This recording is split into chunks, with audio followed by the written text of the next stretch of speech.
Chapter 1. The Boy from Gloucester. Mr. and Mrs. Fleason, please follow me. At this hour, young Ike is usually found reading beneath the oak tree in the backyard. Madame Julian wore a warm smile, exuding an air of benevolence. This child has a profound love for books. Often, if no one calls for him, he forgets to eat. Mrs. Fleason furrowed her brow, appearing puzzled. Isn't this child a bit too solitary, if I may say? Madame Julian, Mr. Fleason's tone was remarkably even. As a partner in Gloucester's premier law firm, he was acutely aware of what the head of the welfare institution was attempting to conceal. Perhaps we should have a word with young Ike first, after all. Only through face-to-face interaction can we truly understand a person. Would you not agree? Of course. Julian seemed somewhat flustered. As you wish, Mr. and Mrs. Fleason. The trio made their way to the backyard of St. Mary's Welfare Institute, where they beheld a youth reclining against a grand oak tree, engrossed in a book. Sunlight filtered through the dense leaves, casting a serene glow upon him. Ike, Julian called out. Aike Stride looked up, calmly closed his book, and walked over to Julian, bowing slightly. Good afternoon, Madame Julian. And to you, sir and madam, good afternoon. What a handsome young lad, Mrs. Fleason remarked with a smile. Isn't that right, dear Mr. Fleason nodded, extending his right hand. A pleasure to meet you. You may call me Mr. Fleason, and this is my wife, Mrs. Fleason. Good day, Mr. Fleason, Mrs. Fleason. Ike shook Mr. Fleason's hand and offered a smile to Mrs. Fleason. I am Ike Stride. Oh, so, have you made your decision? Julian inquired, her face lighting up. Ike, I believe you understand the situation at hand indeed. You are about to have a new family. I beg your pardon. Ike's smile remained intact. Mr. Fleason, Mrs. Fleason, I truly find life at St. Mary's quite satisfactory. I have no desire to change my environment. Madame Julian, Mr. Fleason's tone grew flat, his final syllable elongated. I believe an explanation is in order. This. Julian appeared somewhat flustered. Sir, trust me, this child is simply reluctant to leave. He will. Director, Ike interjected, interrupting Julian's attempt at explanation. I have no intention of leaving. Was this not previously agreed upon? In that case, we shall take our leave, Madame Julian. Mr. Fleason raised his hand to silence her, took Mrs. Fleason's hand, nodded at Ike, and turned to depart. Wait, Mr. Fleason. Julian hurried after them, but Mr. Fleason's resolve was firm, and she was left to bid them farewell with a look of helplessness, patting Ike on the head. Ike, how many prospective adoptive families have you turned away now? Since I can remember, this is the 7th pair, Ike replied, averting his gaze from Julian's hand, his demeanor still calm. You know, I am somewhat different, perhaps, Julian suggested. But haven't you learned to control it? Indeed. Ike nodded. Yet there is always a possibility for unforeseen circumstances, is there not? Who knows if something akin to what happened 5 years ago might occur again? I do not wish to cause harm to others. Julian enveloped Ike in her embrace, her right hand gently stroking his head. Ike, you. Well, I shall respect your wishes. I will no longer seek adoptive families for you. Thank you, Madame Julian. Ike looked up, revealing a radiant smile. Julian returned the smile, playfully pinching Ike's cheek before ruffling his hair, departing with an air of resignation. Don't forget about dinner. That I won't forget. Name, Aike Stride. Age, 11 years and 283 days. Title, The Chosen of Magic. Magic blooms in but a few, and you are one of them. Guardian of the oak shall always protect you, as will other trees. Mind cloister, a veil, safeguards your mind, concealing your deepest secrets.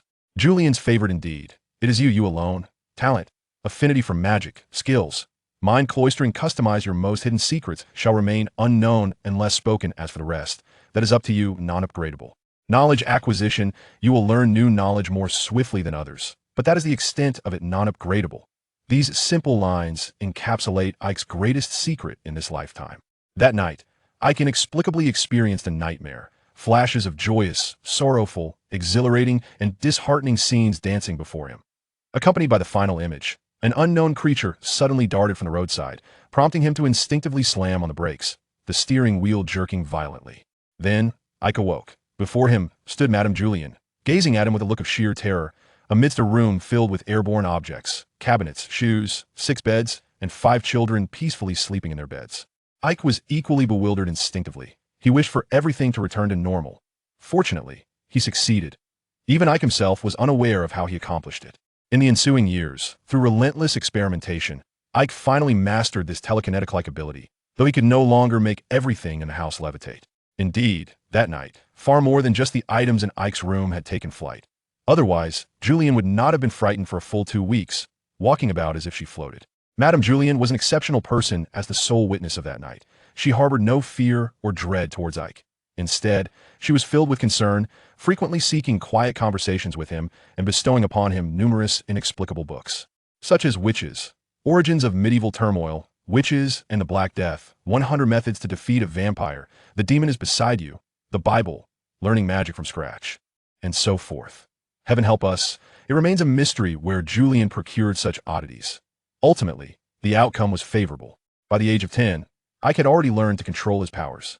After demonstrating his ability to control 3 stones flying rapidly, Julian arranged 5 adoptive families for Ike within a mere year. Of course, according to Julian, her capabilities were limited, and she could not provide Ike with the education he deserved. He was worthy of a better environment and superior education. This was evident from the background of the 5 families. Lawyers, doctors, teachers, managers, researchers, each an elite individual with higher education. Yet Ike had no desire to leave St. Mary's Welfare Institute. He firmly believed that no one could be more understanding and accommodating than Julian. After all, he was Julian's favorite. Chapter 2. The Owl. The culinary offerings at the St. Maria Orphanage are commendable, as over 100 children enjoy meat daily. However, it is undeniable that England can be likened to a culinary desert, with the menu options being rather monotonous. Fried fish, chips, and more fried fish dominate the dining table. As Eck gazes at the golden fried fish accompanied by a few pieces of broccoli and green peas, he finds himself nostalgically yearning for braised pork. Unfortunately, Grogas is a small town, devoid of a Chinatown. More critically, Eck's finances are limited.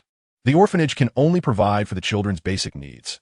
Even though St. Maria receives substantial donations each year, it does not extend the same allowances as a typical household would. To acquire money, one must seek employment. The older children fare better, finding work as servers in local supermarkets, convenience stores, malls, and restaurants, while the younger ones can take on the role of paperboys, cycling from house to house delivering newspapers. Eck, caught in that awkward age, cannot serve as a waiter, nor is it appropriate for him to usurp the tasks of his younger siblings. Opportunities to earn are scarce. Furthermore, due to his unique abilities, Julian seldom allows Eck to venture outside St. Maria. Were it not for this, he would not have earned the title of Guardian of the Oak. As Julian's favorite, Eck received a privilege at the tender age of 10 that other children only attain at 14, a private room. His quarters consist of a bed, a wardrobe for clothes, a desk, and a chair.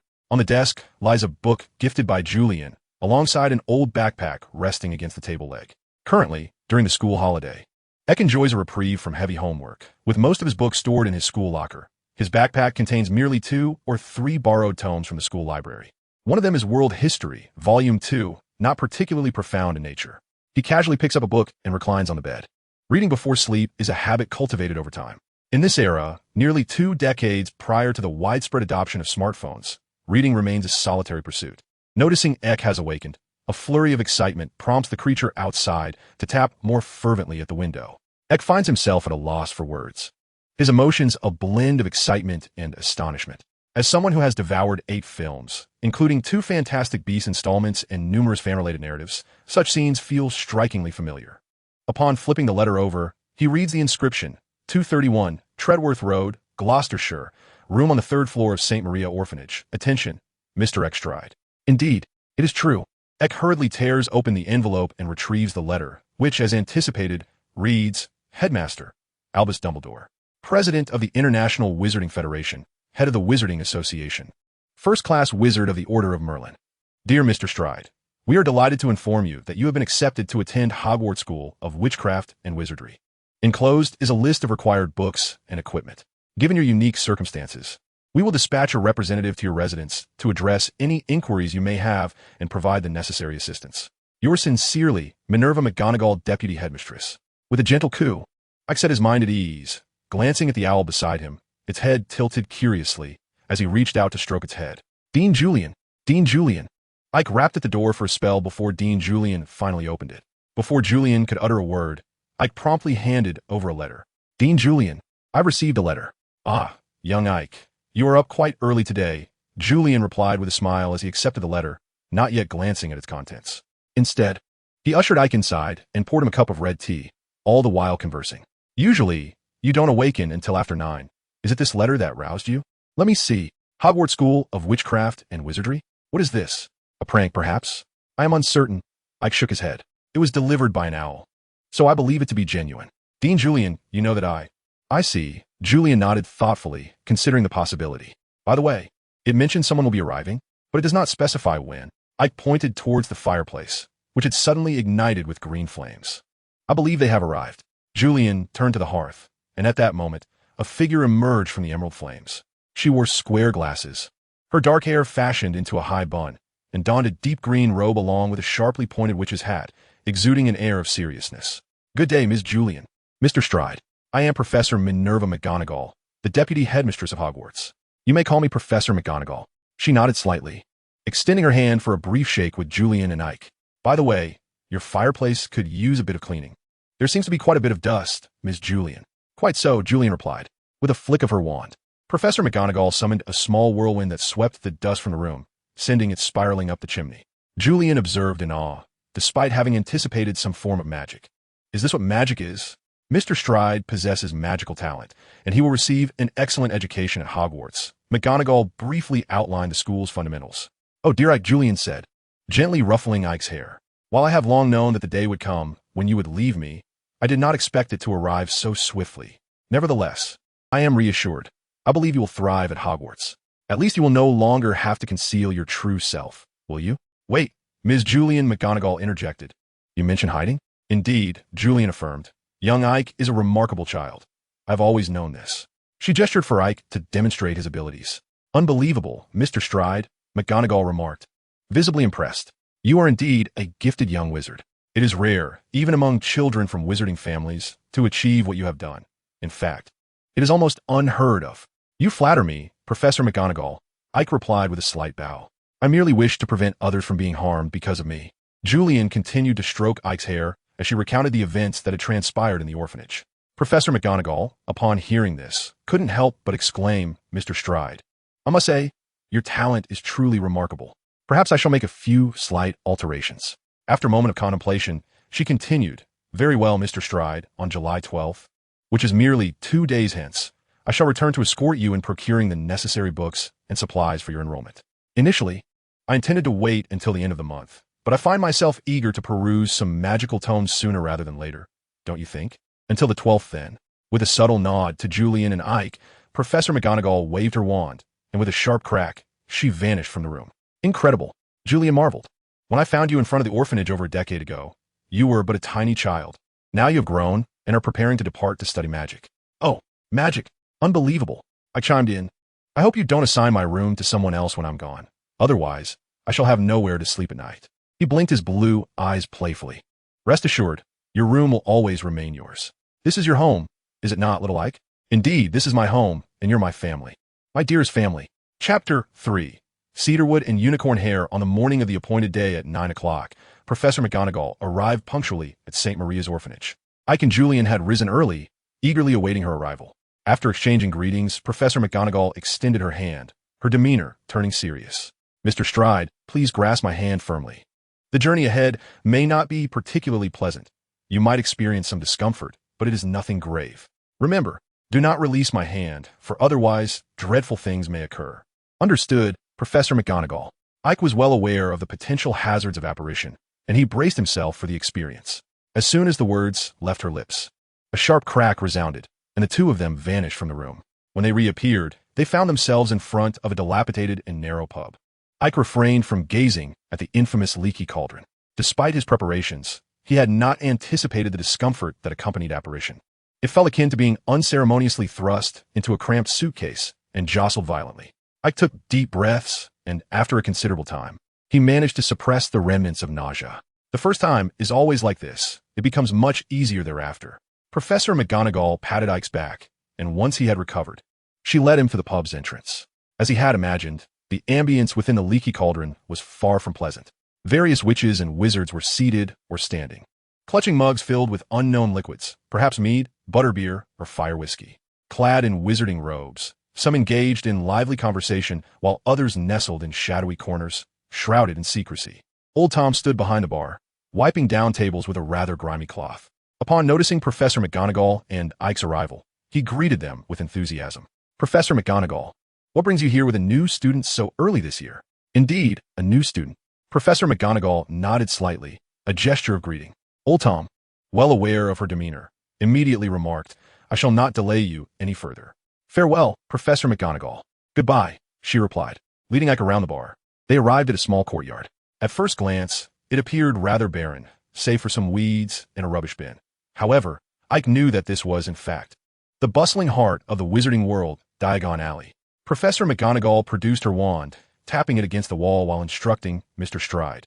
Remember to count 3 bricks above the rubbish bin, then 2 across. When you have your wand, give it 3 gentle taps, just like this. A small opening appeared at the spot she had tapped, the bricks vibrating and slowly rolling apart to reveal an archway before Ike. Of course, it would be even better if you can accurately recall the position of that brick. Now, let us proceed to Gringotts to collect your scholarship funds. Almost forgot, Mr. Stride, welcome to Diagon Alley. Ike exhibited a look of excitement, prompting a satisfied nod from Professor McGonagall as she guided him toward the prominent white building within Diagon Alley.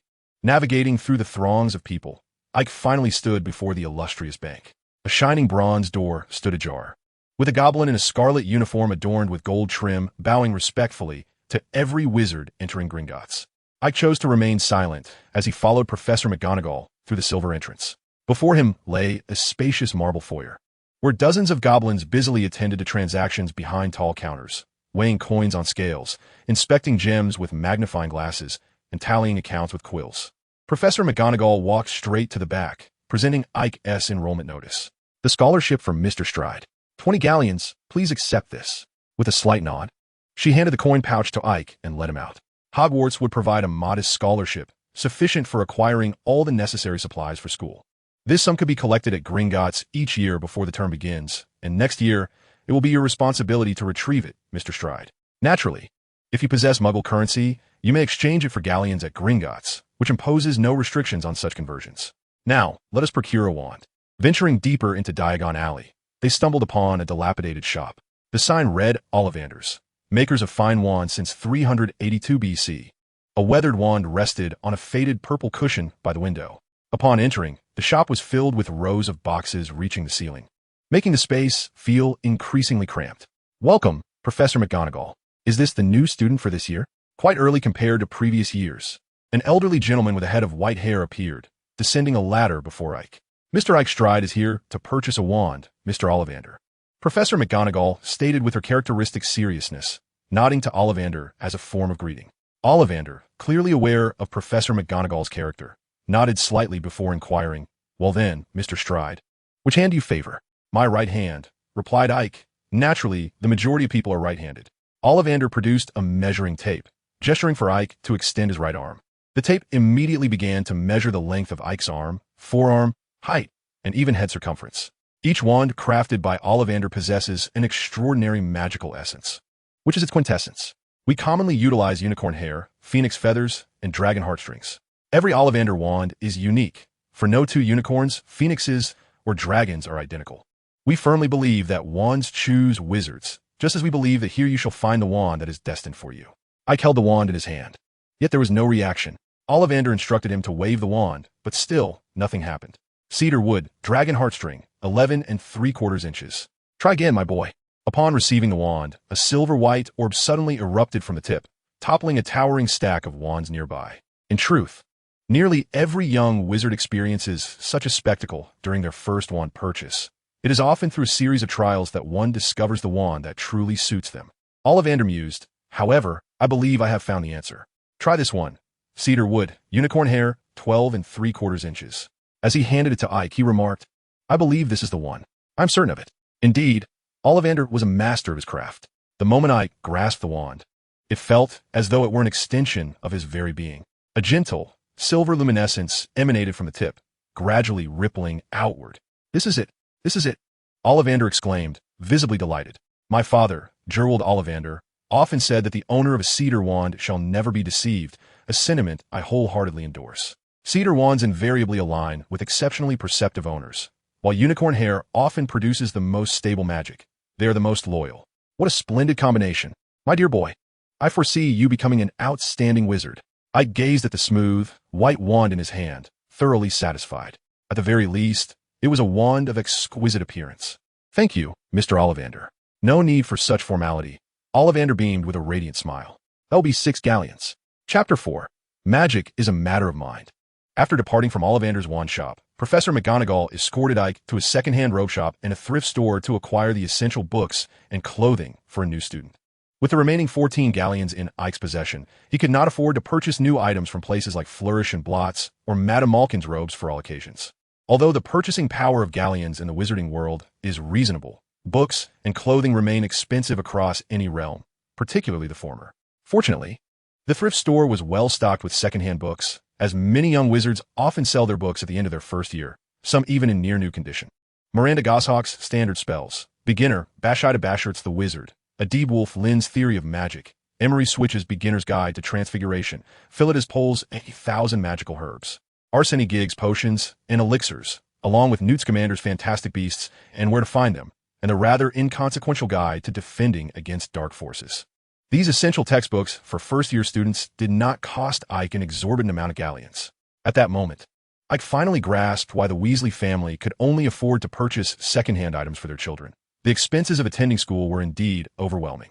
Professor McGonagall, with a gesture of kindness, gifted Ike a simple trunk that perfectly accommodated all his books and equipment, along with a ticket for the Hogwarts Express. He needed to arrive at King's Cross Station, Platform 9, before 11 a.m. on September 1st. The Hogwarts Express would depart punctually, so punctuality was of the essence, Mr. Ike. Ike accepted the ticket and nodded affirmatively. "I will, Professor McGonagall." In the next instant, the familiar sensation of squeezing enveloped him once more. Dean Julian had been awaiting in the room. Upon hearing a crack, Ike and Professor McGonagall materialized. Ike, still somewhat disoriented from the apparition, was not yet accustomed to the experience. Professor McGonagall greeted Julian before vanishing again. "So, young Ike, have you completed your shopping?" Julian inquired, a hint of excitement in his voice. After all, it was magic. Who in their childhood hadn't dreamed of possessing extraordinary powers? Ike, somewhat resigned, opened the trunk to reveal its contents. Julian casually picked up Fantastic Beasts and Where to Find Them, flipping through the pages to marvel at the moving illustrations, exclaiming in awe, "So, young Ike, are you planning to spend the remainder of your holiday indoors with all these books?" "I suppose so," Ike replied, unwilling to squander even a moment of time. "Very well, young Ike," Julian affectionately ruffled Ike's hair. "You have always been my most reliable and exceptional child. Just remember, it's also good to play with other children and not always hide indoors." "All right," Ike ambled to the door, suddenly halting to turn around and display a charming smile. "Julian, thank you." Upon returning to his room, Ike promptly locked the door, retrieved his wand, tore a sheet of paper, and with solemnity pointed his wand at it, reciting a spell he had first heard long ago. Wingardium Leviosa. As anticipated, the paper remained utterly unresponsive. Indeed, magic was not such a simple endeavor. Ike then took out Theory of Magic, removed his shoes, and reclined on the bed, slowly beginning to read. In this world, many things could not be accomplished merely through the so-called experiences in his mind, particularly magic. To truly comprehend the nature of magic in this realm, Theory of Magic naturally became Ike's primary choice. The very first sentence of the book astonished him, for it starkly contrasted with his previous impressions. The scene of two wizards wielding their wands, fiercely casting the Avada Kedavra curse at one another, seems merely a cinematic representation. However, the subsequent content caused Yak to furrow his brow. The themes of purpose, determination, and composure echoed throughout the entirety of the Theory of Magic, emphasizing the significance of the 3Ds. Yet within the lines, determination emerged as even more paramount. For a wizard to cast a spell, 4 fundamental actions must be fulfilled: a specific wand movement, the correct incantation, the caster's subjective awareness of a spell's effect, and a requisite level of concentration. The existence of silent and wandless magic suggests that, to a certain extent, wand movements and incantations can be omitted. However, this necessitates a profound understanding of the spell and strong mastery over one's magical power. Nevertheless, no wizard has ever cast a spell while in an unconscious state. It is conceivable to inadvertently produce magical effects, yet such occurrences are mere surges of magical energy and do not constitute true magic in the strictest sense. Yak slowly sipped from the Theory of Magic, massaging his temples. As one who had previously excelled in reading comprehension, he discerned the underlying philosophy conveyed throughout the text. The essence of magic lies primarily in the wizard's subjective awareness. Contemplating this, he picked up Standard Incantations, Beginner, seeking the details and methodology for the levitation charm, and meticulously read through it. He then grasped his wand, emulating the gestures and key points described within the book, and resolutely directed it at the paper on the table. Proclaiming Wingardium Leviosa, Yak felt an inexplicable force surge within him, coursing down his arm into the wand, and soon the paper began to levitate, rising and falling in tandem with the wand's movements. Levitation Charm Level 1 acquired. So this is what it feels like to cast a spell. Yak understood that the force he had just experienced was the legendary magical power, and the entire casting process of a levitation charm aligned precisely with what the theory of magic described. Specific wand movements, correct incantations, subjective awareness of the spell's effect, and a requisite concentration. Once all these elements are achieved, the wizard can channel their inner magic to affect the target. Through continuous practice and the acquisition of magical knowledge, one can instinctively guide their magical power with their subjective awareness, achieving effects through the wand. When a wizard can directly influence a target with their internal magic, bypassing any intermediary, this is known as wandless magic. Reflecting on this, Yak raised his arm once more, waving his wand, yet this time the paper yielded no response. Indeed, he had perhaps aimed too high. He instinctively scratched his chin and resumed practicing the levitation charm according to the standard incantation method, continually attuning to the flow of magic within him and the subtle nuances in each casting. Thanks to the affinity with magical energy, Yak could distinctly perceive its movement, and with persistent practice, the level of the levitation charm steadily increased. After approximately 20 attempts, it ascended to level 2. After another 50, it reached level 3. By this stage, Yak was able to levitate the paper with merely a flick of his wand. However, despite all of Ike's efforts in practicing, the level of the levitation spell remained unchanged. Perhaps it was time to shift focus. Transitioning from paper to pen, then from pen to notebook, and subsequently to books, chairs, boxes, tables, beds, and even cabinets, Ike devoted 5 days to practicing in his room. Eventually, he achieved the ability to make all the objects in the room levitate with a mere wave of his hand, following his movements. Yet, he could not maintain this for long. At most, he would feel a slight dizziness after 10 seconds. When manipulating only a single item, Ike could sustain it for a much longer duration. At this point, the levitation spell had ascended to level 6. He recalled that in this world, 7 was a magical number. Ike's fingers twitched slightly, causing a steel pen to spin and float at his fingertips. What might a level 7 levitation spell resemble? Chapter 5. The Hogwarts Express and Sorting. Over the course of a month, apart from occasionally pondering under the oak tree, Ike spent the majority of his time sequestered within his room, diligently practicing various spells.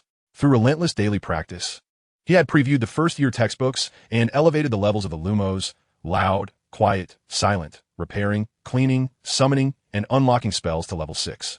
Regrettably, none had reached level 7. Ike was acutely aware that his current proficiency was attributed to his innate affinity for magic and mastery of knowledge. Otherwise, one only needed to look at Ron and the explosive genius, Simon Finnegan, in the original text to understand the challenges young wizards faced in mastering a new spell. Unfortunately, the freedom to practice magic at will would soon come to an end, until he discovered a solution to the tracking thread.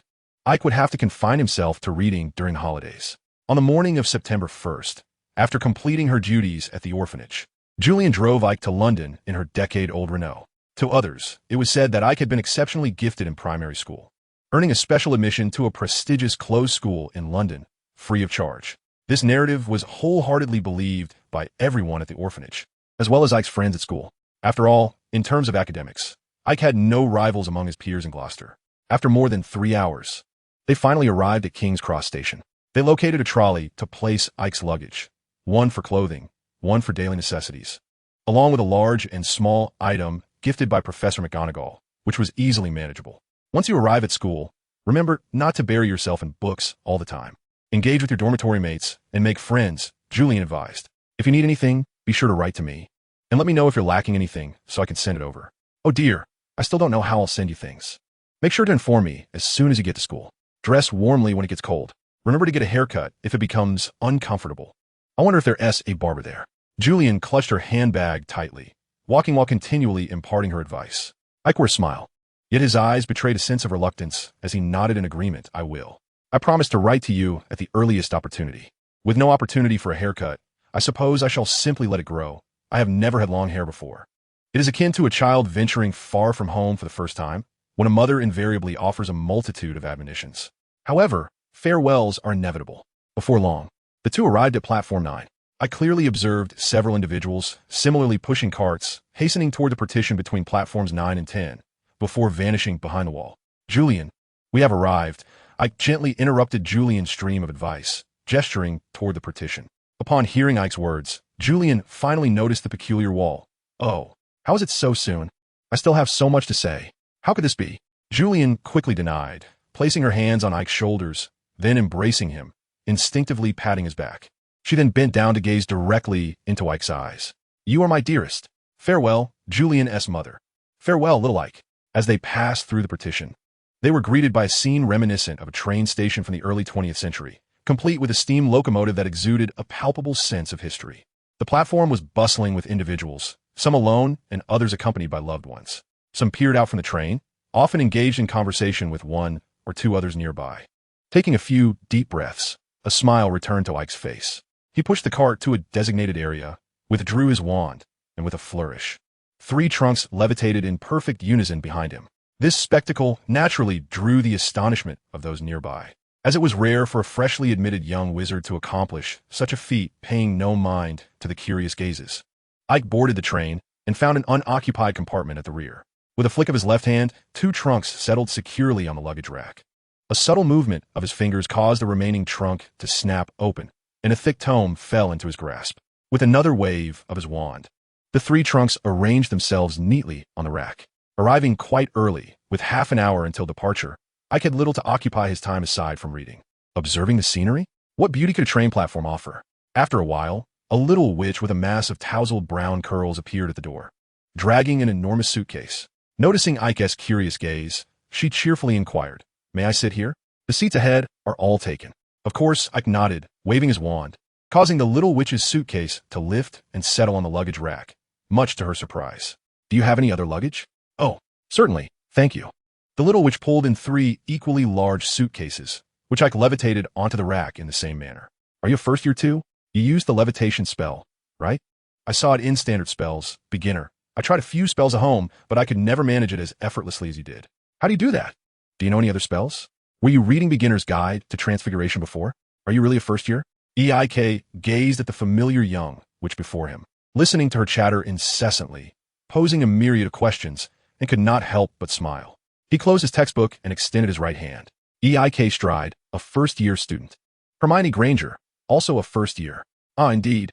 Hermione, slightly vexed, raked her fingers through her frizzy hair. I was so focused on not falling behind in this new school that I memorized the textbook without considering the need to practice magic. There's no need to worry. I believe everyone has their own strengths. Eik replied with a chuckle, patting the Beginner's Guide to Transfiguration. At least I've attempted to memorize it several times and still haven't succeeded. Hermione smiled at his words and resumed, discussing various aspects of the guide with Eik. Their conversation flowed, with Hermione speaking more often and Eik listening intently. Before long, 2 more first years entered the compartment. Lavender Brown, Hermione's future roommate, and Neville Longbottom, the future Gryffindor Swordmaster, who currently appeared rather timid. So, am I surrounded by Gryffindors? Eik pondered silently. He was unsure if this was a result of a butterfly effect he had inadvertently caused, as he recalled that Neville was not in the same compartment as Hermione in his previous memories. The ensuing events unfolded as he remembered, with Neville's toad still missing and Hermione leading him inquiringly from compartment to compartment. The only difference was that Lavender accompanied them, leaving Eik alone in the compartment, perusing the Beginner's Guide to Transfiguration. To be honest, Eik did not wish to entangle himself too deeply with the main characters or with Gryffindor as a whole. The general disposition of the young lions suggested they were a collective source of mischief. Engaging with them did not align with Ike's plans. As Hermione and Lavender continued to discuss their earlier observations, Eik immersed himself in the book before him.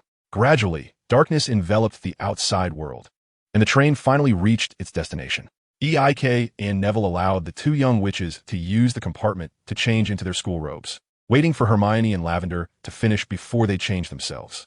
Stepping off the train and listening to Hagrid's words, they boarded the small boats, traversing the Black Lake along the path once taken by the legendary founders. Eik finally stood before the grand entrance of Hogwarts Castle.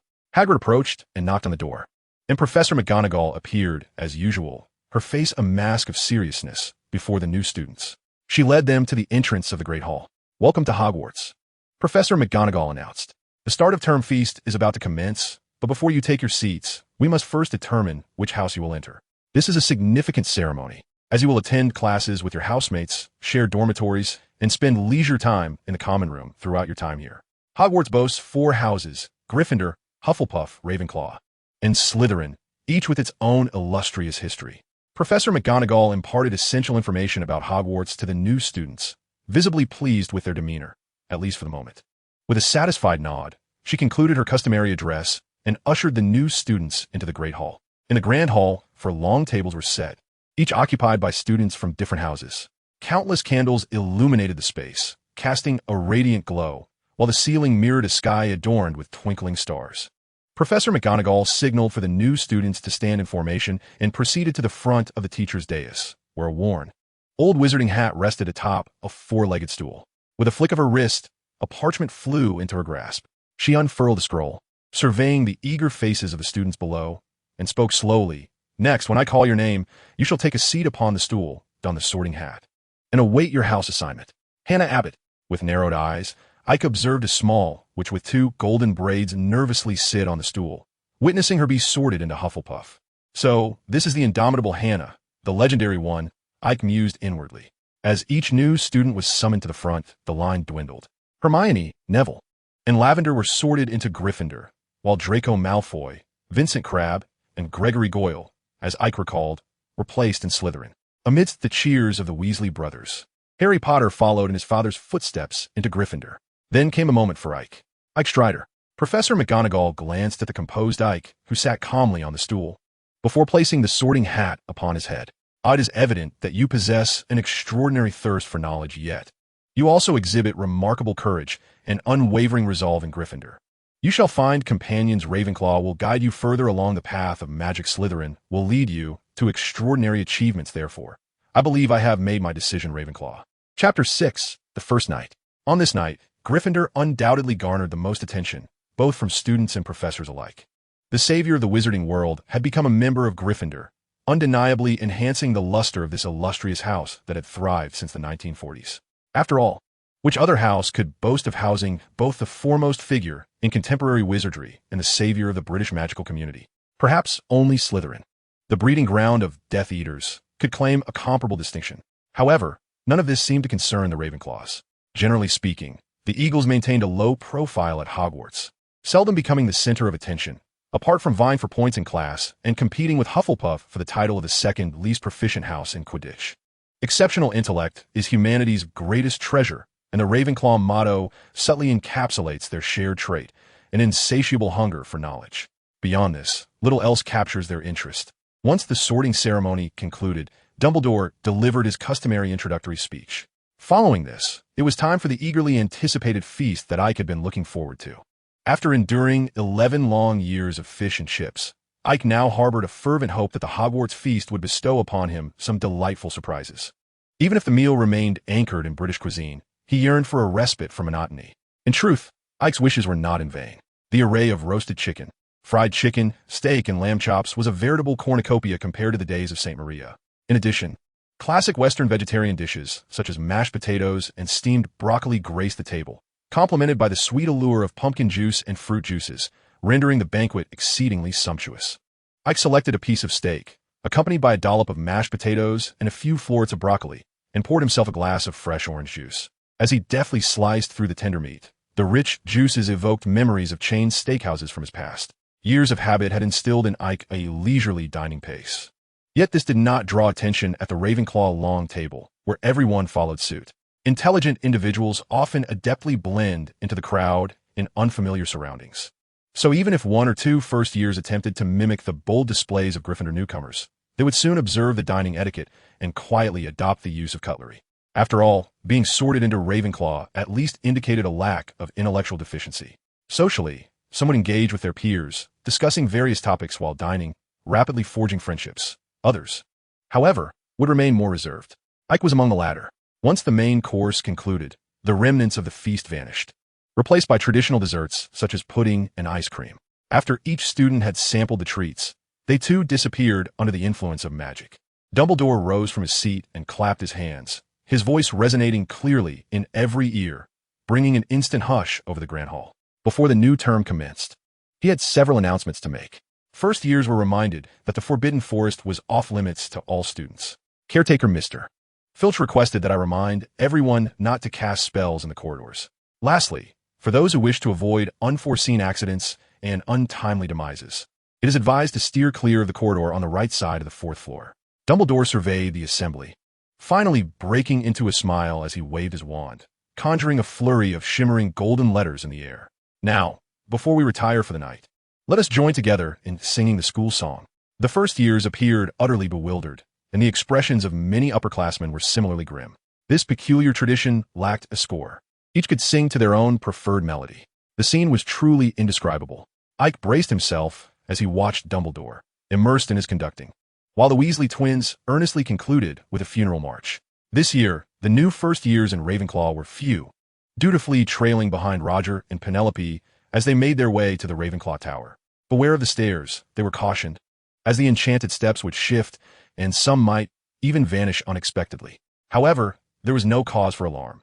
Even if one were to fall, no harm would come, merely the necessity of retracing one's steps. As Penelope led the way, she remarked, however, the movement of the stairs follows a pattern, with careful observation. I am confident you will grasp it swiftly. This is crucial.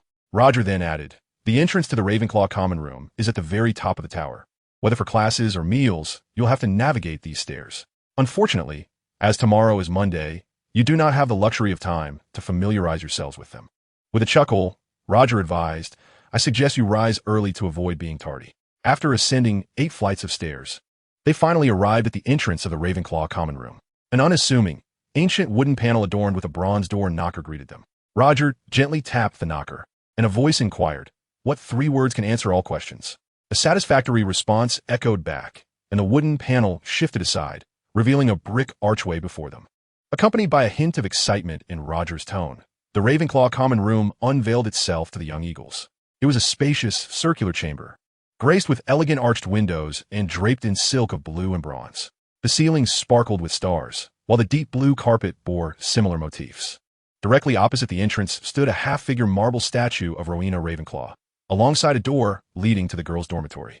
The common room appeared vast, furnished with tables, chairs, sofas, and bookshelves lining all 4 walls.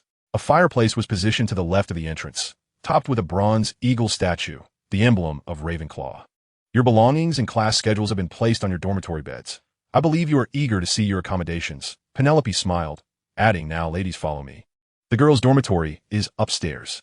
With that, she led the 3 girls up the staircase to their quarters. Roger shrugged at the remaining 5, saying, all right, the boys' dormitory is downstairs. Now, follow me. Certainly, Senior, Ike, and the others expressed their gratitude, to which Roger responded with a smile and a wave as he turned to head towards his dormitory. Upon opening the dormitory door, they found themselves in a nearly circular room. 2 arched windows separated 3 beds, which were aligned against the walls, flanked by a bedside table in the center. A blue carpet adorned the floor, featuring a central eagle motif. A chandelier hung from the ceiling, casting a gentle glow. On the opposite side of the room were 3 desks, each equipped with a lamp. In the center stood a hearth, somewhat antiquated yet impeccably clean. Directly across from the door was a large wardrobe, now open to reveal its division into 3 sections. The belongings were neatly arranged on the beds, indicating pre-established sleeping arrangements.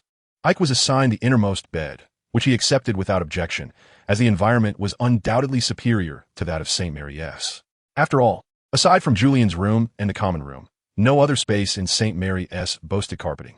It seems this shall be our abode for the next 7 years, remarked a chubby boy with short golden hair, smiling. Allow me to introduce myself. I am Terry Boot, and both my parents are wizards. In truth, I had been eagerly awaiting the letter from Hogwarts, and when it finally arrived, I was filled with exhilaration. Stuart Ackley, whose parents are both muggles, is somewhat plumper than Terry.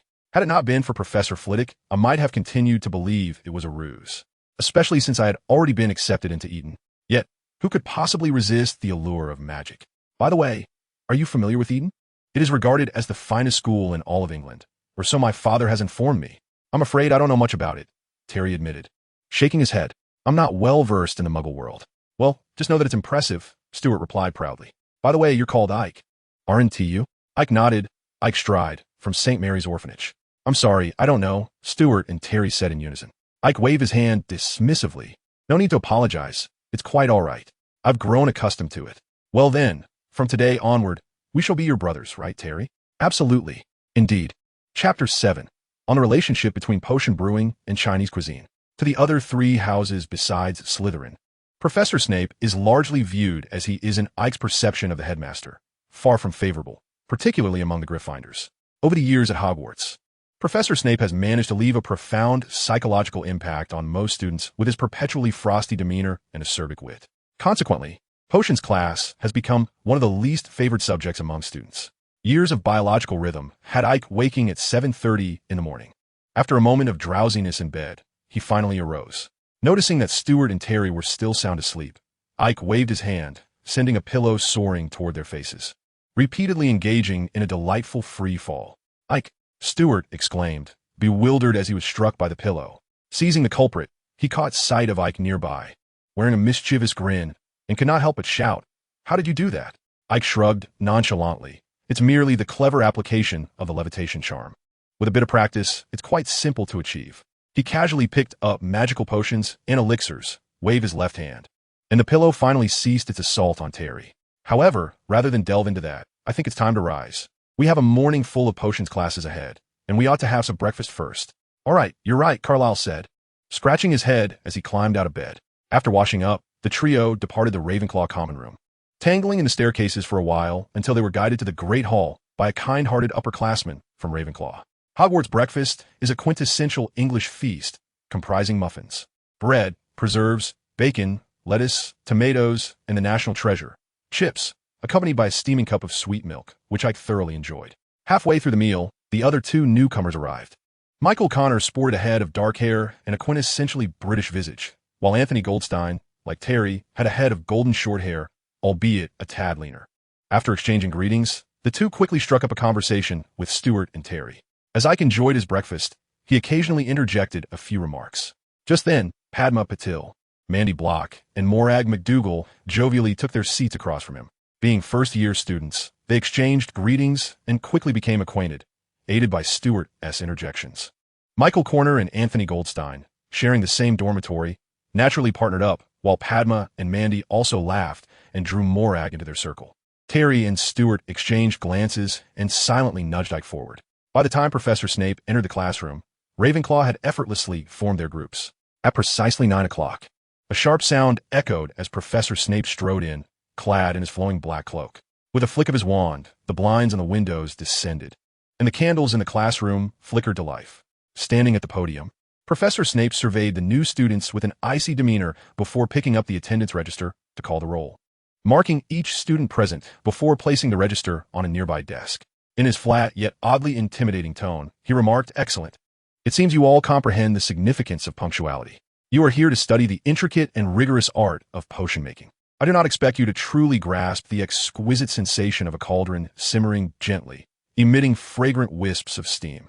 Nor will you fully appreciate the enchanting magic that courses through one's veins, beguiling the senses. I can teach you how to enhance your reputation, brew glory, and even stave off death.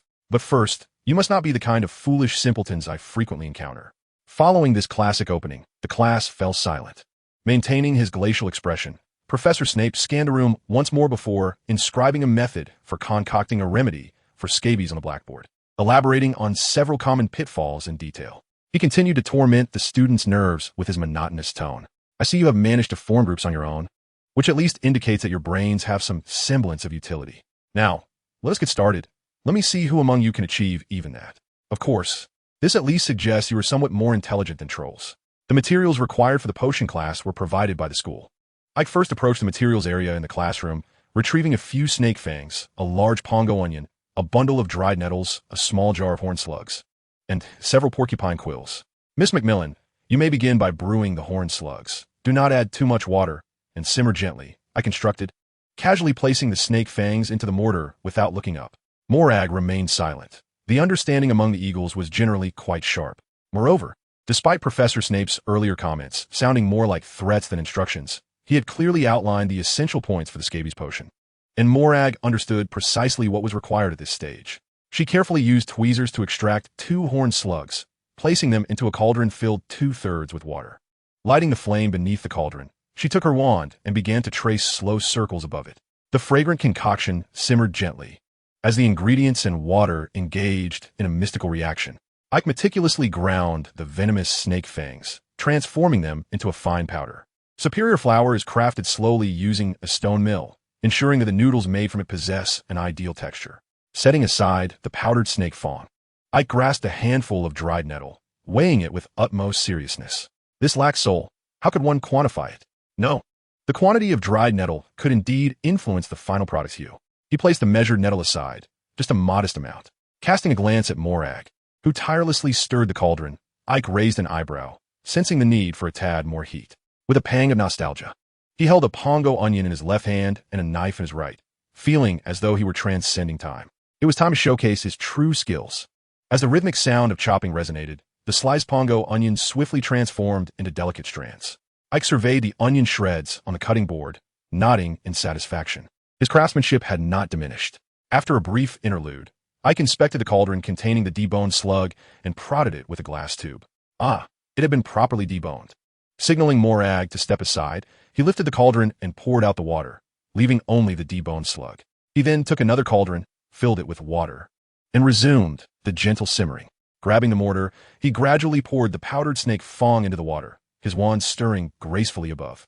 This stirred the spices and water into a harmonious blend. As the liquid in the cauldron gradually deepened into a rich blue, Ike tossed a handful of pongo onion shreds into the mix. This step was crucial for infusing flavor. Before long, the enigmatic liquid transitioned from deep blue to crimson. Ike slowly sprinkled in the dried nettle, watching as it morphed into a lovely pink hue. The spices enhanced the aroma and eliminated the fishy scent, flawless. He instructed Morag to fetch a small vial of flobberworm mucus and pour in a teaspoon, watching the liquid slowly turn green. A drizzle of sesame oil followed, quite satisfactory. Observing the stabilized color in the cauldron, Ike finally added a generous spoonful of the deboned slug, which gradually transformed into a bluish green. He added the deboned ingredients into the simmering broth, stirring gently. Reminiscent of Westlake beef soup? He mused, lifting the cauldron from the heat. Before adding 2 quills from a porcupine, stirring clockwise thrice, resulting in a flawless azure liquid. The English pongo onion slug soup glimmered in the bottle, illuminating Ike with a sudden epiphany. Chapter 8. Snape never awards points. Mr. Stride, a sinister voice echoed, as Professor Snape seized the bottle containing the scabies potion, shaking it before taking a whiff. Pray, enlighten me as to why you shredded the pongo onion? I don't know, Professor, Ike replied, of course refraining from admitting it was merely due to his ease with the knife. Don't know? In a state of ignorance. You shredded the pongo onion mint for slicing? Mr. Stride, you exhibit remarkable audacity. Professor Snape glanced at the remaining slices of pongo onion on the cutting board. Potions is a meticulous discipline. Altering any step may lead to dire consequences. Mr. Stride, you are fortunate. The pongo onion serves a stabilizing role in the scabious potion. Whether it is sliced or shredded, it does not affect the efficacy of the potion, although shredding may slightly enhance its potency. I still hope that you will adhere to my prescribed method of potion making, Mr. Stride. Professor Snape glided over to the Hufflepuff student, and soon, remarks such as, boiling the horn slug for an hour. Your sense of time is as poor as your potion. Wait until the color stabilizes before adding the prepared horn slug. Echoed from the other side of the classroom, laden with scathing criticism. Morag looked at Ike with admiration, exclaiming, you succeeded on your first attempt. Ike, you are truly remarkable. Miss Macmillan, Ike replied, jotting down the steps he had just executed. Professor Snape elucidated the procedure quite clearly. With a little attentiveness, success is easily attainable. Ike paused, his blue eyes, devoid of emotion like Snape's, fixed on Morag. Startled by this Snape-like gaze, Morag suddenly averted her eyes, lifted her cauldron, and made her way to the back of the classroom, where remnants of potions were disposed of. Stealing a glance at Ike, she silently gathered the remaining materials and did not utter a word to him until the lesson concluded. Lunch at Hogwarts predominantly featured meat, though it paled in comparison to the grand feast at the start of the term. There were only steaks alongside options like pasta, lasagna, and the classic fish and chips. Ike piled some pasta onto his plate and took a piece of steak, eating in silence, having no desire even to glance at the fish and chips. Ike, what did you do to upset Morag? Stuart inquired quietly, noticing Morag's occasional glares at Ike. Ike, upon hearing this, set down his fork, turned, and delivered a Snape-like stare to Stuart, startling him. Promise me, Ike, Stuart said, patting his chest, do not look at me with that gaze. It is genuinely frightening. On the other side, Terry, who had not witnessed the exchange, eagerly asked, and Ike obliged him, subsequently joining Stuart's coalition against him. What? A heart devoid of women. Magic naturally flourishes, Ike declared with utmost seriousness. Who said that? I've never heard it before, Terry pondered, affirming he had never encountered such a phrase. Merlin. Ike feigned an exaggerated expression, patting Terry on the shoulder. Merlin himself would say, "It is miraculous for someone as dull as you to be alive. See you in History of Magic class." Leaving the hall, Ike headed towards the Hufflepuff common room. After passing the entrance and walking along the stone corridor for a while, a painting appeared on the wall. "It is not yet time. I was just wondering where you had gone. Hurry and grab your book. We are waiting for you at the door," Stuart remarked, giving Ike a friendly pat on the shoulder. Ike nodded and, under the astonished gazes of his companions, tossed the potions textbook onto the table. With a mere flick of his fingers, the hefty tome of History of Magic landed in his grasp. "Let us proceed," Eik proclaimed, leading the way outside. No matter how many times he witnessed it, the spectacle remained enchanting. Stuart sighed and exchanged a glance with Terry. "But it didn't," Terry remarked with a sigh, trailing behind Eik toward the History of Magic classroom. Both the History of Magic classroom and the library were situated on the second floor of the castle. Upon entering the classroom, the trio found that the other Gryffindors were already present. Eik cast a Severus Snape-like glare at the four students, instantly silencing them. He then conjured a pair of earplugs for himself and began to peruse History of Magic. Professor Binns had been teaching this subject at Hogwarts for centuries, and much of the content within the book was merely a recounting of his own experiences. For a ghost, a fixation is the essence of existence, and Professor Binns' fixation was teaching. Beyond that, he cared for little else. This perhaps accounted for his lack of emotional depth compared to other ghosts like Nearly Headless Nick or Ms. Gray, resulting in his lectures resembling a lullaby, devoid of any variation in tone or inflection. Even the first years knew that History of Magic was the prime venue for slumber, possessing a powerful soporific effect. Eik was reluctant to succumb to Professor Binns' hypnotic prowess, yet he held a modicum of interest in the subject, thus resorting to a charm that would allow him to read in peace. After all, Merlin had once proclaimed that only magic could vanquish magic. Chapter 9. The First Intimate Encounter with Voldemort. Professor Binns was decidedly unlike any other ghost. Generally, upon becoming a specter, one would naturally lose the ability to cast spells. However, Professor Binns evidently retained the powers of hypnosis and awakening. The moment he began to speak, the students in the classroom gradually slipped into slumber, only to awaken seamlessly when class concluded. "Must you be so diligent?" "Yeah," Stuart whimpered. "And this is merely the first day of school. I merely intended to see what books the library holds." Eik shrugged, promising to catch up later. Bidding farewell to his roommates, Eik made his way directly to the library. Thousands of books were meticulously arranged on the shelves, with the innermost section cordoned off by iron bars, enchanted to restrict access. The only entrance was adjacent to the desk of Madame Irma Pants, the librarian. Without a professor's note, no one could slip past Madame Pants's watchful gaze into the restricted section. On the first day of term, the library was bustling with students, predominantly those in 5th year and above, who were facing the dual pressures of OWL's and Newt's examinations, especially the 5th years who bore the weight of academic and stress-related burdens. After Miranda Goshawk's creation of standard spells, it became the universal textbook for spell work across the 3 major magical schools in Europe. However, the volume was excessively thick and included sections pertaining to dark magic. Following discussions by the International Confederation of Wizards, it was divided into 5 books, ranging from beginner to advanced levels, with the dark magic components omitted. Hogwarts indeed possesses a complete collection of standard spells, but located in the restricted section. I could only find a compilation of spells from the 1st to the 5th year. Nevertheless, this was sufficient. Standard spells. Beginner did not encompass offensive spells. Rather, it comprised everyday charms, such as the levitation charm and the Lumos charm. Ike was acutely aware that while he could afford to relax during his first year alongside the Chosen One, the threats of the Basilisk would loom in the 2nd year, and the Dementors would emerge in the 3rd. In total, this entire semester was the only period of tranquility. Moreover, who could predict the chaos that would ensue due to Ike's very existence? Until he mastered the disillusionment charm to stealthily access the restricted section. This standard spells would serve as Ike's sole source of spellcraft knowledge. He perused the petrification spell, the stunning spell, the disarming spell, and the shattering spell, finding most of the common charms he recalled, though the disillusionment charm was conspicuously absent. However, it was adequate for the time being, carrying the standard spells.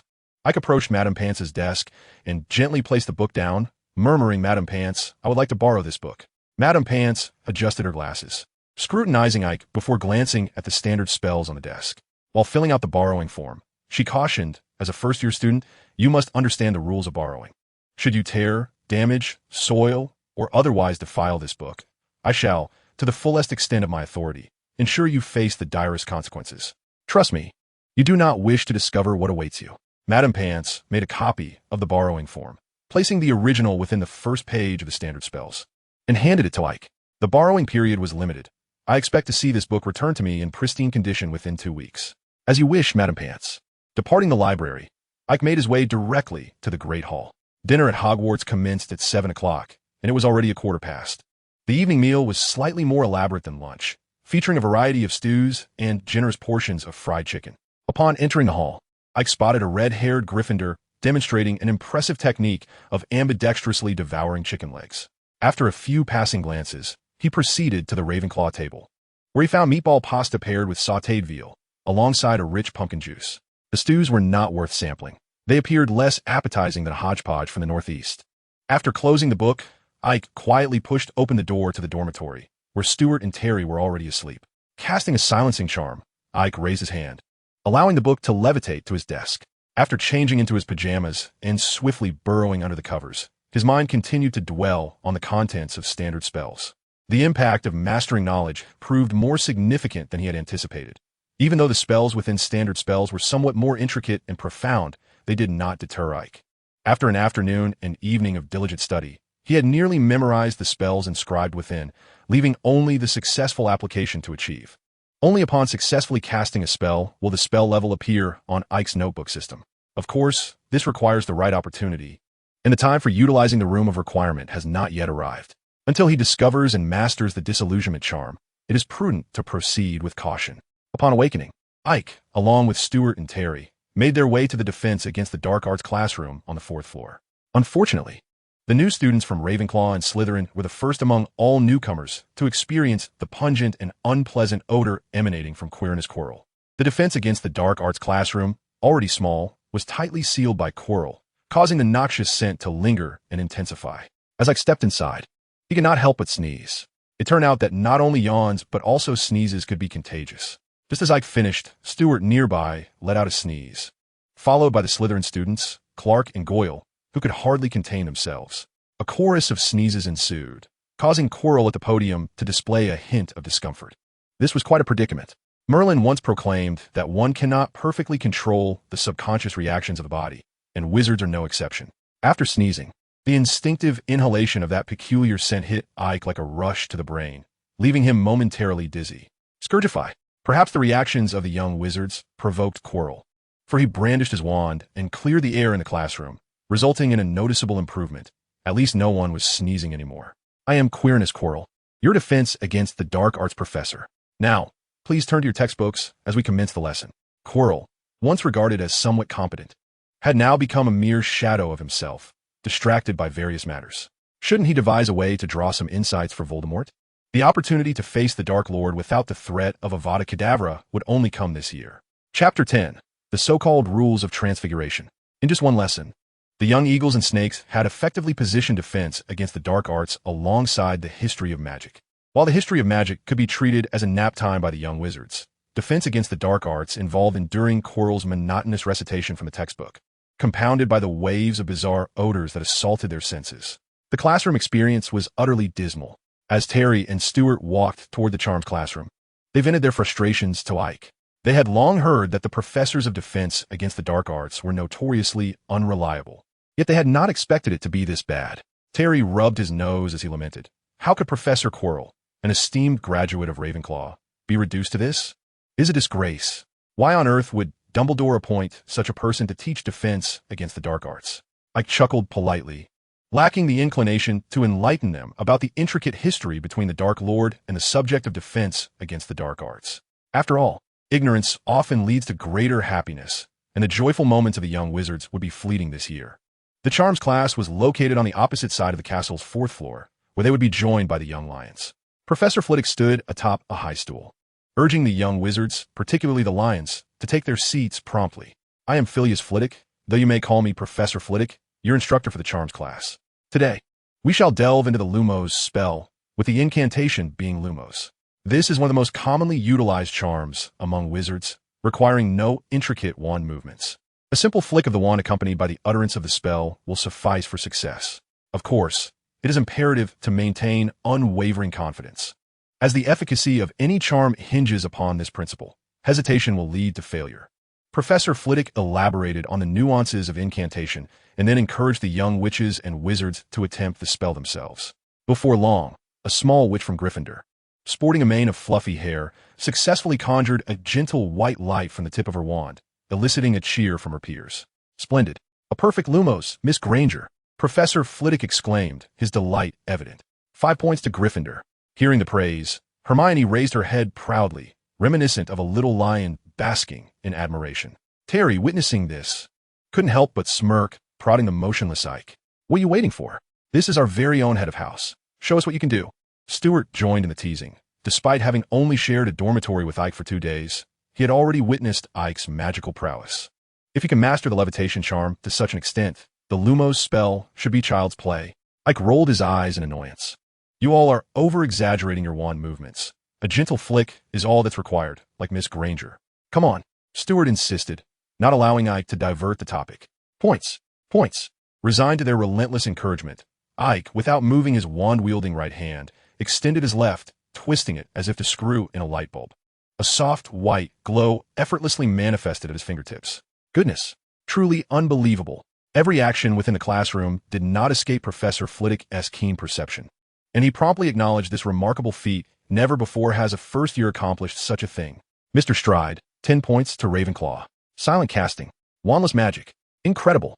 Mr. Stride, could you share how you achieved this? Rising slightly, Ike bowed his head modestly. "I practiced diligently during the holidays, Professor Flitwick." "Incredible." Professor Flitwick continued to express his astonishment.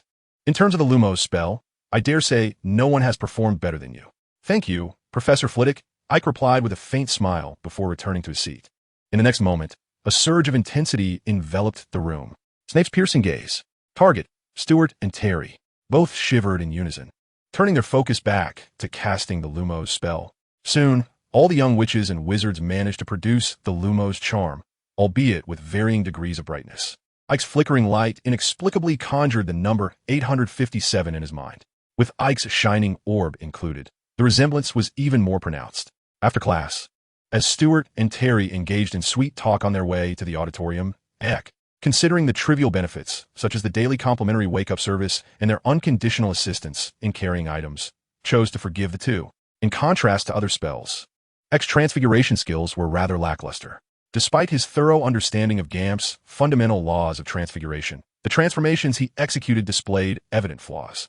Even a simple transformation of a matchstick into a needle resulted in a silver needle that bore wood-like grain patterns. Although the needle was sharp, it remained imperfect. Consequently, Ike's utterly useless notebook system did not reflect any level of proficiency in transfiguration. The transfiguration classroom was located on the first floor of the castle. The Ravenclaw students arrived promptly, yet Professor McGonagall was conspicuously absent, leaving only a tabby cat perched on the podium. Ike recognized this as Professor McGonagall's animagus, noting the distinct pattern around the cat's eyes resembling spectacles. As recalled, Harry and Ron arrived late due to oversleeping during lunch. In Ron's alarmed gaze, the tabby cat leaped from the podium, transforming mid-air into the stern-faced Professor McGonagall upon landing. "I expect you to learn the importance of punctuality. Otherwise, I shall turn you into a clock," she admonished, urging the two to take their seats. "Transfiguration is the most intricate and perilous magic you will learn at Hogwarts. Any disruption in my class will result in immediate expulsion, and you shall never be permitted to return." With these words, she cast a seemingly casual glance at Harry and Ron, causing them to instinctively shrink their necks. With a wave of her wand, she transformed the podium into a majestic lion, its mane flowing gracefully as it moved, reminiscent of a shampoo commercial.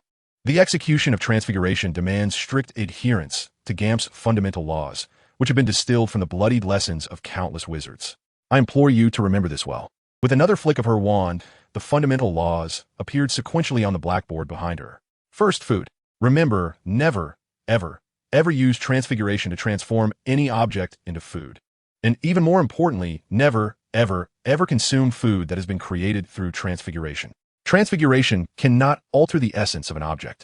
Turning a stone into food does not change its inherent nature. It remains a stone and will not satiate your hunger.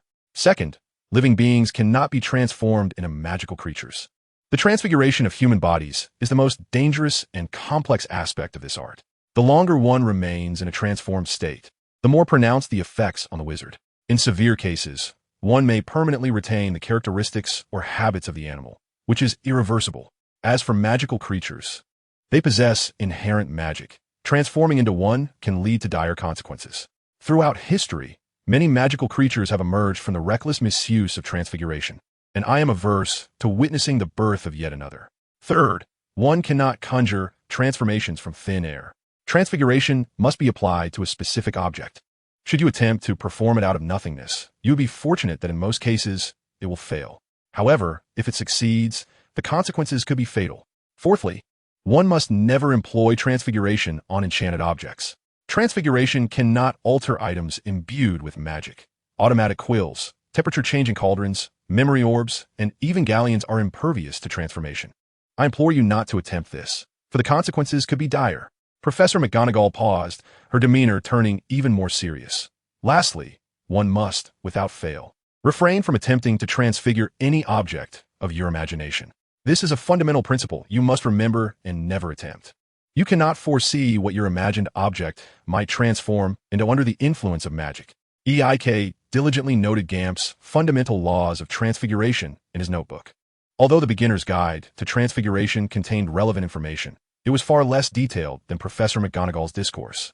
Textbooks, after all, serve only as guides. The nuances require a professor's elucidation. After thoroughly expounding upon the critical aspects of the transfiguration process and inscribing them on the blackboard behind him, Professor McGonagall finally permitted the young wizards to begin their attempts. Following her insightful lecture, Aike gained a deeper understanding of transfiguration. Compared to other spells, transfiguration demands a greater level of precision and relies heavily on the determination embedded in the principles of the three-dimensional framework. Transforming one object into another necessitates unwavering belief. Doubt or insecurity could lead to incomplete transformations. For instance, one might end up with a goblet sporting a mouse's tail, a flaming needle, or a button that scuttles about like a beetle. The young wizards, being rather impulsive and lacking steadfast focus, found their attempts at transfiguration largely unsuccessful. Wands flailed about, and the sounds of hurried transformations echoed throughout the room. Approaching Aike, who remained transfixed on the matchstick without any inclination to move his wand, a fellow student inquired, "Mr. Stride, why do you not give it a try?" Aike responded with a warm smile reminiscent of Professor McGonagall's memory, then waved his wand. Transfigure swiftly. Before their eyes, the matchstick on the table morphed rapidly into the shape of a needle, leaving only a wooden grain behind. "Excellent, Mr. Stride." Professor McGonagall appeared quite pleased. "Ravenclaw earns extra points. Have you practiced during the holidays?" Aike nodded, though a hint of sorrow crossed his face. "Yes, Professor McGonagall, but it is still not quite a needle." He then reverted the needle back to its original form. "After hearing your explanation, this is the best I could achieve. The grain simply won't disappear." Professor McGonagall gently patted Ike's shoulder. "This is already a success. To attain perfection, one must continue to practice. Perhaps by the end of the lesson, you will conjure a flawless needle." She added, "Of course, you need not exert yourself too much. Sometimes, a calmer approach might yield better results." Upon hearing this, Aike experienced a moment of clarity. Indeed, the three-dimensional principle is a stable triangle. Any excess weight on a single point could jeopardize the spell's success. Transfigure swiftly. This time, the needle emerged impeccably smooth, devoid of any grain. Chapter 11. The Treasures of the Common Room. For the average young wizard, transfiguration rightfully earns its reputation as the most intricate and challenging of magics. Aside from Ike, only Hermione managed to induce a transformation in the matchstick, and that was merely to sharpen one end.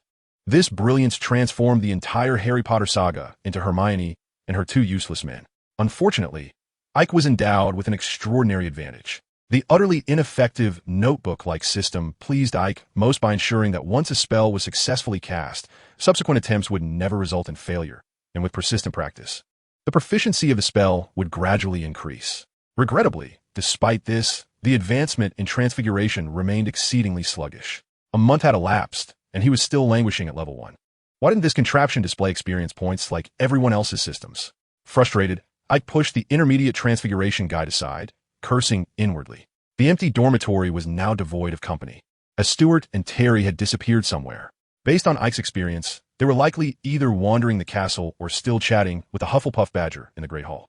After a month of acquaintance, the other young Eagles had become quite good friends, while Ike, apart from his closer ties with Stuart and Terry, was not well perceived by the others.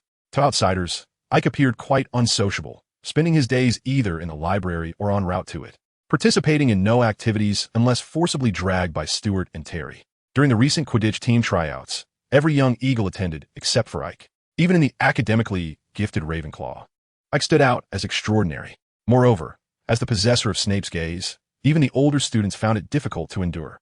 Indeed, this gaze, initially intended to intimidate girls like Morag and to threaten Stuart and Terry, was absurdly categorized as a skill by the worthless notebook system. Snape's gaze. Stade. This wretched system. Ike entered the common room and made his way to a sofa in the corner, observing the upperclassmen engaged in animated discussions. He couldn't help but massage his temples. Over the past month, having devoted more time and energy to Transfiguration, Ike had not made significant progress. Aside from acquiring level 2 in herbology and level 1 in broomstick control, nothing had changed. More crucially, he still had not located the disillusionment charm. He had nearly exhausted the library's resources on spells, with only a couple of sentences outlining the charm's effects, yet no guidance on the incantation itself. Ike even suspected that he would need to venture into the restricted section to find it. But how could he sneak into the restricted section without the invisibility cloak? Ike lacked such a garment. Ike's talent was evident, yet even he could not master as many nonverbal spells as Ike could. However, this reclusive little wizard had become a source of vexation. Roger had naturally observed Ike's subtle isolation in his first year, and even Professor Flitwick was aware of it. As a responsible prefect, the task of integrating Ike into the Ravenclaw family naturally fell upon Roger's shoulders. Senior Davis, Yak mused, a faint smile gracing his lips. "Oh, what are you pondering? Perhaps I could lend a hand," Roger declared, plopping down onto the armrest of the sofa, nudging Yak aside. "Well, this scene has unfolded numerous times over the past month, particularly in the last fortnight, and Yak was beginning to find Roger's enthusiasm rather overwhelming. The thing is, I am in search of a spell, but the library has nothing on it, which is quite disheartening." "A spell, you say?" Roger stroked his chin, adopting a contemplative expression, before breaking into a grin. "I believe I know the spell you seek. In fact, when I first learned of its existence, I searched the library for quite some time as well." "So, you are aware, Senior Davis?" Yak inquired. "Of course," Roger replied confidently. "Do you recall the Ravenclaw motto? Exceptional intellect is humanity's greatest treasure." "Indeed," Yak exclaimed. Roger clapped his hands together. While the library comprised numerous volumes, Hogwarts was not solely defined by its collection of books within those walls. Gently patting Yak on the shoulder, Roger continued, "Often, we overlook the most apparent answers. What is the essence of Ravenclaw? You are astute. I trust you will grasp the notion." As Roger observed Yak lost in thought, he simply smiled before quietly departing. Yak, however, pondered Roger's words. The obvious answers. Glancing at the bookshelf against the wall of the lounge, he realized he had yet to properly explore these tomes. Rising from the sofa, Yak approached the shelf and began scanning the titles layer by layer. Most were trivial works, with the remainder being primarily fantastical novels like The Legend of Merlin. After thoroughly examining the lounge's bookshelf, Yak finally uncovered a hidden treasure: study notes and manuscripts. He opened a notebook, potentially from the 1950s, filled to the brim with invaluable insights, speculations on magical theory, records of ancient runic translations, reflections on transfiguration, potions, and even mischief-making spells. Yak had often wondered how harmless jinxes like Tooth Grower and Bat Bogey Hex, which circulated among young witches and wizards, were learned, as such knowledge was absent from the library's texts. It turned out that beyond oral tradition, they were documented here. He imagined similar treasures existed in other houses. What delighted Yak further was the discovery of the incantation for the disillusionment charm nestled within these pages. He flipped through the notes of a recent graduate, and lo and behold, the spell was indeed present. After perusing over a dozen notebooks, each contained the spell. How foolish I was, Yak thought, nearly laughing at his own naivety.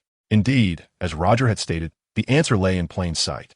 The disillusionment charm was not overly complex. Typically, students who had passed their OWLs could master it swiftly. In essence, it was a spell that allowed the concealed individual or object to blend seamlessly with their surroundings, much like a chameleon, adapting in color and texture to match the backdrop.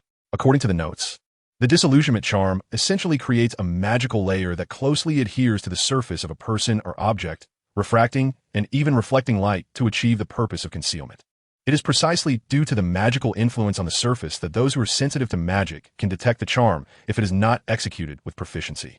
Naturally, adept users of the disillusionment charm can reach a level of invisibility where they remain undetected even when standing right in front of others. Ultimately, the challenge of the disillusionment charm lies not in the casting itself, but in the control over it. Returning to his dormitory, Ike took out his wand and pointed it at a quill on the table. With a swift motion, he inscribed "Aid" in the air, causing the quill to flicker momentarily before it merely faded slightly. The flow of magic felt peculiar and indeed difficult to manage. Ike adjusted his approach and cast the spell again. This time, the quill faded a bit more. After repeating this process dozens of times, the quill finally became invisible. He then directed the spell at a thick tome titled History of Magic, which also vanished from sight. However, upon reaching out to touch it, he could distinctly feel its presence. Suddenly, Ike experienced a wave of dizziness, feeling heavy and languid, as though he had been famished for an extended period. Was this spell so taxing? It was evident that this was a sign of excessive magical depletion. With great effort, Ike rummaged through his drawer to retrieve a piece of chocolate, consuming it, and gradually felt a semblance of recovery. Upon checking his system, there was no trace of the disillusionment charm. It was indeed not a simple incantation. Ike mused that not only was it draining, but it was also challenging to control. Moreover, this was merely applied to inanimate objects. He had yet to experiment with its effects on living beings. Who, then, was the author of these notes? What ordinary student who has taken the OWLs could possess such expertise? Ike pondered the fifth-year Roger, who did not seem particularly remarkable. Chapter 12, The Bludger. Ike's practice with the disillusionment charm had reached an impasse. This was the most challenging spell he had encountered, perhaps rivaled only by the Patronus charm in complexity. Ike even felt that the so-called 3 unforgivable curses were less intricate than the disillusionment charm. Indeed, the previous assumption that it could be learned at the OWL's level was misguided. It seemed that even typical Newt's graduates might struggle to master it. To attempt this in his first year was indeed overly ambitious. So, the question arose, what did Roger think Ike was truly seeking? First-year coursework was not particularly demanding, and Ike could swiftly complete the assignments assigned by the professors through muscle memory. In this regard, aside from Hermione, none could match Ike's speed. Ike had always found Quidditch somewhat perplexing. This so-called sport, which melded elements of football, basketball, auto racing, and martial arts, was evidently brutish given the extensive list of fouls. As a player, concussions were commonplace, as were colds and fevers, while fractures were almost routine. As a spectator, one often found that players soared too swiftly and too high to be discerned with the naked eye, even with a telescope. It was common to lose sight of the action. Whether in terms of gameplay or spectator experience, the quality was severely lacking. Moreover, as the perennial underachievers of Quidditch at Hogwarts, Ravenclaw has languished at the bottom for many years, showing no signs of resurgence. While Hufflepuff boasts a rising star in Cedric, what does Ravenclaw have? Are they to rely on Autumn to be their savior? Perhaps in another 2 years, that notion might hold some weight. Having executed a disillusionment charm on himself, and following it with a Patronus charm, Ike, after a prolonged absence, finally grasped his wand. His proficiency in the reveal charm had reached level 2, yet the disillusionment charm remained a point of embarrassment for those who ventured before him. After growing weary of the dormitory, Ike decided to leave the Ravenclaw Tower and made his way directly to the edge of the Black Lake. For nearly 2 weeks, he had developed a fondness for coming here during his idle moments, staring into the profound and expansive waters. Occasionally, a giant squid would emerge from the depths, waving its enormous tentacles and stirring the lake, sending the young wizards along the shore into a frenzied retreat. Of course, this held no fear for Ike. With a waterproof charm, a warming charm, and a cleaning charm combined, he knew well their true effectiveness. Merfolk sometimes made an appearance, but they bore no resemblance to the youthful and alluring figures Ike had envisioned. Rather, the freshwater merfolk of the Black Lake were rather grotesque, wielding algae-covered forks and presenting a rather unappetizing sight. Sitting quietly by the shore, Ike pondered whether he had been a tad too impatient in his pursuits. In terms of first-year safety, as long as one avoided the Forbidden Forest, there was little danger. Yet every time he considered this, the image of a pair of enormous yellow serpent eyes invaded his thoughts. Basilisks were not to be trifled with. Upon entering the Great Hall, Ike indeed found Professor Flitwick directing the older students as they hung spiderwebs and faux bats. Upon noticing Ike's arrival, Professor Flitwick beamed with delight and beckoned, "Mr. Stride, splendid. Come help us hang these decorations."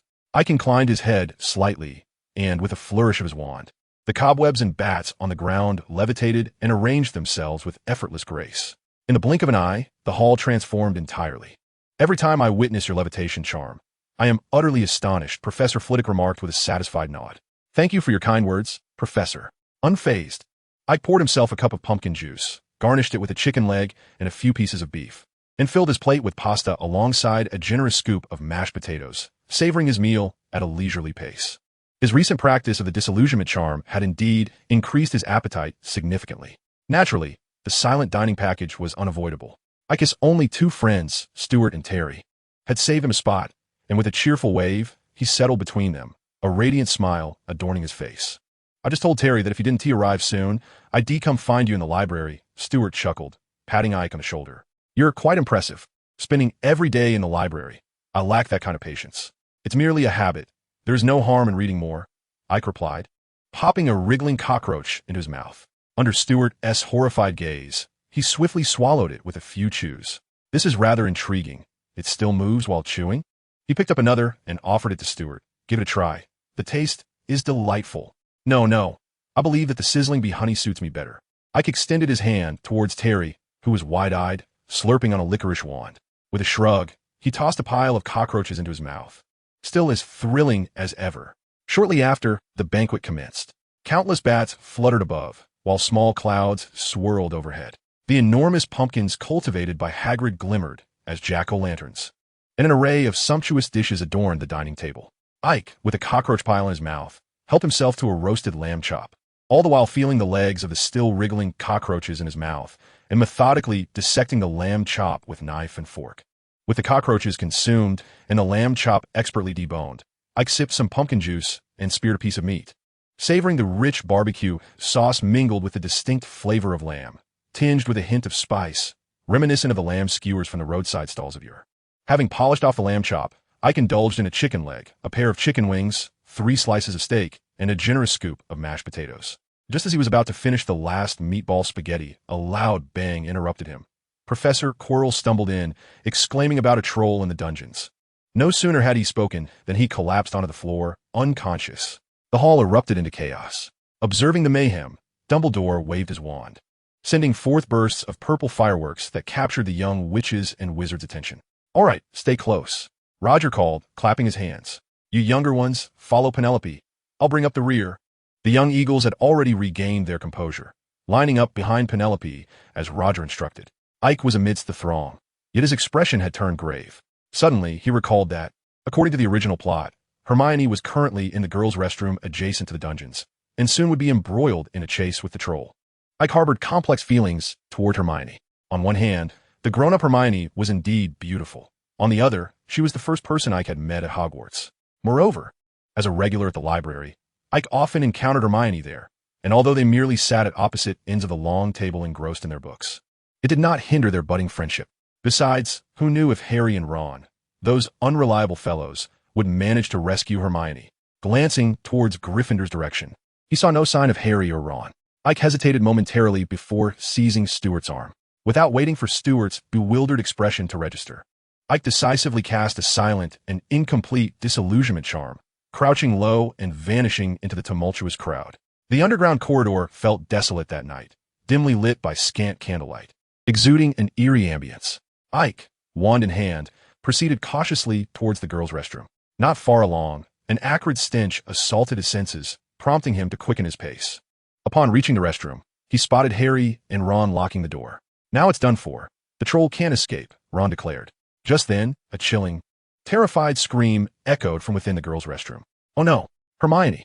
As the two individuals turned to unlock the door that had been secured, they were suddenly ensnared by an inexplicable force, pulling them apart in opposite directions, scattering them into disarray. In that moment, a voice echoed as the door to the ladies' restroom erupted open. The pair, regaining their composure, hastily glanced inside to find Hermione, her hand covering her mouth, staring at them in sheer terror, accompanied by a formidable silhouette lurking nearby. "Run!" Harry shouted, and before his words could linger in the air, Hermione, too, seemed to be yanked away, swiftly soaring out of the restroom. Just as Harry was about to call out again, he felt that familiar sensation return. Upon regaining his senses, he found Hermione and Ron half reclined on the ground beside him. Thud, thud, thud. The sound of heavy footsteps resonated, accompanied by a nauseating stench. As the troll emerged, wielding a hefty wooden club, with a ferocious roar, the troll spat droplets of saliva as it surveyed its surroundings before charging towards Harry and his companions. Legs freeze. Obstacles abound. With the utterance of 2 spells, The troll staggered momentarily, but merely faltered before advancing again. However, it halted after just a few steps, scratching its diminutive head, seemingly puzzled about the whereabouts of its club. Then, with a sudden force, it brought the club crashing down. Bang! A tremendous noise echoed as the troll collapsed to the ground. The club, seemingly unsatisfied, soared again before landing with a resounding thud on the back of the troll's head, causing it to lose control and tumble aside. Harry felt as though he were dreaming. A 12-foot troll lay sprawled just a couple of meters before him, appearing far less fearsome than it had seemed, fragile like a fledgling chick. It seems someone has rescued us. Harry slowly regained his composure, though his words stumbled. Indeed, someone has saved us, Hermione remarked, now composed, as she helped the two inept men back to their feet and cast a cleaning charm upon them. But who could it be? Ron inquired, his voice still trembling, failing to notice the professors approaching. Surely, it is not the professors, Hermione replied, furrowing her brow as she wiped away the tears that had surfaced from her fright, silently contemplating. Who else could it be but that individual? Chapter 13, In the Company of Fools. Harry and Ron epitomized the true spirit of Gryffindor, their recklessness and impetuousness characteristic of the Little Lions. Frequently, the duo acted on impulse, their minds igniting with fervor. In contrast, Hermione, while also prone to impulsiveness, often managed to maintain her rationality, adeptly discerning peculiarities in the minutiae to pinpoint her objectives. Nonetheless, influenced by Harry and Ron, her targets frequently veered off course. Yet, regarding the troll incident, Hermione was unwavering in her conviction. As the ever-knowledgeable top student of her year in the original narrative, Hermione was acutely attuned to her academic performance. Especially in her early years, her competitive spirit and pride rendered her intolerant of any perceived inadequacies.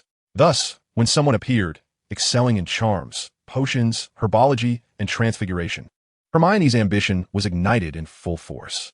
Just as Hermione never considered herself a genius, there remains a notable disparity when compared to true prodigies like Bill Weasley, the eldest son of the Weasley family. After all, merely in terms of academic achievements, the 12 OWL certificates are something Hermione has yet to attain. It could be argued that, had it not been for Aike, Hermione would have comfortably held the position of the top student, just as she did in the original timeline. Now, however, she finds herself relegated to second place. As a chaser, Hermione possesses a deeper understanding of Aike than he might have imagined. Suddenly, a cacophony of footsteps echoed, and Professor McGonagall rushed toward the trio, followed closely by Snape and Quirrell. Quirrell cast a fleeting glance at the troll before emitting a feeble sob and collapsing against the wall, clutching his chest tightly. Professor McGonagall, visibly furious, bore a pale face and trembling lips, her right hand gripping her wand with an unsettling quiver. "What on earth are you playing at?" she scolded. "That is a troll. XXXX-level magical creature. You should consider yourselves fortunate to have escaped unscathed. Why weren't you simply staying in your dormitory?" "Professor McGonagall, I swear." The current Professor McGonagall is 1,000 times more terrifying than the detestable Professor Snape, Harry thought, just as he was about to recount the events that had transpired. A voice from the side interrupted him. "They were looking for me, Professor McGonagall," Hermione stated. McGonagall turned her gaze to Hermione, who continued, "I had read about trolls in books and thought I could handle it. If it weren't for Harry and Ron, I believe I would have certainly met my demise. They rescued me from the restroom. Ron kept the troll distracted while Harry struck it down with its own club, and Ron followed up with another blow. By the time they arrived, I had been cornered by the troll, and there was no opportunity to summon help." Professor McGonagall looked at Harry and Ron, both of whom wore bewildered expressions. They immediately nodded in affirmation, confirming Hermione's account. "Oh, I see," McGonagall pondered. "Miss Granger, because of your recklessness, 5 points have been deducted from Gryffindor. However, it is rare for a first-year wizard to best an adult troll. Thus, you each earn 5 points for Gryffindor. Additionally, I will inform Professor Dumbledore about this incident. Now off you go." The trio hurried away, silently ascending the staircase until they were at a distance from the troll's foul odor. "Hermione, do you know who helped us?" Harry inquired, deliberately omitting any mention of the points awarded, as he did not intend to be the honest child who exposed Hermione's fib, being the cleverest among the three. Hermione must have had her reasons for her deception. "I have my suspicions," she replied. "So you don't intend to share with us?" Ron mumbled. "We'll keep it a secret. You know, we excel at that sort of thing." Harry and Hermione exchanged incredulous glances, unable to believe Ron's words. Everyone in Gryffindor knew Ron Weasley was a notorious blabbermouth.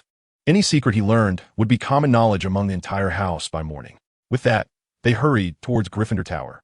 After much contemplation, It seems that the only one capable of effortlessly defeating the troll, and who is intrinsically connected to us, specifically to you, is indeed him. Hermione gazed at Harry with a hint of surprise. She had not anticipated that Harry, who had always acted recklessly alongside Ron, had developed the capacity for critical thinking. Indeed, I surmise it is him. Hermione nodded in agreement. Harry had deduced correctly, leaving her with no justification to dismiss the notion of Ike. But why didn't you voice it earlier? Harry inquired. Hermione paused, her gaze fixed on Harry. Did you happen to see Ike just now? No, Harry shook his head. There exists a spell known as the disillusionment charm, which grants invisibility to the caster. Hermione continued walking. I am aware that Ike has been practicing this spell recently. However, I am uncertain if he has succeeded, as it is typically taught in the 7th year. Clearly, he has succeeded, Harry shrugged, lacking the comprehension of the charm's complexity, and thus unable to fathom the astonishment and frustration in Hermione's tone. Undoubtedly, Hermione affirmed, to use the disillusionment charm to conceal himself and then depart immediately after rescuing us indicates he has his own agenda. Harry, we must not divulge Ike's secret, particularly after he has just saved us. Very well, you have convinced me. You can trust that I will keep this secret, Harry replied, tilting his head towards Hermione and patting his chest. I want to tell Ron. That is for the best. Hermione tossed her hair and, without waiting for Harry, sprinted towards Gryffindor Tower. Upon reaching the portrait of the fat lady, the door was already ajar, revealing Ron engaged in a heated debate with her. Trust me, they are right behind us and will arrive momentarily. Red-headed boy, step aside. 3 minutes have already passed. I shall close the door. No. Please believe me. Just wait a bit longer. Ron suddenly heard footsteps and, upon recognizing them, shouted Harry. Hermione, hurry. The fat lady is about to close the door. The two quickened their pace and rushed into the archway alongside Ron. We know the password, Ron, Harry gasped. Damn it. Ron evidently just realized, slapping his forehead in frustration. I forgot. Chapter 14, I understand. Hogwarts is like a sieve. It harbors no secrets. As soon as the trio entered the common room, they were met with resounding applause and cheers from the entire Gryffindor house, especially from the Weasley twins, who, brandishing magical fireworks acquired from unknown sources, exaggeratedly bowed to the three. The title of Troll Slayers was thus bestowed upon Harry and his companions, much to Ron's delight. Meanwhile, Ike was in the dormitory facing a joint interrogation from Stuart and Terry. Ike, it was you who defeated the troll, wasn't it? Stuart had bound Ike to a chair, removed one of his shoes, and brandished a quill menacingly, poised to tickle him. Speak, confess, and receive leniency. Resist, and face severity. You know the consequences of concealment.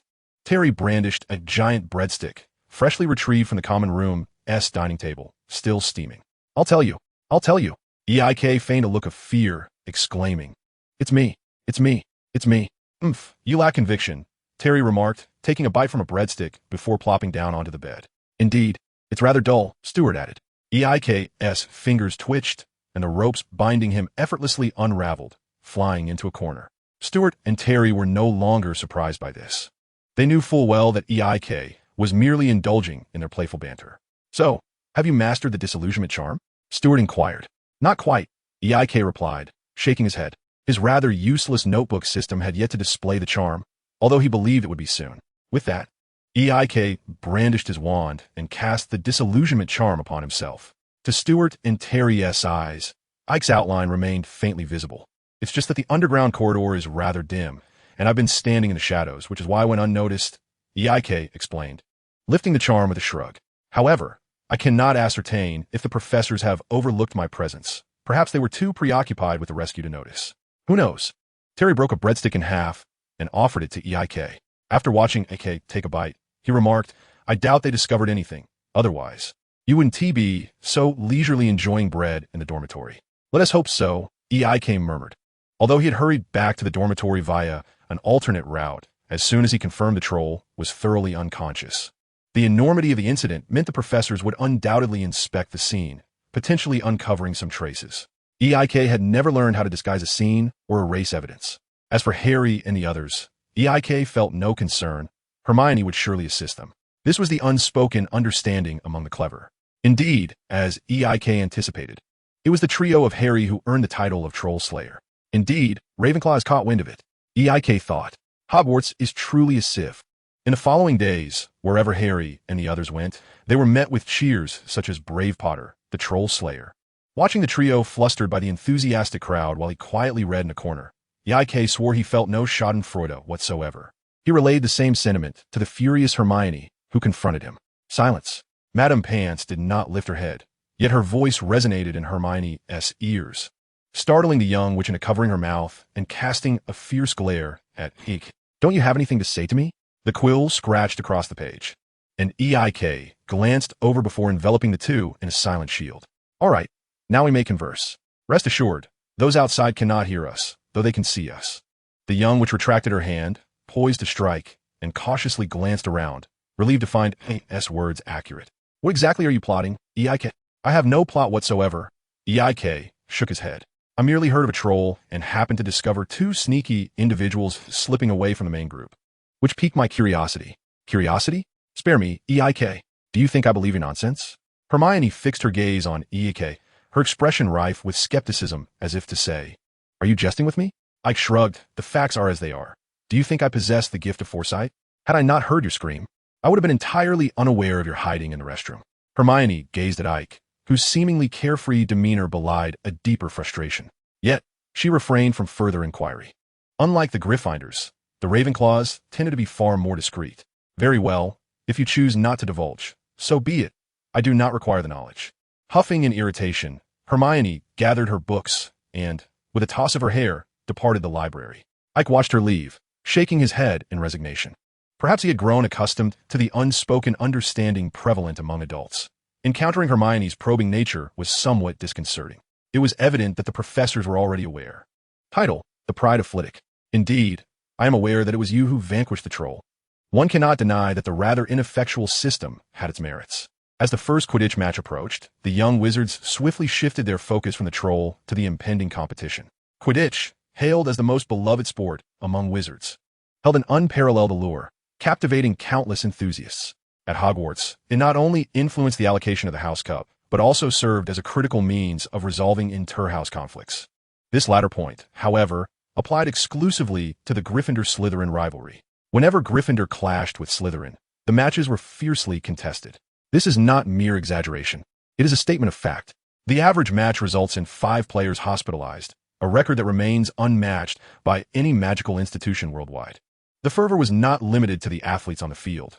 The fans were equally passionate, with large-scale brawls erupting between the two houses post-match, almost becoming a tradition. Toothless bats, snot-eating slugs, and tarantella curses flew wildly, creating an utterly chaotic scene. This was merely the playful antics of students. Following a particularly decisive victory for Slytherin over Gryffindor, an unnamed professor of icy demeanor remarked thus, Ike had no intention of attending the match. Stuart and Terry merely shouted a cheer, and upon realizing Ike's indifference, they ceased their attempts to engage him. Having spent over 2 months together, the young Eagles had become adept at understanding each other's temperaments, being intelligent individuals who naturally avoided unnecessary conflict. Ike was pleased with this arrangement.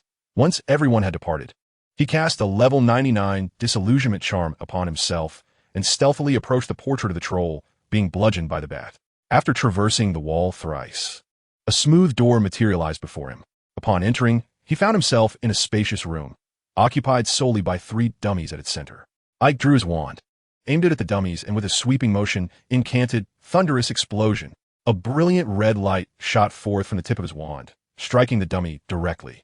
With a resounding bang, the center dummy exploded, sending shockwaves that dismantled the 2 flanking dummies, leaving them maimed. Ike closed his eyes, feeling the flow of magic within him, and when he opened them again, a new line of text appeared before him. Explosion spell LV1 acquired. Chapter 15. Speculations. Tendrou explosion. Tendrou explosion. Tendrou explosion. Ike conjured a chair, his right hand resting beside him, while his left hand grasped a quilt filled with water. He tilted his head back and drank it all, then summoned 3 dummies once more, without the need to wave his wand again. Level 2 of the exploding charm had been acquired. Compared to auxiliary spells like the levitation charm, the energy consumption of such offensive magic was indeed rather significant. Moreover, there seemed to be something amiss. Ike mused that perhaps he had cast the exploding charm too many times in quick succession, leading him to instinctively wish to unleash another upon the dummies. Was he perhaps overindulging in self-suggestion? In the Hogwarts library, he had encountered a theoretical tome entitled The Mind, What You Do Not Understand, which contained a phrase that left a lasting impression on him. Magic invariably alters a wizard's will, Just as dark magic can render a wizard increasingly radical, bloodthirsty, and malevolent, seemingly innocuous spells can also exert influence on a wizard. Those who frequently employed the cleaning charm would find it increasingly intolerable to endure dust, a change that might be subtle yet undeniably present. From this perspective, it was reasonable to conclude that the exploding charm could engender destructive thoughts. However, it should not be so overt, should it? Ike resolved to take a brief respite.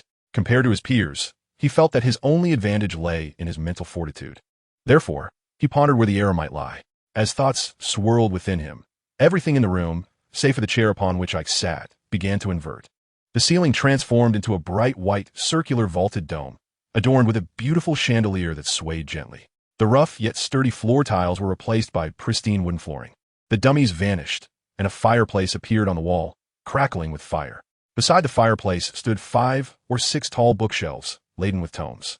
On the opposite side was an exquisite desk, neatly arranged with paper, quills, and ink.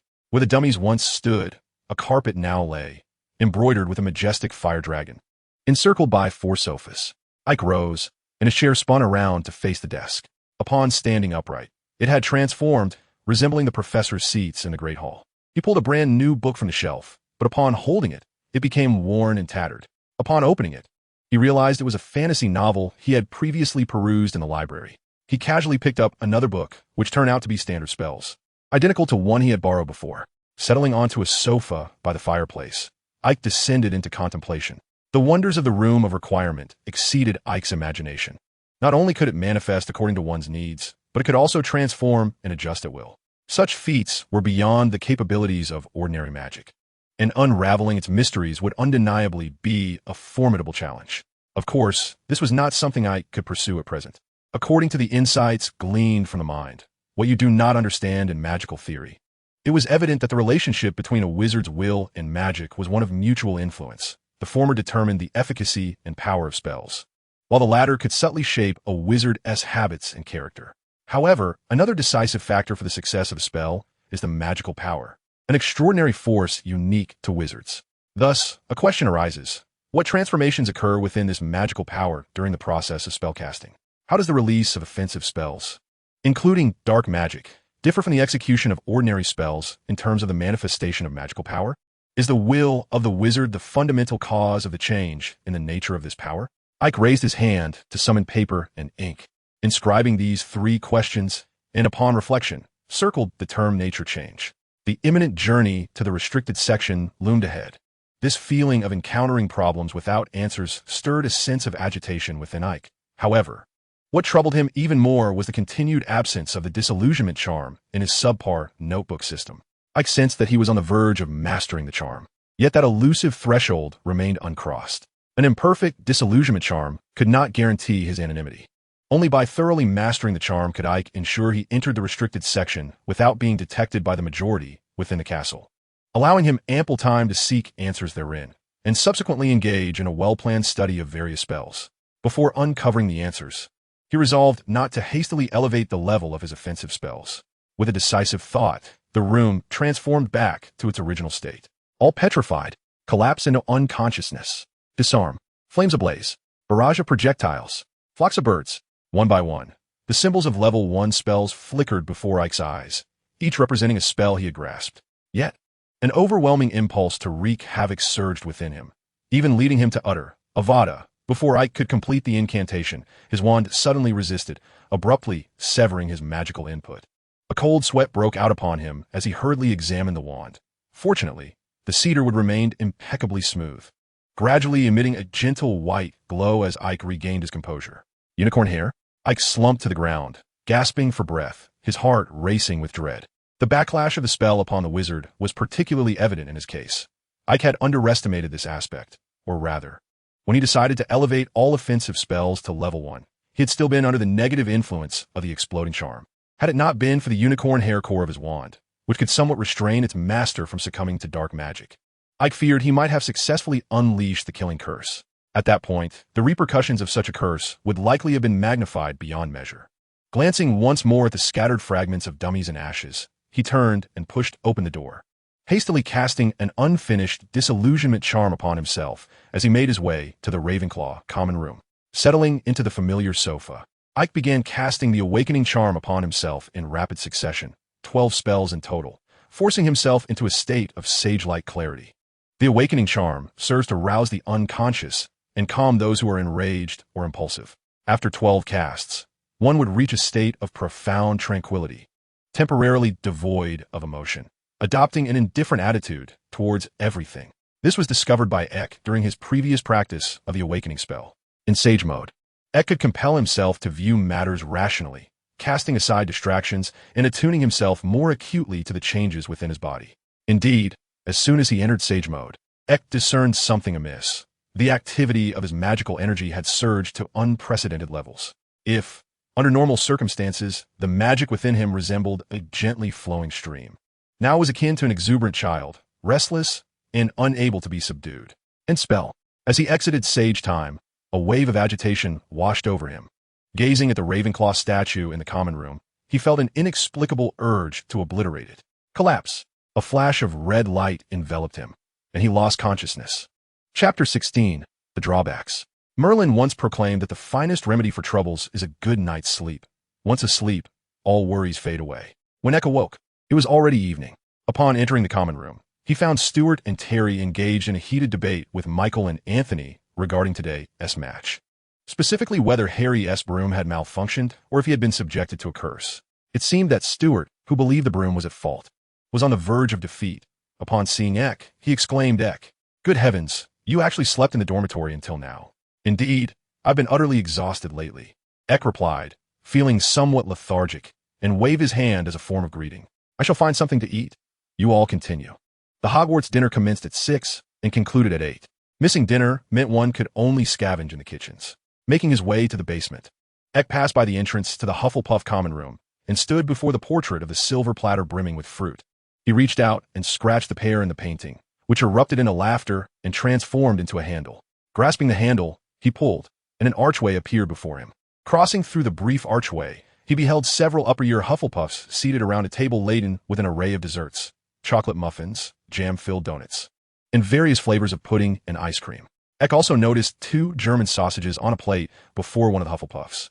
The location of the Hogwarts kitchens was no secret among the Hufflepuffs. After all, the house elves residing in the castle were largely descendants of those once taken in by Helga Hufflepuff, naturally inclined towards the Badgers. Helga Hufflepuff was most renowned for her culinary spells, and many dishes at Hogwarts feasts still trace their origins back to her. Thus, it was no surprise for the Badgers to frequent the kitchens. It was Aike, a Ravenclaw, who was an anomaly in this setting.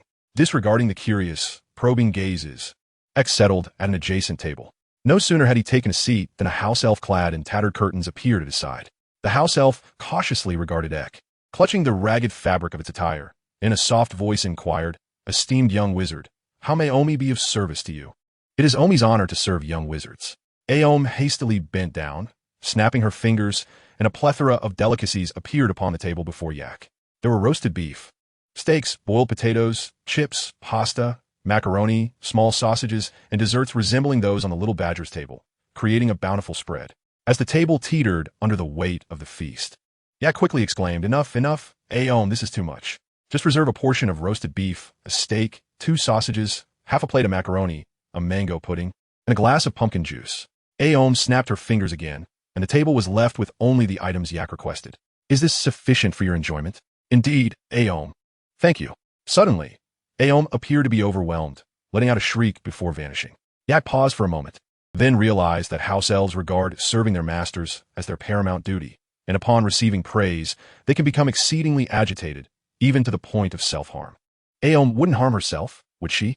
Aike pondered briefly. Then, using his right hand, he speared a piece of roasted beef and placed it into his mouth.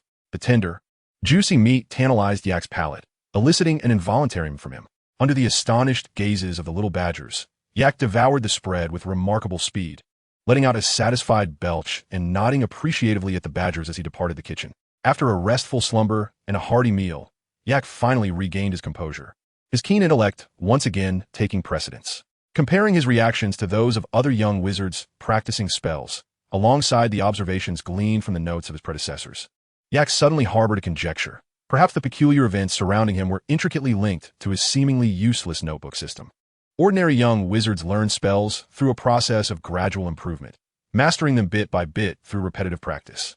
Initially, their success may be sporadic, but with diligence and a deeper understanding, they become adept. Such a useless system.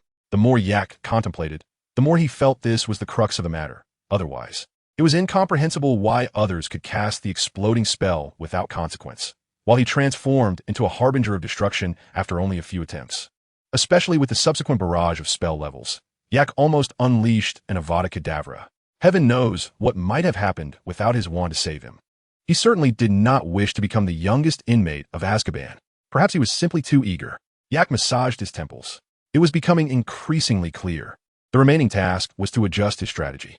The disillusionment charm would remain paramount, but after mastering that, all other spell practices would be set aside to focus on the study of magical theory and transfiguration. Following that, he must learn the Patronus charm. If Yak's hypothesis held true, the Patronus charm would mitigate the backlash from offensive spells. As one of the oldest and most potent defensive charms, its power and complexity are undeniable, making it an even more challenging endeavor than the disillusionment charm. Yet, it was essential for Yak to master it.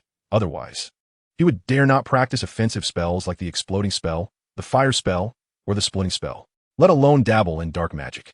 Chapter 17, Christmas Eve. November quietly passed, accompanied by a blanket of snow enveloping the entire school, and at long last, Ike's disillusionment charm was successful. This charm had consumed more of Ike's time than any other spell to date, and upon reaching level 1, he finally comprehended the intricacies of its difficulty. Unlike other spells, the disillusionment charm primarily affects the caster themselves, yet its effect is directed towards others, rendering them incapable of perceiving the person or object under the charm's influence. In essence, this spell simultaneously impacts both the intended target and those observing it. The former's casting process bears resemblance to other spells, but the latter poses a challenge, requiring a high degree of control over magical energy. Due to the presence of the inadequate notebook system, although Ike had mastered many spells to the point of silent and wandless casting, this was largely attributable to the system's spell-level mechanics. His own grasp of magical energy was not as robust. The fundamental issue remained. The system's existence meant Ike's foundational skills did not sufficiently support his spellcasting prowess. A weak foundation and an overly ambitious structure would inevitably lead to complications. Ike learned from this lesson and revisited the standard incantations and magical theory. Through review, he discovered new insights. As the adage goes, reading a text 100 times reveals its meaning. The wisdom of the ancients proved to be undeniably correct in this regard. Not to mention, aided by his affinity for magic, Ike could distinctly sense his control over his internal magical energy strengthening. Much like the demonstration before Professor McGonagall at St. Mary's, where it was not the spell that made the quill float, but Ike's own magical prowess. Now, Ike merely sought to rekindle that sensation and engage in continual practice. Relying solely on his magical energy to achieve such feats was undoubtedly formidable. Regrettably, Ike could not manipulate a number exceeding 9, meaning that controlling 9 quills was his current limit. He felt an immense relief that Stuart and Terry had already departed the school when he received the sweater. He had no desire to experience the embarrassment of social death. For those students remaining at the school, the Christmas holiday was not as relaxing as one might envision. Professors often assigned copious amounts of homework before the break, thus consuming a significant portion of the holiday. Furthermore, the prefects would adorn the entire castle, and exceptional students like Ike were undoubtedly valuable helpers. Moreover, with so few students remaining, it was considerably more convenient for the prefects and professors to supervise, compounded by the additional patrols mandated by Filch's insistence, making the atmosphere less relaxed than during regular classes. Utilizing the levitation charm to assist Professor Flitwick in hanging decorations on the Christmas tree, Ike finally began to feel some relief. Only 3 first-year Ravenclaw students remained at school: Ike, Padma, and Morag. Faced with Morag and Padma, Ike had no desire for conversation, or rather, they clearly showed no interest in speaking with him. Half a semester has passed, and Yak has successfully established himself as the most peculiar individual in the gathering of oddities that is Ravenclaw.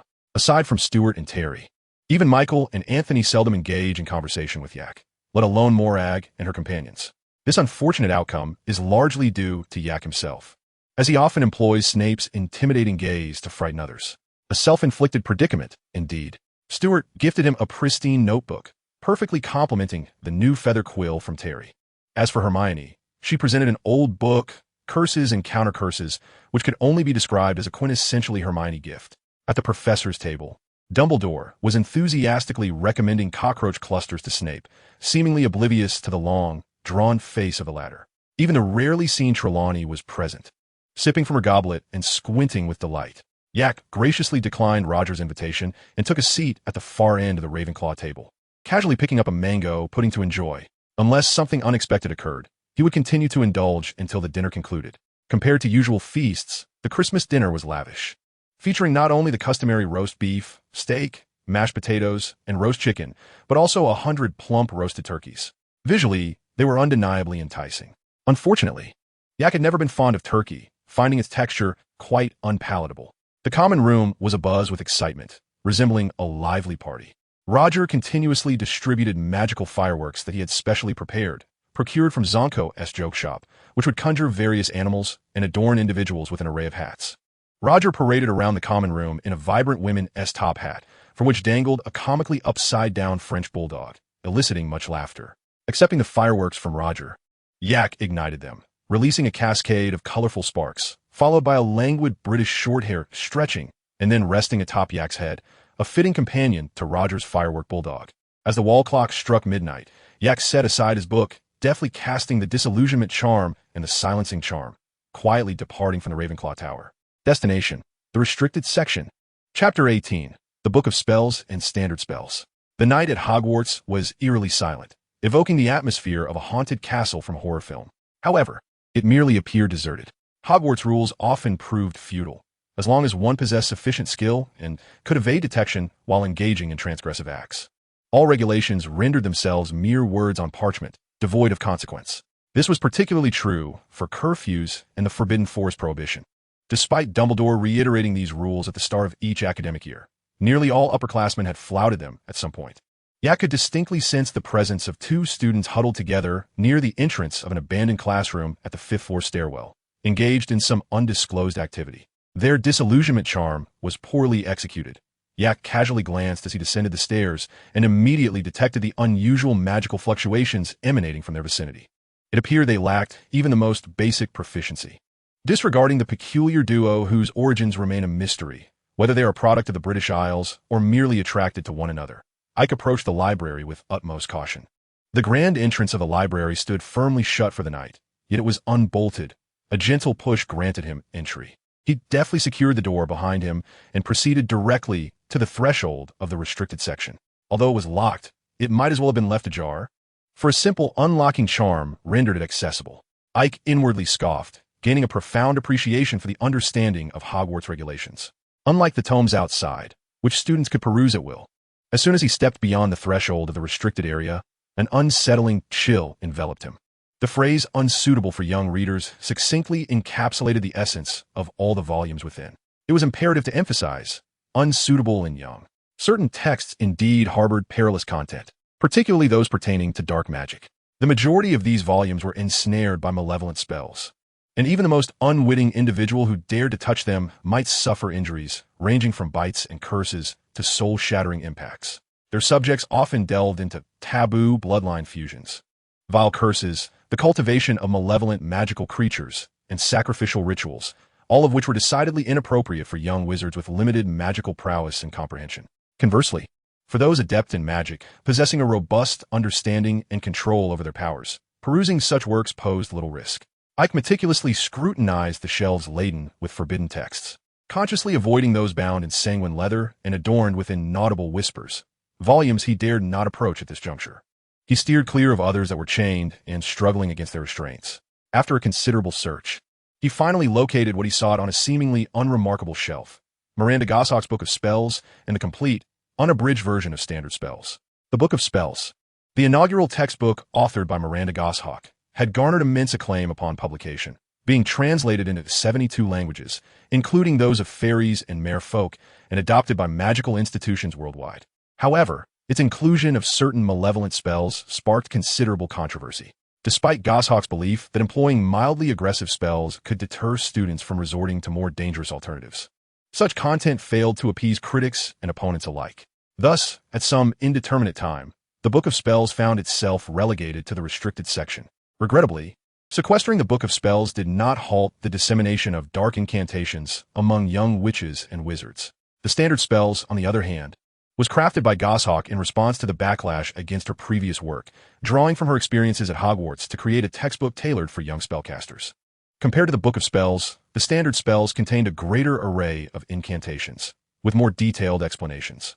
Nonetheless, the first edition of the standard spells still harbored numerous prank spells and even some aggressive charms capable of inflicting serious harm, which ultimately led it to follow in the footsteps of its predecessor. As for subsequent editions, they emerged as redacted versions devoid of malevolent and aggressive spells, with even some complex charms, such as the Patronus charm, being omitted. Whether in the Book of Spells or the complete unabridged version of standard spells, the Patronus charm is indeed present, cradling the 2 tomes within his robe and securely locking the door to the restricted section.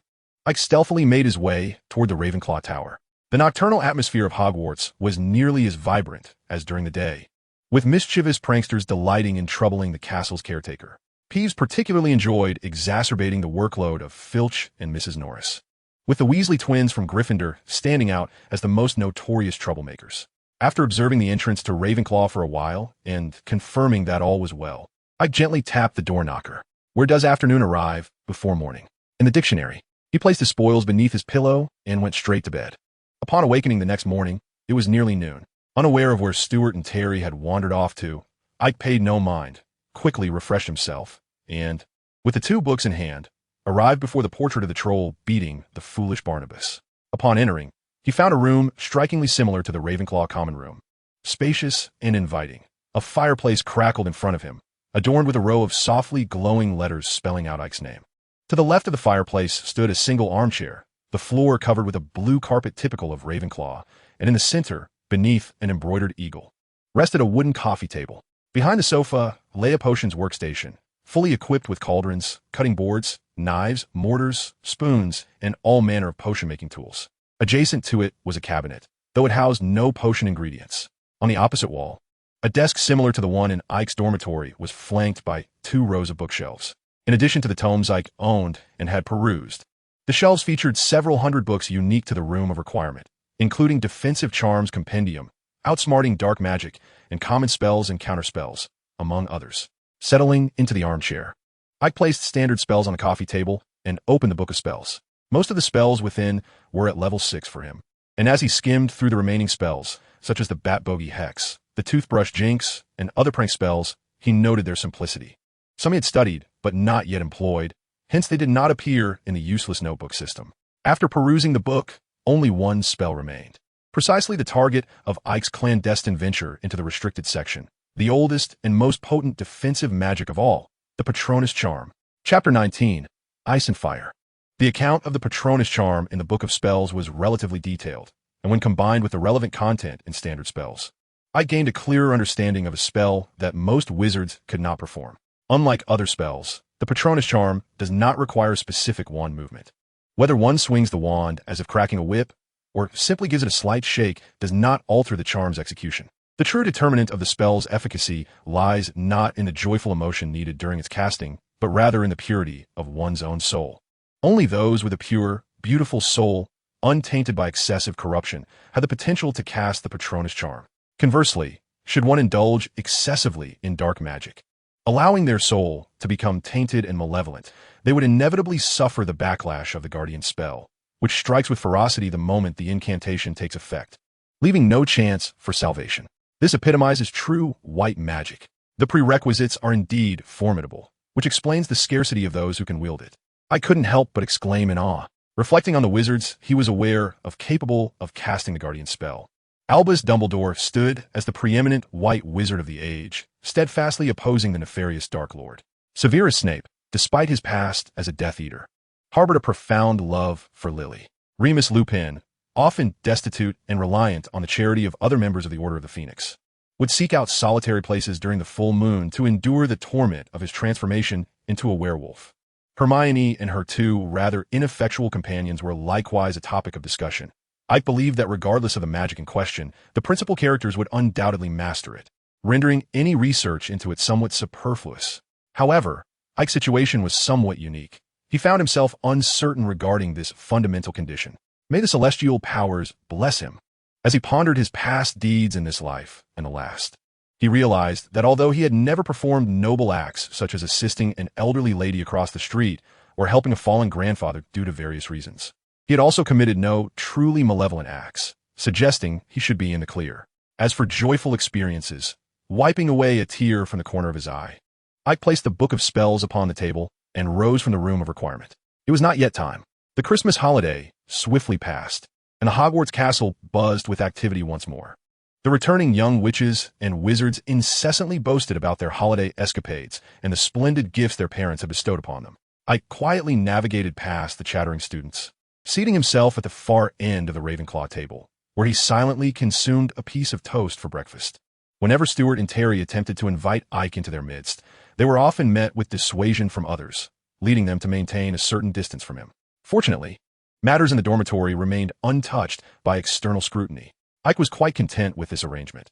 He preferred solitude, having spent the past week mastering only a single copying spell. Upon discovering that the Book of Spells and Standard Spellbook were protected by an anti-copying charm, his motivation waned further. Do not seek out that oddball. It is said that he is not well liked in Ravenclaw. He overheard someone insinuate while enjoying his meal. Instinctively adopting Snape's penetrating gaze, he turned to see a fluffy creature dragging along two troublemakers, one of whom, a red-haired mischief maker, met Ike's chillingly vacant stare. Ron released his grip on Hermione's sleeve, instinctively recoiling and seeking refuge behind her. Harry mirrored this reaction. Ike's gaze wielded an especially potent effect on him. "Ike!" Hermione exclaimed energetically, her hands guiding Harry and Ron to the edge of the Ravenclaw table. "Good morning, Hermione," Ike replied, managing a smile as he poured a cup of pumpkin juice and handed it to her. "Have you had breakfast? The pumpkin juice is particularly delightful today." "Not yet." As Hermione took the cup and sipped it, the worried gazes of Harry and Ron lingered upon her.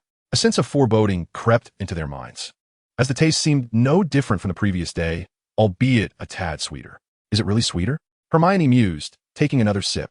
"Indeed, it does appear to be," she conceded. With a smile, Ike bit into a piece of toast and inquired, "By the way, what brings you here?" Hermione, almost forgetting her purpose, tapped her forehead in realization and shot a disapproving glance at the two seemingly useless men beside her. "Are you familiar with Nicodemus?" "Yes," Ike nodded, taking a bite of bacon, though he noted it was slightly overcooked today. "If you know, then do share," Hermione urged, her impatience evident as she ignored the surprise on the faces of the two men nearby. "I searched through studies on the development of modern sorcery, notable modern wizards, and great wizards of modern times, but found nothing on him." Ike paused momentarily, then responded, "He created the Philosopher's Stone." His satisfaction was palpable as he observed the astonished expressions on Harry and Ron's faces, causing him to squint with delight. The Philosopher's Stone, the pinnacle of alchemical achievement, could transmute any metal into pure gold, though its other capabilities far surpassed this trivial transformation. Contemplating the marvel of a man born in the 14th century who had survived to the present day, Ike relished his meal. Meanwhile, Harry furrowed his brow as he watched Ike depart alone and turned to the visibly frustrated Hermione. "Hermione, perhaps we shouldn't have sought out Ike today." "What do you mean?" Hermione retorted, still fuming. "He just casually revealed the answer you two couldn't find all holiday." "I understand. I do not dispute that," Harry quickly clarified. "However, did you notice his tone when mentioning the Philosopher's Stone? And his expression? I sense he harbors ulterior motives." "What do you mean?" Hermione began to respond, but Ron interrupted. "Exactly. Did you see his eyes? They're just like Snape's." Ron bent down, feigning caution, though his voice betrayed his earnestness. He could very well be Snape's illegitimate son. Such similar eyes, both despised, both fixated on the Philosopher's Stone. "Trust me, it must be true. That's impossible. Ike is not that kind of person." Hermione vehemently denied. "Ron," Harry interjected, noticing Hermione's expression darken, and quickly covered Ron's mouth. But it was too late. Hermione shot them a furious glare and stormed out of the Great Hall. "Did I say something wrong again?" Ron pondered aloud once Hermione had departed, still bewildered. Harry nodded knowingly, giving Ron's shoulder a meaningful pat and flashing a peace sign. "That makes 2 times, Ron. Let us hope we don't encounter a troll again." Chapter 20. The Kindness of Stuart. After leaving the Great Hall, Ike made his way to the shores of the Black Lake, alone with his thoughts. In January, Hogwarts is enveloped in a chilling cold. Recent snowfalls have left patches that remain unthawed, and the wind sends icy shards stinging against one's face. Ike cast a warming charm upon himself, yet still felt the chill, despite the fact that magic ought to render one impervious to such discomfort. Suddenly, bang! A snowball soared from behind him. With a mere flick of his fingers, Ike halted the snowy projectile half a meter away, then propelled it back at an accelerated pace, followed by a dozen more snowballs that launched forth from the ground in quick succession. "Ike, stop at once," Stewart exclaimed, narrowly evading the barrage, but not before being struck 5 or 6 times, barely escaping the ensuing flurry of projectiles. Witnessing more snowballs rising into the air, he quickly cried for mercy. "It's just the house elves doing laundry. What's the fuss? Besides, you started it. I merely retaliated." I cast a cleaning charm on Stewart, remarking there's magic involved. "Is there not? Clothes cleaned by magic lack a certain essence." Stewart adjusted his garments and rubbed his hands together. "In this biting cold, I truly do not understand why you ventured out here. To enjoy the breeze. Do you not find the Black Lake particularly beautiful at this moment?" Ike gestured toward the frozen lake surface. "Would not like to go ice skating?" "I would rather not." Stewart shook his head vigorously. "Roger mentioned that the giant squid in the Black Lake enjoys striking the ice while young wizards skate atop it. You know, it's such a massive creature. It can be quite reckless and often breaks the ice. Is that so? Then perhaps it's best to avoid it. I have no desire to consume Madame Pomfrey's special cold remedy. Seeing my ears smoke is quite unpleasant. If possible, perhaps you could share your thoughts with me. We are friends, are we not?" Ike turned to regard the cautious Stewart, a smile gracing his lips. "It's merely some minor inconveniences with spell casting. Nothing insurmountable. I simply need to relax a bit, and the issues will resolve themselves swiftly." "All right," Stewart nodded. "But I must say, you really needn't push yourself so hard. Nor should you maintain such a rigid stance with Morag and the others. It's evident to everyone that you've shut yourself away. Quite often, I feel you're too hard on yourself. No first year at Hogwarts has ever mastered silent and wandless magic as you have. I believe if you made an effort to communicate more with others, it would be beneficial, wouldn't it? Everyone does not harbor animosity toward you. They're just afraid of me, correct?" Ike maintained his smile, yet Stewart shivered involuntarily. "Indeed, precisely," Stewart exclaimed loudly. "Sometimes your expressions can be rather intimidating, especially when you wield that gaze. It is truly frightening. There have been several instances where I felt as though I could scarcely breathe." Ike chuckled and patted Stewart's shoulder, assuring him, "All right, I understand. I shall be more mindful." "You had best do so." Stewart's expression turned fierce. "Otherwise, even if I cannot best you, I will ensure you pay a price for it." All right, I've got it." Ike moved his fingers, and a whirlwind swept the snow within a 3-meter radius around him, carrying it towards the Black Lake. The snow danced in the air, scattering beautifully under the sunlight. There was just one matter that eluded my understanding. But now, clarity had dawned. Stewart gazed at Ike's smiling face, despite a lingering doubt in his heart. Ike's expression conveyed an earnest plea for trust, and so he chose to believe, at least for the moment. The counsel offered was an act of goodwill, and Ike understood this. For Stewart, who had spoken those words, only gratitude remained. Perhaps it was indeed time to attempt to engage with them? On the way back, Ike listened to Stewart recounting amusing anecdotes from recent days, while his mind wandered. He was aware that his current state of isolation was self-imposed, much like Morag, who greeted him with disdain each time they met.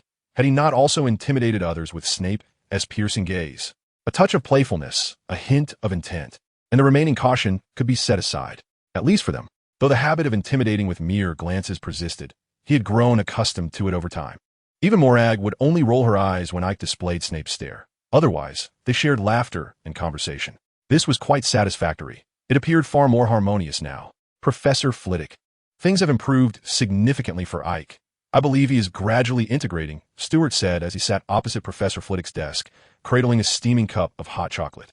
"That is wonderful," Professor Flitwick replied, retrieving a small cake from his drawer and offering it to Stewart. "Indeed, your exchanges are far more productive, Mr.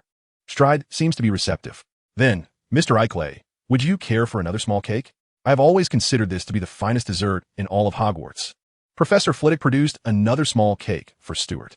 "No, thank you, Professor Flitwick," Stewart politely declined, waving his hand, glancing at the pile of cockroach clusters scuttling across the table. Stewart hesitated before speaking. "If possible, I would like some cockroach clusters. Ike enjoys them immensely, though I find them rather repulsive." "Is that so? Your taste seems to align closely with Professor Dumbledore's," Professor Flitwick remarked, neatly packaging the cockroach clusters and handing them to Stewart. "They are, to my knowledge, the only 2 individuals who relish these delights. Perhaps they're the only ones in the entire magical realm who do." With a playful wink, Professor Flitwick added, "I concur." Stewart accepted the paper bag and rose, saying, "Then, Professor Flitwick, may I take my leave? I must hasten to deliver these to Ike. Perhaps there is no need to rush." Chapter 21. Precision and Presumptions. Creak, creak. Chewing on the cockroach clusters, Ike felt the tiny legs scuttling in his mouth. A burst of sweetness exploding on his palate, causing him to squint in delight. Stuart, Terry, Michael, and Anthony looked on with expressions of horror, while Morag, Mandy, and Padma had already turned away, covering their mouths, their stomachs churning in protest. Goodness, I should never have given you that. Stuart attempted to snatch the paper bag, only to be met with a swift combination of a leg-locking spell followed by a levitation charm, causing him to flail his arms and legs in midair. All right. I'm done eating, he exclaimed. Meanwhile, Ike tossed another cockroach into his mouth and casually dispelled the enchantment. As soon as Stuart's feet touched the ground, he charged at Ike, delivering several punches of moderate force. Ike, however, did not evade, grinning as he reached for a handful of cockroaches, intending to throw them into Stuart's mouth. This caused Stuart to retreat in alarm, while the onlookers, including Terry, were similarly flustered. Morag screamed and dashed to the entrance of the dormitory, peeking out with three little heads to observe Ike, who was menacingly cornering Stuart and his companions. The crowd shook their heads in disbelief. As Terry explained, we're heading to watch Quidditch shortly. Roger mentioned they devised new strategies and are eager to test them in flight. Very well, I shall make my way to the library then, Ike replied, still indifferent to Quidditch, unable to grasp its allure. Opposite him, Hermione remained engrossed in her notes, her quill moving swiftly across the parchment. Ike did not greet her, but instead opened the evolution of magic, seeking answers to a particular question within its pages. The Evolution of Magic is a historical tome dedicated to the study of magic, tracing its roots from mythological origins to the cataclysmic sorcerers of ancient times. Through the era of Hogwarts founders and into the present day, it reveals a clear trajectory of magical development. From the rigid and stilted practices of yore to the current more relaxed approach, the myths are too distant, and ancient records offer scant credible information. However, starting from Merlin, one can observe a gradual diminishment in the potency of magic as humanity ceased to rival nature, leading to the disappearance of miraculous feats such as Moses parting the sea. This evolution mirrors the simplification of magic itself, evident in the complexities surrounding the study of ancient runes, such as those from the Nilian script. Legends suggest that the ancient runes were derived from Odin's 9 days and nights suspended from the world tree, while others claim they were the language of the elves, or even stemmed from ancient wizards' observations of magical creatures. Though the precise origins remain uncertain, it is indisputable that ancient runes possessed remarkable properties. Inscribing specific runes onto an object bestows it with particular magical attributes, while reciting multiple runes in a designated order can yield extraordinary effects. Ancient runes have found extensive application in alchemical artifacts and are frequently associated with the so-called legendary items passed down through ages. It is clear that ancient runes share characteristics akin to runic scripts, capable of being invoked as spells to cast unique magic. However, many ancient runes have been lost, and the existing ones remain only partially comprehended by wizards. Much like Oracle Bone script, the meaning of many runes is often a matter of conjecture, with few certainties. Modern European magic predominantly derives from Latin. Whether one casts a spell in English, French, or German, the effects remain consistent. From this perspective, Latin serves as the standard language for modern magical incantations, and spells articulated in Latin indeed manifest with enhanced efficacy.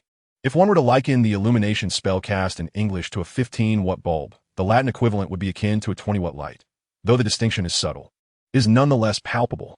The tome The Evolution of Magic presents an intriguing theory, positing that contemporary wizards employ magic in a rather rudimentary manner. The majority of spells are activated through the inherent power of the wizard themselves. As wizards hone their mastery over this magical energy, the necessity for wands and other magical implements diminishes, giving rise to silent and wandless casting. In contrast, ancient sorcerers communicated with nature through their own magical essence, enabling their incantations to wield unimaginable potency and effect. This is exemplified in the Fiendfire spell, which theoretically could reduce all terrestrial matter to ashes.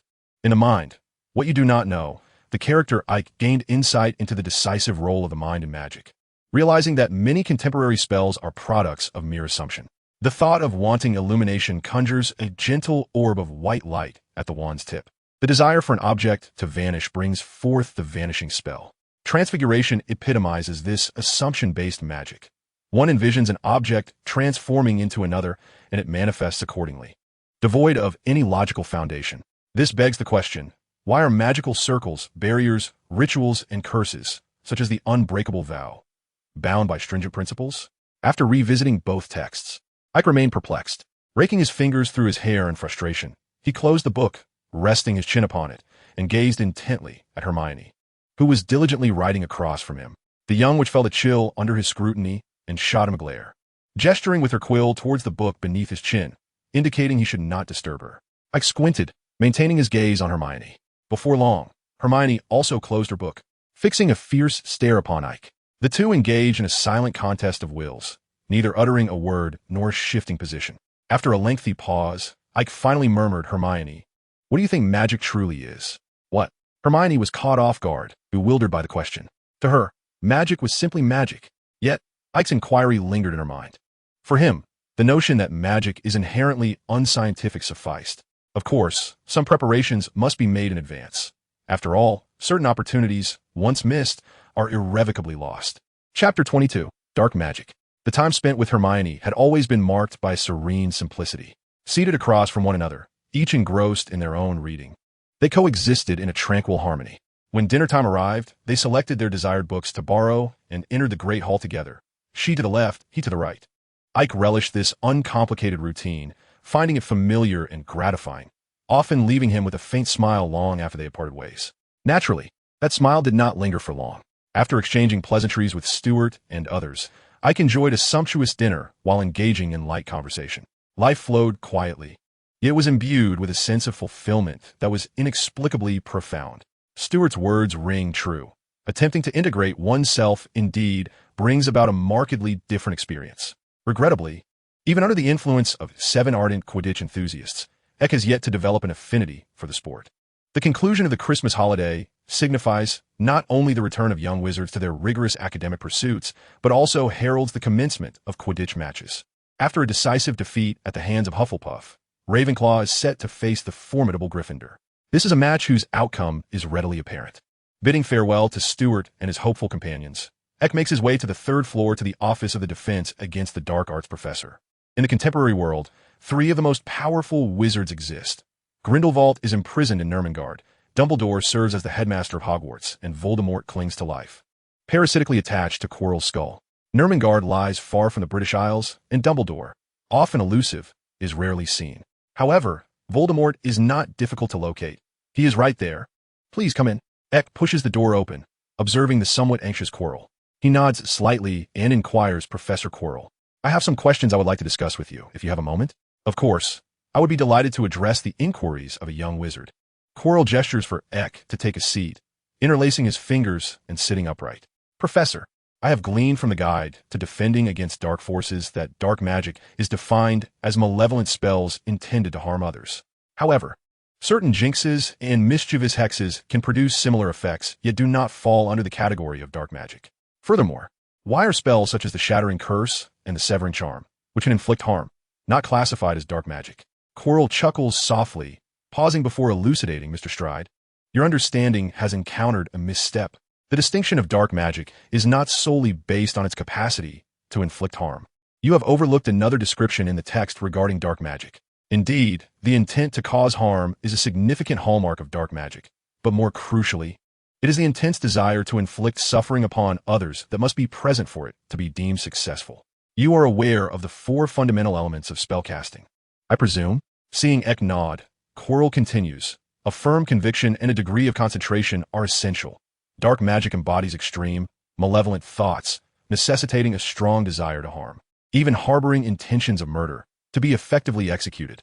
A person who consistently entertains such thoughts cannot possibly maintain a normal state of mind. Hence, the notion that dark magic can corrupt a wizard's intellect and soul. Are you familiar with the 3 unforgivable curses?" Quirrell suddenly asks. "What a bright and inquisitive young wizard you are." Quirrell exclaims, clapping his hands in appreciation. "Mr. Stride, few young wizards possess such extensive knowledge. Indeed, the 3 unforgivable curses are profoundly malevolent and cruel spells, but this is not the reason they are deemed unforgivable."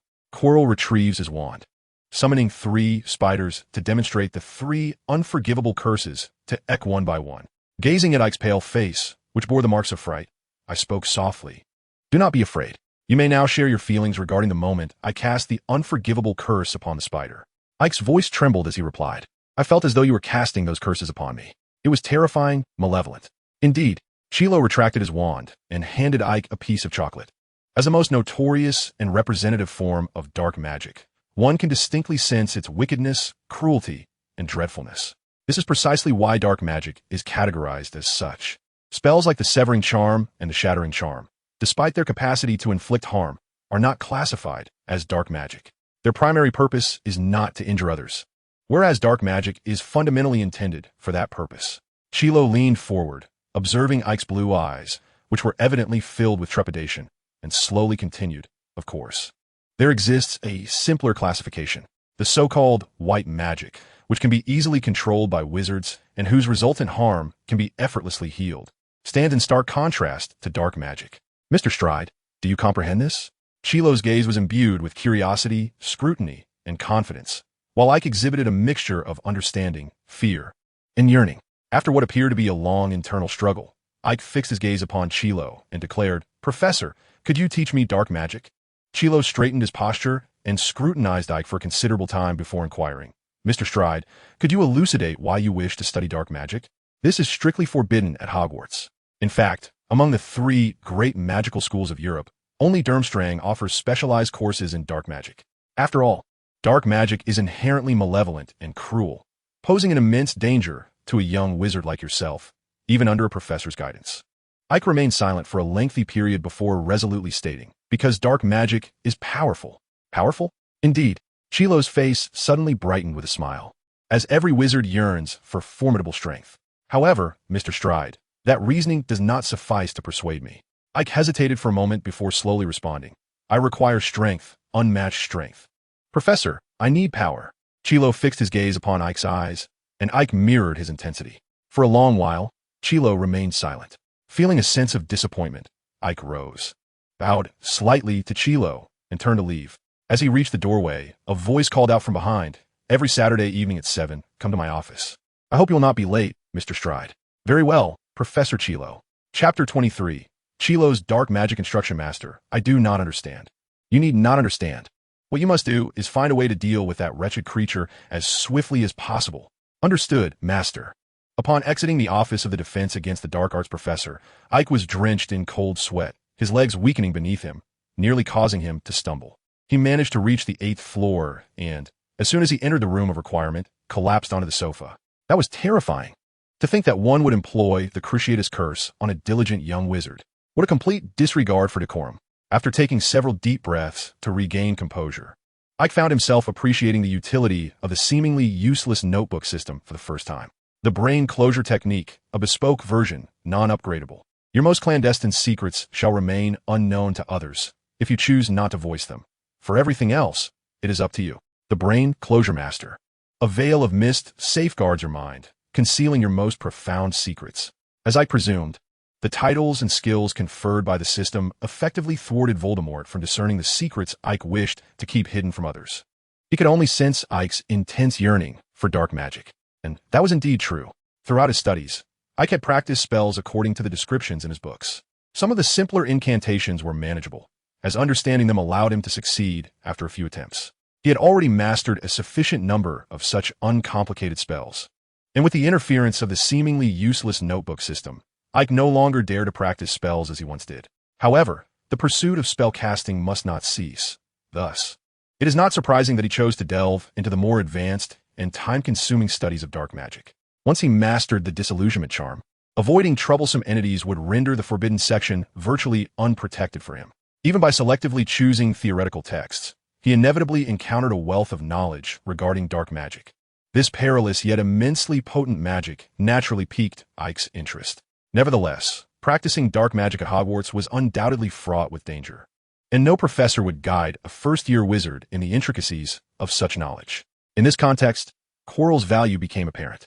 As an exemplary Ravenclaw graduate, former Muggle Studies professor, temporary Horcrux of the Dark Lord, and now the Defense Against the Dark Arts instructor, Quirrell's magical prowess was undoubtedly commendable, especially with the Dark Lord's presence suggesting a significant level of proficiency in dark arts. Given Ike's exceptional performance in class and the fervent desire for power and dark magic he exhibited before Quirrell, it was only natural that he would capture the Dark Lord's attention. Indeed, under Ike's display, Quirrell had already agreed to teach him dark magic. Ike was acutely aware that this decision was undoubtedly influenced by Voldemort's directive. Quirrell would not dare to acquiesce without his approval. Soon, Saturday arrived. At 7 o'clock in the evening, Ike promptly knocked on Quirrell's office door. The aroma within the defense against the dark arts professor's office had significantly diminished. Unless one were to sniff carefully, it was nearly imperceptible. The office had also been rearranged, leaving a space that occupied half the room. Quirrell waved his wand, and a box opened, releasing 3 glass vials containing spiders that hovered before Ike. Now, Mr. Stride, please extract 1 spider and cast the killing curse upon it. The killing curse? Ike feigned surprise, his tone laced with hesitation. Was this not too daunting? Daunting? Chilo chuckled softly. For the reason the killing curse is categorized among the 3 unforgivable curses is not merely due to its instant lethality and lack of counterspell, or dispelling charm, but also because it embodies the simplest form of dark magic, with a resolute intent to slay. Uttering the incantation guarantees success. Remember, the incantation is Avada Kedavra, and it must be pronounced loudly, imbued with murderous intent. With eager anticipation, Chilo gazed at Yak, who slowly retrieved a spider from a glass vial. Upon closer inspection, Yak realized that the spiders had been rendered immobile by Chilo's manipulation. Though they were alive, they served as living targets. Placing the spider on the ground, Yak stepped back to Chilo's side, casting a hesitant glance in his direction. Chilo's face bore a smile, his eyes brimming with encouragement. Yak tightened his grip on the wand, pointing it at the spider, yet remained motionless for what felt like an eternity.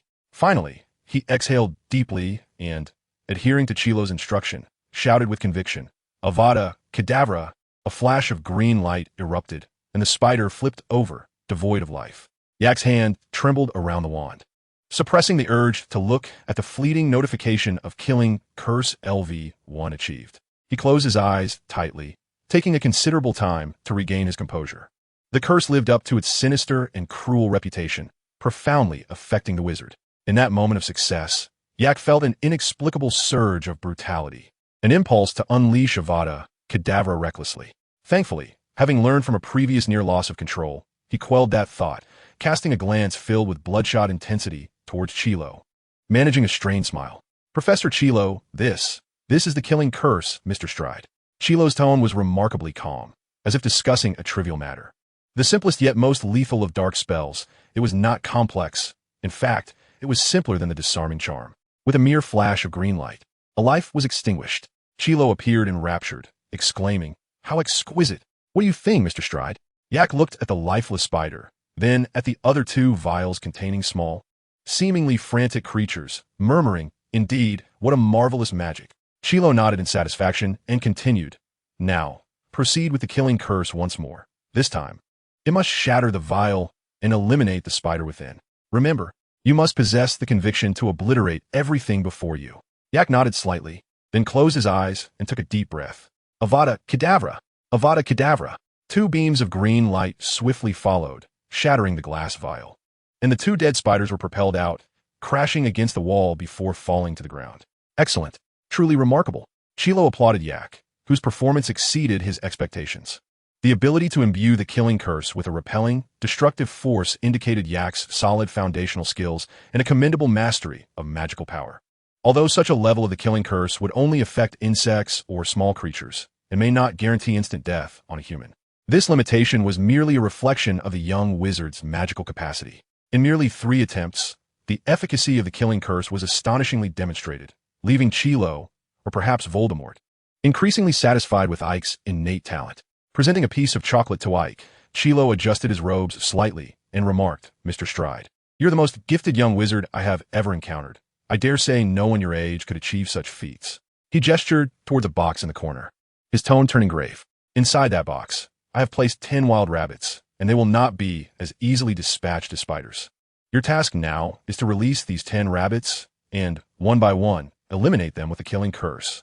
I took a deep breath, consumed the chocolate, and after a moment of composure, waved his wand to unlock the box, subsequently using the levitation charm to set the rabbits free.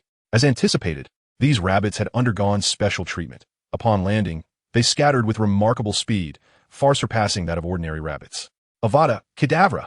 Avada Kedavra! Avada Kedavra!" Ike brandished his wand, sending green beams towards the fleeing rabbits. Some were struck, while others merely left a small indentation on the floor. Remarkably, It took Ike nearly 20 incantations to finally slay the 10 adorable creatures, his forehead glistening with sweat as the burgeoning brutality within him threatened to overwhelm, his entire body trembling.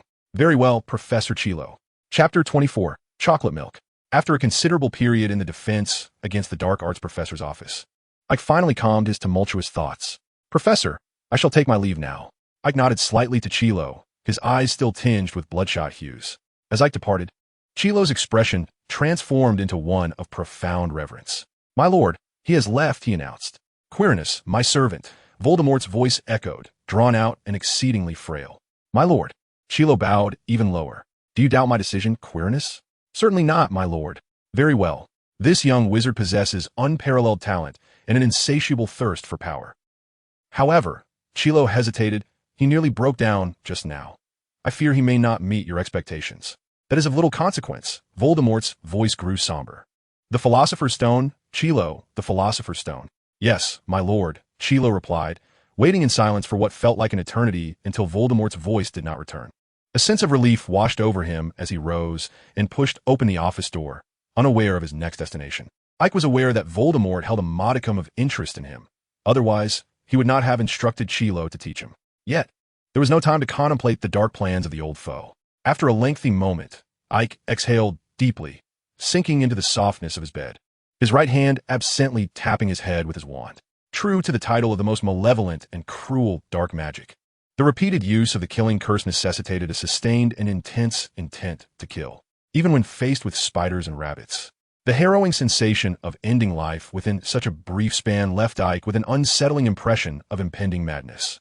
It seems as though a pure, malevolent, and tyrannical persona has emerged within me, one that yearns to extinguish the lives of all. This entity relentlessly assaults the barricades of my psyche.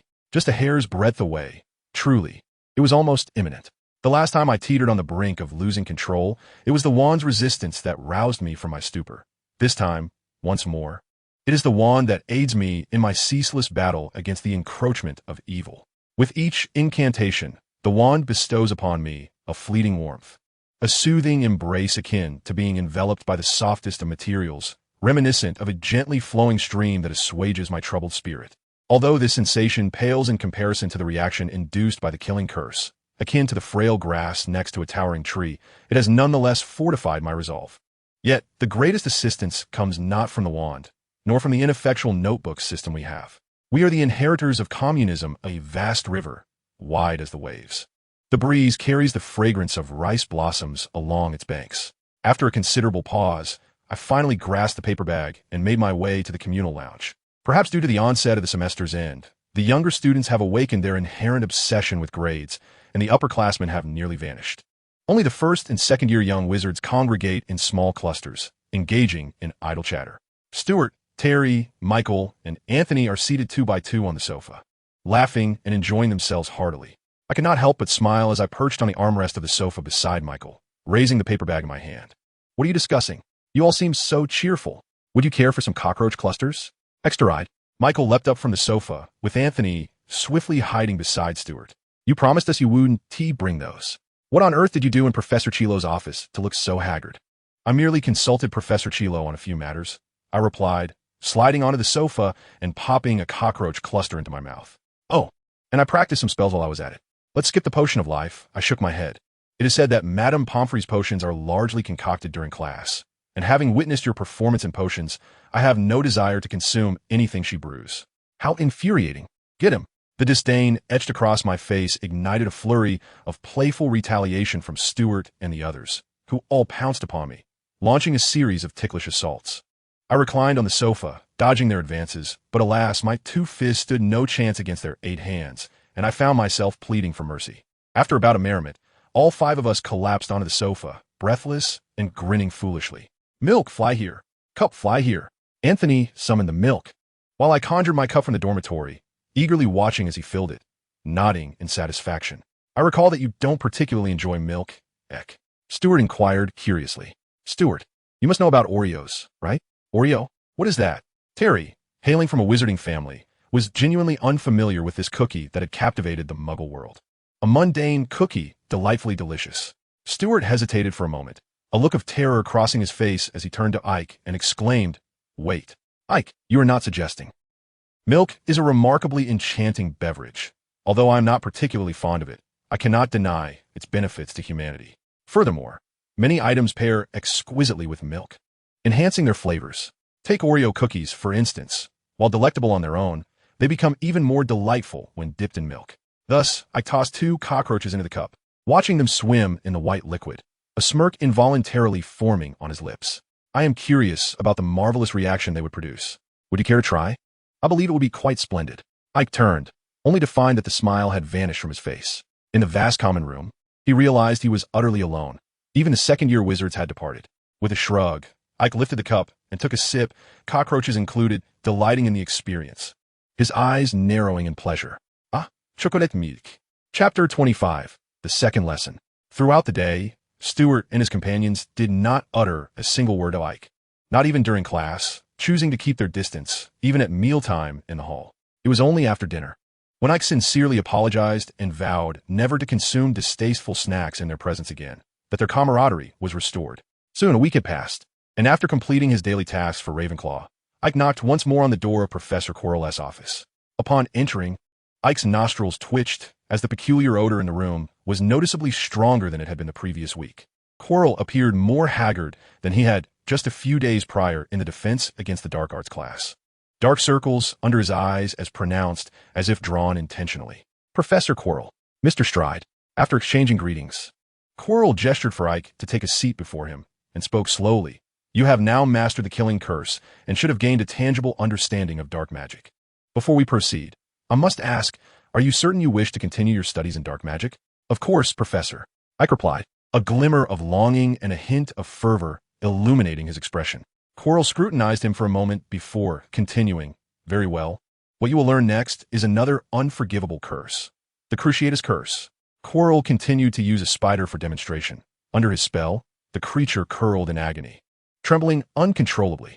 Gradually, venom and webbing uncontrollably oozed forth until it lay still. The entire ordeal lasted a minute, and merely watching it sent shivers down Ike's spine.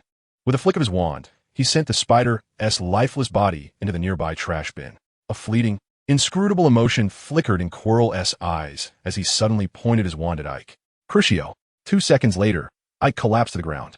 In those fleeting moments, he felt as though someone were tearing his intestines from his mouth with bare hands, while countless others clawed at every inch of his skin with their nails. His head seemed to collide with the corner of a window, his toes struck the edge of a table, and his nails were slowly extracted one by one with pliers. A sensation akin to being struck fiercely in the abdomen, followed by a relentless beating upon the back, then being tossed into a washing machine, spinning violently. Such discomfort and agony rendered Ike utterly devoid of strength. Just 2 seconds, merely 2 seconds. I have always believed that the study of dark magic can only be truly comprehended through personal experience, particularly the Cruciatus Curse, which demands such understanding. Chilo brandished his wand, placing Ike upon a chair, while he stood before him, towering and exuding an unutterable coldness. The Cruciatus Curse inflicts excruciating pain, a torment so profound that it drives one to the brink of despair. If the curse is incessantly cast, it may even lead the victim to madness or death. Mr. Stride, tell me, do you suffer from the Cruciatus Curse? Ike, mustering his strength, lifted his head to meet Chilo's indifferent gaze. Remember this feeling. It is what you must envision when casting the spell. You must harbor a fervent desire to inflict unbearable suffering upon your target, imagining every torture known to mankind throughout history being inflicted upon them simultaneously. Then, utter the incantation. Should fortune favor you, you shall witness torment akin to the pain you just endured. Chilo marked the paper before him with an A and set it aside, retrieving another sheet to scrutinize. After a brief pause, he instructed, once you have recuperated, fetch a spider and cast the Cruciatus Curse upon it. Ike remained seated, his body still trembling uncontrollably. He had never anticipated that Chilo would employ the Cruciatus Curse on him, nor could he have fathomed the extent of its anguish. It was no wonder Neville's parents had succumbed to madness under this curse, now residing in the ward for curse-related injuries at St. Mungo's Hospital. Inwardly seething, Ike thought, you shall soon experience the taste of the Cruciatus Curse. After a considerable time, he regained control over his limbs. Laboriously, he rose and shuffled towards the corner where a box lay, retrieving a glass vial and releasing the spider onto the floor. Kill Voldemort. Voldemort, Ike incessantly recited to himself, envisioning the pitiful little spider as Chilo, as Voldemort. Gritting his teeth, he inhaled deeply, eyeing his wand. Crucio. The spider curled its legs tightly against its body, writhing upon the ground. In just 7 or 8 seconds, Ike halted, and the spider had already bitten off its own legs, leaving behind a bare, trembling torso. Flames erupted. A conflagration engulfed the spider, reducing it to ash, leaving only a small black mark upon the floor and a barely perceptible scent of charred flesh. Mr. Stride, Chilo had somehow arrived beside Ike. Glancing at the black spot on the floor, he spoke slowly. Your aptitude for dark magic astounds me. The difficulty of the Cruciatus Curse is unparalleled by any lethal spell. Of course, your willpower is also commendable. Even for a mere 2 seconds, few can recover so swiftly. And you, it appears, have emerged unscathed. For the sake of learning magic, I can endure. Ike did not gaze at Chilo, but instead focused intently on the dark spot on the ground. You are merely a first-year wizard. Despite possessing extraordinary talent and unwavering determination, you still require ample time to adjust yourself, particularly in terms of mental fortitude. It is essential to nurture it well. Chilo patted Ike on the shoulder, his words imbued with deeper significance. This is a tome of dark magic that I have collected. Take a look, and by the next time we meet, I hope you at least grasp the essence of its contents. Then, we can embark on learning new spells. Trust me, their difficulty is beyond the ordinary. Ike bowed slightly, cradling the book bestowed by Chilo, and gradually departed from the office. He managed a faint smile and greeted a few small badgers before plopping down at the dining table. Ohm suddenly appeared beside Ike, still bearing that timid demeanor. May I assist you in any way, Mr. Stride? Certainly. Fulfilling the needs of a young wizard is the mission of a house elf. With a snap of her fingers, a plate of mango pudding, a large bowl of cockroach clusters, and a cup of warm milk materialized before Ike. Thank you, Ike said with a smile, quickly devouring a pudding and tossing 2 cockroach clusters into the milk, tilting his head back to take a generous sip. Chocolate milk, the eternal delight. Under the influence of the stunning spell, Ike enjoyed a restful slumber in the dormitory, awakening the following day with his body fully restored. However, the wounds to his spirit were not so easily mended. Feeling somewhat listless, it marked the first instance where Ike did not accrue points for Ravenclaw during class. Stuart and the others thought little of it, assuming he was merely as engrossed in practicing spells with Professor Chilo as before. In this regard, they were not entirely mistaken, for the Cruciatus Curse was indeed a spell, and Ike had suffered its torment unilaterally. After 2 lessons, Ike's comprehension of dark magic had sharpened considerably, yet also gave rise to further inquiries. However, this time, Ike had no intention of seeking answers from Chilo. In the course of 2 lessons, Chilo had taught 2 unforgivable curses, and if Ike's predictions were correct, the lesson in the 3rd week would either cover the Killing Curse or the Fiendfire Curse. Having garnered a certain understanding of the unforgivable curses, Ike felt that the likelihood of the Fiendfire Curse being taught was slightly greater. Mastering the Infernal Fire was the title of Chilo's book. As the most renowned dark magic aside from the unforgivable curses, the Fiendfire Curse was once believed to embody the flames of hell and demons, possessing the terrifying ability to incinerate everything in its vicinity. Fiendfire is notoriously difficult to control. Should the caster lose mastery, it can even rebound upon them. Furthermore, once the scale of the Fiendfire Curse reaches a certain level, it may take on the semblance of fantastical creatures such as dragons or phoenixes, further amplifying its destructive capability and pursuit potential. Theoretically, a single Fiendfire Curse could annihilate the entirety of Britain. The reason this dreadful dark magic is not classified among the unforgivable curses is that it possesses a counter-curse. All curses must end. The ultimate enhancement of the counter-curse is the perfect antidote to Fiendfire. No matter how extensive the Fiendfire grows, it can be extinguished by this formidable spell. The matter at hand is merely one of accumulation, a straightforward mathematical conundrum. In mastering the infernal flames, the intricacies surrounding the casting of the fiery curse are elaborated upon. First and foremost, the caster must possess an unwavering and fervent conviction to incinerate all that stands before them. Secondly, one must never relinquish control over the fiery curse. Should the flames threaten to spiral out of control, an immediate counter-curse is imperative. Failure to do so may lead one to pray to Merlin for salvation. Subsequently, numerous examples of the fiery curse's uncontrollable nature are recounted, each instance resulting in the devastation of at least one village, claiming hundreds of lives. Thus, the mastery of magical energy is paramount. Ike believes he has discerned the crux of the matter.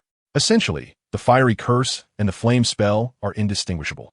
The former necessitates that the wizard restrain its volatility, while the latter requires the wizard to amplify its potency. Their fundamental nature is the same. Both are forms of combustion. Contemplating this, Aike is struck by a new idea, given that combustion requires oxygen. What would occur if the fiery curse and the flame spell were employed in an oxygen-deprived environment, such as outer space? Chilo gazes at the swirling fiery curse at the tip of Aike's wand, a flicker of astonishment crossing his eyes. Mr. Stride, I must admit, I underestimated your talent.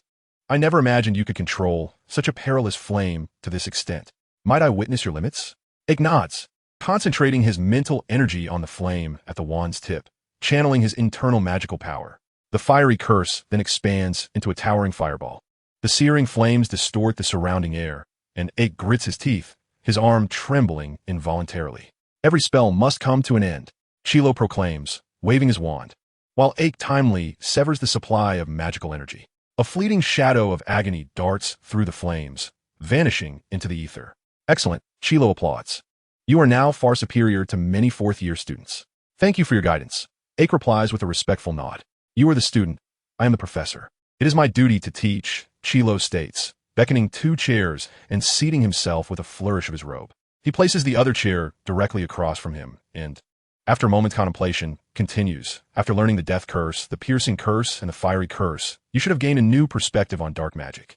Yes, Professor. Aike affirms with a nod. Dark magic is inherently wicked.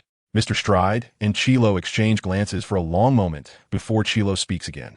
You are exceptionally intelligent, the most astute young wizard I have encountered. However, you also share a common flaw of the clever, an excess of confidence in your abilities. I must impart a crucial lesson. Chilo's voice takes on a distant quality, his body trembling slightly before he stoops, his tone growing faint. Never, ever place too much faith in your own strength, Mr. Stride. Chilo makes an effort to lift his head, watching Aike depart. As the door closes, he suddenly begins to inhale deeply, his chest heaving as if it were a bellows, uncontrollable beads of sweat streaming down his face, soon dripping onto the floor. Master, I find myself on the brink of collapse. Quirrell is feeble, as if uttering words drains every ounce of his strength, with the sensation that his heart is gradually ceasing to beat. Useless. You cannot even accomplish such a simple task. The voice of Voldemort resounds, filled with fury, coldness, and an equally palpable weakness. Quirrell pleads in a hushed tone, and after a prolonged silence, he hears that frail voice once more. Go, Quirrell, my servant. You know what must be done. Meanwhile, the detached Aike stands before Quirrell's office for an extended moment, although his face bears a congenial smile. Projecting an air of calm and normalcy, the veins in his right hand, clutching his wand, are visibly strained. The once innocuous notebook system has transformed into a crimson relic. Name, Aike Stride, Tom Marvolo Riddle. Age, 12 years and 152 days. Title, The Favorite of Magic. Magic blossoms in but a few, and you are among them. Guardian of the Oak. The oak shall eternally protect you, as will other trees. Mind Cloisterer. The fog shields your mind, concealing your most secretive truths. Julian's favorite, indeed. It is you, it is you, it is you. Ravenclaw's top scholar. Even among Ravenclaw, you stand as the most exceptional. Cockroach pile enthusiast, twist, soak lick. Azkaban Reserve. Count for yourself. How many times have you indulged? Dark Lord, fear, fear, fear, not loaded. Talent, magical affinity, parcel tongue, not loaded. Magical control, not loaded. Skills, mind cloistering, customized. Your most secretive truths shall remain unknown unless spoken. And for the rest, it is up to you, non-upgradable. Knowledge mastery, non-upgradable. Snape's gaze, stare. Dark magic control. Evil bows to you, my lord, not loaded. Levitation charm LV6. Cleaning charm LV6. Fire charm LV6. Disillusionment charm LV1. LV6. Killing curse LV1. LV7. Cruciatus curse LV1. LV7. Fiendfire curse LV1. LV7. Dementor's kiss LV1. LV7. Chapter 27. A game with you. Among the unforgivable curses, the terror of the killing curse does not lie solely in death and suffering, but rather in its ability to compel individuals to act according to the will of the caster, unbeknownst to them. Its classification as an unforgivable curse stems from its silent dominion over a person. One cannot discern whether another has fallen victim to the killing curse until the caster releases their hold, at which point the afflicted may reveal the truth of their condition. Imagine, in the heat of battle, 2 comrades who trust each other implicitly, fighting side by side, when suddenly, one betrays the other at a critical moment. In the face of the killing curse, you can never be certain whom to trust. Under specific circumstances, the horrors of the killing curse far exceed those of the killing curse and the Cruciatus curse. However, among the three unforgivable curses, the killing curse is the only one that can be resisted or even escaped through one's own strength after being afflicted. Aike was aware of two methods: the thief-repelling waterfall beneath Gringotts and his own unwavering determination. In terms of willpower, Aike held a firm confidence, for he had endured the explosive effects of dark magic twice and withstood the torment of the Cruciatus curse for 2 agonizing seconds, all as a 12-year-old wizard. Moreover, he had long anticipated Chilo, or rather Voldemort, taking such actions. Otherwise, that worthless notebook system would not have transformed into mere blood ink. However, the skills of the esteemed Voldemort were indeed enticing. Aike gazed at the series of level 7 spells displayed on the system, nearly salivating at their allure. How tempting they were! Stuart and Terry were seated at their respective desks, diligently scribbling their assignments for History of Magic. Upon Aike's entrance, they merely glanced up to greet him before returning to their work. TSK, TSK, TSK.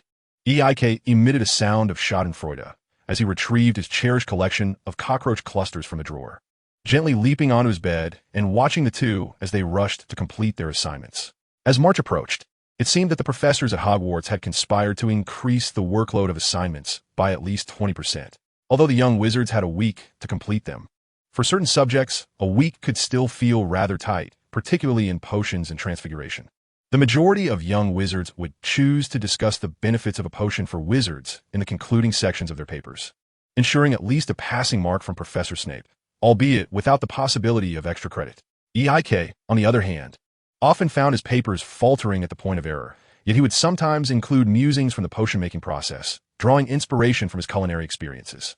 If Ike's methods were commendable, he would typically receive feedback such as, "It seems Mr. Stride has devoted all his intellect to XXX, neglecting to pay attention in my class." Conversely, the feedback might be more disparaging. "Mr. Stride, do you know the difference between you and a troll? They are taller than you." In summary, it was unlikely that he would ever receive praise from Snape. The assignment for History of Magic was relatively straightforward. It merely required one to extract relevant historical events from the thick tome, A History of Magic, and present a personal perspective. As long as one's views aligned with the mainstream opinions of the magical community, Professor Binns would be more than willing to bestow an O upon the assignment. This was the simplest task for the Ravenclaws. Indeed, it was quite effortless. Aike chuckled, his right hand waving his wand, conjuring a series of golden letters that formed a complete sentence in the air. "By the way, have you finished the assignment on the repairing charm that Professor Flitwick assigned last lesson?" "Repairing charm? I thought it was the softening charm." Terry looked at the floating words and exchanged a glance with Stuart, both nodding resolutely. "Softening charm? ISNT that the assignment for Tuesday, as charms class." The repairing charm was assigned for Thursday. Another string of letters appeared in the air, this time more extensive, comprising 2 sentences. "Oh no, we're doomed. There's only 1 day left, and we haven't even started the transfiguration assignment." Stuart exclaimed, locking eyes with Terry once more, who nodded in agreement. "Then you both best get to work. I shall retire for the night, with plans to spend the day at the library tomorrow. I've yet to finish the book on transformation spells from last time." With that, I tossed the heap of cockroaches to the bedside and burrowed into the covers. Stuart and Terry exchanged glances, then turned their attention back to Ike before resuming their homework. The following day, after breakfast, Ike made his way to the library. He selected a volume titled A Simple Introduction to Ancient Magical Texts from the shelves and settled into his usual spot. Before long, Hermione appeared, clutching a pile of books and taking a seat across from him. The little witch was still preoccupied with the fact that Ike consistently outperformed her academically, which had driven her to spend a considerable amount of time in the library, far surpassing Ike's hours there. As was customary, they did not engage in conversation, each absorbed in their own tasks. However, compared to previous occasions, Ike departed a bit earlier. Hermione hesitated, glancing up to see Ike at Madame Pance's desk checking out books, then lowered her gaze again. It was only then that she noticed a note left behind on the seat Ike had just vacated, inscribed with her name. She picked up the note and turned it over, her brow furrowing slightly as she looked back at Ike's retreating figure. Biting her quill, she examined the note. It was an ordinary piece of parchment, covered in Ike's familiar handwriting, yet the content was rather perplexing. A simple pentagram adorned the page, accompanied by 2 lines of text. "When you see the star again, please believe me." Hermione gathered her belongings, clutched the note tightly, and made her way out of the library. Once outside, she did not venture far. Reaching a window along the corridor, she glanced around to ensure no one was watching, then tossed the note out the window. As she watched it drift downwards, igniting spontaneously into ashes mid-air, a wave of confusion washed over her. What on earth are you up to, Ike? Chapter 28, Summoning. Descending from the astronomy tower, it was already past 1 in the morning. Among the myriad courses at Hogwarts, astronomy was Ike's least favorite. It seemed rather foolish for a group of young wizards to gaze at the stars in the dead of night. Fortunately, the weather was warming, alleviating the need for constant warming charms, a stark contrast to the winter months that had nearly driven him to despair. However, the atmosphere had shifted. Everyone began to pay closer attention to Ike's movements. There's something troubling me. If one day I leave without saying goodbye, make sure to find Professor Flitwick immediately. Trust me, I would never harm any of you. Ravenclaw is not filled with fools, and Stuart and Terry kept this information discreet, only sharing it with Michael and Anthony. After that night, Ike made a concerted effort to enter and exit with the others, always giving a heads up before departing alone. They were all waiting for the moment Ike might suddenly vanish, although it was somewhat agonizing to constantly monitor Ike's whereabouts. Perhaps the little wizards harbored an innate yearning for adventure. This somewhat espionage-like behavior brought an unexpected thrill to Stuart and the others. Thus, the tranquility of May wore on, and everyone found it increasingly difficult to persevere. For over 2 months, there had been no issues concerning Ike, nor had he vanished unexpectedly. Had it not been for the belief that Ike would not indulge in such jest, everyone would have long given up hope. Yet even so, the situation had reached its limit. Ike too found himself at an impasse, struggling to comprehend what Chilo, or rather Voldemort, was contemplating. Given Voldemort's current condition, employing the killing curse to control himself in silence and without a wand would undoubtedly exacerbate the burdens he and Chilo bore. This was evident from the increasingly pallid complexion and the peculiar odor emanating from Chilo. It was akin to a half-dead individual clinging to life, attempting to leap from their sickbed.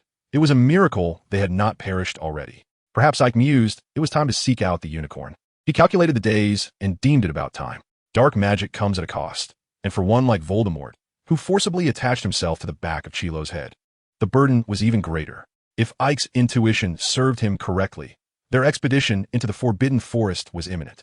On the first Saturday of May, Ike, as usual, was in the common room, engaging in casual conversation with Stuart and Terry when a mysterious, enticing voice echoed in his mind. 11 o'clock, Forbidden Forest. Do not let anyone discover you. In an instant, Ike's eyes lost focus before regaining clarity. Frowning, he glanced at the wall clock. There were still nearly 2 hours remaining. Stuart and Terry noticed Ike's unusual demeanor, heightening their vigilance. Ike regarded the pair, and with a flick of his wand, cast the disillusionment charm, leaving a trail of golden text behind him as he exited the room. Frustrated, Stuart pounded his pillow and turned to Terry.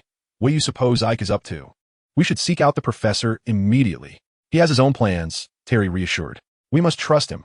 He wouldn't embark on something without confidence. Let us rest.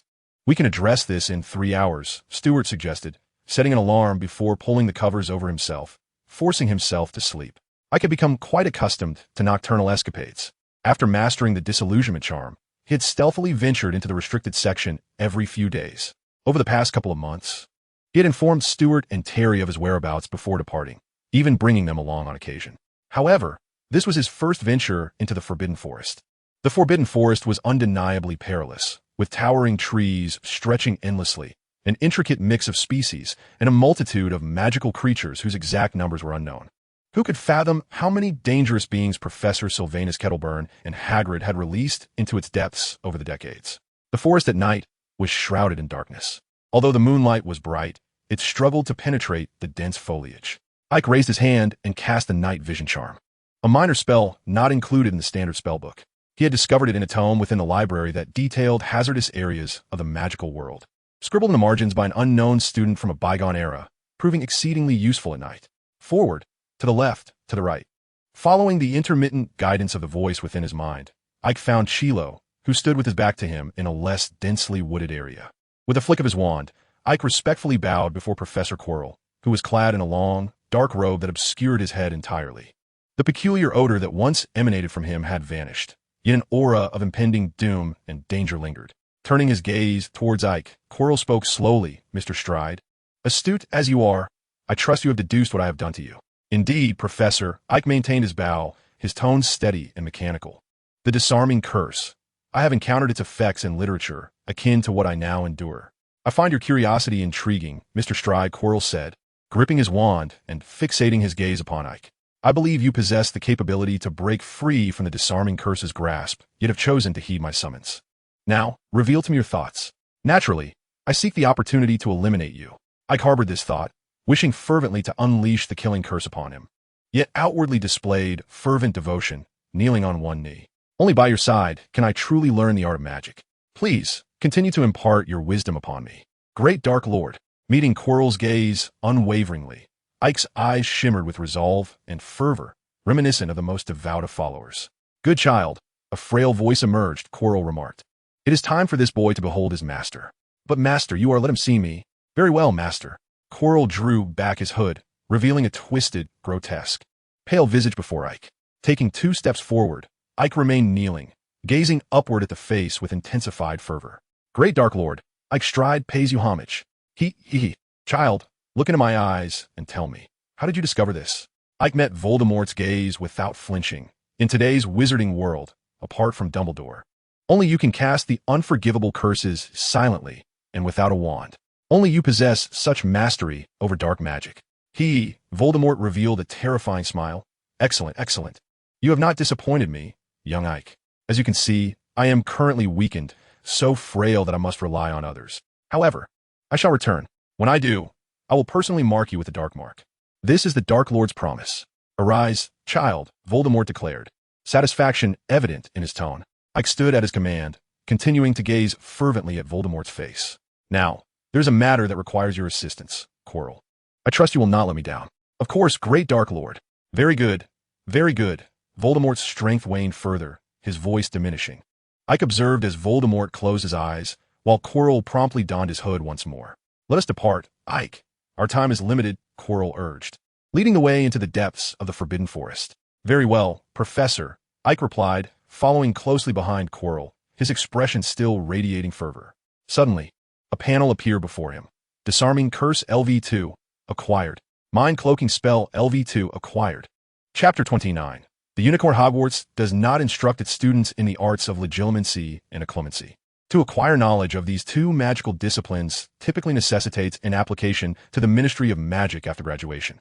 The Ministry conducts an investigation into the applicant's employment and motivations, permitting only specific departments, such as the Department of Magical Law Enforcement and the Department for the Regulation and Control of Magical Creatures, to engage in such studies.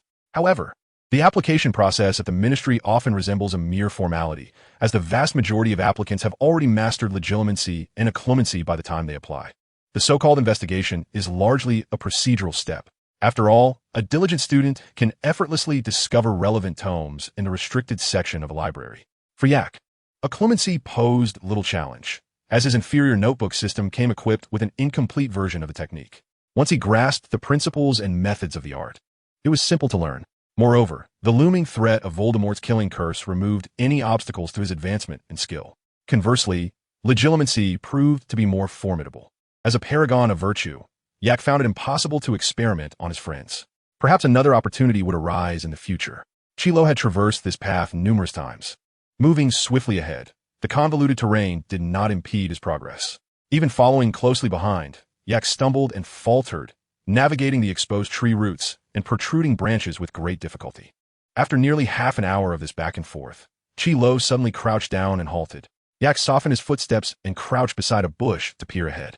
There lay a rare clearing within the Forbidden Forest, at the center of which was a small pond, with a stream flowing from its depths toward distant lands. 2 unicorns stood at the pond's edge. One reclined upon the ground while the other drank from the water. Encountering these magnificent creatures, renowned even in the Muggle world, Yak was awestruck by their beauty. An indescribable sense of sanctity enveloped them, their pure white coats shimmering softly as they swayed gently, instilling an inexplicable tranquility within him. Yak's lips unconsciously curled into a smile, yet Chilo, gripping his wand tightly, uttered a warning to cover him before casting a barrier spell. The turquoise sparks startled the unicorns, but such a spell had little effect on them. As XXXX-class magical creatures, unicorns possess a high resistance to magic and are exceptionally formidable. The unicorn drinking from the pond sprang into action, its hooves stirring, lowering its head as its spiraled horns shattered Chilo's barrier spell, charging swiftly toward him, compelling Chi-Lo to dodge hastily to the side. In that moment, the other unicorn also rose and followed closely behind. Yak executed a swift slide to the side, raising his hand to cast a barrier spell, followed by a shattering curse that struck the ground beside the unicorn, kicking up a cloud of dust. Aski lo evaded. He frantically waved his wand, conjuring barriers that splintered under the strain, while flames surged fiercely, occasionally deflecting a green light that caused the first unicorn to falter, inadvertently leading it toward the pond's edge. Yak, utilizing the nearby trees, engaged in a game of hide-and-seek with the unicorn, momentarily free from danger. "Drive it this way." Kilo's tone was urgent as he shouted loudly. Aike was momentarily taken aback, then swiftly dashed towards the pool, not forgetting to cast a few obstruction spells behind him. Once both unicorns entered, Kilo began to showcase his true magical prowess. With a flick of his wand, a towering earthen wall encircled the unicorns and the two of them, and with another wave, flames ignited upon the wall. The unicorns huddled together, moving restlessly. They were intelligent magical creatures, fully aware of the combat capabilities of adult wizards, and understood the predicament they faced. Escape would prove quite challenging. The unicorns were swift, their frontal horns possessing formidable penetrating power, capable of easily piercing through dragon scales. Kilo remained vigilant, his expression grave. To subdue them, he first needed to alter the terrain, confining them in such a manner. Spells for cutting, blinding, obstruction, and petrification were incessantly employed to restrict their movements. Once they could no longer flee, they would be no different from cattle. Remember, aim for their hooves and eyes. The unicorn's fur has strong magical resistance. He exclaimed, "Your task is to use obstruction spells to limit their movements. With your skill level, this should be a simple feat," casting a glance at Aike. His words were filled with unwavering conviction. "We must resolve this swiftly. Prolonged engagement will attract those troublesome centaurs." As soon as he finished speaking, Kilo unleashed 2 cutting spells, which the unicorns easily evaded. Aike hurriedly cast obstruction spells, striking the ground around the unicorns, sending up clouds of dirt that inadvertently obstructed several of Kilo's cutting spells. "Aim for 1 point. Target their legs." Kilo shouted in frustration as several spells were thwarted by the flying debris. He increased his spell-casting speed. "All right," Aike responded, his mouth affirming while his hands continued to work. He slightly adjusted his aim, managing to hit 2 of his spells against the unicorn's legs. Though their impact was minimal and largely ineffective, Kilo was growing anxious. His current physical condition did not support prolonged combat, and he was beginning to feel the strain. Glancing at Aike, who was gritting his teeth and tirelessly casting spells, Kilo felt compelled to accelerate the frequency of his own spell casting. A first-year wizard could exert himself to this extent for his master, who was right behind him, unbeknownst to Aike, who was diligently maintaining his mental barrier while rapidly casting obstruction spells. His aim was rather poor. Most of his spells either struck the ground or the earthen wall behind the unicorns, inadvertently intercepting Kilo's cutting spells. Kilo found it difficult to voice his frustrations, especially as Aike was already panting heavily. Even the most gifted young wizard had limited magical energy at this age. Maintaining a high frequency of spell casting was indeed demanding. Moreover, Kilo was aware that Aike lacked practical combat experience, so his inaccuracy was to be expected. In most scenarios, Aike was performing commendably. Reluctantly, Aike also adjusted his pace, hastening the release of his obstruction spells. The notion that prolonged vigilance inevitably leads to loss became evident as Chi-Lo seized the opportunity, casting a slicing spell that struck precisely at the juncture of a unicorn's leg and hoof, nearly severing it. A surge of adrenaline coursed through him as 2 more slicing spells soared forth. Ecstatic, Aike unleashed 3 obstruction spells. However, one went astray, landing beside the unicorn's hoof, while another caused the creature to stumble, inadvertently evading Chi-Lo's 2 slicing spells and the 3rd obstruction spell. After an extended battle, Chi-Lo and Aike had unleashed an innumerable amount of spells, most of which hit their intended targets, yet some were deftly dodged by the unicorn, striking the crumbling earthen wall instead. The 2 slicing spells and 1 obstruction spell proved to be the proverbial last straw, causing the wall to collapse entirely. Observing this, the unicorns turned and fled, darting into the woods through the breach, leaving only a trail of silvery blood behind. Chi-Lo waved his hand to cancel the transformation spell and plopped down onto the ground. Aike, more exhausted, collapsed beside him, gasping for breath and inquiring, "Professor, the great Dark Lord, what shall we do next?" "Master, I am worthless." Chi-Lo was reprimanded by the Dark Lord, prompting him to quickly rise and remove his hood, slightly bowing his head. "Child, you have performed admirably. At your age, No one surpasses your skill. Old Voldemort expressed satisfaction with Ike's performance, offering a verbal commendation before sternly commanding Chilo, "Pursue. It is injured. Go after it. At your command, master." Ignoring his increasingly weary body, Chilo followed the trail of silvery blood into the woods. Ike, unwilling to rest, trailed closely behind him as they plunged into the dense forest. Chapter 30. The second capture operation, the unicorns were remarkably swift, freed from the constraints of the terrain. Even one that had suffered a grievous injury, almost losing a hoof, vanished quickly into the thicket. Chilo leaned on his knees, panting heavily from the prolonged combat and the vigorous chase that followed. Ike, appearing even more fatigued, slumped against a large tree, looking half dead. It seemed they would have to return the next day. After resting for a considerable time, Chilo finally managed to gasp with such a serious injury. "It will be easier to find it again." Ike nodded hesitantly, casting a cautious glance at Chilo but refraining from further comment. It was the first time Ike realized how exhausting acting could be, given his level of magic, even against the lightning-fast unicorns. He felt he had not performed to his potential, although the foundational level of his spells was intact, preventing him from being utterly ineffectual. After all, for a first-year wizard, such performance was commendable. By the time they returned to their dormitory, it was already 1:30. Ike, observing the two asleep, felt a wave of relief wash over him. He cast a light spell by his bedside, covered his head with the blanket, and soon drifted into slumber. Upon awakening, he still felt a bit dizzy and sore.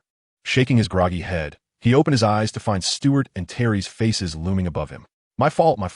Ike smiled and admitted his mistakes repeatedly, assuring them he would wake them directly next time. Absolutely not. The two quickly waved their hands, shaking their heads, fully aware that Ike was entirely capable of such a thing. Wait, is there really a next time? Terry suddenly stirred awake. Ike, have you encountered some trouble? Share with us. Perhaps there is another way. I apologize, Ike replied, a hint of regret in his voice. This matter is quite perilous. If you involve yourselves, I cannot guarantee your safety. I understand, Terry nodded. But if we truly seek the professor, where shall we find you, Ike? At this, Ike paused, having not considered that aspect. He recalled that in the novels he had read, characters never required hints to locate one another. Patting the shoulders of his companions, Ike smiled, saying, I shall rely on you for assistance. Rest assured, we've got this, Stuart declared confidently, thumping his chest. This is no trouble at all. Indeed, I trust you.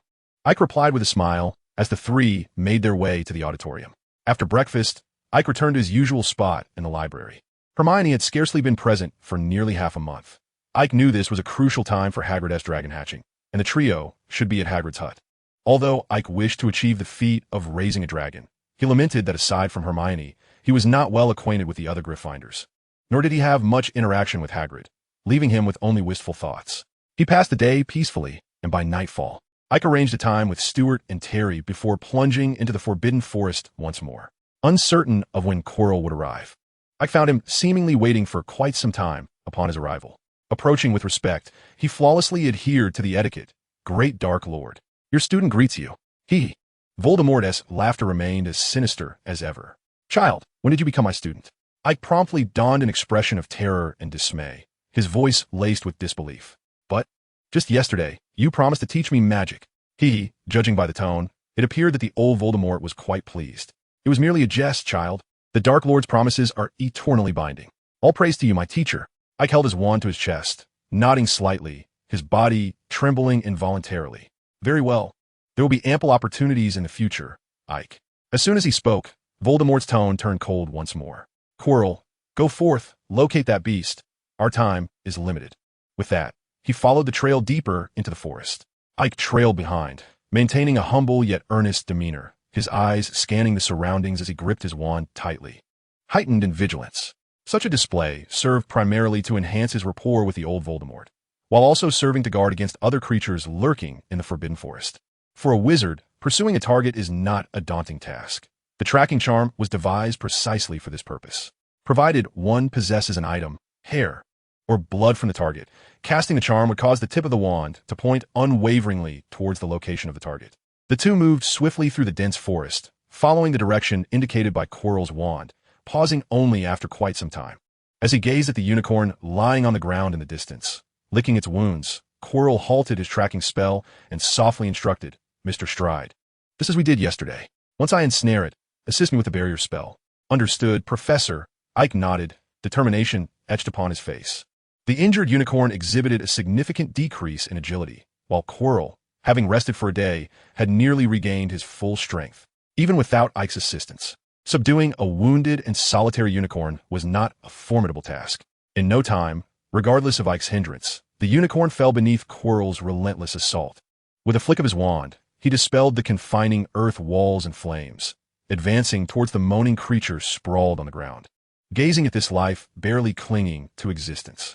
"Hurry, hurry, hurry." The feeble voice of Voldemort was laced with joy and urgency. "Drink the accursed blood." Quirrell hesitated, acutely aware of the curse that awaited him for consuming the blood of such a pure being. The moment he ingested unicorn blood, he would no longer be deemed human. With a bite, he sank his teeth into the wound of the unicorn, and amidst its agonized groans, Quirrell was engulfed in profound regret. If only I had not sought the Dark Lord's trail in the forests of Albania that summer of 1991. Chapter 31. The Price. Once, Quirinus Quirrell was the pride of Ravenclaw, renowned for his talent and solid theoretical understanding, both during his student years and as a professor of Muggle studies. Perhaps unwilling to be confined to theoretical pursuits, Quirrell applied for the position of defense against the dark arts professor the previous summer. Upon receiving approval, he took an extended leave to embark on travels that would enrich his practical experience. That summer, Quirrell traversed many places and encountered numerous dangers. In the dark forest, he confronted several vampires and witches, narrowly escaping death. After fleeing, he turned his gaze across Europe, ultimately encountering the individual who would irrevocably alter his life, the fallen Dark Lord, Voldemort, bound to a serpent's form. Having lived through the Second Wizarding War in Britain, Quirrell felt an innate fear in the presence of the Dark Lord, even though he could have easily slain Voldemort upon their first meeting. Perhaps it was this very fear that gave rise to the delusion that he could control Voldemort, a grave miscalculation that came at a tremendous cost. He became a temporary Horcrux, though Quirrell remained oblivious to the true nature of Horcruxes. With one body, sustaining two souls, he could acutely feel the draining of his vitality, which filled him with dread. Yet, what terrified him more was the Dark Lord clinging to him, for the sake of survival. Quirrell was compelled to seek the only known magical artifact capable of saving them both, the Philosopher's Stone. In Gringotts, he failed. After discovering Harry, he failed once more due to Snape's interference. Although he had identified the location of the Philosopher's Stone, he remained stymied at the first obstacle, unable to devise a method to bypass Hagrid's three-headed dog. Subsequently, Chilo, or rather the Dark Lord, discovered an intriguing young wizard hailing from his own academy. This prodigy excelled in incantations and possessed a solid theoretical foundation, rendering him arguably the most exceptional young wizard in decades since Voldemort himself. Remarkably, upon their encounter, Voldemort even bestowed upon him a commendation surpassing that of his own youth. At the very least, the Dark Lord, who could instill tremors throughout the entirety of Britain, had never achieved silent, wandless magic in his first year. Such prowess could not merely be attributed to innate talent. When Ike approached Chilo with a request to learn magic, both Chilo and Voldemort were elated. Perhaps Chilo felt a tinge of regret, lamenting that an outstanding Ravenclaw was destined to tread down his own path.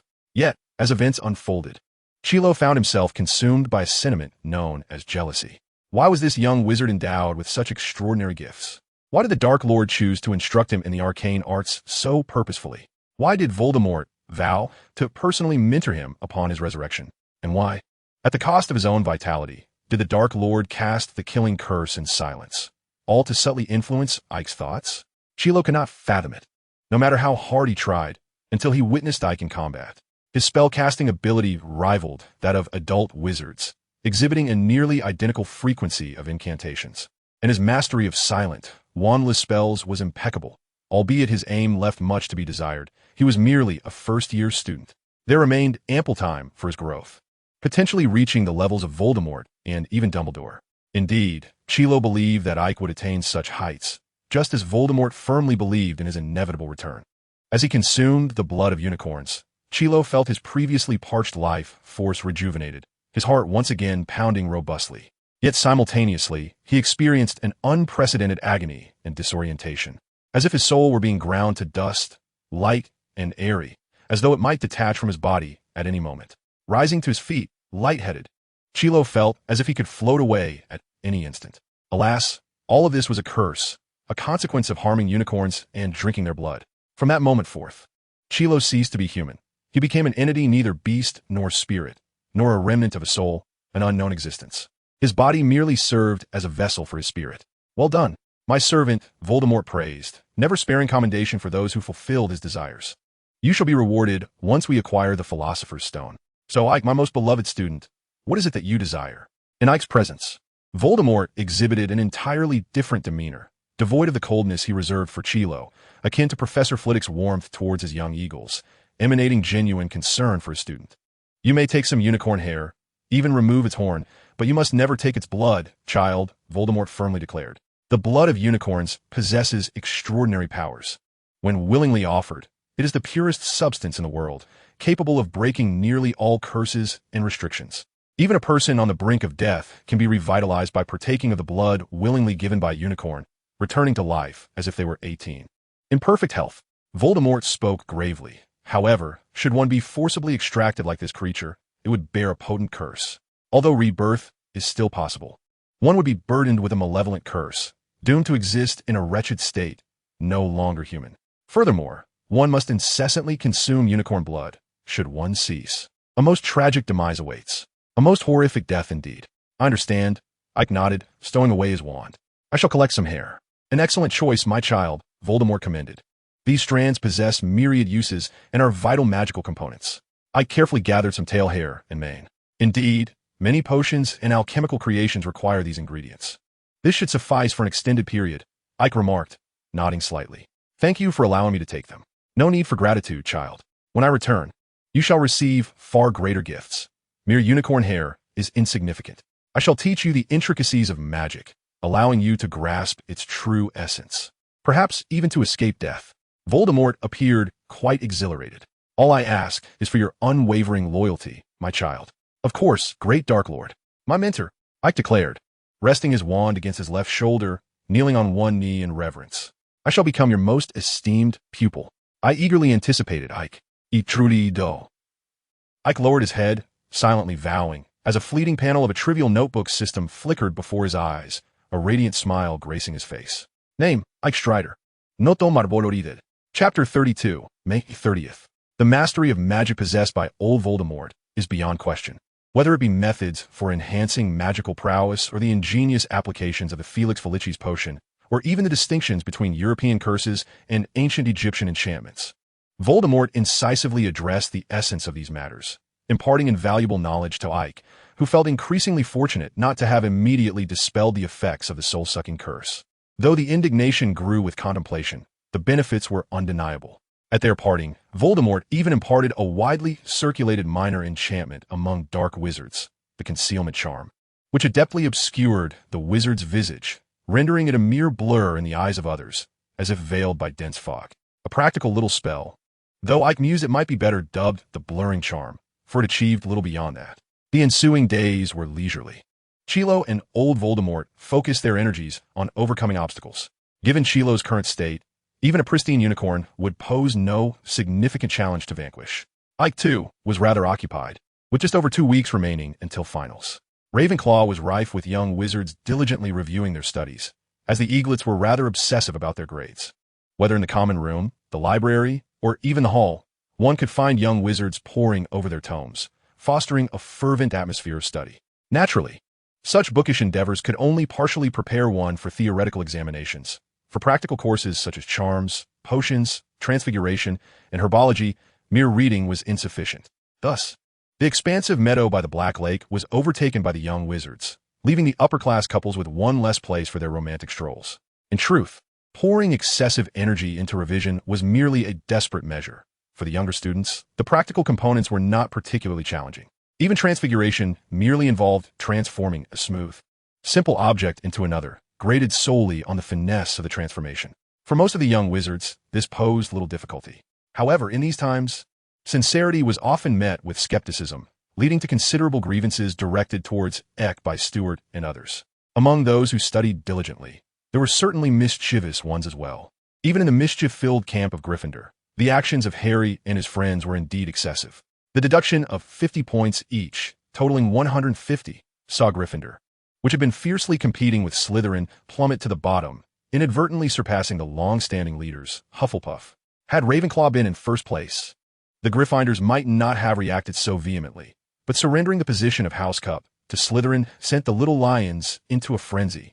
Hermione, Harry, and Neville became the targets of ire, while Ron, having been bitten by Hagrid's dragon and subsequently confined to the hospital wing, narrowly escaped the fallout. In Eck's view, the Gryffindors ought to feel fortunate. Had Ron participated, they would have faced an additional 50-point deduction. Perhaps that would have even set a record, without Eck's involvement. The trio's tale mirrored much of what was etched in memory, reminding Eck of another matter. Quirrell was once again venturing into the Forbidden Forest to search for unicorns. Unlike in his recollections, Quirrell's current endeavor was driven by the need to sustain the properties of unicorn blood, a fundamentally different motivation despite the necessity behind it. Over the course of about 10 days, Eck discreetly noted this time frame, a detail absent from textbooks. The life of an exemplary student was thus rather monotonous. While others were fervently revising, Eck found himself reveling in a piece of trivial knowledge not recorded in any book. His display of knowledge was met with unrelenting suppression from Stuart and others, who even confiscated his beloved pile of cockroaches. On May 30th, as Harry, Hermione, and Neville received notifications of the evening's impending lockdown, Eck was also presented with a note from Quirrell requesting a meeting at 10 o'clock in the Forbidden Forest. Silently destroying the note, Eck appeared nonchalant as he spent the final moments before exam week attending his last classes in Charms, Defense Against the Dark Arts, Transfiguration, and History of Magic alongside Stuart and Terry. By the time they left the History of Magic classroom, it was already past 9. Once more, coordinating a time with Stuart and Terry, Eck skillfully employed the disillusionment charm and, soundlessly, made his way leisurely towards the Forbidden Forest. Upon entering, he began to reminisce about the days when he was ensnared by the killing curse, for at least then, he did not need to rely on a level 1 tracking spell to locate Quirrell. After nearly 20 minutes of searching, Eck finally arrived at the designated meeting spot. Earlier that day in Defense Against the Dark Arts class, he had noticed Quirrell's pallor, markedly worse than before, resembling that of someone suffering from malnutrition. As I observe the scene, I can faintly discern the bluish veins behind Chilo's ears. The formidable Dark Lord, my esteemed teacher. I incline my head slightly, bowing in reverence to the venerable Voldemort. He appears to be in good spirits, yet his voice bears a certain frailty, lacking the robust vigor it once possessed. My child, I am delighted by your presence. Regrettably, this evening we may need to hunt a new unicorn. I am at your service, dear teacher, I reply with uncontained enthusiasm. Voldemort seems to exhale a sigh, his voice barely audible. The last one did not survive until today. It perished in the Forbidden Forest approximately 4 days ago. I witnessed that foolish half-blood giant weeping as he emerged from the woods, carrying the carcass of that beast. Today, I wish for you to relish the thrill of capturing a unicorn. Voldemort continues. Rest assured, Chilo will guide you. As you wish, my teacher, I exclaim, my hands gripping my wand tightly, my eyes gleaming with fervor and unwavering confidence. Then, let us proceed.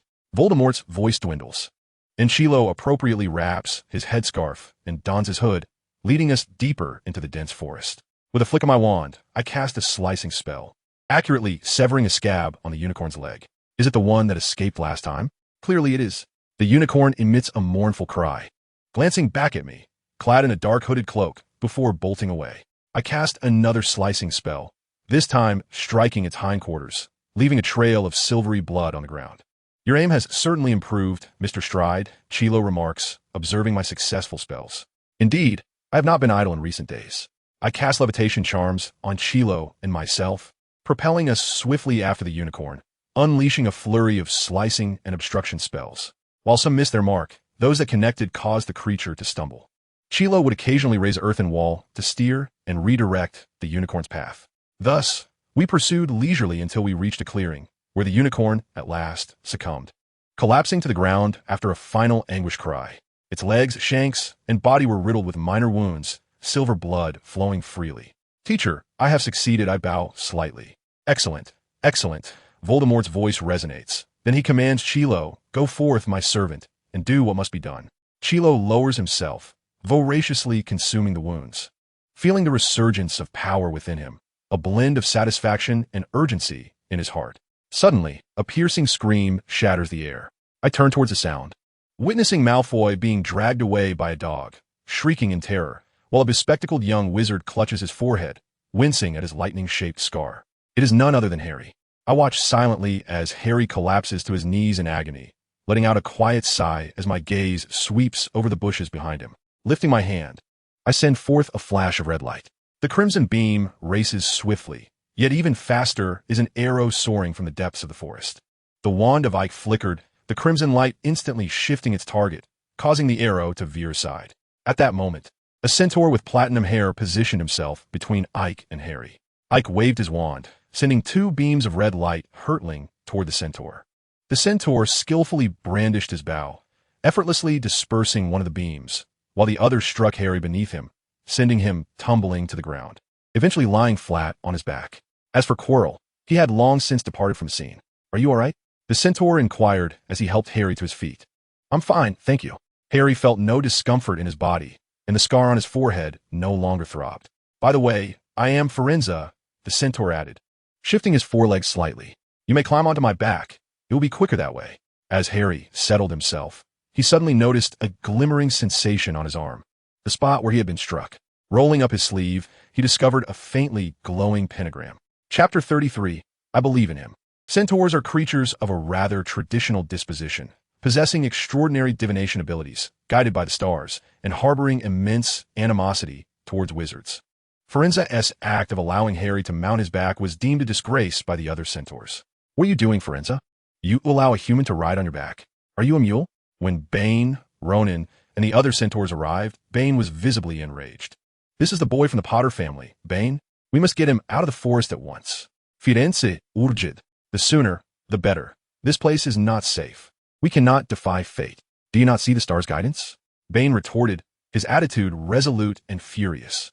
"Forenza has his reasons for acting this way. I trust him, Bane," Ronan remarked as if discussing a trivial matter. "What does that have to do with us? We never concern ourselves with such matters. Nor will we chase after lost humans like a pack of mules." "Bane!" Forenza exclaimed angrily, kicking the ground. "2 unicorns. 2 of them. Do you not understand why they have perished? The stars have shifted. That presence evidently has assistance. We must resist him." Forenza glared furiously at Bane. "Have the stars not provided you with answers? You are evading the truth, Bane." Bane seemed poised to say more, perhaps incensed, but Ronan tugged at him. Firenze, undeterred by Bane's outburst, turned and dashed deeper into the forest with Harry on his back. Harry was utterly bewildered by the unfolding events. Why would a dreadful individual kill unicorns and drink their blood? And why would someone his own size turn against him? What precisely was the guidance of the stars that Bane, Forenza, and Ronan spoke of? Why did Forenza claim that the stars had shifted?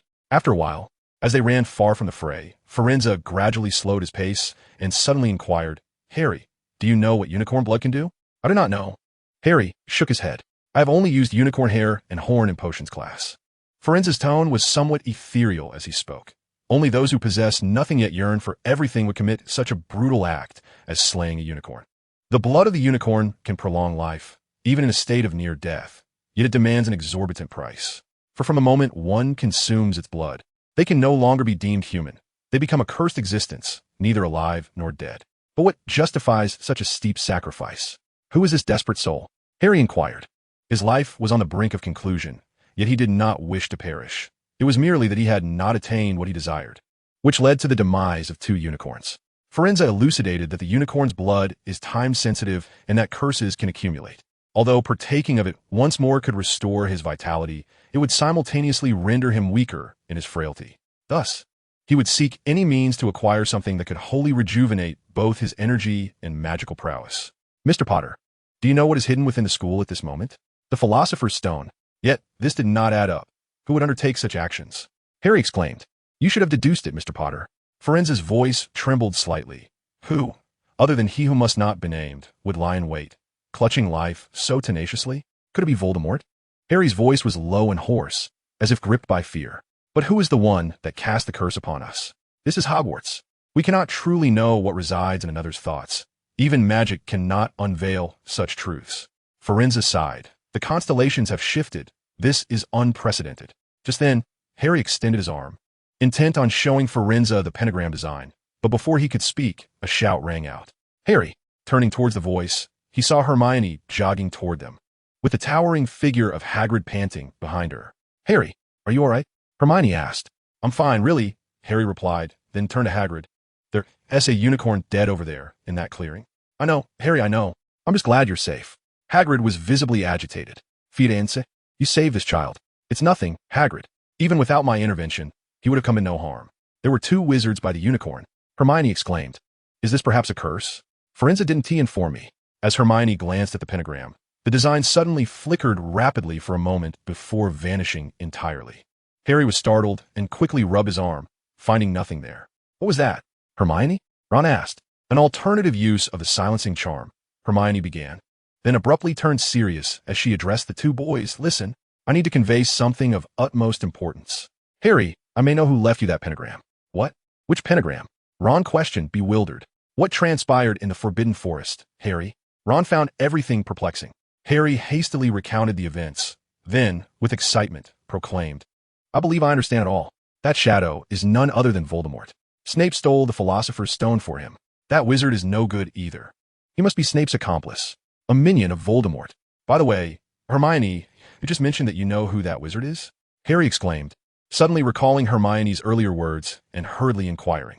Indeed, Harry. Hermione appeared somewhat hesitant. If I'm not mistaken, I do know who that wizard is. The pentagram must have been intentionally left by him, just for me to see, Hermione whispered, which is why it vanished as soon as I laid eyes on it. So, Hermione, who is this person that wishes to eliminate me? Harry, filled with agitation, demanded loudly from Hermione.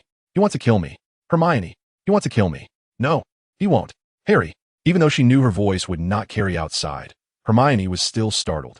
Cautiously glancing around, she shot Harry a glare before saying, Trust me. If he intended to kill you, you would not survive. Harry, so, who exactly is this individual? Ron, finally piecing together what had transpired, looked at the 2 tense figures before him and quietly asked, That is Ike.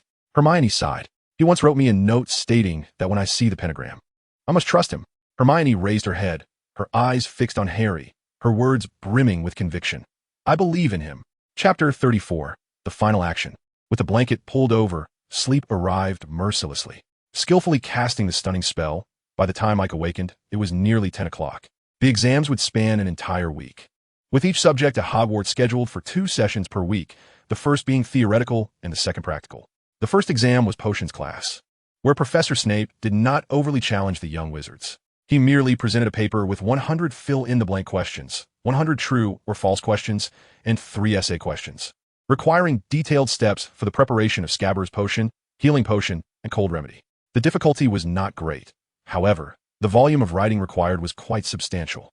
Ike noticed some young wizards breaking into a sweat and trembling the moment they received the exam paper. Indeed, it was Mr. Potter and Mr. Weasley. Ike scanned the questions from beginning to end. They were certainly not difficult, as they were all topics covered by Snape in class. Grasping the specially crafted anti-cheating quill, Ike commenced answering swiftly. Scratch, scratch, scratch, scratch. The sound of the quill gliding rapidly across the parchment resonated throughout the examination hall, soon merging into a continuous symphony. Ike remained focused, disregarding Snape, who drifted around the classroom like a ghost, and quickly completed his answers. The afternoon's History of Magic exam was even simpler. For many years, Professor Binns had required students to recount the details of a historical event, all of which could be found in that thick tome, History of Magic, posing no challenge for Ike. Although he could not memorize an entire book like Hermione, he was certainly capable of recalling the sections that Professor Binns had covered. The theoretical examinations for courses such as enchantment, transfiguration, herbology, and defense against the dark arts are quite similar to that of potion classes, albeit with fewer questions. For those who are attentive during lectures, achieving a perfect score is not particularly challenging. The real difficulty lies in the practical applications. Professor Flitwick tasked the young witches and wizards with making a pineapple perform a tap dance across a desk, while Professor McGonagall required a mouse to be transformed into a snuff box. Professor Sprout, on the other hand, had her students handle a type of plant known as white ash, which essentially allowed for a hands-on examination. Potion classes, however, presented a more daunting challenge, as students were expected to independently brew the forgetfulness potion while contending with the pressure exerted by Professor Snape. Many young wizards, particularly the Gryffindors, found themselves making mistakes, both minor and significant, under the strain. At such moments, Snape would emit a cold laugh, his quill scratching harshly against the parchment, leading the unfortunate students to repeat their errors until they broke down in tears. Yet, Ike remained unfazed, successfully completing the potion's preparation, and, barring any unforeseen circumstances, was poised to earn another outstanding. Seated in his usual spot, Ike gleefully summoned a pile of sealed cockroaches, squinting in delight as he savored the delightful crunch. Relishing the experience, Unfortunately, blissful moments are often fleeting. After indulging in 5 or 6, an owl swooped through the common room window and landed at Ike's feet.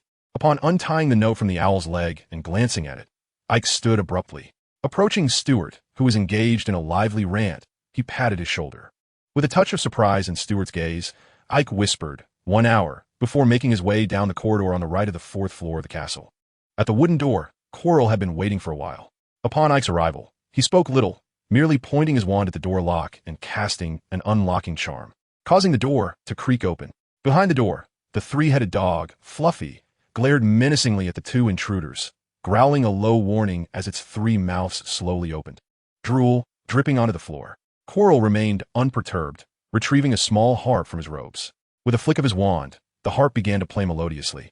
Upon hearing the music, Fluffy's eyelids grew heavy, and before long, it lay down, snoring. Fluffy, a fearsome and savage creature, had an astonishing bite force and venomous saliva, making it quite troublesome if bitten. I have been devising a strategy to deal with it, Quirrell remarked, and I finally learned its weakness from that foolish half-blood giant. It's quite normal. We often overlook the most obvious things. Ike opened the trapdoor guarded by Fluffy and casually tossed a soft white light down, revealing writhing vines below. Professor, there is something down there, Ike exclaimed. Indeed, Quirrell leaned in for a closer look. Dumbledore instructed each of us to set up a challenge to protect the Philosopher's Stone. This must be Professor Sprout's arrangement. It's difficult to see from this distance. We shall find out by jumping. With that, Quirrell leaped down and Ike, with a slight motion of his left hand, followed suit. They were caught by the soft yet resilient vines, but soon felt them constricting around their bodies. Devil snare? Ike remarked that this creature was not particularly difficult to handle. Indeed, bright light and flames were its sworn enemies.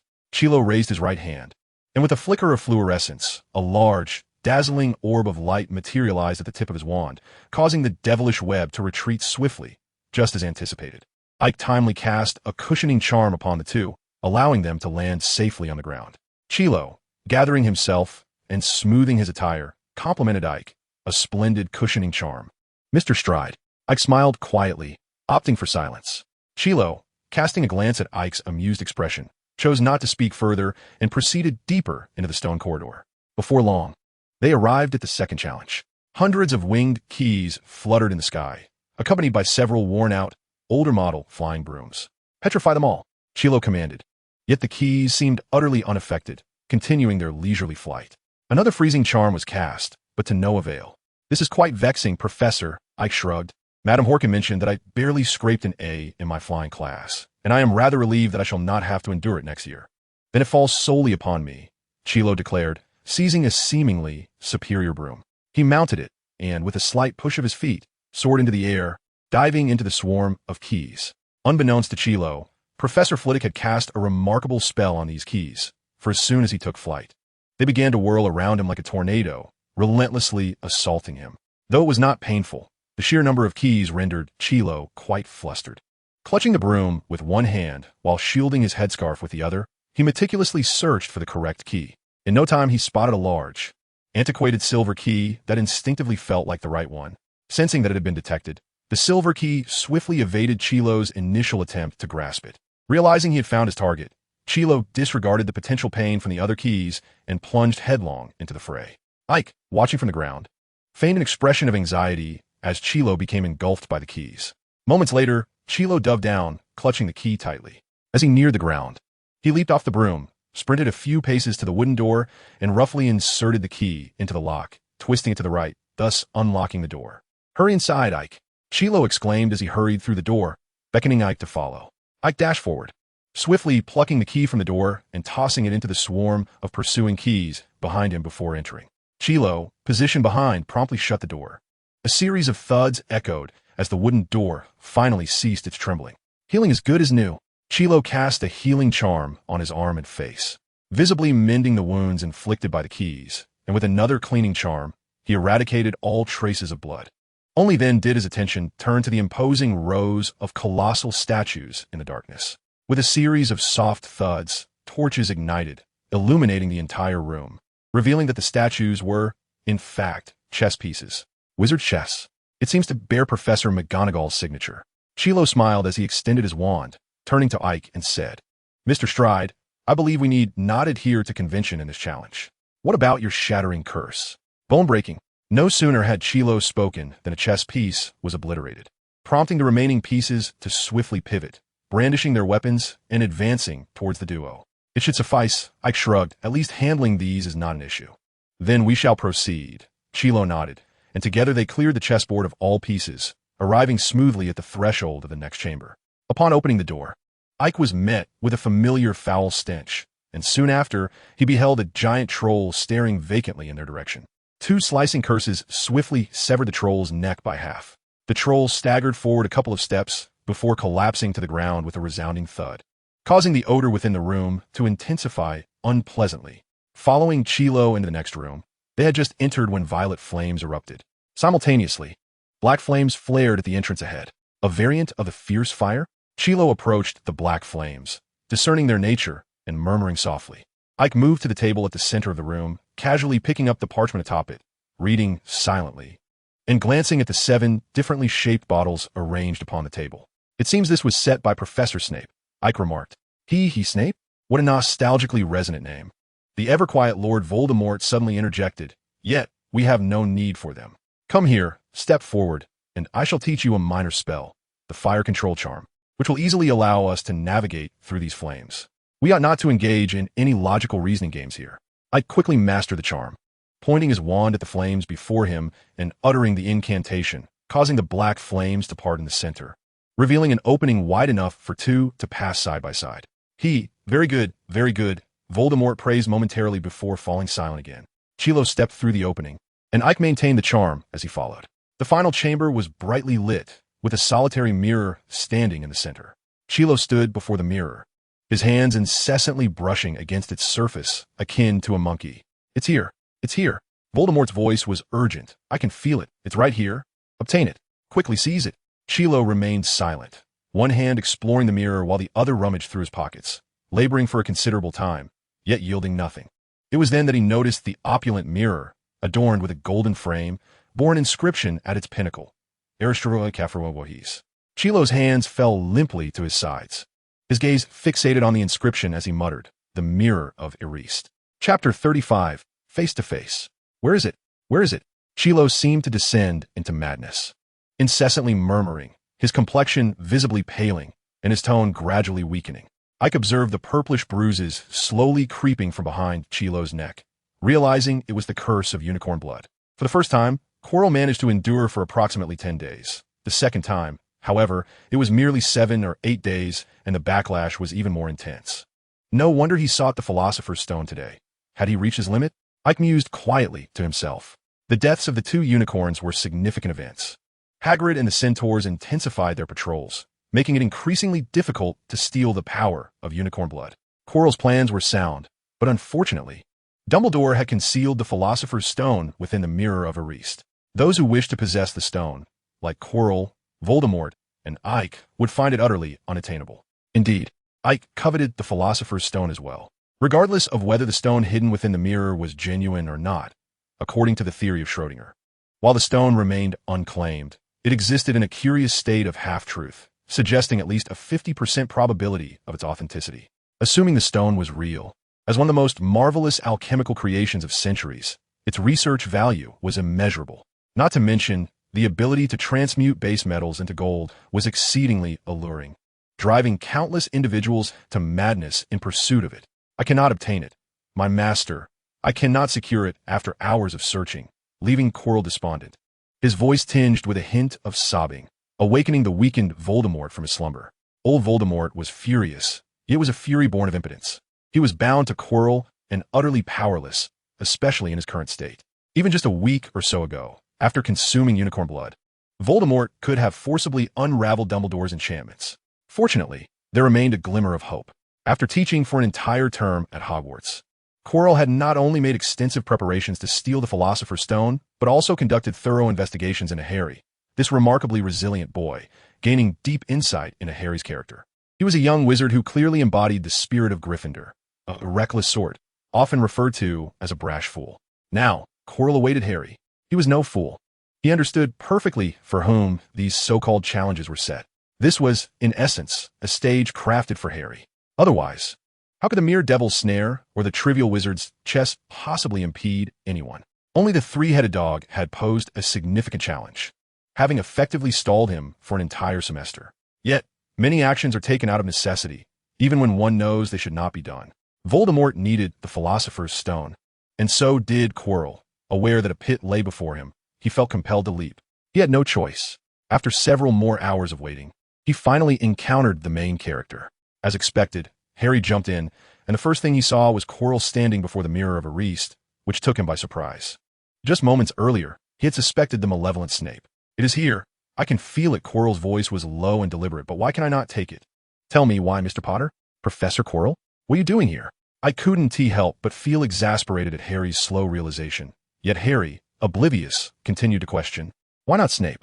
"Indeed, why not Snape?" Quirrell's words dripped with a mixture of anger, sentimentality, and exasperation as he pondered the fluttering Professor Snape.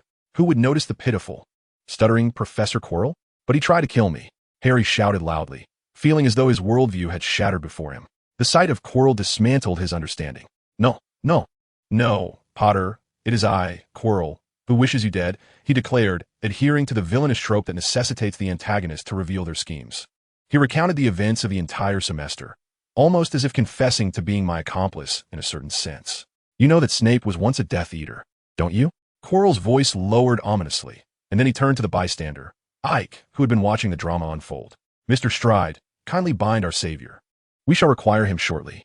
At that moment, Harry noticed another presence in the room, and he was taken aback.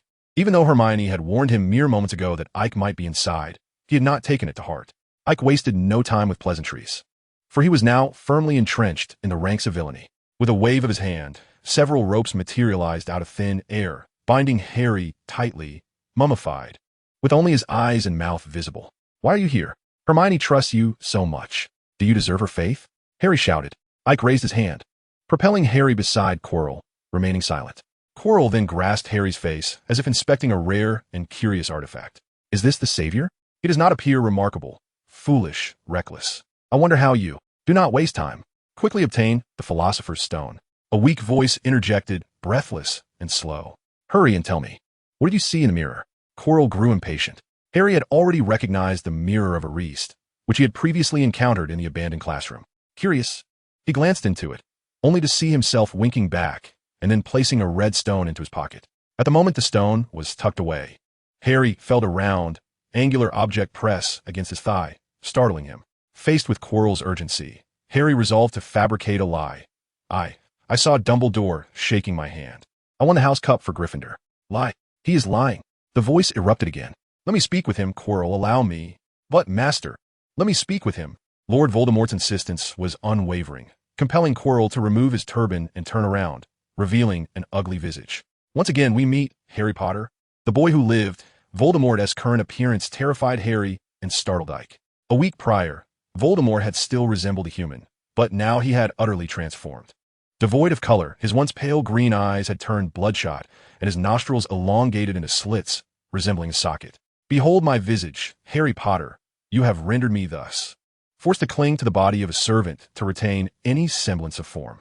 The blood of unicorns has restored me somewhat over the past weeks. Yet I still endure that accursed curse. However, once I possess the Philosopher's Stone and acquire the elixir of life, I shall reclaim my corporeal form. Then, why do you not surrender the Philosopher's Stone from your pocket?" Harry suddenly felt sensation return to his legs and stepped back, evading Voldemort's gaze while shouting, "You shall not."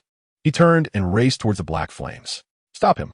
Voldemort bellowed, as Quirrell and Ike lunged at Harry. Ike lagged slightly behind, watching helplessly as Quirrell seized Harry's arm, only to emit a scream akin to that of a slaughtered pig. What is this?" Quirrell's right hand was ablaze with crimson, as if singed by fire, and his fingertips began to blacken gradually. "Seize him!" Voldemort commanded again, and scarcely had the words left his lips when Ike grasped Harry's arm, causing him to stumble and involuntarily turn towards the ground. Quirrell, disregarding the agony in his right hand, reached out once more with his left. Harry, already unsteady, flailed his arms in a desperate attempt to steady himself. In the chaos, he inadvertently grasped Ike's hand with his left, but before his right could find purchase, Quirrell lunged forward again. Another anguished scream erupted as Quirrell watched helplessly as his hands turned from red to black. retreating in a desperate bid to distance himself from Harry. At that moment, realization dawned upon Harry. Quirrell could not touch him. Awakened, Harry felt a surge of courage and lunged at Quirrell, pressing his hands against Quirrell's face, fingers digging in as if to extract something from him. Indeed, he did seize a large, crimson mass, searing and gradually transforming into black ash. Looking again, Quirrell lay motionless on the ground, his hands, now crumbling to ash, covering his similarly ashen face. He could no longer cry out, but through his eyes, one could discern the unimaginable torment he was enduring, and in no time, he was reduced to mere ashes. From the remnants, a shadow of Voldemort rose, glaring at Harry with fury, cursing, "It is you again. You once more. I shall kill you, kill you. Ike, hand me the Philosopher's Stone." Voldemort's words jolted Harry into action as he glanced at Ike, who appeared unaffected, retreating slightly while clutching his pocket. With a sigh, Ike cast a sidelong glance at the unchanged black flames and raised his hand, causing Harry to be drawn to his feet. A swift tap of his wand against Harry's hand elicited an unbearable sting, forcing Harry to release his grip. Easily extracting the Philosopher's Stone, Harry continued to shout, "Ike, Ike, do not give him the stone." Ike regarded Harry momentarily, causing him to shut his mouth in fear. The coldness in Ike's eyes reminded Harry of Snape. "Enough noise," Ike muttered, holding the stone as he turned his gaze towards the shadowy figure of Voldemort. The curse of unicorn blood, Quirrell's demise, and the peculiar power within Harry had rendered Voldemort exceedingly weak, even more so than when Quirrell first encountered him the previous year. "Give it to me! Give it to me!" Voldemort whispered incessantly as Ike slowly approached him. Harry, enduring the pain in his hand, attempted to grasp Ike's foot but only clutched at empty air, left helplessly watching as Ike approached Voldemort and handed over the Philosopher's Stone. "No, no!" Two voices echoed in succession, the former filled with disappointment, anguish, and regret, the latter purely infused with rage. It was a fake, a mere imitation. As Voldemort made contact with the Philosopher's Stone, he quickly realized that apart from the peculiar magical aura emanating from its surface, it was nothing but an ordinary red stone, the strange magic having deceived his senses. In a fit of fury, Voldemort lunged at Harry with the intent to kill, but a sudden recollection of Quirrell's demise halted him mid-attack. Instead, he veered through the black flames, leaving behind an unwilling cry of discontent. Ike fixated on the black flames, and after a considerable pause, confirmed that Voldemort had indeed escaped, allowing himself a breath of relief. He approached Harry, squatting beside him, disregarding Harry's fierce glare, and pointed his wand at him. "Heal as before." Harry was momentarily taken aback, feeling strength gradually return to his body. He struggled to rise, only to be mercilessly suppressed by Ike's single finger. "It would be better for you to remain lying down for a while longer. The healing spell is not omnipotent and cannot alleviate the exhaustion of your magical and mental reserves." As Ike spoke, he flicked his wrist, producing a red stone in his hand. After a brief assessment, he couldn't help but exclaim, "So this is the Philosopher's Stone. Who would have thought such immense magical energy could be so tightly confined within its shell, revealing only a fraction of its power? But how can there be two Philosopher's Stones? A duplication spell, quite a practical enchantment," Ike casually remarked while toying with the stone. "Had it not been for the strong magical aura surrounding the stone, it might have truly deceived me. But how did you manage it?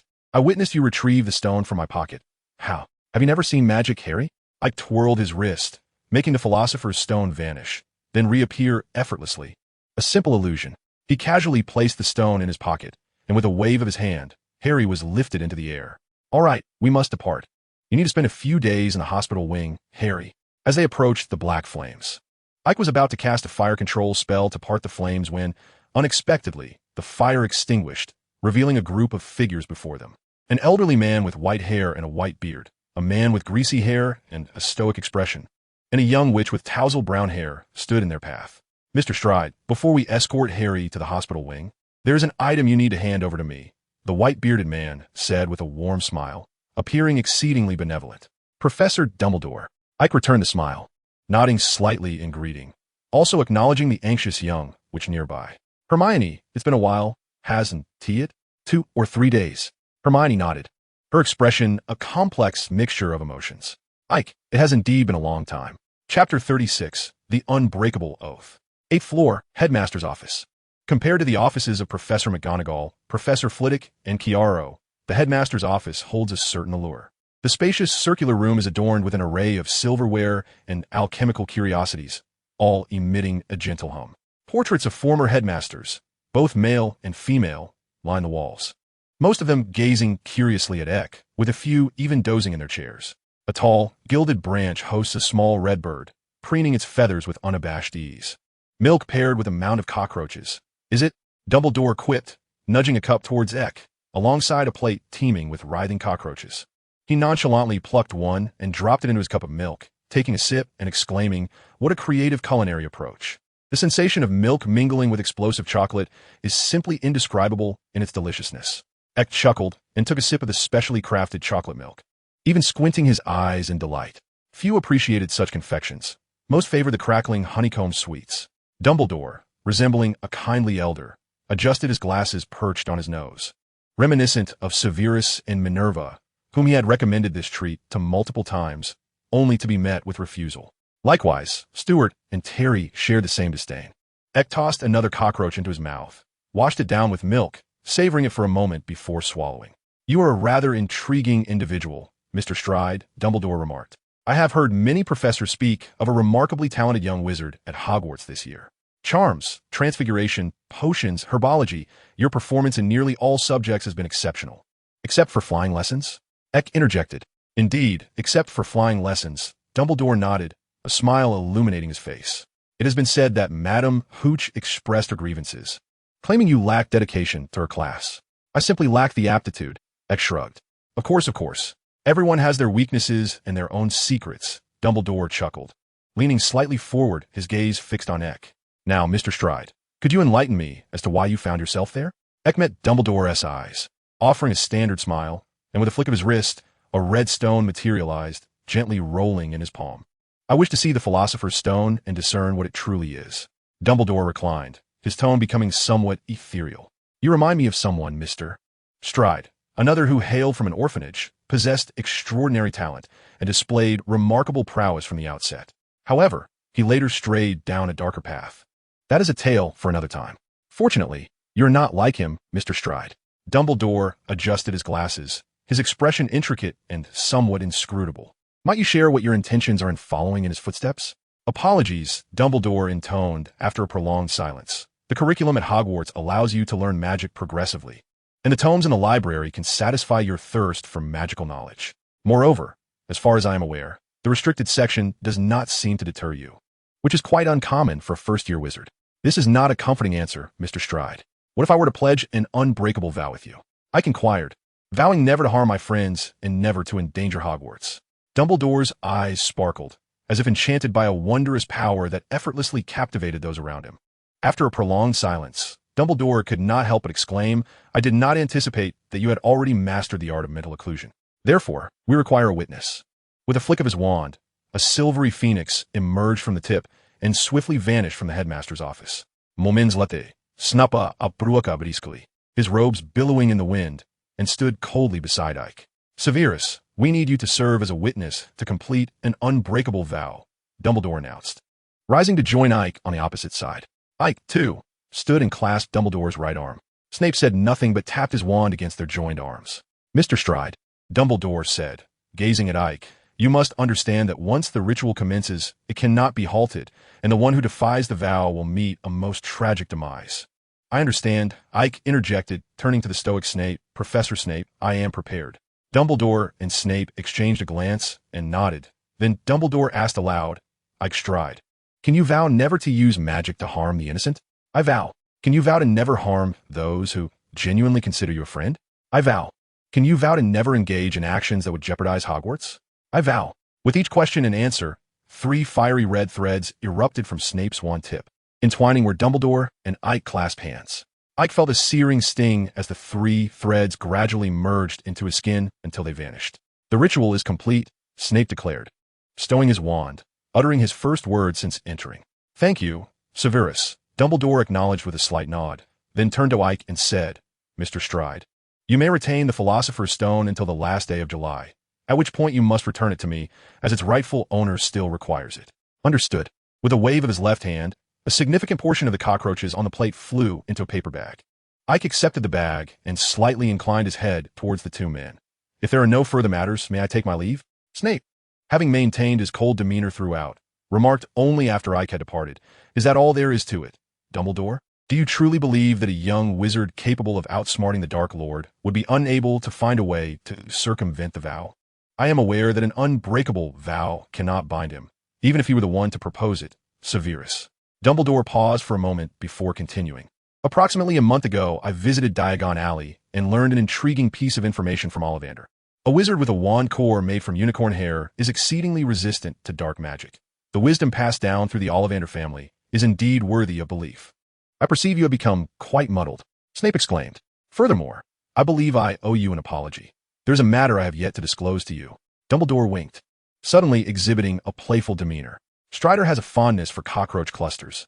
I consider those who share my interests to be trustworthy. What do you think, Severus? Chapter 37. Interrogation. Hogwarts Archives no secrets. After leaving the headmaster's office, Aike enjoyed a brief slumber, yet news of the previous night had spread like wildfire.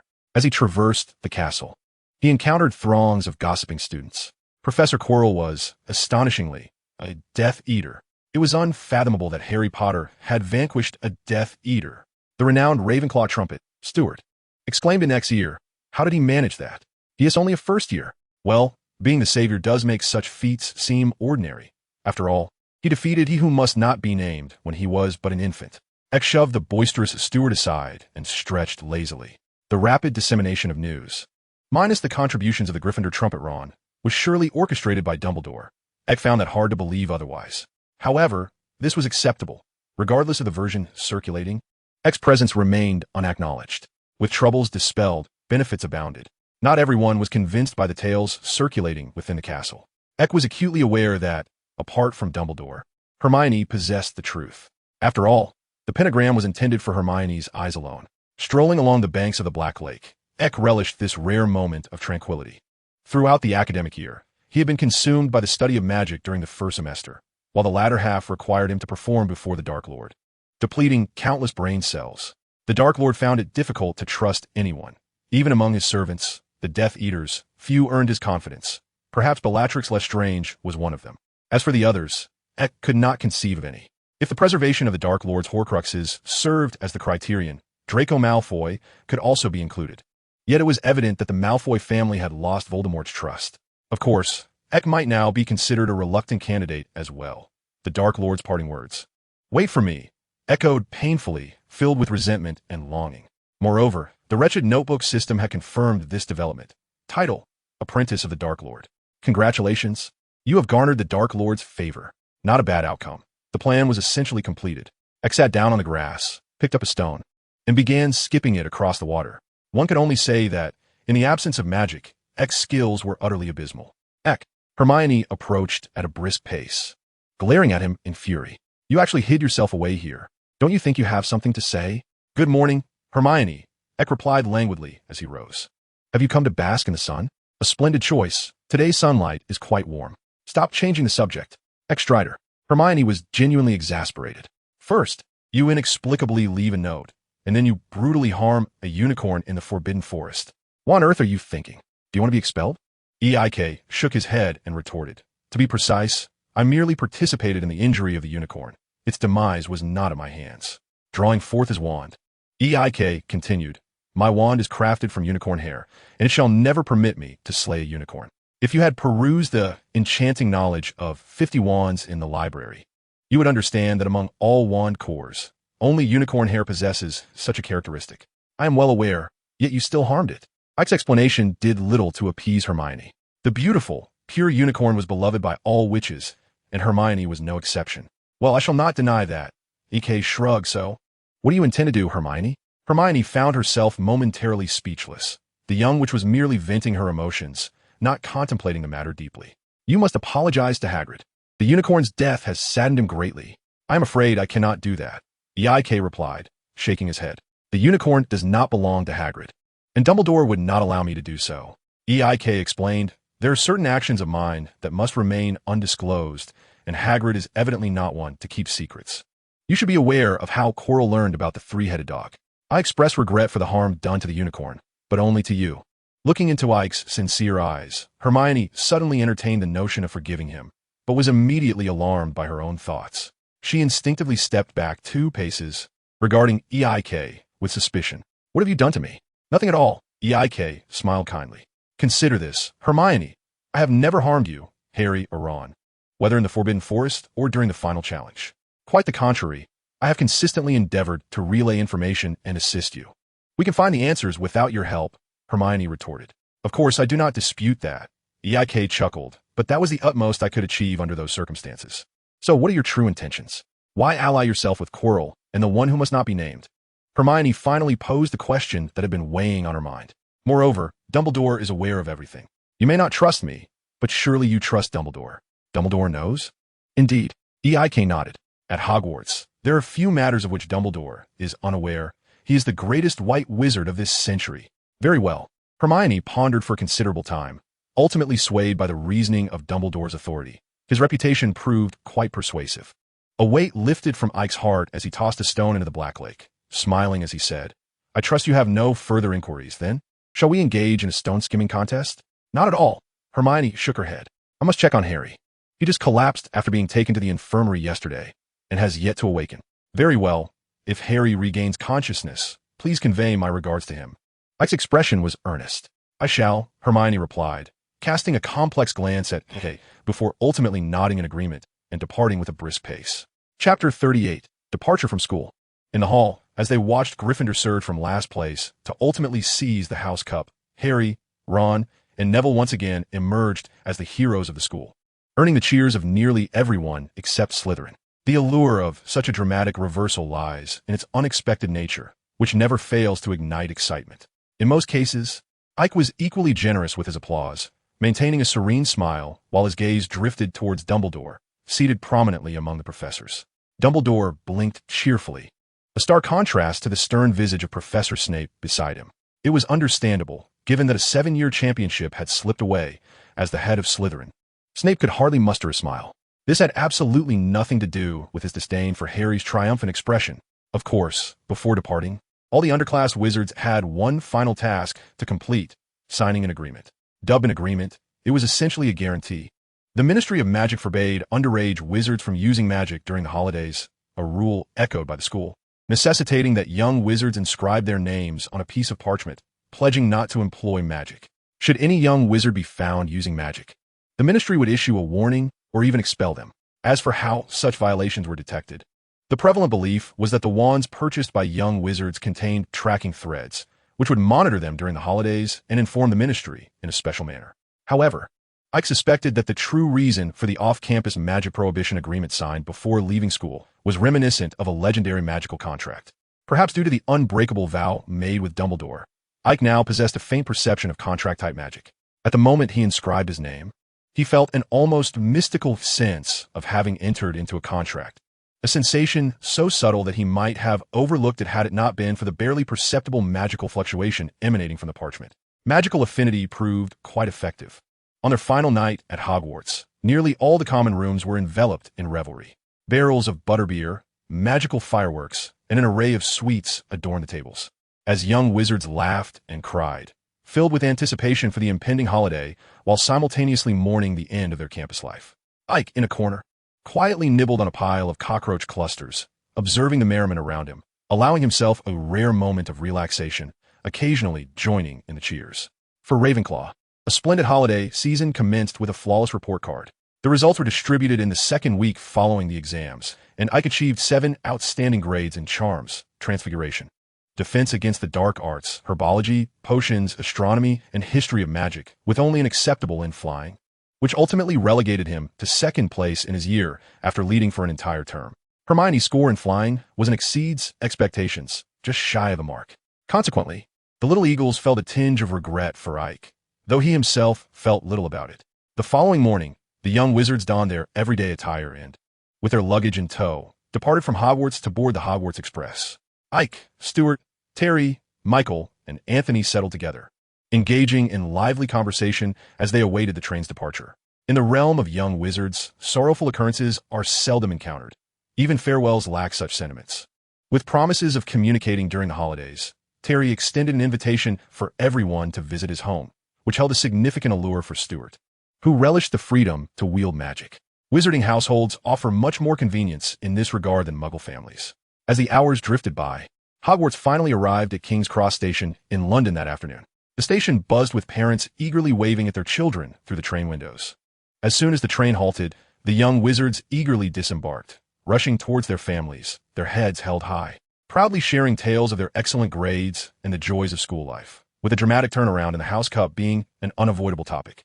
Thus, the scene from the farewell banquet was vividly reenacted. Gryffindor was jubilant, Slytherin wore somber expressions, while Hufflepuff and Ravenclaw joyfully indulged in the spectacle.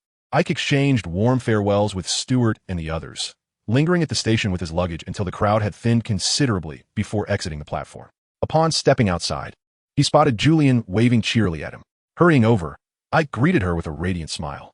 "It seems you've grown a bit taller," he remarked, comparing their heights, while Julian playfully rested her hand on Ike's head, commenting on the quality of the school's meals. "Little Ike must have enjoyed some truly delicious fare," Julian mused. "I believe I would enjoy it as well." After stowing their belongings in Julian's sturdy Renault, they embarked on their journey home. A little over 2 hours later, the Renault arrived at St. Mary's Orphanage. The evening had settled in, and, as the melodious chimes resonated, Ike felt a wave of nostalgia wash over him. Perhaps it was through a rose-tinted lens, but everything about St. Mary's suddenly seemed warm and inviting. Even the long-forgotten fish and chips tasted far better than he remembered. The friends at the orphanage inquired about Ike's experiences at boarding school, to which he responded with cheerful anecdotes, sharing a bounty of toffees from his pocket with the younger siblings, eliciting joyous cheers from the little ones. This was a cherished tradition at the orphanage. Children returning home after a lengthy absence would bring gifts, sharing tales of the delightful wonders beyond, encouraging their younger siblings to strive for a brighter future outside the orphanage. In the past, Ike had received candies, cakes, and toys from his elder siblings. Now, it was his turn to partake in this joyful custom. His room remained untouched since his departure, immaculately clean and pristine. On the table sat a small vase, adorned with a single vibrant rose, its scent intoxicating, as red as blood. Chapter 39, Alchemy. The onset of the holiday season is always leisurely. Hogwarts summer break is devoid of assignments, allowing the young wizards to fully embrace the pleasures of their vacation. Ike too relished this rare opportunity to unwind, momentarily setting aside the burdensome concerns that often plagued his thoughts. The Philosopher's Stone can be regarded as the pinnacle of alchemical achievement. Despite the passage of countless years since its inception, its allure remains undiminished. In truth, even Nicholas Flamel himself has been unable to recreate it, a fact he has repeatedly proclaimed over the centuries. Whether this assertion holds any veracity is a mystery known solely to him. Understanding the enigma of the Philosopher's Stone is beyond the capabilities of Ike, given his current knowledge of alchemy, yet this does not impede his utilization of the stone. Its most renowned applications are twofold: the transmutation of base metals into gold and the elixir of immortality. The latter remains a closely guarded secret of Flamel, while the former presents an opportunity for experimentation. The method is refreshingly straightforward, essentially foolproof. One must prepare a metal for transformation, such as an iron rod, then apply the Philosopher's Stone to it, envisioning the form of gold in one's mind while gradually infusing the stone with one's magical essence. Subsequently, one can witness the iron rod slowly metamorphosing into a golden staff, beginning at the point of contact with the stone. The process is efficient, albeit with considerable expenditure of magical energy. Transforming a half-meter iron rod into gold left Ike feeling somewhat drained. Nevertheless, the returns are undeniably substantial. Moreover, the Philosopher's Stone itself is a remarkable alchemical artifact capable of replenishing a wizard's expended magical energy. However, this replenished energy cannot remain within the wizard indefinitely. It must be consumed within a certain time frame, or it may lead to adverse effects, including but not limited to aging, weakness, magical backlash, and even death. Ike's experiments resulted in a plethora of golden artifacts adorning the room, their resplendent sheen captivating to behold. The notion that a wizard could transmute stone into gold without drawing upon the stone's magic suggests that, given sufficient time, one could theoretically turn the entire earth into gold. Of course, this is an impossibility. The Philosopher's Stone has its limits. An excessive depletion of its magical essence necessitates replenishment by the wizard. In other words, it functions akin to a power bank. Ike twirled a golden pen in his left hand while toying with the Philosopher's Stone in his right, having formed a rudimentary understanding of its properties. As for the elixir of immortality, he did not entertain thoughts of pursuing it, even if a formula existed. Concocting such a complex potion was far beyond his current capabilities. Furthermore, Ike had a mere month to delve into his studies. and whether transmuting gold or exploring the secrets of eternal life, he deemed it more prudent to leverage the Philosopher's Stone for his alchemical research. Knowledge, after all, is the true eternal treasure. Although Hogwarts does not offer a course in alchemy, the library houses a plethora of relevant tomes.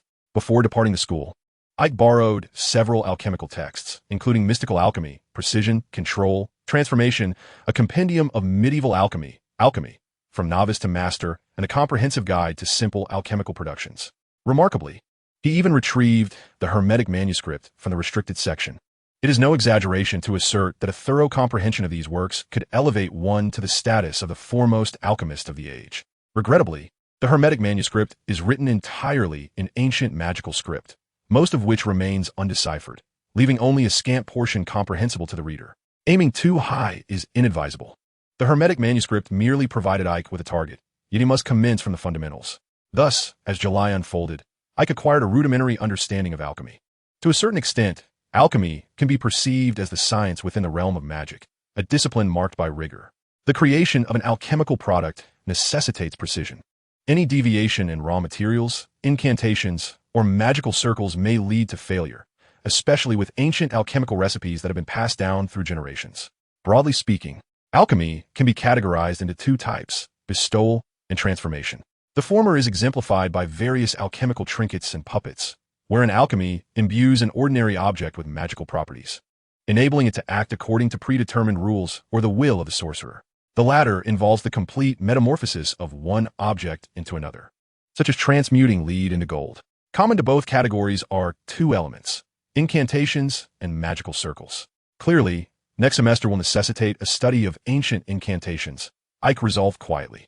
Incantations are pivotal in bestowing magical attributes. The most elementary alchemical items often require merely inscribing a specific incantation to succeed. For instance, etching a symbol of resilience onto a cup bestows upon it the quality of indestructibility. Conversely, magical circles are predominantly employed in the crafting of intricate alchemical products, such as the creation of puppets, which necessitate a transmutation circle. In comparison to incantations, magical circles are somewhat more complex, primarily due to the scarcity of detailed discourse in foundational texts. However, the Hermetic manuscript contains relevant information. Mastery of the lines of the magical circles through rote memorization is essential, yet without comprehension of the incantations, one remains ignorant of the purpose of each circle. Ike dared not experiment, for who could predict the consequences? In the second week of July, Ike commenced efforts to create simple alchemical products such as an unbreakable cup, an indestructible pen, and a tear-resistant notebook. Indeed, Ike could only endow an object with the attribute of resilience. He was yet incapable of achieving more. With half a month remaining, Ike finally focused his research on magical stones. With a foundational knowledge of alchemy, he perceived the magical stone with newfound insight. This extraordinary stone was inscribed with an intricate array of incantations, of which Ike could discern only a mere handful, a mere drop in the ocean. These incantations were inscribed with the blood of a mystical creature, rendering the stone's surface a striking red due to the density of the inscriptions. Ike speculated that it might be the blood of a phoenix. After all, a creature renowned for its ability to undergo perpetual rebirth. Perhaps this was the key to the magical stone's potential to concoct an elixir of immortality. Of course, it might also be a blend of various mystical creatures' blood, the secrets of which are known solely to Nicolo. In addition to the incantations, the smooth surface of the magical stone bore 13 inscribed magical circles. Ike meticulously counted them several times, confirming the total. These 13 magical circles, in conjunction with the incantations, adorned the surface of the magical stone. As for the composition of its core substance, Ike could only identify mercury and gold, with the remainder remaining an enigma. The Philosopher's Stone undoubtedly holds the esteemed position of being the pinnacle of contemporary alchemy. Even a mere fraction of its profound knowledge has significantly elevated Ike's alchemical prowess, granting him a deeper understanding of the intricate combinations of various magical scripts. By the 29th of July, Ike had finally completed another alchemical creation, a small wooden cart that could scurry about on its own, no larger than the palm of his hand. It moved swiftly and silently. On the 31st of July, a small red bird tapped on the window of Ike's room. Upon opening the window, the bird promptly perched atop Ike's head, as if treating his hair as a nest. Balancing the little bird, Ike made his way next door, where Julian was meticulously calculating the expenses for St. Maria for the entire month. Not pausing in her work, she continued to focus on the figures. Little Ike, is there something you need? I can't be interrupted now. At least not until I finish this, she said. Julian, I just wanted to inform you that my headmaster might come by shortly. Ike pointed to the bird, grooming its feathers on his head. This is the headmaster's pet. The headmaster? Little Ike, have you gotten into any trouble? Julian quickly set down her pen and looked at Ike, whose expression was one of innocence. If you cause any issues, you must tell me. No, Julian. Ike shook his head, causing Fox to peck at his head in annoyance, as if seeking revenge. I merely have something to return to the headmaster today. That's a relief. When is your headmaster expected to arrive? Do you need me to do anything? Julian inquired. Perhaps we could clear the items in front of the fireplace? Ike pondered. He was uncertain how Dumbledore would arrive. If he were to use flu powder, clearing the area a bit would be prudent. The elderly Dumbledore could easily stumble over the various obstacles upon emerging from a fireplace. That's simple enough. You could just use magic, Little Ike, Julian remarked, resuming her calculations. I cannot use magic outside of school. Julian, Ike replied with a hint of exasperation. I can manage it myself. I assure you it won't disturb you. Very well. Little Ike, you handle it for now. I'll join you once I finish this part. Julian smiled, giving him a look that implied he should behave and return to her accounts. Seeing this, Ike began to carefully relocate the items in front of the fireplace. There were numerous items, a mix of clothing sent by kind individuals, toys and books for children, as well as some belongings of Julian's own, such as St. Maria's account books and various photographs and drawings. Cautiously moving these aside, Ike and Julian, once she completed her calculations, worked diligently for quite some time until everything was finally cleared. The two sat in chairs, sipping tea and taking a brief respite. Ike was also aware of his own responsibilities. According to the International Statute of Wizarding Secrecy, he was prohibited from disclosing the existence of magic to any muggle except his guardian. Otherwise, a handful of candies could easily summon a few little helpers, alleviating their toil. After a brief pause, the fireplace finally ignited with emerald flames, from which emerged an elderly man with white hair and a snowy beard. Albus Dumbledore glanced around the room before nodding slightly and saying, "Good day, Mrs. Julian. I am Albus Dumbledore, the current headmaster of Hogwarts. And it is a pleasure to meet you." Eck also inclined his head, responding, "Good morning, Professor Dumbledore." "Good morning, Mr. Stride." Following their mutual greetings, Julian invited Dumbledore to sit and sample her renowned lemon tea. Dumbledore raised the teacup to his lips, taking a small sip, and exclaimed, "This is the finest lemon tea I have ever tasted, absolutely splendid." Julian beamed with joy, as she cherished compliments regarding two things, her children and her lemon tea. She was also generous in sharing her secret. Adding an extra sugar cube always lifts one's spirits. With a squint, her smile grew even more benevolent. Perhaps this new academic year at Hogwarts would see the introduction of a delightful new beverage. Dumbledore, too, squinted, donning a smile akin to Julian's, and even winked at Eck. Eck rolled his eyes, but was promptly caught by Julian, who playfully swatted him. In response, Eck feigned great pain and fear.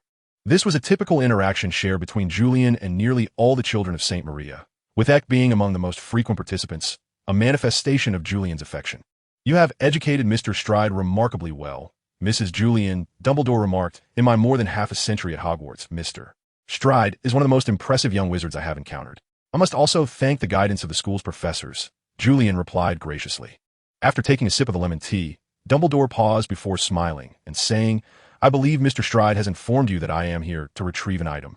While at school, I promised Mr. Stride he could keep it until today. So, Mr. Stride, may I have the Philosopher's Stone?" "Of course," Eck replied, retrieving the stone from his pocket and handing it to Dumbledore. "Thank you for allowing me to keep the stone until now. I hope it has served you well." Dumbledore accepted the Philosopher's Stone, rising to his feet and giving a slight nod to Julian. "I believe I must take my leave now.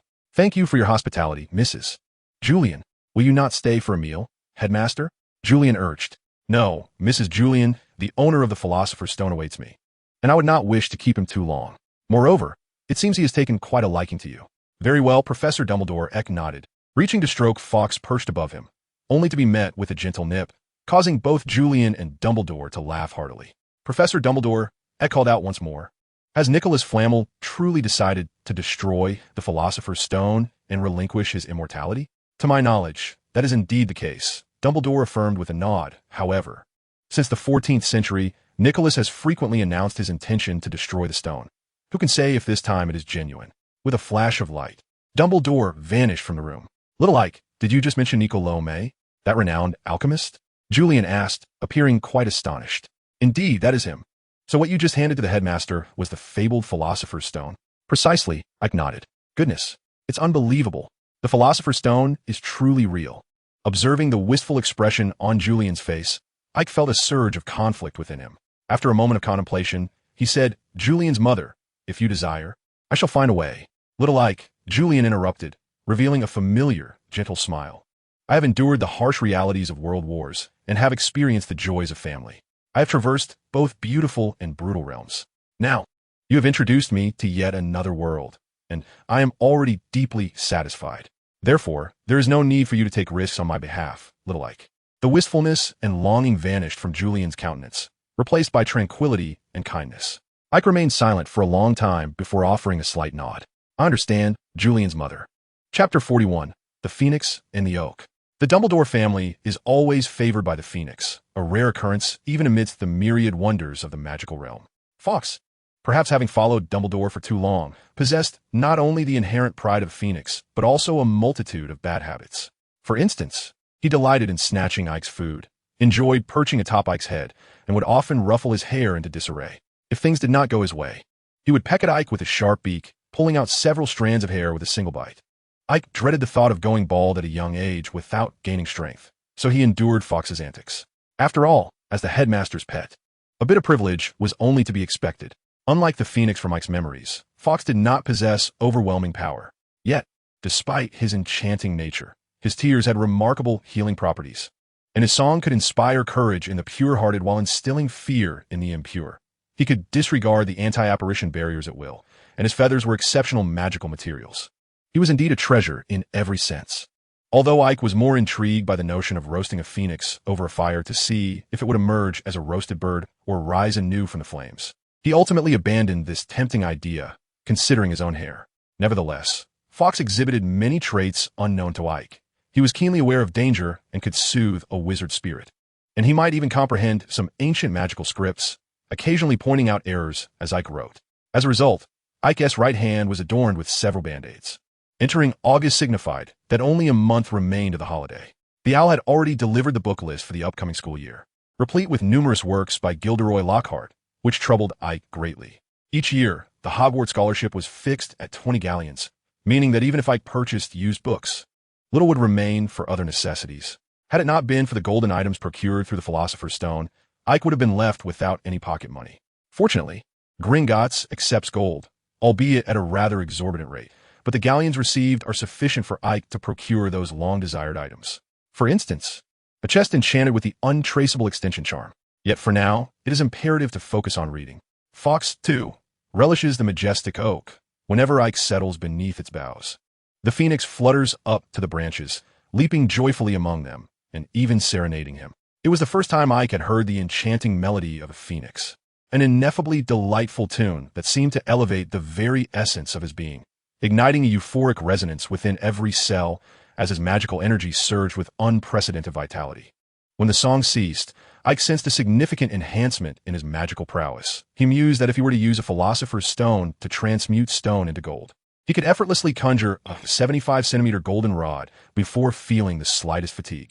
Such a remarkable amplification was indeed magical. The Phoenix sings a unique song for those it favors, a melody that perpetually enhances a wizard's power, albeit only once for each individual. Suddenly, Dumbledore appeared beneath the oak, observing Fawkes frolicking among the branches. With a smile, he turned to Ike and inquired about his feelings. Quite comfortable, Ike replied, squinting contentedly and stretching with an overwhelming sense of refreshment. It had been a long time since Fawkes had experienced such joy.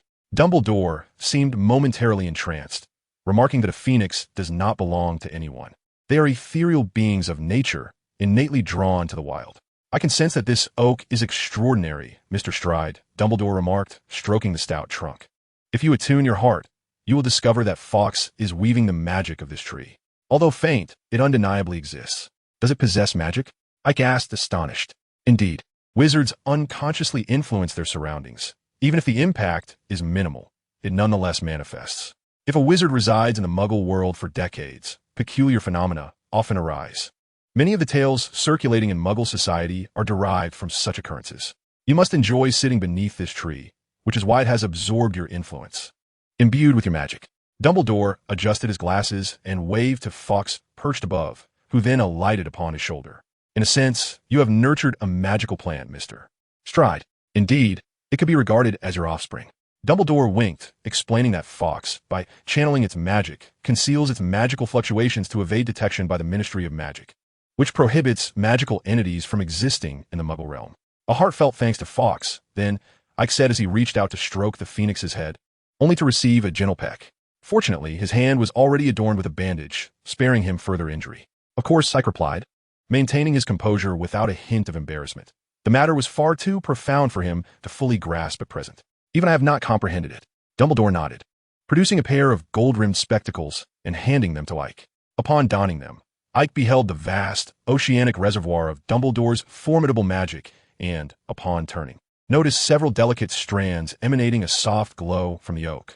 This is a pair of glasses that allows one to perceive the magical realm more clearly. A small gift from Nico. I am grateful for your protection of the Philosopher's Stone and for its timely return. Thank you. Ike expressed his heartfelt gratitude. This exquisite piece of alchemical craftsmanship, when fully understood, will elevate Ike's alchemical skills to new heights. No need for thanks.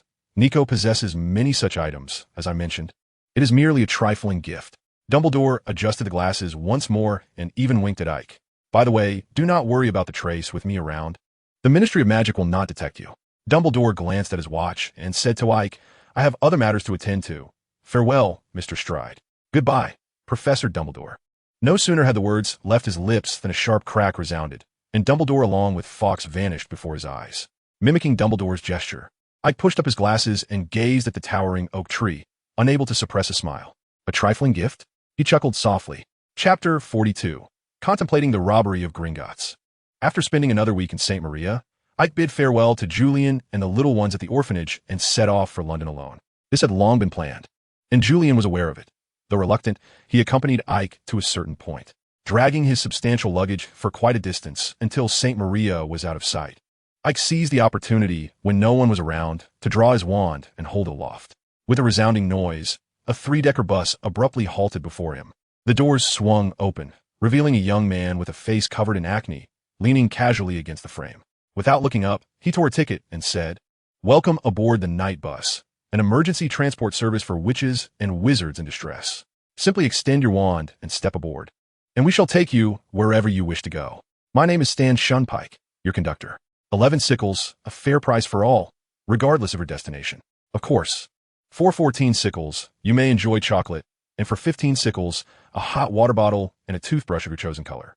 Stan Shunpike slightly raised his head and extended his right hand. Pay first, then board. We adhere to professional ethics. Ike retrieved 11 sickles from his pocket and handed them over. Stan Shunpike smirked and assisted Ike in loading his luggage onto the bus. Secure your belongings. The journey may be a bit bumpy. By the way, where to? The Leaky Cauldron. Thank you. Ike settled onto a bed, his suitcase nestled beside him, wedged between two bunks. Oh, London, quite a distance indeed, Stan muttered. The Ministry of Magic should consider raising fares, much like Muggles, for such a long journey. It should cost at least a galleon. Tapping the glass, Stan called out, Ern. The Leaky Cauldron. Ern Plank, hearing the call, released the handbrake, engaged the clutch, shifted gears, and with a burst of acceleration, the three-decker bus surged forward, the powerful inertia causing Ike to lean back involuntarily. Propping himself up with both hands, he observed the rapidly retreating scenery outside, feeling slightly dizzy after just a few seconds. Stan leaned closer, holding a large piece of chocolate, shaking it enticingly. Would you care for a piece?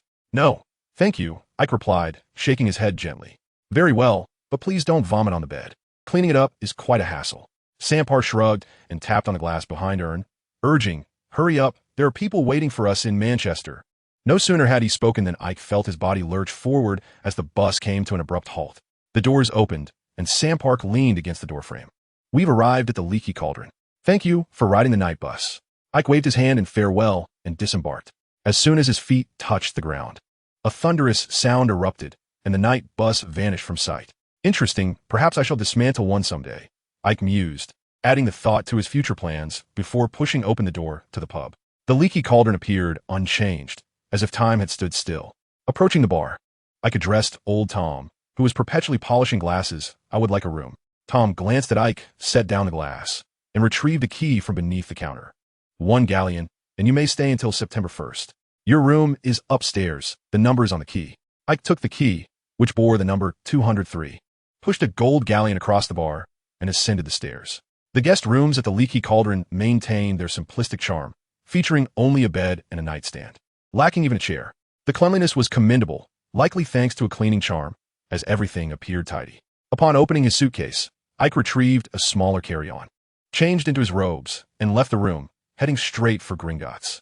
The goblins at Gringotts were as indifferent as ever, but their demeanor shifted considerably upon seeing the golden treasures in Ike's trunk. "You wish to exchange these for galleons, do you?"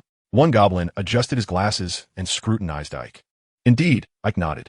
The goblin meticulously examined the gold items, weighing them before presenting a bag to Ike. "The total comes to 672 ounces of gold, which can be exchanged for 224 galleons, 13 sickles, and 120 nuts. Please take care." Ike accepted the bag, emptied its contents, and with a gentle flick of his wand over a galleon, the coins naturally arranged themselves into galleons, sickles, and nuts, announcing the total: 224 galleons, 12 sickles, and 100 nuts. Looking up, he noticed the goblin was not shy about extending his hand, signaling Ike to return the bag. Ike tossed it over casually, retrieved his own pouch from his robe, neatly stored the coins, and collected an additional 20 galleons from the scholarship office to add to his purse. "Dark, truly dark," Ike muttered as he left Gringotts. The 672 ounces of gold equated to 19 kilograms, and with the current gold price at approximately 28,000 per kilogram, the total was a staggering 532,000. Currently, the exchange rate between the gallon and the pound is approximately 15, which suggests that these gold pieces should be convertible to 106,400 gallons. Even if the exchange rate is not entirely precise, one would still expect at least 100,000 gallons. Yet, the reality is a mere 224 gallons.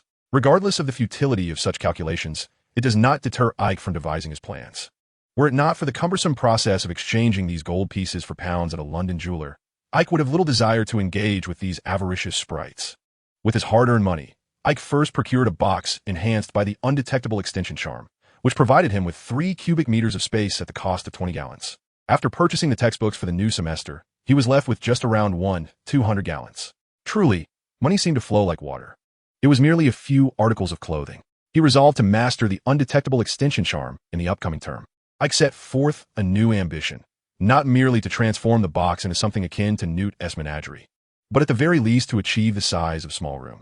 Ideally, he even envisioned applying the charm to a personal item, such as a watch. However, that would necessitate knowledge of alchemy, which remains but a distant aspiration for now. Chapter 43, The Combat Tournament. The first day at the Leaky Cauldron passed rather uneventfully, with only a few plans set in motion and little else to recount. The following morning, after enjoying the famed pancake breakfast at the Leaky Cauldron, Ike ventured to the junk shop in Diagon Alley. The shop was a veritable treasure trove of various items: old books, toys, cauldrons, and even used broomsticks, resembling a general store in its eclectic assortment. However, the primary focus remained the collection of used books. Last year, Ike had heard from Roger that one might uncover valuable finds in the junk shop, as some financially struggling pureblood families would sell their collections to supplement their household income. A portion of these items found their way to Nocturne Alley, some to Gringotts, while others were claimed by other purebloods, leaving the remnants for the junk shop. Though the quantities were scant and sifting through the thousands of shelves posed a formidable challenge, hope still flickered in Ike's heart. He maintained a positive outlook, believing that finding something worthwhile would be a delight, and if not, it would serve as a pleasant diversion. The proprietor of the junk shop, Old Mike, paid little mind to the young wizards perusing the shelves. As long as one offered him sickles, they could linger as long as they wished. It would be even better if they purchased some second-hand items upon departure. After a day spent in the junk shop, Ike found nothing of value. Countless Hogwarts textbooks, both complete and otherwise, were present, each category boasting hundreds of copies, if not more, gathering dust on the shelves, neglected. The old cauldrons were similarly disappointing, most being broken, and even those that were functional were only barely so. Ike stumbled upon a pocket watch, moderately worn, yet alas, it failed to keep time. Each opening revealed a different hour. The last time was 7:20. Upon closing and reopening, it displayed 12:30, utterly devoid of any pattern. The journey ahead remains arduous. He procured another pancake from Old Tom, washed it down with water, and then retired to bed, seeking rest. In the ensuing days, Ike spent his time at the junk shop, his treasure hunt proving as fruitless as anticipated, with no rare pure-blood magical tomes to be found. though he did encounter a plethora of restricted literature, disdaining the prevailing atmosphere of the magical realm. Ike resolutely purchased a large tub of vanilla strawberry ice cream from the Florin ice cream shop, cradling it in his arms while savoring spoonfuls as he strolled along. He had unwittingly become a spectacle in Diagon Alley, for nearly everyone else opted for a modest scoop, whereas Ike appeared to have absconded with an entire container from the establishment. Goodness, Ike! He heard someone call, and upon turning, he discovered it was Hermione. The young witch approached briskly, her eyes widening as they fixated on the ice cream tub in Ike's embrace. She alternated between pointing at him and the tub, clearly astonished. "If you eat ice cream like that, you'll upset your stomach." "Good afternoon, Hermione," Ike replied, taking another bite. "Would you like a taste? Although you'll need to find a spoon, I only have this one." "Child, I believe it would be wise for you to consume less." An adult ruffled Hermione's hair and extended his right hand towards Ike. "You may call me Mr. Granger. I am Hermione's father." "I'm Hermione's mother." Another lady chimed in with a warm smile. Ike casually let his spoon slip into the ice cream tub, allowing it to float gently aside. He wiped his hand on his robe and shook Mr. Granger's hand. "Aike Stride, a friend of Hermione." "Hello, Mr. Stride." Mr. Granger smiled. "Hermione has mentioned you at home, stating you are quite an intelligent young man." "Ha ha ha. That is the aspect of Hermione we take the most pride in. I never worry about her studies." Mr. Granger beamed, tousling Hermione's hair into disarray. "Dad." Hermione scrunched her nose and dodged her father's large hand. "Don't mess up my hair." Ike observed the heartwarming scene before him, a smile gracing his face as he quietly watched. Hermione seemed to sense something and tugged at Mr. Granger's sleeve, inquiring, "Ike, have you finished your shopping?" "Indeed," Ike nodded. "I've been staying at the Leaky Cauldron for several days, so I've already procured everything." "I see." Hermione pondered for a moment before continuing. "I still need to buy Professor Lockhart's book. Shall we go together? I heard there's a signing event today." "Certainly." Ike smiled, motioning to the floating ice cream tub. "Are you sure you don't want even a little?" "No, it's bad for my teeth." Hermione shook her head, casting a furtive glance at Mr. and Mrs. Granger, whispering, "My parents are dentists. They don't let me eat such things." "How terrifying. If I couldn't indulge in treats like that, it would be better to put me to death," Ike exclaimed, feigning horror, which elicited a series of giggles from Hermione. The Granger couple overheard their exchange, exchanging a glance that conveyed a mix of incredulity and amusement as they followed the two towards Flourish and Blots. The bookstore was bustling that day, adorned with a large standee of Lockhart at the entrance, which was thronged with people, the lines stretching far beyond. In addition to the young wizards from Hogwarts, numerous middle-aged witches, all impeccably dressed, eagerly awaited with expectant glances towards the shop, as if they might glimpse the charming smile of Lockhart through the throng. Ike observed the bustling scene before him, an unwelcome throbbing in his head. Throughout his life, whether in the past or present, he had always found queuing intolerable, and he preferred to avoid crowded places whenever possible. In contrast, Hermione was brimming with excitement. Since receiving the book list for the new semester, she had eagerly researched Gilderoy Lockhart and found herself irresistibly captivated by the seemingly flawless wizard. After exchanging greetings with Ike, she dashed into the throng. Seeing this, Ike quickly grasped her arm, exclaiming, "Are you out of your mind? It's far too dangerous with so many people." Hermione glanced at him, then at the throng of witches, hesitating momentarily. Just as she was about to respond, a commotion erupted within the crowd. People began to scatter as two men emerged, grappling with one another. It was unclear who had stumbled first, but both fell to the ground. Seizing the opportunity while the crowd diverted, Ike pulled Hermione into the fray, just in time to witness three others emerge, entangled in a struggle, one with black hair, another with red, and the last with light golden locks. It was evident that the black and red-haired individuals were allies, as they were ganging up on the one with golden hair, who was holding his own against the two. "Harry, Ron." Upon spotting familiar faces, Hermione tugged Ike forward. Eager to assist, Ike stumbled slightly as she pulled him along. However, before they could reach the fray, a witch blocked their path, warning, "It's too dangerous. Don't go over there." "Fred, George, separate them." The twins made silly faces at Hermione, laughing and refusing to intervene, which prompted Molly Weasley to urge them incessantly, further escalating the chaos. As Ike observed the fierce clash between the Malfoy and Weasley families, he simultaneously listened to Mrs. Weasley's fierce admonishments while savoring his ice cream. The spectacle was nothing short of thrilling. Lucius Malfoy's punches were powerful and precise, while Arthur Weasley's headbutts were equally ferocious, reminding Ike of Zidane' infamous strike.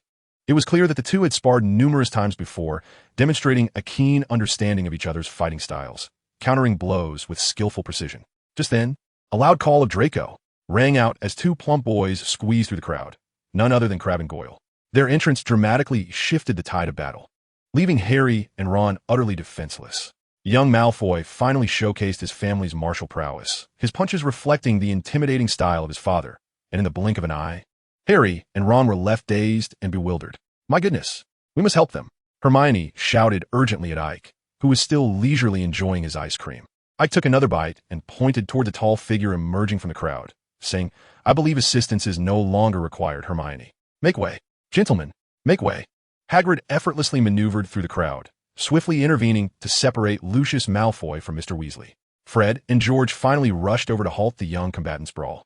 With a chuckle, old Malfoy freed himself from Hagrid's grip and beckoned Draco to join him. Straightening his attire, he gathered his fallen cane and scattered books, revealing an air of haughty superiority. Had his eyes not borne the marks of a recent altercation, his effect would have been even more striking. Mr. Weasley gently patted Hagrid's hand as Mrs.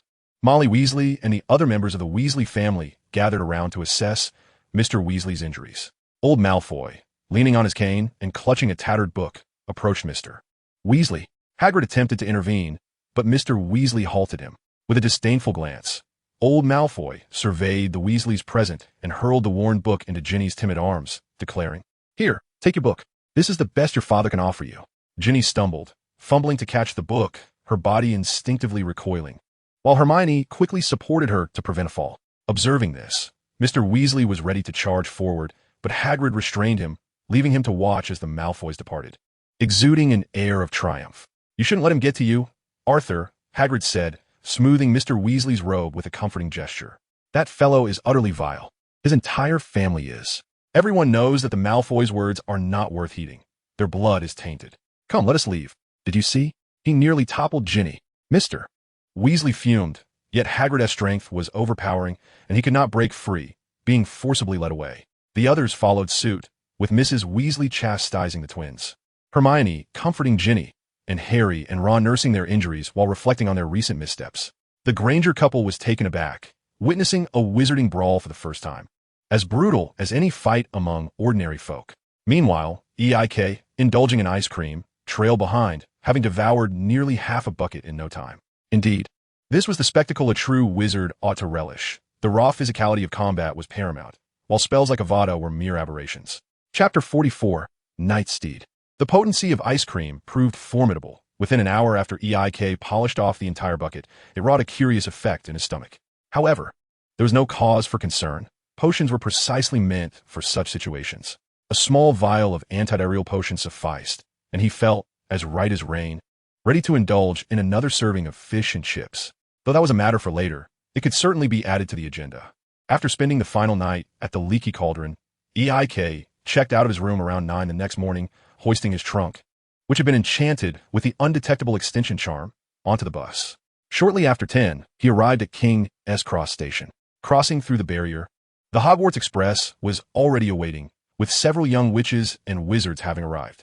He casually sought an empty compartment at the rear of the train, stowed his trunk, and pulled out his treasure copy of Fantastic Beasts and Where to Find Them to pass the time. Gradually, the young wizards boarded the train, and the newly promoted second-year Gryffindors quickly spotted Eik engrossed in his reading. After a holiday apart, Stuart appeared somewhat tanned, while Terry had gained a bit of weight. Michael and Anthony remained largely unchanged, save for their longer hair, which seemed to be inching toward Snape's style. Upon entering the compartment, Stuart promptly unveiled a bounty of homemade snacks, macarons, muffins, and chocolate biscuits.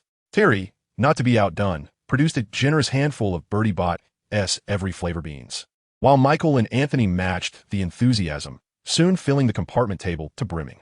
The delightful macarons are greatly favored by Terry, while the bizarre jelly beans are nearly universally despised. The enjoyment of these candies, which offer flavors determined solely by chance, elicits fervent adoration from some and annoyance from others. Ike has also sampled them, encountering flavors such as booger, earwax, lamb liver, and devilishly spicy, with not a single normal one among the four he tried, nearly prompting him to flip the table in frustration. His steadfast allegiance to cockroach cluster candies is not without reason. In contrast, Terry's experiences are quite different. He consistently encounters flavors like strawberry or mango blueberry. Skeptical, Ike even attempted to split one of the peculiar jelly beans that Terry had chosen, only to discover that Terry's was milk-flavored while his was bitter melon. As they indulged in snacks and conversed, the train soon picked up speed. Ike, with a licorice wand in his mouth, watched Harry enjoy jelly beans flavored like watermelon and banana, feeling an urge to procure some cockroach clusters. Unfortunately, his stock had long been depleted. The cockroach cluster is not a best-selling item of Honeydukes, available solely at the main shop in Hogsmeade. He could, however, consider requesting a new batch from the twins. Just as they were chatting, a knock sounded at the compartment door. Anthony opened it to reveal Hermione and Ginny. Ike. Hermione appeared quite anxious. Have you seen Harry and Ron? No, didn't they board? Ike shook his head. Perhaps not. I've searched everywhere and still haven't spotted them. Hermione said hurriedly, while Ginny looked as though she might burst into tears. Don't worry. There are ministry personnel at the station entrance, and they have owls to send messages to the professors. Ike was well aware that those two would likely be joyriding in Mr. Weasley's prize car alongside the Hogwarts Express, possibly soaring above them at this very moment. However, he couldn't disclose this to Hermione and could only offer reassurance. As long as they wait on the other side of the wall for a while, someone will surely assist them. I know, but I just fear those two won't wait patiently, Hermione sighed. All right, they'll be fine. Would you like a licorice wand? Ike offered her one from the table. No, I'll keep looking, Hermione replied, shaking her head and pulling Ginny away. ISNT, that Hermione Granger from Gryffindor. The one known for being a know-it-all? Someone remarked. Yes, what of it? Ike glanced at the oddly behaving group, suspecting what Stuart was about to say. Are you and her? No. Ike shook his head. We're just friends. Oh, all right then, Stuart elongated the response, while the others wore expressions that conveyed a shared understanding. Ike looked around, noticing that everyone quickly averted their gazes from him, some indulging in candies while others practiced spells. As if nothing were amiss, the Hogwarts Express, though labeled as Express, moved at a pace that was rather exasperating, and by the time they arrived at Hogwarts, it was already evening. For to a carriage, no crowding. Roger called to the little eagles as they boarded. Stuart, Terry, Michael, and Anthony occupied one carriage, while Morag and her group took another. Ike chose not to board, allowing the two carriages to proceed independently toward the castle. Ike, why didn't you get on? Roger gazed at Ike, who stood off to the side, staring blankly at the carriage, and inquired. Very well. Roger patted Ike on the shoulder, smiled, and boarded a carriage. There are many carriages. Don't miss the sorting ceremony. Waving goodbye to Roger, Ike lingered by the roadside for a while until all the other young wizards had departed, and then approached the last carriage. This must be the nightmare, he mused, lifting his right hand to reach toward the imposing figure before him. A creature cloaked in darkness with the head of a dragon and the body of a horse. The nightmare unfurled its broad wings and shook its head, its blood-red eyes fixated on Ike. Ike did not flinch. Instead, he extended his hand slightly forward. The nightmare recoiled momentarily, but soon leaned in, resting its forehead against the palm of Ike's hand. As Ike gently caressed it, the creature appeared to revel in the attention. After patting its towering form, Ike finally boarded the carriage. Initially, there were only 6 nightmares at Hogwarts, 1 male and 5 females, and the current population descended from these 6. They possess a remarkable intelligence. Despite their fierce and intimidating appearance, they never initiate attacks on humans. Moreover, the number of those fortunate enough to witness them could be counted on one hand, and the vast majority of young wizards were entirely unaware of their existence. The nightmares pulled the carriage with a steady grace, and before long, Ike arrived at the castle gates. Alighting from the carriage and entering the great hall, the young wizards settled into their respective houses, chatting in small groups, looking exceedingly joyful. Upon noticing Ike's arrival, Anthony waved him over, and Ike, smiling, jogged to sit beside him. After exchanging jovial banter for a while, Professor McGonagall entered, leading a procession of little ones. The sorting ceremony was about to commence. Chapter 45. I can feel your pain. The young wizards buzzed with excitement, sharing the latest tidbits they had heard. Soon, a consensus emerged. Potter and Weasley had flown a car to school, were spotted by muggles, and had even crashed into the precious Whomping Willow. They were to be expelled. The Slytherins were elated. Malfoy, brimming with confidence, loudly proclaimed his opinions, while Crabbe and Goyle chimed in, and the other little snakes nodded in agreement. The Gryffindors, however, were fraught with anxiety, fearful that the situation was indeed as dire as Malfoy suggested. Hermione and Ginny were particularly agitated, and had it not been for the twins restraining them, they might have dashed out to locate the troublesome duo. Meanwhile, the Hufflepuffs and Ravenclaws settled into their routine of spectating, observing the dispute between the Slytherins and Gryffindors. As the young wizards savored the meticulously prepared dishes by the house elves, the professors gradually departed from the hall. One Whomping Willow was in dire need of assistance. After a considerable pause, The excitement of the young Eagles was palpable, especially as they had only one class with Slytherin that morning. After witnessing the Whomping Willow incident, they would head to class with ample time to spare. After a refreshing slumber and breakfast, Ike, along with Stuart and others, joined the throng of inquisitive young wizards heading towards the Whomping Willow. Upon reaching the edge of the Forbidden Forest, they found a multitude of onlookers gathered around the beleaguered tree. Eik pushed his way to the front, and though the angry willow had calmed down, its branches were evidently in dire straits. The once elongated limbs were nearly severed in half, and a jagged section was missing from the top, resembling a beautiful vase with a conspicuous flaw, creating a rather awkward appearance. The damage was severe. Stuart also squeezed in beside him. Indeed, Eik furrowed his brow. With half of its foliage broken and a portion of its trunk missing, it would take a considerable time for recovery. No worries, with Professor Sprout around. It will be well cared for, Terry remarked. Of course, Professor Sprout is an expert in herbology. Eik nodded, his frown slightly easing. After a refreshing bath, Eik reclined on the sofa for a while. Following dinner, he ventured alone to the edge of the Forbidden Forest. He could not quite explain it, but upon seeing the angry willow that morning, he had experienced an unusual sensation, as if whispers were brushing against his ear. Pain and anger, simple words, yet they conveyed emotions so deeply. It was evident that these were the feelings emanating from the willow.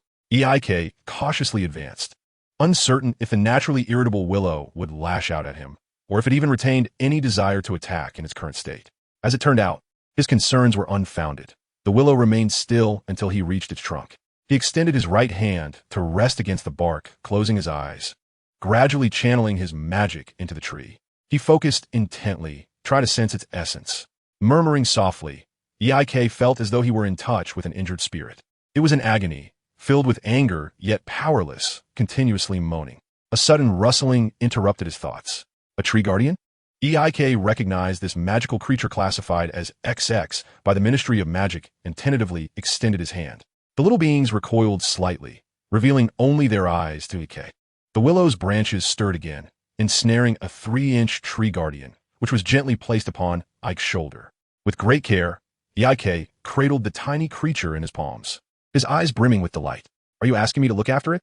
The branches brushed through Ike's hair, delicate as if caressed by the wind. I will, he nodded, gazing at the little guardian in his hands, a hint of reluctance in his smile. Shall I name you Jimmy? Jimmy blinked his small brown eyes, gripping Ike's fingers tightly. It seemed he was quite fond of the name. Eik cautiously placed Jimmy on his shoulder, who clutched the collar of his shirt and, with a slight effort, crawled inside, leaving only his little head visible. Eik bent down and patted the exposed roots at his feet. Do not worry. Professor Sprout is the finest herbology master. She will take good care of you. With that, Eik turned to leave, and Jimmy poked his head out, gazing back at the willow, seemingly reluctant to part. Without soothing Jimmy, Eik noticed a change in his seemingly useless notebook system. The title of Oak Guardian had vanished, replaced by a new designation, Walking Plant. Plants regard you as kin.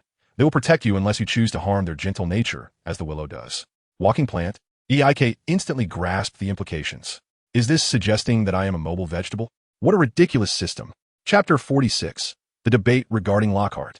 The bowtruckle possesses a temperament as serene as a tranquil brook. It never initiates aggression against humans, and can easily be enticed by offering it a woodlouse or other small insects. Once bonded with a master, the bowtruckle exhibits unwavering loyalty, though it may occasionally display minor temperamental quirks that are easily soothed. Moreover, it proves to be quite useful in certain tasks, such as unlocking doors. Most importantly, it is undeniably adorable. This serves as a highly effective controlling spell, with its efficacy contingent upon the caster's magical prowess and the size of the target. A typical novice wizard attempting to cast the freezing charm on Professor Flitwick may find their efforts utterly futile. However, when directed at creatures like the bowtruckle or the niffler, the results are markedly pronounced. In class, Professor Flitwick distributed a beetle to each student, instructing the young wizards to attempt to immobilize these erratically darting creatures. This was, evidently, no simple feat. The chaotic scene reminiscent of last semester's Transfiguration class unfolded once more, with wands waving in a frantic flurry, yet failing to make contact with the nimble beetles, inadvertently risking harm to one another. Michael's freezing charm accidentally struck the unfortunate Morty, who was subsequently rescued by Professor Flitwick's countercurse. Perhaps Dumbledore had divulged certain insights to the professors, considering that some spells now matched the proficiency of the instructors. The freezing charm is not particularly complex, and by the end of the class, most students had successfully immobilized their beetles. Aike stowed away his ancient runes deciphering and, along with the other young eagles, hastened toward the defense against the dark arts classroom. Lockhart's allure among the witches is profound, with nearly the entire year's female population adoring him. In stark contrast, the male wizards regard him with skepticism. Not only has Lockhart attracted an overwhelming amount of attention from the witches, but his competence in defense against the dark arts also raises doubts. Yesterday, during the upper year defense against the dark arts class, Lockhart began by having students complete a questionnaire filled with queries such as his favorite color and ideal aspirations, resembling more of a fan survey than an academic exercise. The subsequent lessons centered around material from his books, interspersed with copious self-praise. Nonetheless, one must concede that Lockhart possesses an impressive storytelling ability, further enchanting the witches. The male wizards, devoid of any idolizing filter, discern that his capabilities mirror those of his predecessors in the defense against the dark arts. In last night's common room, a faction of upper-year male wizards led by Roger launched a verbal assault against a group of witches spearheaded by Penelope, with Roger explicitly declaring Lockhart to be a mere glamorous fraud, lacking any substance beyond his dazzlingly white teeth. Subsequently, Roger was promptly outmaneuvered by Penelope. Lockhart is undeniably more handsome. How can Coral even compare? Aike, do you think Penelope is right, or is Roger correct? In the defense against the dark arts classroom, Terry inquired, genuinely wishing for a reliable professor in that subject, having heard that the previous 5 or 6 lacked any genuine skill, with one even being a drunken fool who met his demise entangled in a devil's snare while inebriated. I do not know. Ike shook his head, yet I believe he is at least more reliable than Piccolo. Some of the content in his book is quite enlightening. Are those not merely novels? Stuart approached, gazing at Ike with a puzzled expression. I listened intently, feeling as if enveloped in soft velvet, a sensation of complete comfort. Alas, a cloud soon obscured the moonlight, and she reverted to a state of dullness. Stuart, bewildered, inquired, you memorized it? Good heavens! Yet this book mentions that female ghosts possess expressions and can sing melodious tunes. Ike paused, the look in his eyes sending a chill down Stuart's spine. Do you comprehend what this signifies? It suggests that our current understanding of female ghosts may be fundamentally flawed. They might, under specific conditions, regain fragments of their memories from life, or even become phantoms. Perhaps it is merely a fabrication, Terry remarked. Indeed, I am far more intrigued by certain spells within, such as the incantation used in severing ties with the female ghost to ultimately banish the wailing woman. It could be a new spell. A new spell? Invented by Lockhart? Stuart was astonished. It is quite possible. Ike nodded gravely. Though this is merely my conjecture, I shall inquire further when the opportunity arises. Very well. I wish you success. Stuart and Terry perceived a change in Ike. He was no longer the astute and sagacious Ravenclaw wizard they once knew, but rather seemed to have fallen under Lockhart's spell, like Penelope and her peers. However, they felt powerless against it. A year of acquaintance had illuminated to Stuart and the others the essence of Ike. Once he made a decision, it was unlikely to waver. Merlin bless. May Ike soon discern Lockhart's true nature. Stuart, a devoted follower of Roger, silently prayed. Based on last year's experiences, once Ike became earnest about something, it often led to complications, affecting his delightful daily life with Terry. We are the wise Ravenclaws, not a pack of reckless lions. Chapter 47, The Pixie Uprising. A new professor, a new defense against the dark arts classroom. Compared to last year, this year's classroom is significantly cleaner and more fragrant, adorned with numerous portraits of Lockhart, continuously exuding charm to the young witches within. Dressed in resplendent robes, Lockhart's golden hair gleamed brilliantly as he brandished one of his books, showcasing his own photograph, in which he even blinked. Lockhart flashed a perfect smile, revealing 8 gleaming teeth. Ike swore he saw Lockhart's teeth glimmer as if pulled from an animated film. Truly preposterous. As Lockhart smiled and displayed his allure, Ike raised his hand and stood. Professor Lockhart, I have a question that I hope you can answer. Oh, certainly. I'm more than willing to address the inquiries of young witches and wizards. Lockhart maintained his flawless smile. So this gentleman, Aike Stride, Professor Lockhart. This Mr. Stride, what question do you have? Professor Lockhart, could you enlighten us on the incantation you employed during your last encounter with the Banshee? Was it an original spell of your own creation? Might you impart the spell to us? Ike's face was alight with anticipation, yet Lockhart's smile faltered. After a couple of awkward chuckles, he set down the book he had been holding aloft, gesturing for Ike to take a seat. Mr. Stride, that is a highly sophisticated and exceedingly challenging spell. Mastering it is no easy feat, of course. Given the right opportunity in the future, I shall regale you all with tales of that spell, provided you meet my prerequisites. Lockhart winked and waved his wand, sending forth a stack of papers. Now, I see that you have all purchased my complete works. I believe it is time for a brief assessment. 30 minutes, starting now. As the students glanced at the questions on the paper, the young witches gasped softly, while the young wizards appeared utterly bewildered, with all but Ike struggling to find answers. 30 minutes later, Lockhart collected the papers promptly and began perusing them in front of the entire class. It seems many of you did not take the time to thoroughly read my works. Several even misremembered my birthday. It is rather disheartening that almost no one recalled my fondness for lilac. However, Mr. Stride, I had heard of your exceptional abilities. Yet this examination has left me quite disappointed. He raised Ike's paper. My secret aspiration extends beyond merely marketing my line of hair care products. It is fundamentally about vanquishing all malevolence in the world. Now, to return to the matter at hand, as your defense against the dark arts professor, my duty is to instruct you in repelling the most nefarious entities known to the magical realm. Lockhart retrieved a cage draped in black cloth from behind the lectern and gave it a gentle pat, from which a cacophony of shrill cries erupted. Within this cage lies the terrifying creature you are about to encounter. But fear not, for with me present, you shall remain unscathed. Please refrain from screaming, as it may provoke them. With that, Lockhart dramatically pulled away the black cloth. Ladies and gentlemen, the Cornish pixies. Terry let out a scoff and raised his hand, saying, Professor Lockhart, Cornish pixies are hardly terrifying creatures. In fact, I was able to deal with them effortlessly before I even enrolled. Is that so? Mr. Tilbert, do not be too certain. They are quite the cunning little rascals. Lockhart took a step back and then flung open the cage door. Let us see how you handle them. Cornish pixies are mischievous beings that delight in playing pranks. They possess a bluish skin tone and, though they lack wings, are capable of flight. These little creatures are surprisingly strong and revel in instilling fear and dread. They cannot be tamed and will heed no one's command. If one is not vigilant, they may even resort to abduction, just as they first garnered notoriety in the 17th century for abducting a witch on holiday in Cornwall.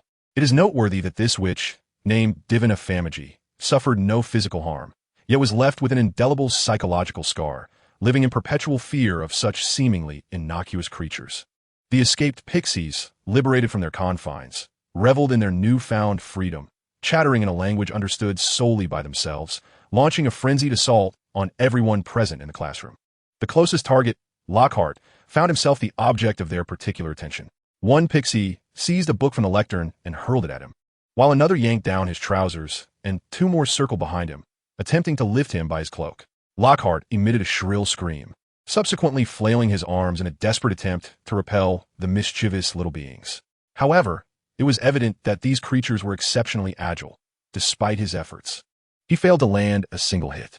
Pesky pixie pesternomy. Lockhart brandished his wand, vociferously directing his spell at the darting pixies, but his incantation proved ineffectual. Instead, a cunning pixie seized his wand, and after a considerable struggle, he managed to dislodge the imp. The cacophony of pixie shrieks, the cries of young wizards, exclamations of anger, and Lockhart's shouts turned the defense against the dark arts classroom into utter chaos within mere minutes. Catch them! Capture them! Lockhart shouted, waving his wand and cloak, yet was reduced to a state of disarray as the pixies overwhelmed him, forcing him to flee with hands clutched over his head. He bent low and dashed toward the door, vigorously brandishing his wand and uttering multiple spells, all to no avail. With another desperate cry of catch them, Lockhart bolted from the classroom, securing the door tightly behind him. Several pixies tugged at the doorknob in vain. Is he truly a professor? Stewart exclaimed as he struck a pixie away with a book, watching Lockhart escape with disbelief etched across his face. Turning his gaze towards Ike, he found him seated calmly in his place, leisurely perusing the tome titled Confronting the Spectre, as a pixie collided with him, tumbling end over end as if it had struck a wall. Help, Ike! Cried Terry, casting a spell to repel a pixie that had ambushed Stewart during his moment of distraction. Ike waved his hand, causing a book to soar through the air, striking a pixie intent on seizing Morag's hair. Use the freezing spell. Immobilize them all, Terry shouted, now fully aware of the situation as he recited the incantation. A flash of blue light illuminating the room as several pixies were suspended midair. The others, witnessing this, quickly followed suit, casting their own freezing spells. Ike, not idle, employed a level 6 levitation charm to control the books, striking down the attacking pixies. In the blink of an eye, aside from those knocked unconscious by Ike. The remaining pixies were rendered motionless in place. Michael, wielding a copy of Trekking with Ghouls, struck a particularly troublesome pixie several times. The very one that had audaciously yanked away a patch of his hair, leaving him noticeably bald in that spot. Madame Pomfrey has a hair restoration potion. It's quite effective. Stuart stifled a laugh, intervening to stop Michael from continuing his assault on the incapacitated pixie. He actually got away. Morty, whose hair had also been pulled, spoke with a quivering voice, his idol shattered. Indeed, we must seek out Professor Flitwick. I shall avenge my hair. Michael, using a book to obscure the conspicuousness of his own head, immediately responded, rushing over to snatch the cage from Ike's hands and bolting out of the classroom. Followed closely by the other young wizards, until only Stuart and Ike remained. Do you still believe in Lockhart's reliability? Stuart inquired. Ike, gathering his books and cradling them, smiled at Stuart and replied, He is indeed unreliable, but I am now quite curious about another matter. What? Surely it isn't another troublesome situation? Stuart asked, visibly apprehensive. Clearly, our new defense against the dark arts professor is rather inadequate. Ike shrugged, but how did he manage the feats described in his book? I am genuinely intrigued. Chapter 48, The Anti-Lockhart Alliance. Professor Flitwick, Professor Lockhart actually sent us to confront a horde of Cornish pixies alone. Professor Flitwick, look at my hair. Professor Flitwick, you must assist us.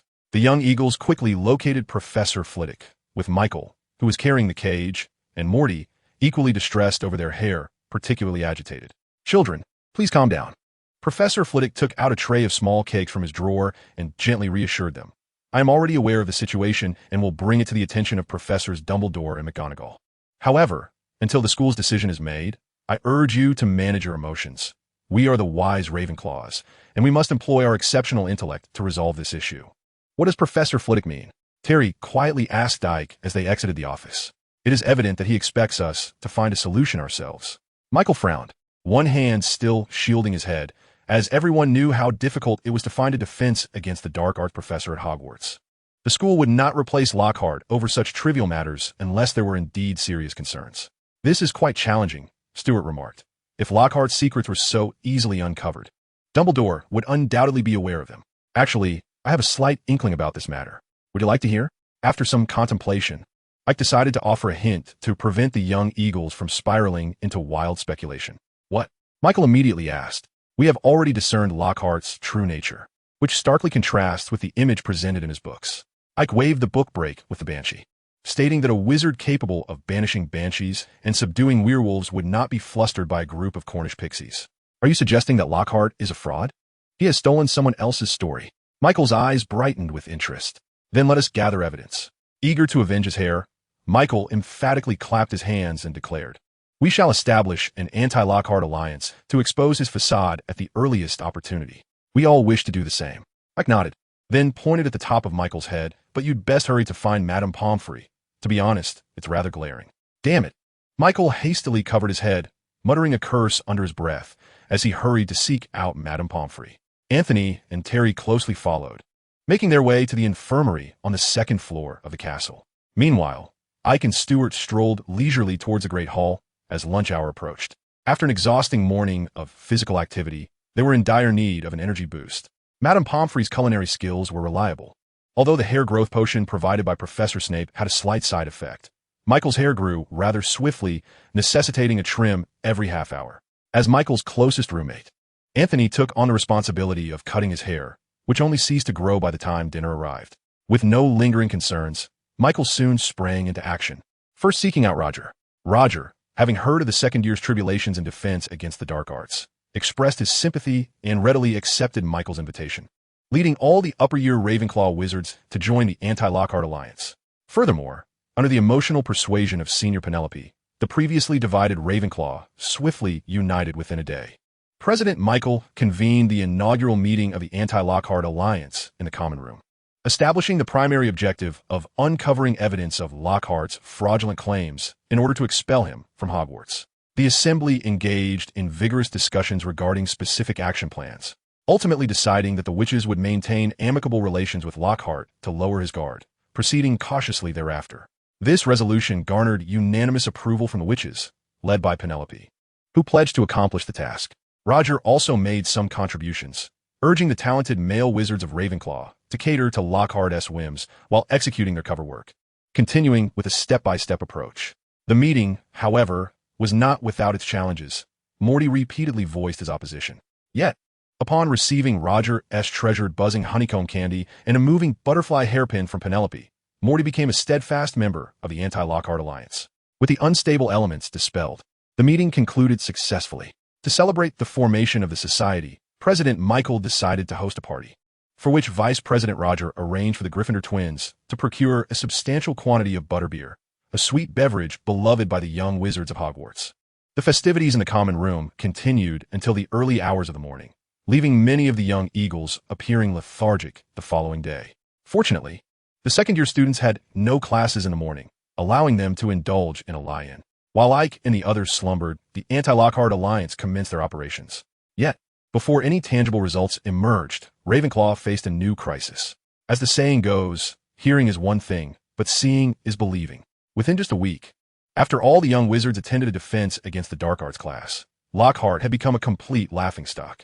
Despite maintaining his polished appearance and having numerous young witches defend him, their arguments were confined to his good looks and charm. A consensus emerged among the young wizards regarding Lockhart's lack of genuine skill.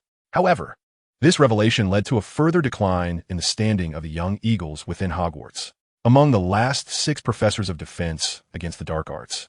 For hailed from Ravenclaw, particularly in the recent 2 years, first with Quirrell and then Lockhart, the quality of instruction has been abysmal, leaving the young eagles at a loss for words. The dismal state of affairs is evident, especially when compared to other houses, where scores barely exceed 200. Inducing a sense of despair. This occurs despite the fact that Ike, the most proficient score-boosting machine from the previous academic year, has made no discernible progress. Faced with Ravenclaw's staggering near 100-point lead shortly after the term commenced, other houses could only remain silent. The Anti-Lockhart Alliance seized this opportunity to expand its influence to other houses, swiftly garnering the support of a significant majority from Hufflepuff and Gryffindor, while a small faction of non-pure-blood wizards from Slytherin also joined. Unfortunately, even with the collective strength of the majority at Hogwarts, no viable leads were uncovered.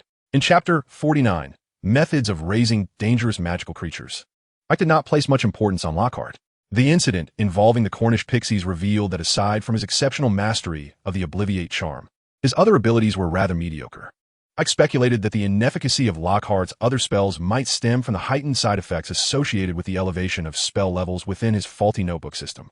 For instance, when Ike's explosive spell level increased rapidly, he experienced an overwhelming urge to become a harbinger of destruction.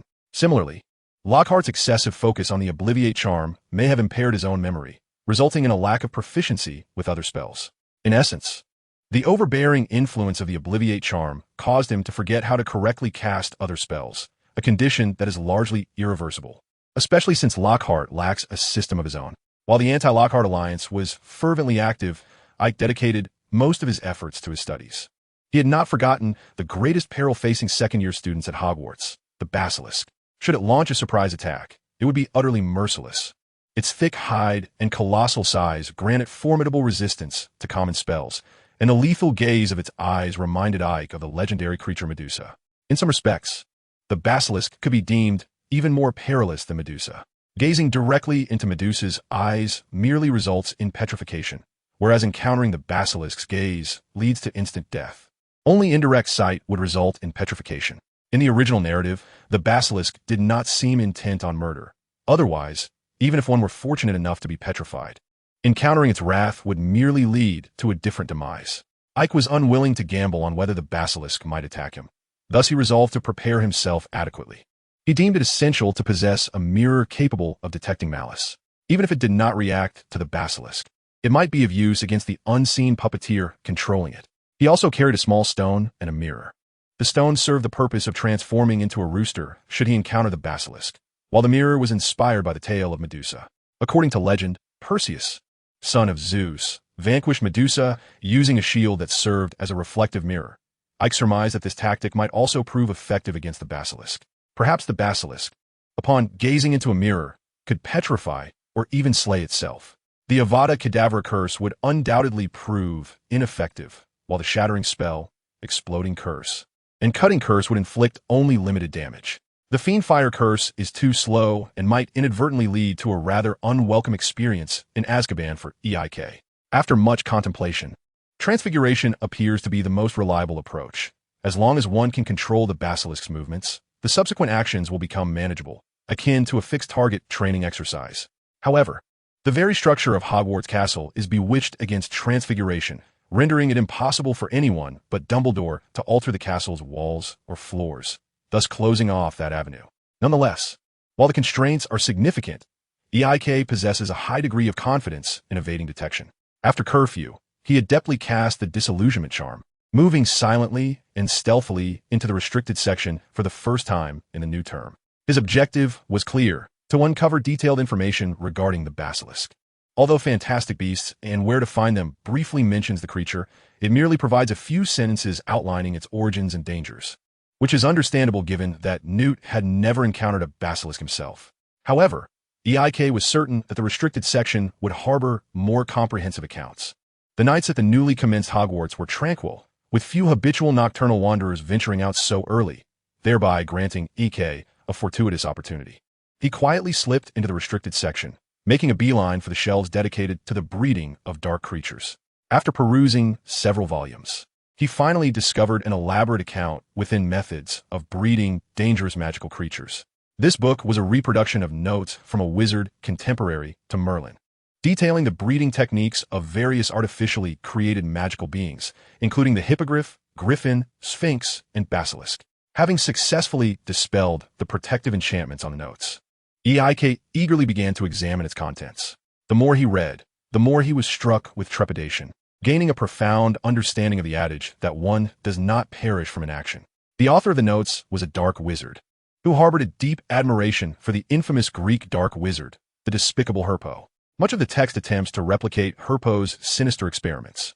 Breeding a basilisk is no simple task. It involves more than merely placing a rooster's egg beneath a toad.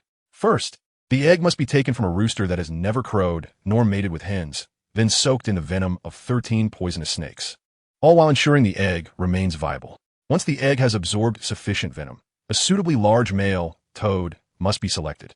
The egg is placed beneath the toad, which must remain completely still throughout the incubation process.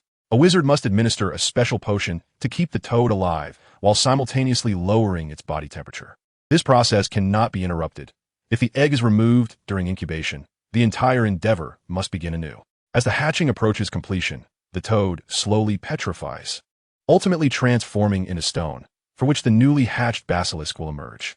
The newborn basilisk is not particularly formidable. Even direct eye contact merely results in a sensation akin to a sharp pain in the brain. However, once the creature grows to the length of an arm, it becomes capable of killing birds, beasts, and children alike. It is at this juncture that the basilisk will heed only the commands of Parseltongue. Should the wizard who bred it lack proficiency in Parseltongue, they will become a target for its aggression.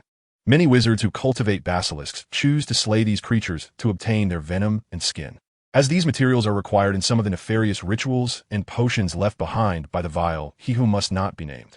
The battle was swift. The owner of the notes dispatched the basilisk with merely 2 incantations: the skin-stripping curse and the killing curse.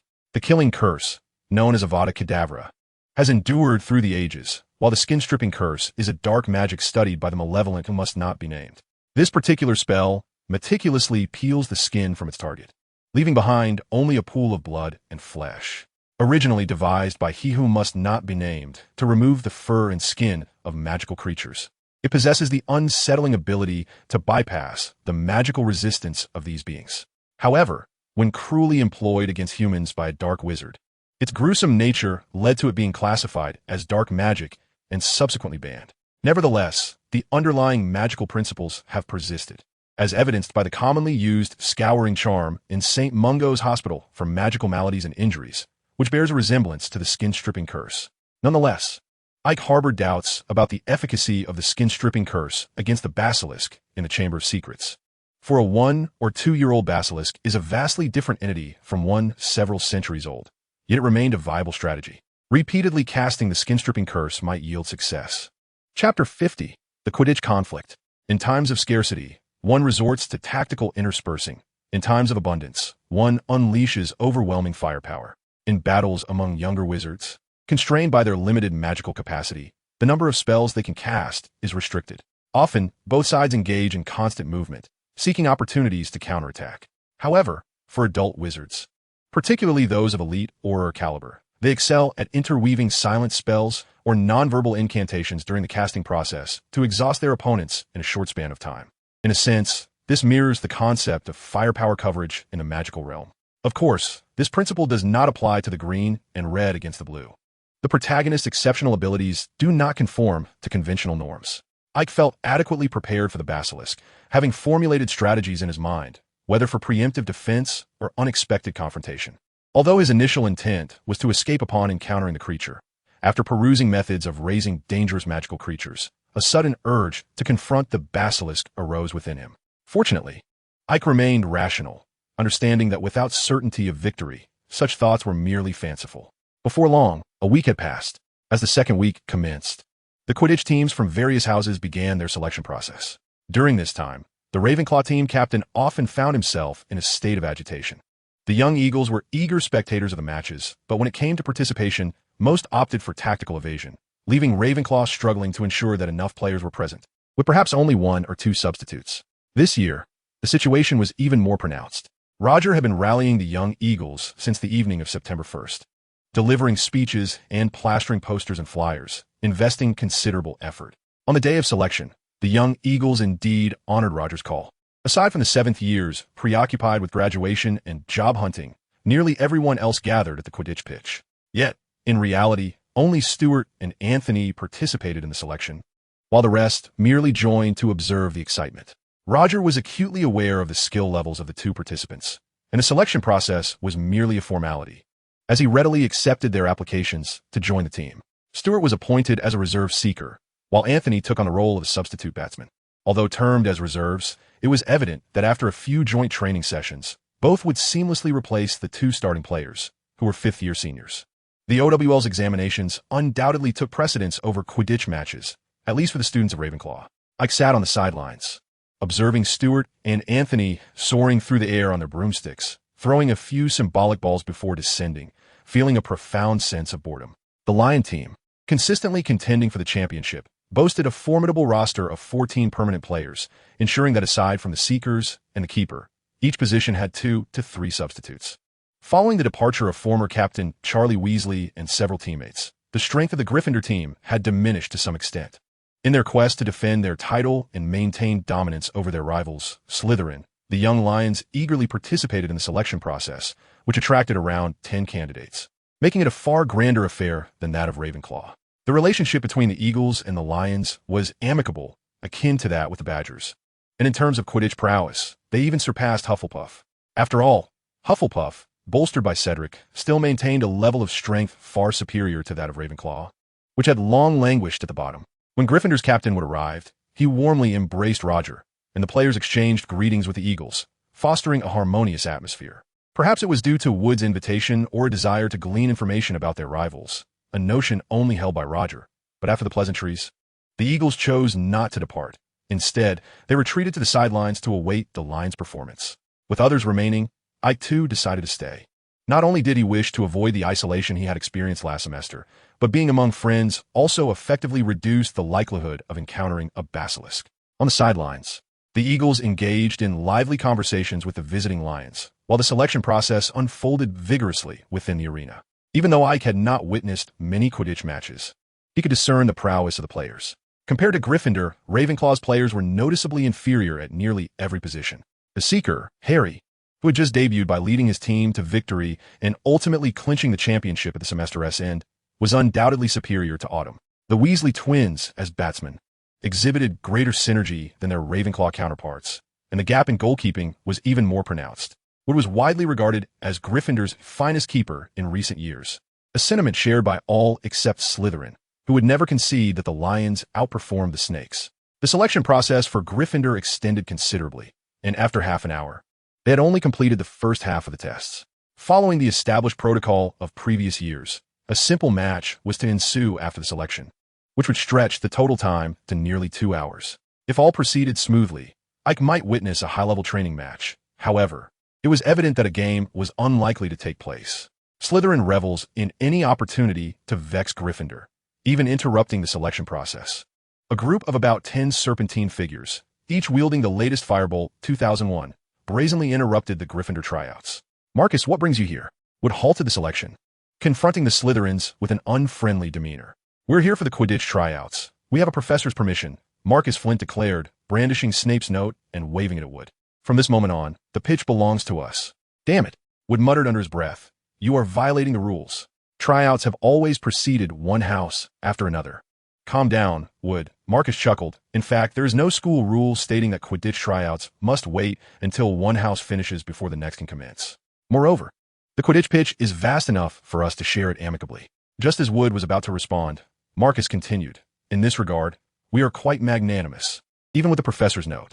Pausing, Marcus waved the Firebolt 2001 in his hand. Of course, I advise you to vacate the field. Do you see? A new broom. My team needs to become thoroughly acquainted with the new equipment. Should anything untoward occur during this familiarization, I shall not be held accountable. Hello, Potter. Malfoy smirked arrogantly, positioning himself beside Marcus. This is a gift from my father to the team, celebrating my selection as Slytherin's Seeker. Potter, you are destined to lose this year. Malfoy. Harry's fierce expression pleased Malfoy, who maliciously eyed Gryffindor's gear and taunted, Potter, are you feeling anxious? Do not fret. Even though the Firebolt 2001 surpasses your Firebolt 2000 and leaves those inferior clean sweeps in the dust, do try not to look so ravenous. These are merely tokens of my father's affection. Oh, forgive me, I forgot. Your parents are deceased. How dare you? Ron, having rushed onto the pitch, was livid upon hearing those words. You wretched scoundrel. How dare you say such things? Ron brandished his wand, pointing it menacingly at Malfoy and shouted, Apologize to Harry. Who are you trying to intimidate? Weasley? Malfoy stepped forward, pointing at Ron's wand, ensnared in magical tape, and sneered, You, who cannot even afford a proper wand. This is not your place to speak, filthy little mudblood. Malfoy glared maliciously at Hermione. You should be hiding in the library with your Ravenclaw boyfriend, not here. What did you say? The young lions were incensed. Wood? The twins immediately charged forward, and although Marcus silently cursed Malfoy's indiscretion, he had a step in front of him. Harry, still puzzled by the term mudblood, saw Ron maneuver his wand around Marcus's obstruction. Step aside. He will pay for this. Get a try, Weasley? Malfoy shouted defiantly, refusing to budge with his protectors nearby. As soon as the words left his lips, Malfoy felt as though an unseen force had seized his body, uncontrollably propelling him to the side. After colliding with several members of Slytherin, he crashed violently to the ground. Just as he was about to speak, he was lifted once more, and it dawned on him who the instigator was. Gazing upon that icy visage, a shiver ran inexplicably down Malfoy's spine. What do you intend to do, Ike? Chapter 51. The Great Battle Among the Three Houses. The term mudblood is a deeply derogatory and disrespectful label employed by pureblood wizards to refer to muggle-born wizards, akin to the vile act of addressing individuals of other races with slurs. Having grown up in the muggle world, Harry was well aware of the weight of such words. While Hermione, being a quintessential muggle-born witch, had never encountered such disdain unless through personal experience. Yet, apart from the two of them, everyone else understood the gravity of the situation, which explained the twins' and Ron's heightened reactions. Surprisingly, the most intense response came from Ike. Initially, Ike had no intention of intervening. Even when Malfoy hurled insults his way, he remained relatively unperturbed. To Ike, mudblood was merely another form of profanity, no different from his own frequent jabs at Malfoy, whom he often labeled as foolish, dim-witted, and brainless. Profanity, after all, held a similar effect. Had Malfoy insulted him in private, the matter might have been dismissed. But fate had it that Ike was present when the slur was uttered, and his sense of justice was ignited, completely unrelated to his disdain for seeing Hermione bullied. You just uttered a word I scarcely caught. Would you be so kind as to repeat it, Mr. Malfoy? Ike employed Snape's penetrating gaze for the first time in the new school year, his icy stare fixed upon Malfoy. Release him. Marcus, uncertain of Ike's identity, was bewildered by how he had just extricated Malfoy from the throng, yet recognized that this second-year student was not to be trifled with. Nonetheless, as the captain of the Slytherin Quidditch team, he felt compelled to stand his ground. After all, how formidable could a second year truly be? You have yet to fulfill my request, Mr. Malfoy. Ike disregarded Marcus's bluster and the taunts of other Slytherins, his unwavering gaze locked onto the trembling Malfoy. Malfoy, unfamiliar with Ike's prowess, retorted defiantly, My father is a governor. I will ensure he expels you. You filthy. Before he could finish, Ike abruptly gestured, sending Malfoy soaring through the air, crashing down after several meters, rolling violently across the ground before coming to a halt. With another clenched fist, Malfoy now howling in agony, was dragged along the earth, sliding to Ike's feet. I still did not catch that, Mr. Malfoy. Perhaps you could repeat it? Ike loomed over the writhing Malfoy, a faint smile gracing his features.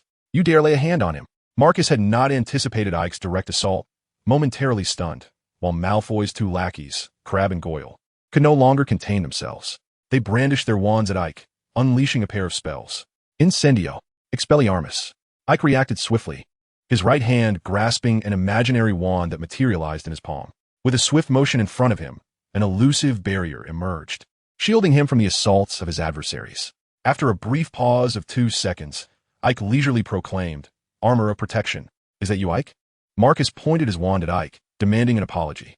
If not, what then? Ike tilted his head, tapping his wand against his own forehead with a nonchalant air. Shall we engage in a duel? Indeed, do you wish to fight?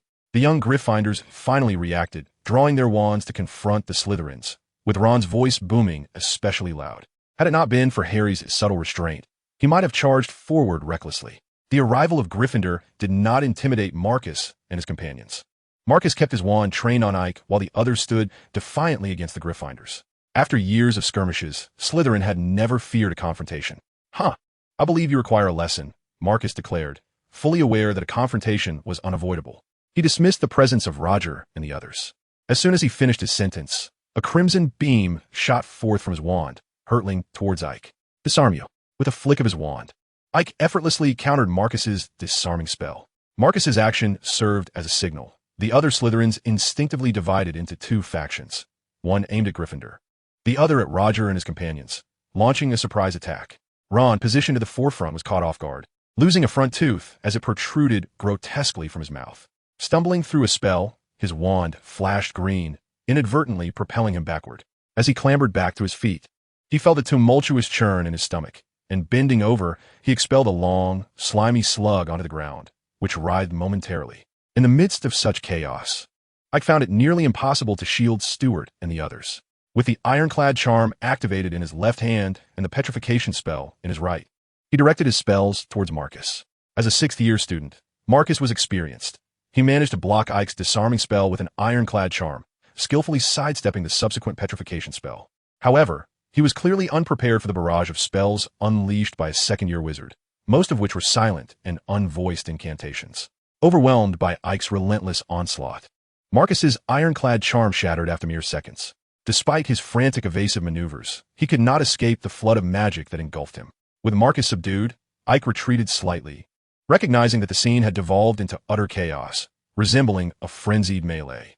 Amidst the tumult, spells were being cast, and Ron, with his exaggerated front teeth, charged forth. Ike also observed the twins deftly coordinating to deliver a series of punches to a Slytherin, who was soon tackled from behind, receiving a harsh blow to the face. As the magical duel devolved into a brawl, Ike was reluctant to test the ironclad charm's efficacy against physical strikes. While searching for allies, more spells soared toward him. Gritting his teeth, he cast another ironclad charm upon himself, sheathed his wand, and charged at a Slytherin sporting 2 prominent front teeth, exclaiming loudly, "Demacia!" Chapter 52. Snape's taboo. Eik leapt forward, delivering a left hook that struck Goyle squarely in the face.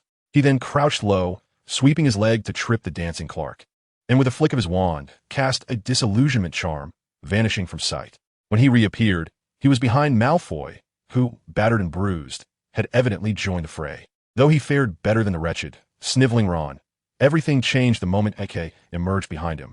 Aike materialized, smirking as he waved his hand, casting a disarming spell that sent a Slytherin flying.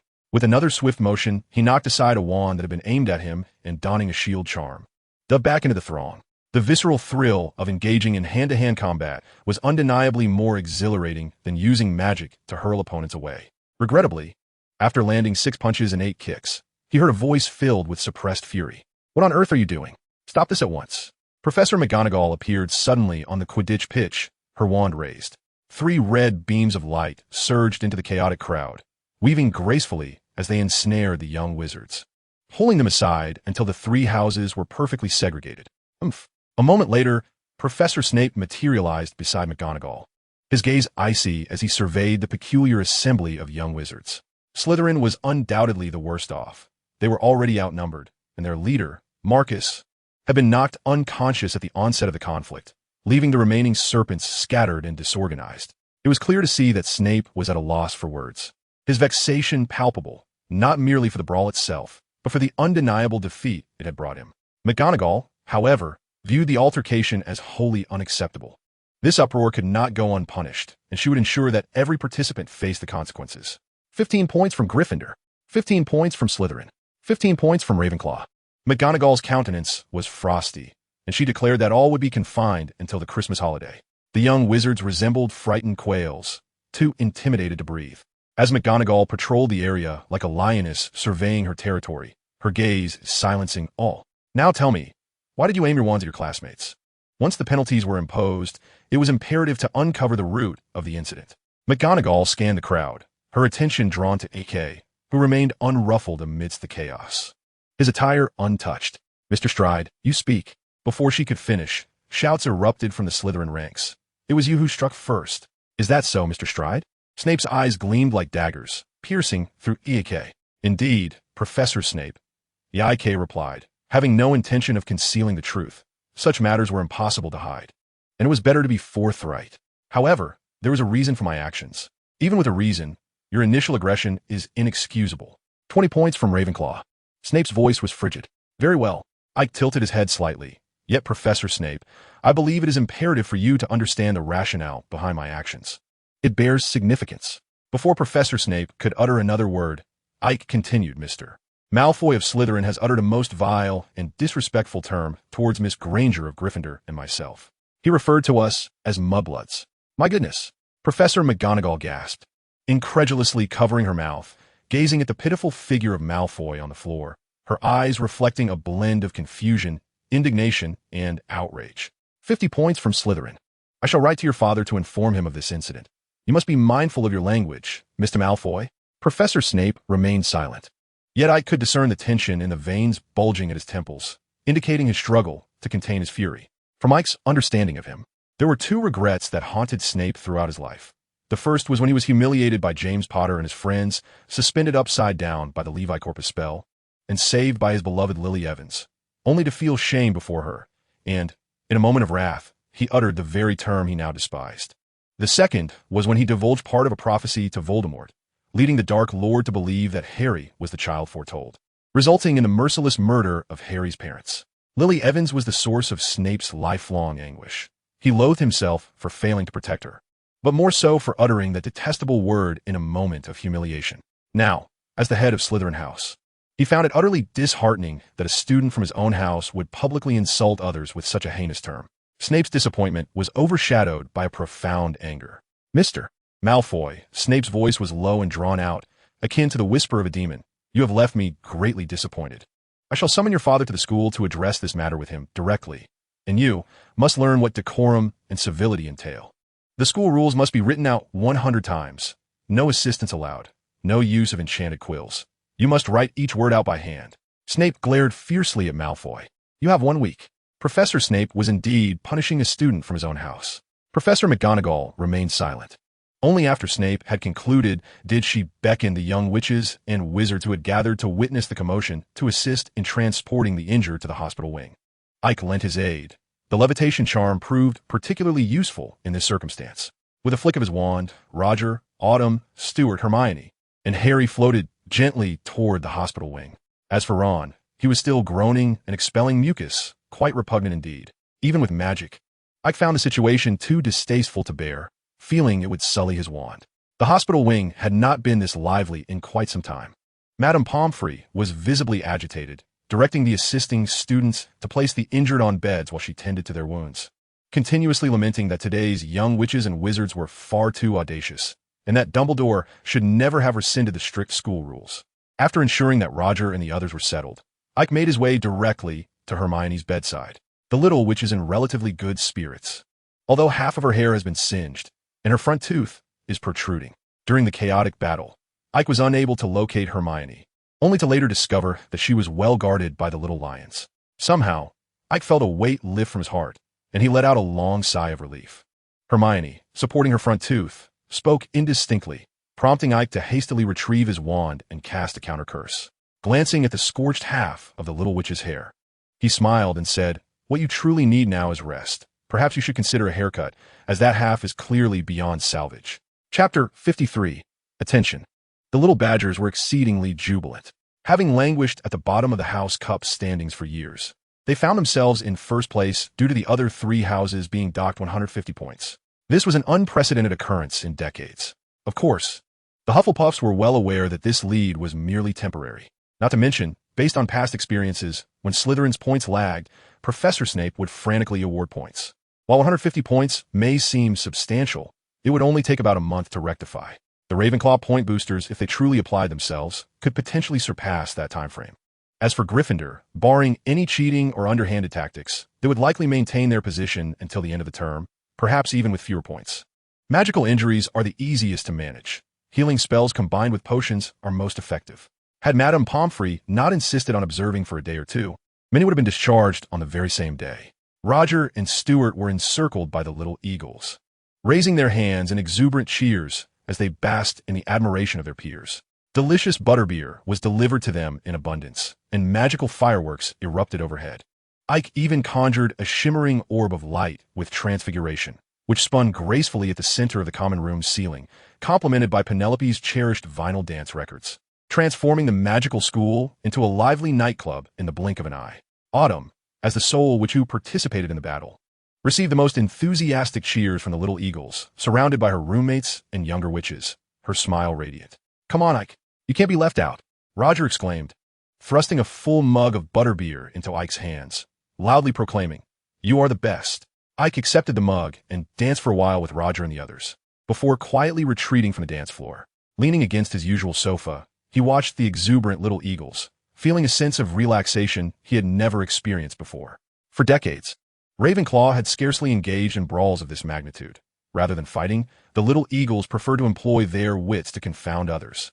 Yet, at the end of the day, they were merely adolescents, full of youthful vigor. This tumultuous clash among the three houses had given Ravenclaw a chance to shine, and it was precisely the reason for this celebration. Butterbeer, after all, is still an alcoholic beverage, and excess consumption can lead to inebriation. Early the next morning, Ike awoke to find Stuart and Terry snoring like dead pigs. Stepping out quietly, he discovered that the common room had returned to its usual tidiness, completely devoid of the disarray from the previous night. The house elves never failed to impress when it came to cleaning. After enjoying a delightful breakfast in the auditorium, Ike settled once more into his familiar seat at the library, picking up a tome titled An In-Depth Analysis of Ancient Magical Scripts. Not long after he began reading, a paper airplane landed on the table under the watchful gaze of Mrs. Pants. Upon unfolding it, he discovered an invitation from Professor Flitwick. The headmaster was beckoning. One could not afford to be negligent. Ike promptly completed the book-borrowing procedures with Mrs. Pants and hurried to the 8th floor. Professor Flitwick's office was located on the 8th floor of the castle, conveniently nestled between the room of requirement and the headmaster's office. Upon entering, Ike was greeted by a room brimming with books and parchment, exuding a distinctly Ravenclaw ambience. "Mr. Stride, please take a seat. Would you care for a little cake?" Professor Flitwick called to Ike, retrieving a plate of 6 delectable cream cakes from his desk drawer and pushing it toward him. "This is a family recipe, I dare say. These cakes are unmatched throughout all of Hogwarts." With a twinkle in his eye, Professor Flitwick observed Ike swiftly devour one, then pushed the plate back. "Another?" he inquired. "No, thank you. I just had breakfast," Ike replied, patting his stomach, feeling somewhat full. With a wave of his hand, a piece of parchment inexplicably folded itself into a box, and the remaining cakes hopped into it one by one. "Of course," Ike said, accepting the box and placing it atop his book. After a brief pause, he asked, "Professor, you summoned me for?" "Do not be anxious. We are merely here to converse," Professor Flitwick replied, conjuring 2 cups of lemonade. "It's quite rare for us to chat like this. My apologies, Professor, for the points deducted from the house. There is no need for apologies. House points are not of paramount importance. Ravenclaw does not require scores to validate our worth," Professor Flitwick stated, taking a sip of his lemonade and grimacing at the sourness. Many young wizards misunderstand a fundamental truth. The sorting hat merely highlights certain traits in an individual. It does not define them entirely. Ravenclaw can possess courage, form alliances, and achieve greatness. Indeed, I recall instances where students faced retention due to academic struggles. Perhaps the saying, "exceptional wisdom is humanity's greatest treasure," has become too deeply ingrained. Yet, Ravenclaw is not merely composed of bookworms, Mr. Stride. We can embody more courage than Gryffindor, more ambition than Slytherin, and greater loyalty than Hufflepuff. We simply ponder more. In essence, there is little that separates us. Professor Flitwick set down his cup, his expression turning slightly more serious. Mr. Stride, I am genuinely pleased that you stand up for your friends. It is far better than last semester when you were solitary. Do not allow magic to change you. Instead, master it. However, sometimes it is beneficial to slow your pace a bit. Chapter 54, The Manuscript. Holding the box containing the cakes, Ike meandered toward the Ravenclaw Tower. He casually handed a cake to Stuart before turning and leaving the common room. Standing before the portrait of the troll, beating the hapless Barabbas, Ike gently closed his eyes. Such an astute little wizard as yourself should have already discerned that magic can exert a certain influence on its practitioners. Professor Flitwick spoke slowly from behind his desk.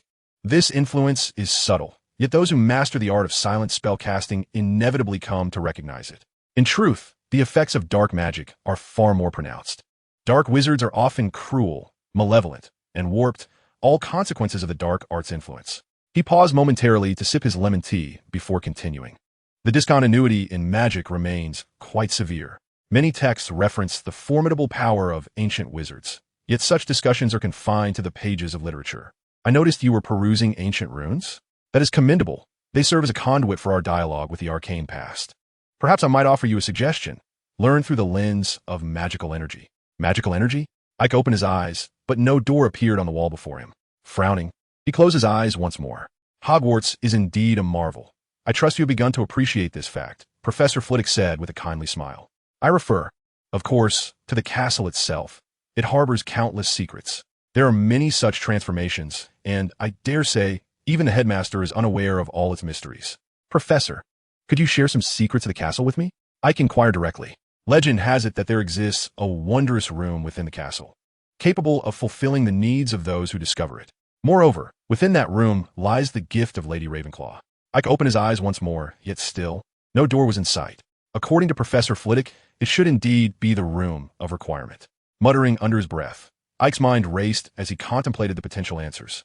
The room housing Lady Ravenclaw's manuscripts was quickly dismissed, as was the study of Ravenclaw itself, which yielded no response. After attempting 7 or 8 settings from fanfiction he had previously encountered, he still found no success. Ike felt disheartened. The ambiguity of the clues was overwhelming. And if he were to experiment one by one, he could be at it for an eternity. The extraordinary intellect of humanity is its greatest treasure, he murmured, recalling a famous saying of Lady Ravenclaw. Suddenly, he opened his eyes wide, fixating on the mural before him. No. Ike remembered that a peculiar story he had read in a miscellaneous book in the library spoke of a rather eccentric wizard named Stupid Barnabas, who was quite clever, yet always engaged in incomprehensible antics. Among his most infamous endeavors was an attempt to teach a troll to ballet dance. Unsurprisingly, the outcome was disastrous, as Barnabas was promptly struck by the troll. For over 1,000 years, this mural had remained here, depicting Stupid Barnabas enduring the troll's blows.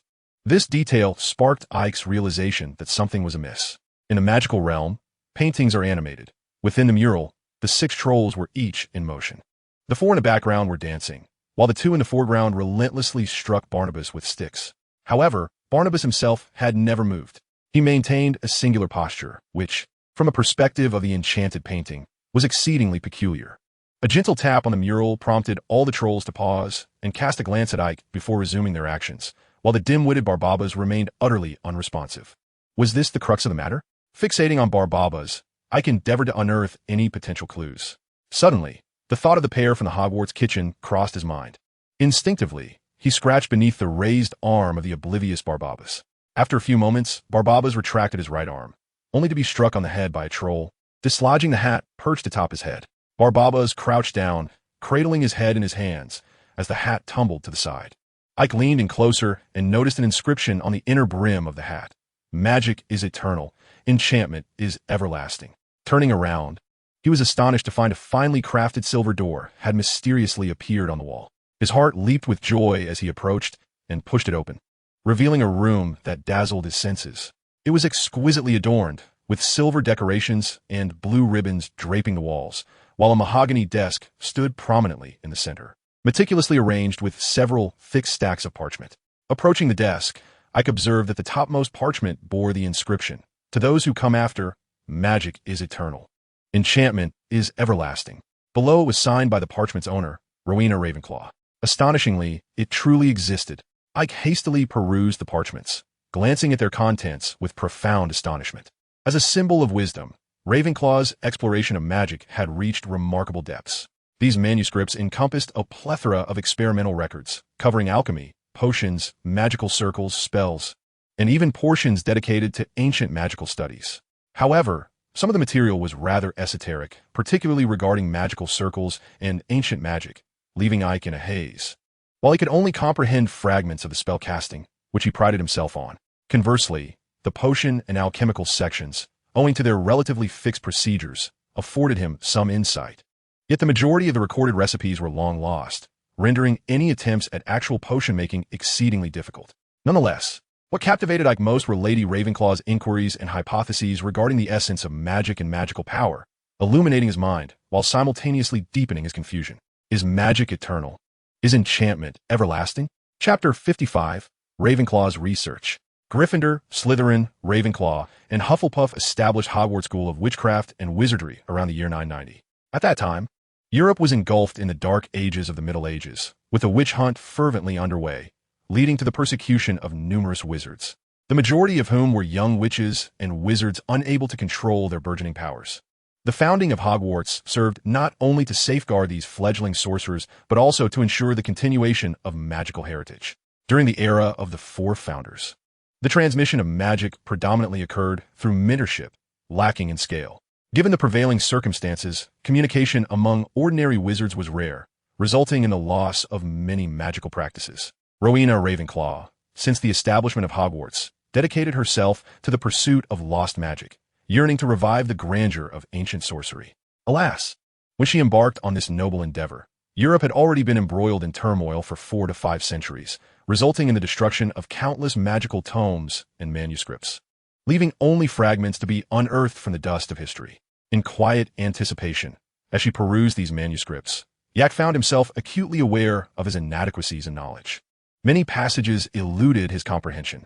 For instance, one manuscript referenced a spell capable of altering the heavens, its incantation inscribed in archaic runes that demanded precise articulation. Yet, these runes were wholly absent from the compendium, a detailed exegesis of ancient runes. To fully grasp the contents of the manuscripts, Yak surmised that he might need to retrace Rowena Ravenclaw's scholarly path, progressing step by step towards mastery. Since the 11th century, the lineage of magic in Europe has faced numerous crises of discontinuity, and with the enactment of the International Statute of Wizarding Secrecy, coupled with the isolation and decline of pure-blood aristocracy, contemporary magic stands precariously upon the ruins of its former glory. What Yak endeavored to accomplish was to restore these ruins to their original splendor, a task of unimaginable difficulty. He needed to formulate a new plan, which would require considerable effort. Setting the manuscript aside, Yak exited the clandestine chamber. "Yak, today we have lamb chops." Stuart's voice rang out, prompting Yak to smile in response as he joined the gathering. Terry placed a golden brown lamb chop onto Yak's plate, to which he expressed his gratitude, savoring a tender bite. "Where have you been? We haven't seen you all afternoon." Stuart inquired. "Come on, school has just started, Yak. You're going to put a lot of pressure on us," Michael jested. "What pressure could there be? Regardless of your efforts, your grades will never surpass mine," Yak replied, setting down his lamb chop and pouring himself a glass of pumpkin juice, taking a sip. "You're going to find it hard to make friends acting like this, Yak," Stuart said, choking slightly as he shot a disapproving look at Yak. "What? I have friends." Yak feigned surprise, his eyes widening in mock astonishment, eliciting laughter from his companions. For the following week and more, Yak maintained a routine with Stuart and the others, living the life of a typical Hogwarts student, transitioning between the dormitory, classroom, and hall, rarely even visiting the library. However, on the evening of the first day of October, after Stuart and Terry had fallen into a deep slumber, Yak, in a long-awaited moment, cast the disillusionment charm upon himself and stealthily departed the dormitory. For over a fortnight, Yak had been diligently revising his plans. According to his previous intentions, he did not wish to engage in nocturnal excursions too frequently this academic year. With the threat of the basilisk unresolved, such ventures were undoubtedly perilous.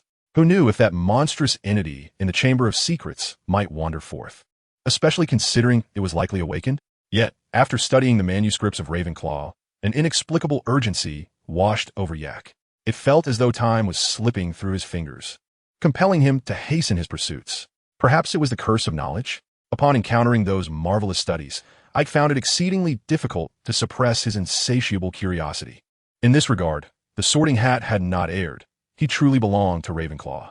Stealthily slipping into the restricted section, Ike first retrieved Forbidden Magic, which contained the methods for mastering the non-detection, stretching spell, and apparition. After securing the tome, he hastened toward the linguistics shelf, directly seizing 4 volumes. Wizarding languages. Languages of humanoid races, communication with magical creatures, and languages of power. These were the true objectives of Ike's expedition. Until now, Ike had not placed significant emphasis on ancient runes. Although he often perused related literature, it was primarily regarded as supplementary reading.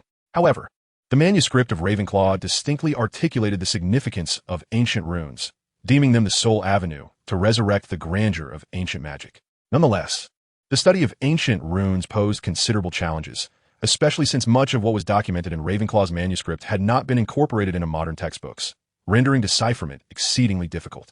Fortunately, Ike had discovered an alternative path, mastering the languages of magical creatures. Unlike wizards, magical beings inherently wield magic, and there exists a notion that the origins of magic itself stemmed from these creatures. Regardless of the validity of this claim, the languages of magical beings undoubtedly possess enchantment. For instance, mermaids, residing in the depths of the ocean, continue to pass down an ancient mermaid tongue capable of invoking tsunamis and storms. This language, imbued with magical properties, may be convoluted, yet in certain phonetics, it bears a striking resemblance to ancient runes. Similar to this are Parseltongue and Dragonese. Parseltongue has long been regarded as sinister, not solely due to its eerie phonetics, but also because it can genuinely channel magical power as a spell. Despite its reliance on bloodline heritage, it can also be learned through diligent study. Ike recalled that during the final battle, Ron had once used Parseltongue to unlock the chamber's secrets. Even a simple command to open sufficed to demonstrate its efficacy. Ike prioritized learning Parseltongue as his second objective, following the mastery of the non-detection stretching spell. This decision stemmed from a spell derived from Slytherin, necessitating Parseltongue for its activation. Its purpose? Perception, within a radius of 1 mile. Chapter 56, Whispers. Learning is an addictive pursuit, especially when one genuinely finds joy in it. Parseltongue exemplifies this. On one hand, it is simple, comprising merely 5 sounds, ha, sai, sai, hi, ka. Yet, on the other hand, it is complex. The length and emphasis of each sound convey different meanings. For instance, ha, hi, si signifies advance, while ha, hi, si with a slightly shorter ending denotes stop. To facilitate his studies in Parseltongue, Ike specifically captured a small snake, measuring 2 palms in length, from the Forbidden Forest. After several rounds of enchantment, the creature became exceedingly obedient. When not summoned, it would coil around Ike's arm, remaining motionless yet pleasantly cool, earning the name Little Black. A pet has recently joined our ranks, and the most vociferous among us is the ever-elusive Jimmy, the tree guardian beetle, who has caused quite a stir for several days. However, he ultimately succumbed to the relentless advances of Ike's earthy charm, managing to coexist amicably with the little black creature, both keeping their distance from each other. Naturally, Aike avoided practicing Parseltongue in the presence of others, largely due to the dubious influence of his rather inexpensive tutor, Voldemort. In the realm of magic, the language of serpents is often synonymous with malevolence, and for the time being, Aike has no desire to further his studies at Azkaban. The Patronus charm has yet to reach even the rudimentary level of LV1. Thus, aside from his regular classes, Aike has been clandestinely mastering both Parseltongue and Merfolk language, even skipping the classic confrontation of Gryffindor and Slytherin. His efforts have yielded notable results. He can now engage in simple dialogues with the little black creature. As for the Merfolk language, his recent absence from the Black Lake means he remains ignorant of his progress in that regard. Ike's self-assessment is quite favorable, as the Chamber of Secrets has been unlocked, and the Basilisk may very well be watching him. It was in mid-October when Aike had just exited the restricted section. While traversing the corridor, the little black creature suddenly coiled tightly around his arm, trembling as if in fright, while Jimmy clung to his neck, scratching him gently with its tiny claws. He produced a mirror, which glimmered ominously with a red light. Instinctively, Aike lowered his head, tapping his wand against his ear to listen intently to the sound around him. After a brief moment, he discerned a series of whispered hisses emanating from the walls, the tone elongated and drawing ever closer. It was a warning. Aike bolted, and the voice pursued him through the walls, maintaining a parallel distance until he reached the 8th floor of the castle, where it finally ceased its pursuit. casting the disillusionment charm. Eik lingered outside the Ravenclaw common room before stealthily slipping inside. From that day forth, he ceased all nocturnal excursions. As for confronting the basilisk, Eik lacks absolute confidence, which does not align with his plans. For now, it is not yet the time for the basilisk's demise. Of course, these explosives would not actually land in food or on the young wizards, as Professor McGonagall's magic effectively suspended them mid-air, only to be discreetly disposed of by house elves whose whereabouts remained a mystery. Dumbledore had summoned a troupe of skeleton dancers to perform a rather stiff routine at the feast, which Eik found quite amusing. This was Ike's first encounter with animated skeletons, resembling mere frameworks of bones, with two blue flames flickering in their eye sockets. They possessed consciousness and could hear spoken words, yet could only communicate through writing on specialized parchment. As for the dance, it bore a striking resemblance to a mechanical performance Eik had previously witnessed, albeit executed poorly, accompanied by creaking sounds that did little to impress him. However, Terry seemed to enjoy it immensely. After a long hiatus of feasting on cockroach clusters, Eik temporarily cast aside the threat of the basilisk, at least for tonight. He felt secure. During the feast, Eik glanced at the Gryffindor long table, noting the absence of Hermione, Harry, Ron, and Ginny. The Iron Triangle must be attending the ominous banquet of the underground classroom, while Ginny is likely on a quest to unlock the hidden chamber and release the basilisk. If all proceeds as expected, tonight it should be Lady Loris who is petrified. As long as the victim is not human, Ike feels assured that his conscience remains untroubled. The banquet buzzed with excitement, and even as it concluded, the young wizards continued to discuss the skeletal dance troupe. Ike, blending into the crowd behind Stuart, drifted toward the exit. Just as he traversed the corridor, a sudden gasp erupted from the throng ahead, prompting the young wizards to hasten their pace. Merging with the crowd, Ike quickly arrived at the scene of the incident. Upon witnessing the sight before him, a chill ran down his spine. At the corner of the corridor, Sir Nicholas floated motionless in the air, his face etched with terror. Lady Loris lay rigid on the ground, her tail erect, her fur bristled. Harry, Hermione, and Ron stood beside Lady Loris, utterly bewildered. The flickering torchlight on the wall illuminated 2 lines of gruesome text. The chamber has been opened. Beware the air. Something was amiss. How could nearly headless Nick be petrified at this moment? Ike gasped, his mind racing with questions, goosebumps rising on his skin. Were they dead? Stuart, shaken by the bizarre scene, whispered in fear. The crowd swelled, encircling Harry, Ron, Hermione, Sir Nicholas, and Lady Loris. Upon seeing the ominous writing on the wall, nearly everyone directed wary glances at the trio. No, it wasn't us. When we arrived, they were already like this, Ron exclaimed loudly, causing the crowd to recoil in unison. Beware of the air. A young wizard with light golden hair stepped forward, pointing an accusing finger at the 3, declaring, "You are next, Mud," before he could finish. Draco was silenced by Clark and Goyle, while Marcus yanked at his arm. Following Goyle's gaze, Draco noticed Ike glaring back at him, a wave of dread washing over him. Just as Ike was about to retaliate, a faint voice emanated from the wall. Hissus, Parseltongue, you're next. Chapter 57, A Sense of Urgency. Upon hearing the serpentine whisper, Harry was equally alert. In one moment his focus was on Draco, and in the next he was compelled to follow the sound. However, Harry found himself unable to break free from the throng. What has happened? The gathering crowd attracted Filch, who squeezed through, immediately spotting Lady Loris sprawled on the ground. He screamed, "What is wrong with you, my dear?" Then, fixing his bloodshot eyes on Harry, he shouted, "It's you. You did this. You killed my cat." Dumbledore, slightly delayed, managed to restrain the enraged Filch, followed closely by the other professors. Upon observing the bloodied words on the wall, Dumbledore momentarily froze, then promptly lifted Mrs. Loris into his arms, stating, "Very well, let us not linger here any longer. Minerva, I would appreciate it if you could arrange for Sir Nicholas to be taken a poppy. Headmaster, perhaps we should retreat to my office, as it is in close proximity." Gilderoy Lockhart interjected, adorned in his resplendent attire. "Thank you, Gilderoy," Dumbledore acknowledged with a nod. After taking a few steps, he glanced at Eck and called out, "Mr. Stride, do join us. I require your insights." "Certainly, Professor Dumbledore," Eck responded with a nod. Meanwhile, Stuart and Terry exchanged worried glances with Eck, who smiled reassuringly, gesturing them to stay put before following Dumbledore. Eck was well acquainted with the Office of the Defense Against the Dark Arts Professor, having frequented it last year. However, it had undergone a complete transformation. When Quirrell was still present, the room had been dim and cluttered with boxes of various sizes. Now, all the boxes had vanished, replaced by an array of portraits depicting Lockhart. As the group entered, the Lockhart in the portrait appeared startled, hastily retreating, only to re-emerge clad in attire reminiscent of his own. Lockhart lit candles, illuminating the office brightly, then stepped aside.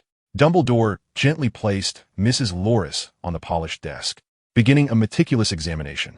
For a moment, all eyes were anxiously fixed upon Dumbledore, who bent down, his face nearly brushing against Mrs. Loris's fur, prodding here and there with his fingers.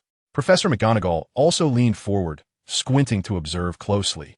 Professor Snape stood to the side, his gaze occasionally sweeping over the bewildered trio of Harry, Ron, and Hermione, casting an odd look from time to time. Professors Flitwick and Sprout engaged in quiet conversation nearby, the content of which remained unknown. Lockhart approached as well, stroking his chin with confidence as he proclaimed, "It must have been a curse that caused her demise, possibly a transfiguration torture curse. I witnessed others employing such spells during my travels. It is regrettable I was not present, for I happen to know the counter curse, which could have saved her. She is not dead." "Filch," Dumbledore interjected, prodding Mrs. Loris's rigid form with his wand before nodding. "She has been petrified." "Petrified?" Filch, who had been sobbing, suddenly paused, choking back his tears. "My Mrs. Loris is not dead?" "Indeed, that is my belief as well," Lockhart interjected. "However, I have yet to ascertain why this has occurred." "It was him." Filch suddenly pointed an accusing finger at Harry. "He did this. You all witnessed him writing on the wall. He discovered my secret. He knows I am fraud." "You are lying."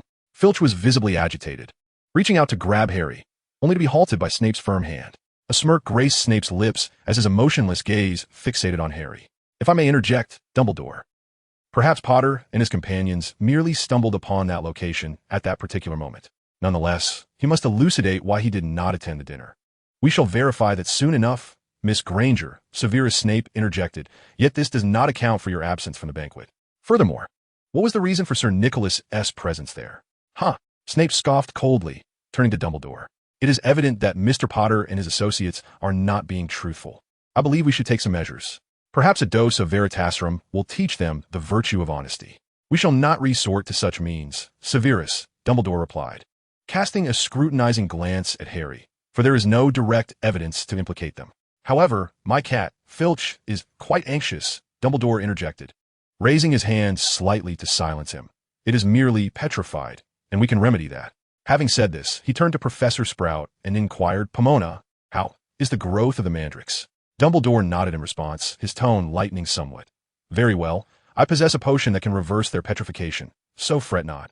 Argus. As for you three," Dumbledore stated while gazing at Harry and his friends, "you may leave."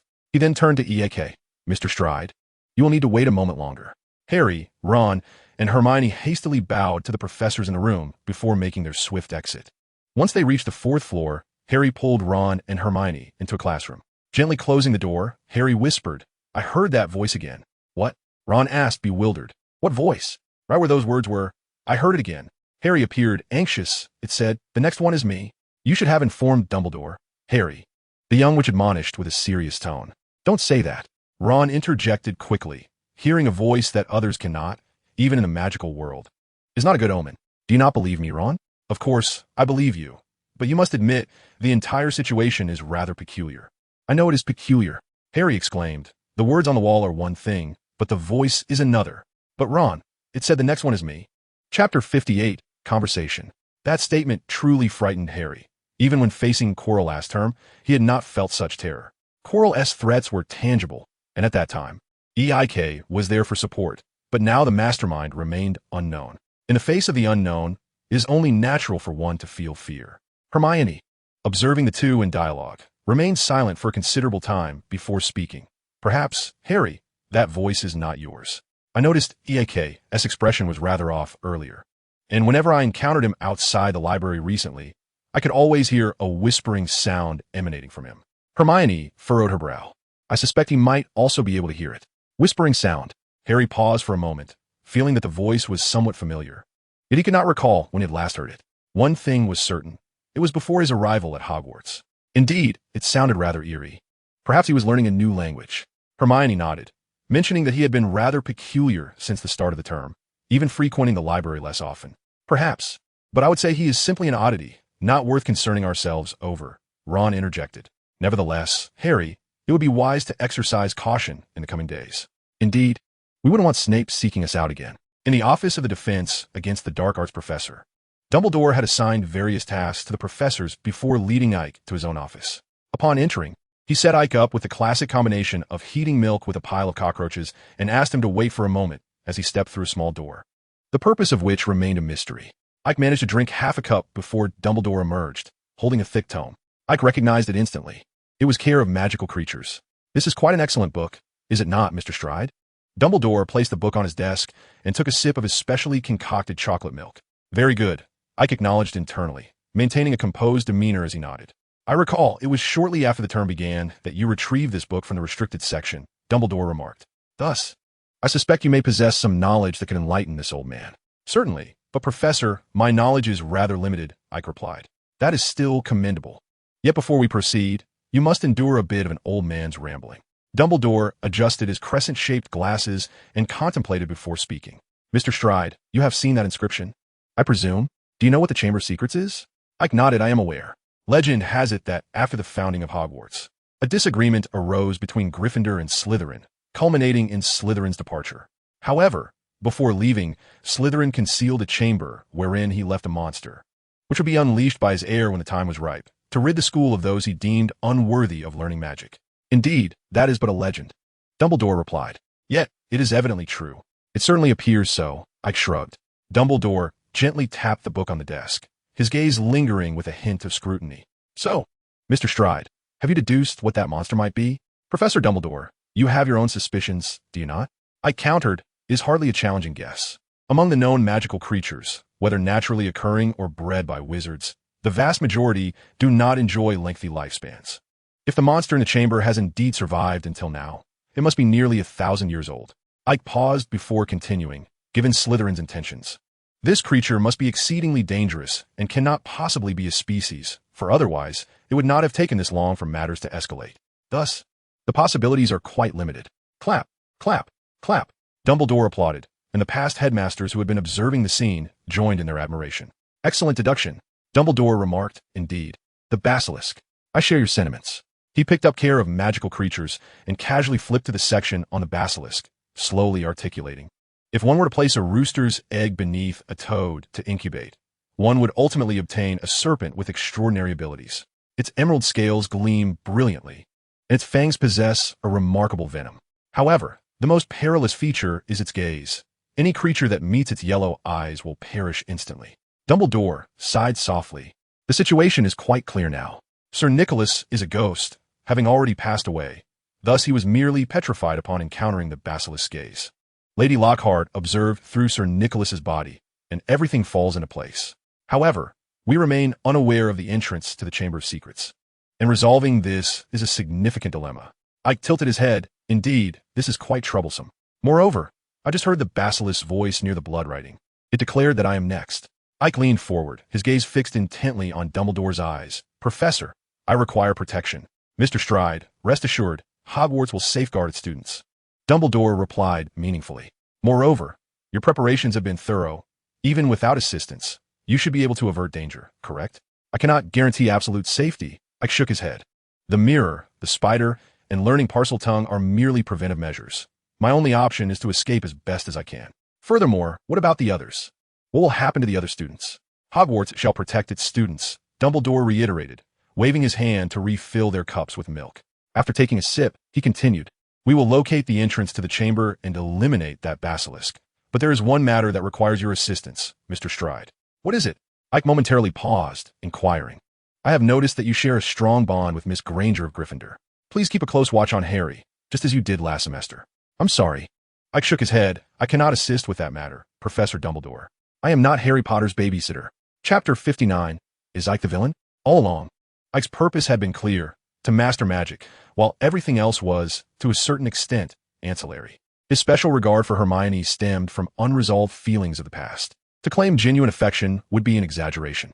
In some respects, Harry and Ron were merely unruly children, while Hermione, though slightly better, had been led astray by their influence. Thus, Ike exhibited considerable patience towards Hermione, as their interactions often lacked substantial communication. However, with Harry and Ron, he felt no obligation. After extricating himself from a moderately troublesome situation, Ike bid farewell to Dumbledore. The old headmaster said nothing, seemingly respecting Ike's decision.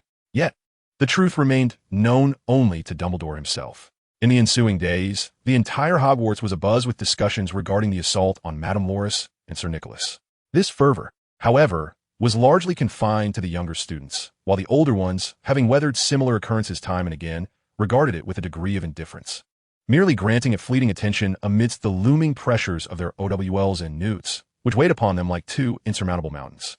Stuart, nonetheless, remained invested in the matter, regaling Aike and others with the latest gossip during meals in the common room or the Great Hall. In the span of just a few days, the list of suspects had swelled to over 10. By 2 weeks post-incident, a consensus had emerged among the young wizards. Harry Potter was the prime suspect.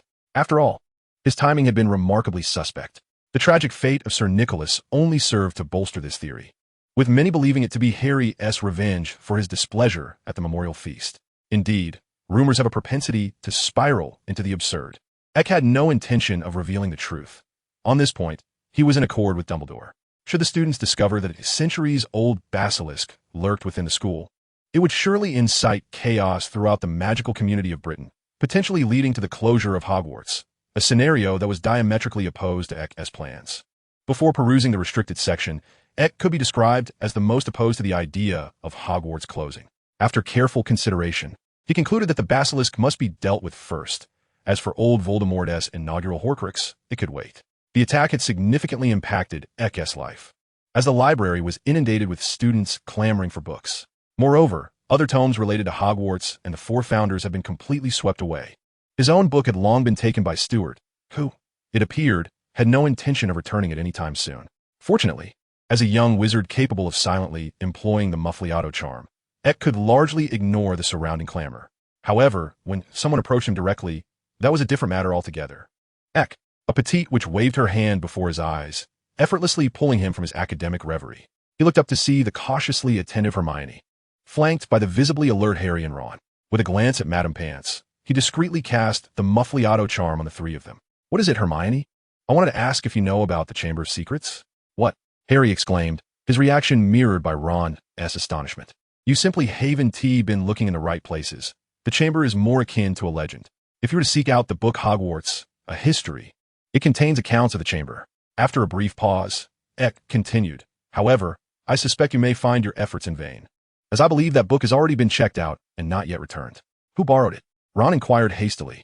Aike winced at the sharpness of Ron's voice and shot him a disapproving glance. "That is a question best directed at Madame Pants, Mr. Weasley." "Certainly, but not here." Leading the trio away from the library, Aike casually sought an empty classroom and recounted the tale of the Chamber of Secrets constructed by Slytherin. Such is the legend. Yet it remains uncertain whether the chamber truly exists. However, the unfortunate fate of Filchcat and nearly headless Nick has been sealed. Ron exclaimed, "Perhaps someone is exploiting the legend of the chamber?" "Mr. Weasley." "Yet, those 2 lines of blood?" Harry inquired, to which Ike shook his head. "I cannot say." "Well then." "Harry, Ron."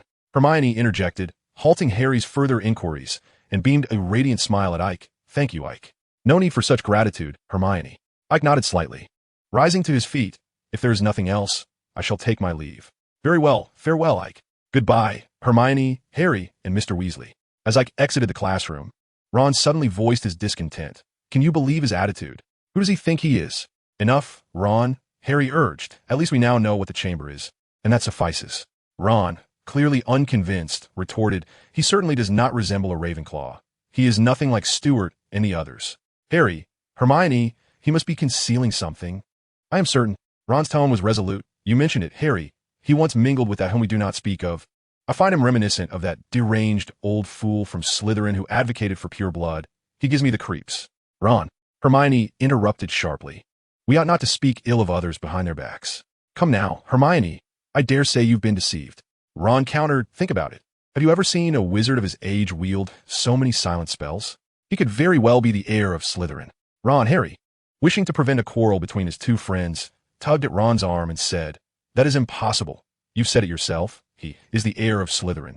Surely he must be hidden within Slytherin." "That may be so," Ron conceded, understanding Harry's intent, his voice dwindling to a whisper, yet he still harbored suspicions about Ike. Harry, relieved, remarked, "All right, we should take our leave. In truth, I still believe Malfoy resembles the heir of Slytherin more closely." Chapter 60. a visit to the lavatory. I paid little mind to Ron's demeanor. He recognized that Ron was a person deeply yearning for attention. As the least noticed child in the Weasley clan, Ron had always sought the acknowledgement of others. Yet regrettably, even upon entering Hogwarts, he was more often regarded as the friend of the savior rather than Ron Weasley himself. Speaking such words in the classroom was, in some sense, a declaration of his existence. Ike understood this but chose to disregard it. In the days that followed, Ike continued to focus his energies on the study of Parseltongue and ancient runes. For the time being, this was of utmost importance. Based on past experiences with fanfiction, it is rumored that behind the statue of Slytherin in the hidden chamber lies Slytherin's treasure. It is said that Voldemort, while still a student at the school, became the Dark Lord who instilled fear in the wizarding world due to his acquisition of this treasure. Of course, Ike is uncertain whether this is truth or mere fabrication. Yet he cannot dismiss the possibility of the treasure's existence. Assuming Slytherin's treasure is indeed real, it is unlikely that the Dark Lord would have removed every last vestige. He must have left something behind. Those remnants become Ike's objective. The manuscript from Ravenclaw has opened a new door for Ike, allowing him to perceive magic and its essence from a different perspective. He is exceedingly covetous of the legacies left by the four founders. Naturally, the foremost requirement is to possess adequate self-defense capabilities. At the very least, he must master Parseltongue. Perhaps he could charm the basilisk into leaving? Who knows? On a day in late November, Ike's previously unresponsive notebook system finally exhibited a change. A new line appeared. Parseltongue, hiss hiss hiss, non-upgradable. The Skinning Curse Level 1 has been acquired. Gazing at the series of Level 6 spells alongside the newly acquired Parseltongue and Skinning Curse, Ike felt thoroughly prepared. On the evening of November 21st, the last Saturday before Thanksgiving, after Stuart and Terry had drifted into slumber, Ike donned the Disillusionment Charm and the classic silencing spell, quietly making his way to the girls' restroom on the 3rd floor. Upon entering, he was met with an odd scent reminiscent of boiled cabbage. Automatically glancing at the closed stall door, he paid it no mind and proceeded to the sink. After a brief inspection, Ike discovered a tap engraved with a small snake. Drawing his wand, he glanced at the silent stall once more and spoke to the tap in Parseltongue. Open. No sooner had he uttered the command than the tap emitted a dazzling white light and began to spin rapidly. The sink parted in the middle, gradually retreating to reveal an impressively thick pipe. "Who is there?" came a voice from the stall. Ike quickly leaped into the pipe, not forgetting to utter close in Parseltongue. By the time Pomona appeared, all that remained was an intact sink and a pool of excess water on the floor. How strange. I clearly heard something. Meanwhile, Ike was sliding down the pipe. Although it had not been long, he could no longer discern which pipe was the one he had entered. The passage below twisted and turned, with a steep gradient that propelled him swiftly downward. After a while, Ike felt the slope beginning to level off and hastily cast a cushioning charm upon himself. Moments later, he burst forth from the pipe, quickly casting a levitation charm to glide a considerable distance before landing on the ground. Fresh and clean, although he had not flown close to the ground. The prolonged slide through the pipe had left his clothes soiled and emitting an unpleasant odor. A cleaning spell rendered his garments spotless, yet the foul scent persisted. Ike extended his left hand, conjuring a softly glowing orb of white light that gently floated into the air. With his right hand, he leveled his wand and murmured, "Guide me." The cedar wand hovered in place, spinning a few times before its tip pointed resolutely ahead. Following the direction indicated by the wand, Ike proceeded cautiously, holding his spyglass and heightening his vigilance. Creak, creak. Gradually, the ground beneath Ike revealed the skeletal remains of small creatures, their bones brittle and crumbling underfoot. The duration of their existence here unknown. Not rushing, Ike delicately tapped his ear with his right index finger, listening intently for any other sounds.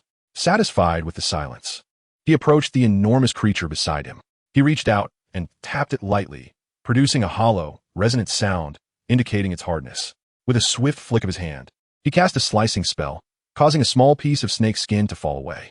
Picking it up and tucking it into his pocket, Ike continued onward. After an indeterminate number of turns, Ike finally beheld a wall adorned with 2 entwined serpents.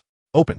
He retracted his illumination spell, and as he uttered the incantation in serpentine language, the eyes of the 2 serpents glimmered momentarily before slowly parting. The stone wall cracked down the center and gradually slid apart.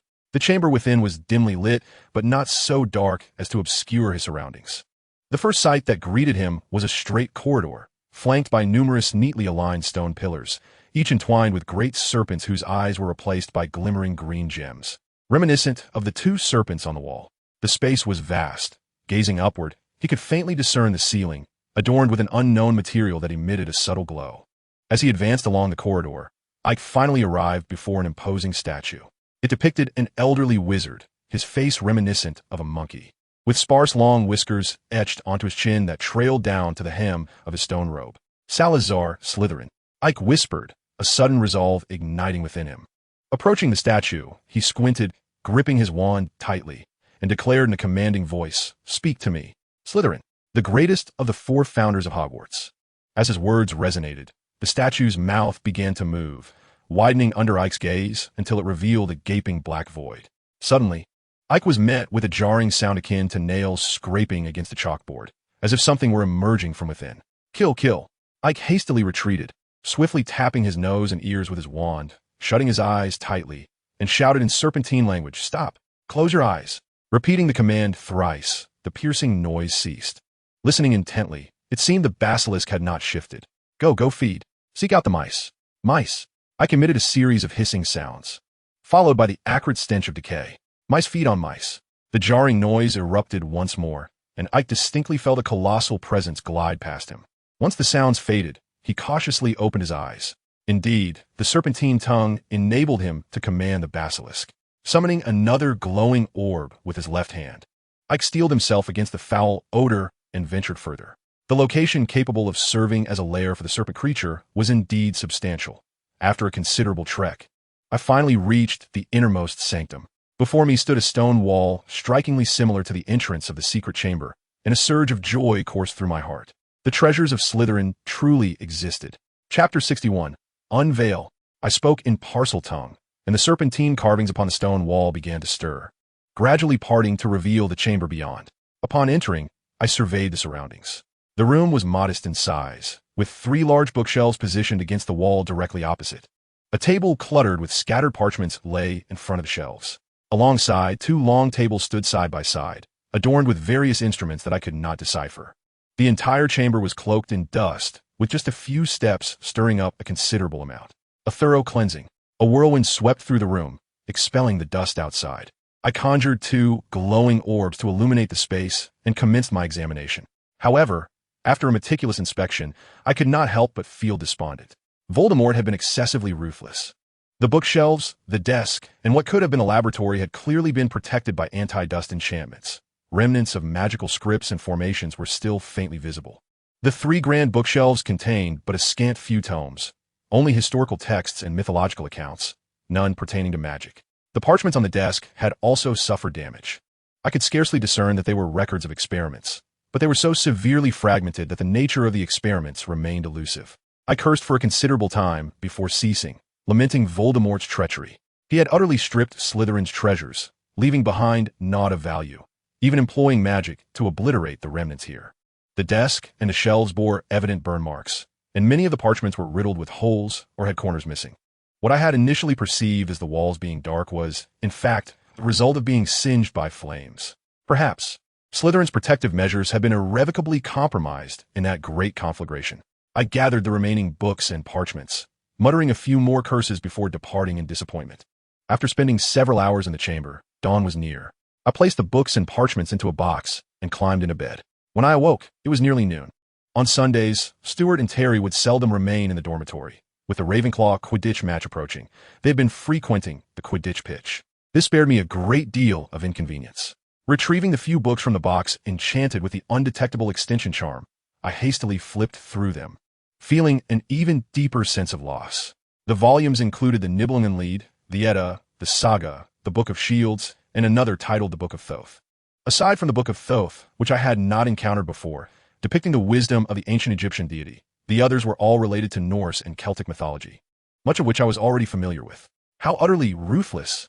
How extraordinarily ruthless! Last night, I did not pay much attention, assuming that these books might contain some clues. For any tome worthy of Slytherin's collection must possess its own unique significance. However, after perusing them, Ike concluded that they might merely serve as references. Perhaps Slytherin had gleaned certain insights from these myths to pursue various studies. Regrettably, after the thorough search conducted by the elder Voldemort, not a shred of useful information remained. Unwilling to accept defeat, Ike picked up the parchments once more, determined to unearth any viable clues. The outcome was disheartening. Akin to the previous night, Ike discerned nothing. A mere hint of floating aquatic grass, some dragon's blood, and a few crushed bone fragments, left to sit for 3 days, could yield no restoration. Where to even begin? After tidying up the materials, Ike resolved to visit the Quidditch pitch to find Stuart and the others, feeling somewhat exasperated. The match between Ravenclaw and Gryffindor was merely a week away, an opportunity awaited. Recently, during the fierce encounter between the lions and the serpents, Harry had been struck by a rogue bludger. Although he ultimately succeeded in catching the golden snitch, he had sustained a broken arm in the process. To make matters worse, the ever-intrusive Lockhart had clumsily removed all the bones from Harry's arm, leaving him recuperating with Madame Pomfrey for an extended period, thus ensuring he would miss the upcoming Gryffindor-Hufflepuff showdown. Roger found joy in this turn of events, as it presented a chance to end Ravenclaw's decade-long embarrassment of failing to defeat Gryffindor. Recently, he had been rigorously training the team, rivaling even the relentless Wood of Gryffindor. The Eaglets were equally filled with anticipation. Quidditch enthusiast Stuart and Terry nearly attended every practice, while Professor Flitwick generously permitted the team to occupy the pitch for their training. When Ike arrived, the team had already been practicing for some time.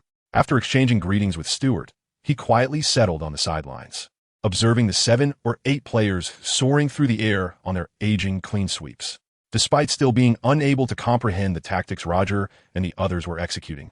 He found solace in the distraction. The end of November brought a chill to the air, yet with a warming charm, Ike did not feel overly cold. It was the players in the sky who bore the brunt of the weather. He could occasionally hear the sound of sneezing. Magic was forbidden during Quidditch matches, compelling players to don heavy garments to combat the cold, though clearly, this was not entirely effective. The Chamber of Secrets and its air had ceased to be the primary focus of the young wizards. Instead, Harry's encounter during the Lion-Serpent battle had taken precedence. Additionally, Lockhart's unreliability had once again validated the formation of the Anti-Lockhart League, invigorating Stuart, Terry, and others as they feverishly sought to expand the league's ranks. Regrettably, thus far, the league had made little progress. Aside from confirming Lockhart as a charlatan, no substantial evidence had been uncovered. Ike merely observed their spirited discussions in silence, revealing no hints of the clues he sought. Nevertheless, the league had succeeded in uniting a significant portion of Hogwarts, which could be regarded as a positive development in its own right. On Monday morning, potions class awaited, and none wished to arrive late to Professor Snape's lesson, prompting everyone to disperse early. The following day, bright and early, Ike and Stuart made their way to the Great Hall, eager to partake in breakfast, only to find the young wizards within in a state of trepidation, engaged in hushed discussions. The second attack had occurred.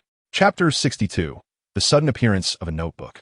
Percy Weasley and Penelope Clearwater, a Gryffindor prefect and a Ravenclaw prefect respectively, became the victims of this second incident. Like Madame Pomfrey and Sir Nicholas, they too had been petrified. Filch discovered them outside an empty classroom, finding their hands entwined, surrounded by shards of shattered glass. Unlike during the first attack, in addition to their heightened panic, a considerable portion of the students' attention fixated on the nature of the duo's relationship. Gossip, it seems, is an ever-present concern for many. Of course, for the Weasley family, this was far from a fortunate turn of events. Arthur Weasley and Madame Molly soon received the distressing news and hurriedly entered the hall shortly after breakfast commenced, with traces of tears evident on Molly's face.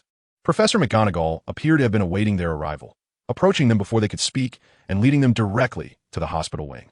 Upon reaching the hospital wing and seeing Percy petrified, Madame Molly could no longer contain her sorrow, breaking into tears while Mr. Weasley's eyes glistened, silent tears streaming down his cheeks. "I am so sorry, Arthur," Dumbledore murmured softly from within the hospital wing. "I failed to protect them. It is not your fault, Mr. Weasley replied, shaking his head, while Madame Molly collapsed beside Percy, grasping his stiff hand, her tears falling onto him. "They're still alive, aren't they, Dumbledore?" Mr. Weasley gently patted Madame Molly's back, inquiring. "Yes, they are merely petrified," Dumbledore confirmed with a nod. "Once the mandrakes mature, I assure you they will recover." Before long, Ron and Ginny rushed in. Despite their ongoing conflict with Percy, Ron was visibly upset, shedding tears, while Ginny had already succumbed to her grief, cradled in Madame Molly's arms. Hermione arrived a bit later. At the hospital wing, Harry, awakened by the cascade of tears, stood bewildered nearby. "What happened to Percy last night?"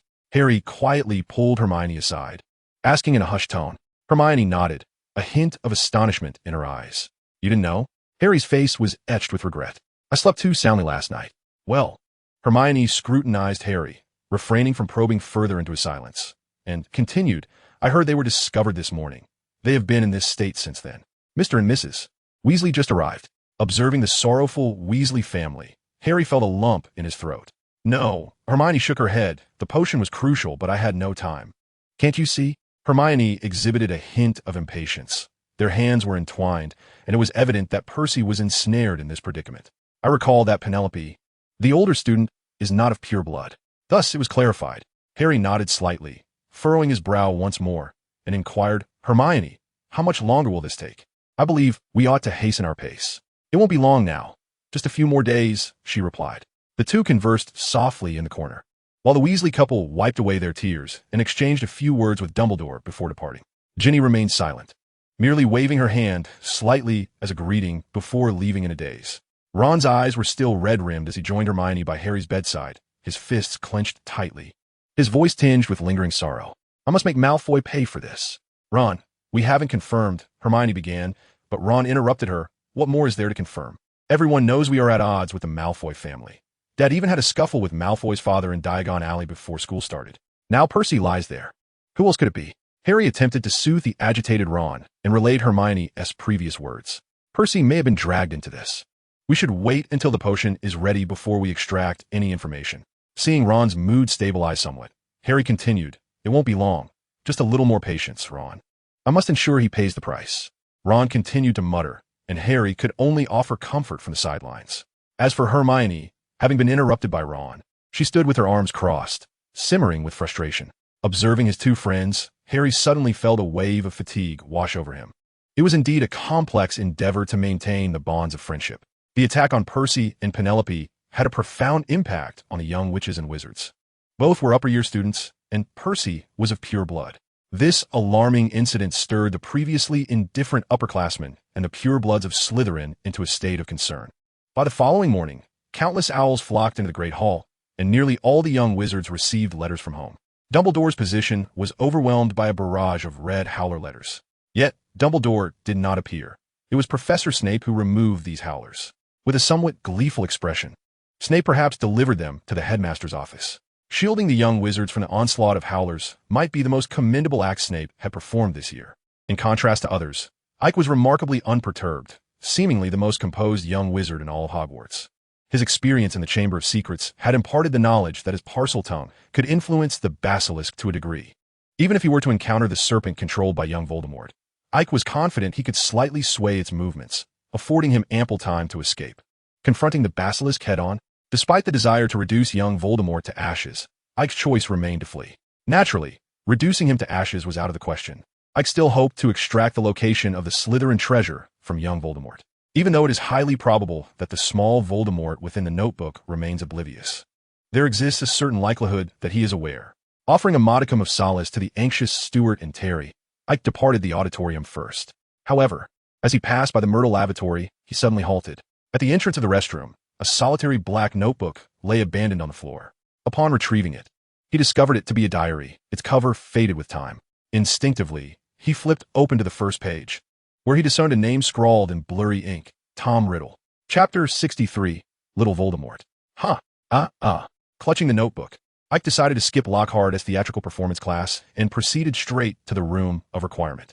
With practiced ease, he scratched the armpit of the dim-witted Barnabas before entering Ravenclaw's secret study. Placing the notebook upon the desk, he withdrew a quill and inscribed a flowing script upon the title page. The essentials of the dung spell. First, one must have the excretion. Before he could finish writing, the ink gradually faded, revealing a new line of text. Hello, my name is Tom Riddle. Who are you? How did you find my diary? I am Aike Stride. Greetings, Ike. The words lingered on the paper for a moment before slowly vanishing, replaced by a new line. It seems someone wanted to discard you at the lavatory entrance. The quill tapped the paper, and I continued. How were you created? Did it involve some special magic or alchemy? Could an ancient magical script produce another notebook like you? I'm sorry, I'm not certain. I'm merely a notebook. Ike wrote further. Then what is your purpose? It is no wonder you were discarded. Before he could complete his thought, little Voldemort eagerly responded. I can teach you some magic. I vaguely recall my master being an excellent student. Magic? Do you know the Patronus charm? I have always been unable to conjure my Patronus. Can you tell me what year you are in? Second year. For a considerable time. No further text appeared on the notebook. I could not help but smile. tormenting the hapless teacher's first Horcrux bestowed upon him a novel sensation. It was indescribable, yet it uplifted his spirits immensely. Very well. After a moment, Ike resumed writing. All right, since you cannot perform the Patronus charm, could you inform me what to be cautious of with the undetectable extension charm? I always fail when casting on my handbag. Sorry, but I do not know that spell either. What do you know? I quickly inquired. Apparition? The unbreakable vow? I do not know those, but I can teach you some extraordinarily powerful magic. What? From your inquiries, it is evident that you possess a lofty ambition for magic, even as a second year. I suspect the current curriculum no longer satisfies you. I can impart to you some exceptionally potent spells that will grant you a fresh perspective on magic. For instance, dark magic. Ike raised an eyebrow, surprised by little Voldemort's eagerness. Dark magic? Are you referring to the Cruciatus Curse? I know that. Dark arts? You know it? Ike's heart brimmed with astonishment. He had not anticipated that Comrade Fu possessed such an arcane and nearly forgotten magic. Within the Forbidden section resides a tome entitled The Forbidden Magic of the Middle Ages, which references dark sorcery. This form of malevolent magic resembles a ritual, enabling its wielder to commune with the realm of the deceased, summoning and commanding spirits and corpses. Prior to the Middle Ages, practitioners of dark sorcery were collectively referred to as necromancers. Their ability to manipulate the souls and bodies of the dead led to widespread aversion and persecution from the magical community. Consequently, the lineage of necromancers suffered greatly, facing interruptions that were even more severe than the discontinuities found in ancient magic. However, not all necromancers were universally reviled. The aforementioned tome notes that certain formidable practitioners of dark sorcery were employed by powerful monarchs, and in the later Middle Ages, some were assimilated into the church, becoming clerical necromancers tasked with pacifying potent spirits and phantoms, undertaking endeavors that the church found inconvenient. In summary, seeking instruction in the dark arts today necessitates venturing into remote and seldom trodden locales to uncover potential heirs, aside from the church. Regardless of the approach, the quest is fraught with difficulty. Ever since Ike became aware of the existence of dark sorcery, he has yearned to master this forbidden craft. Just imagine, if he could summon the spirit of Merlin and wield control over him, he could learn ancient magic directly from the great wizard. Wiping the drool from the corner of his mouth, Ike hastily scribbled, "Do you truly possess the knowledge of dark sorcery? Can you teach me?" "Indeed." The black ink swiftly flowed across the page, "provided you assist me with a small task." "What task?"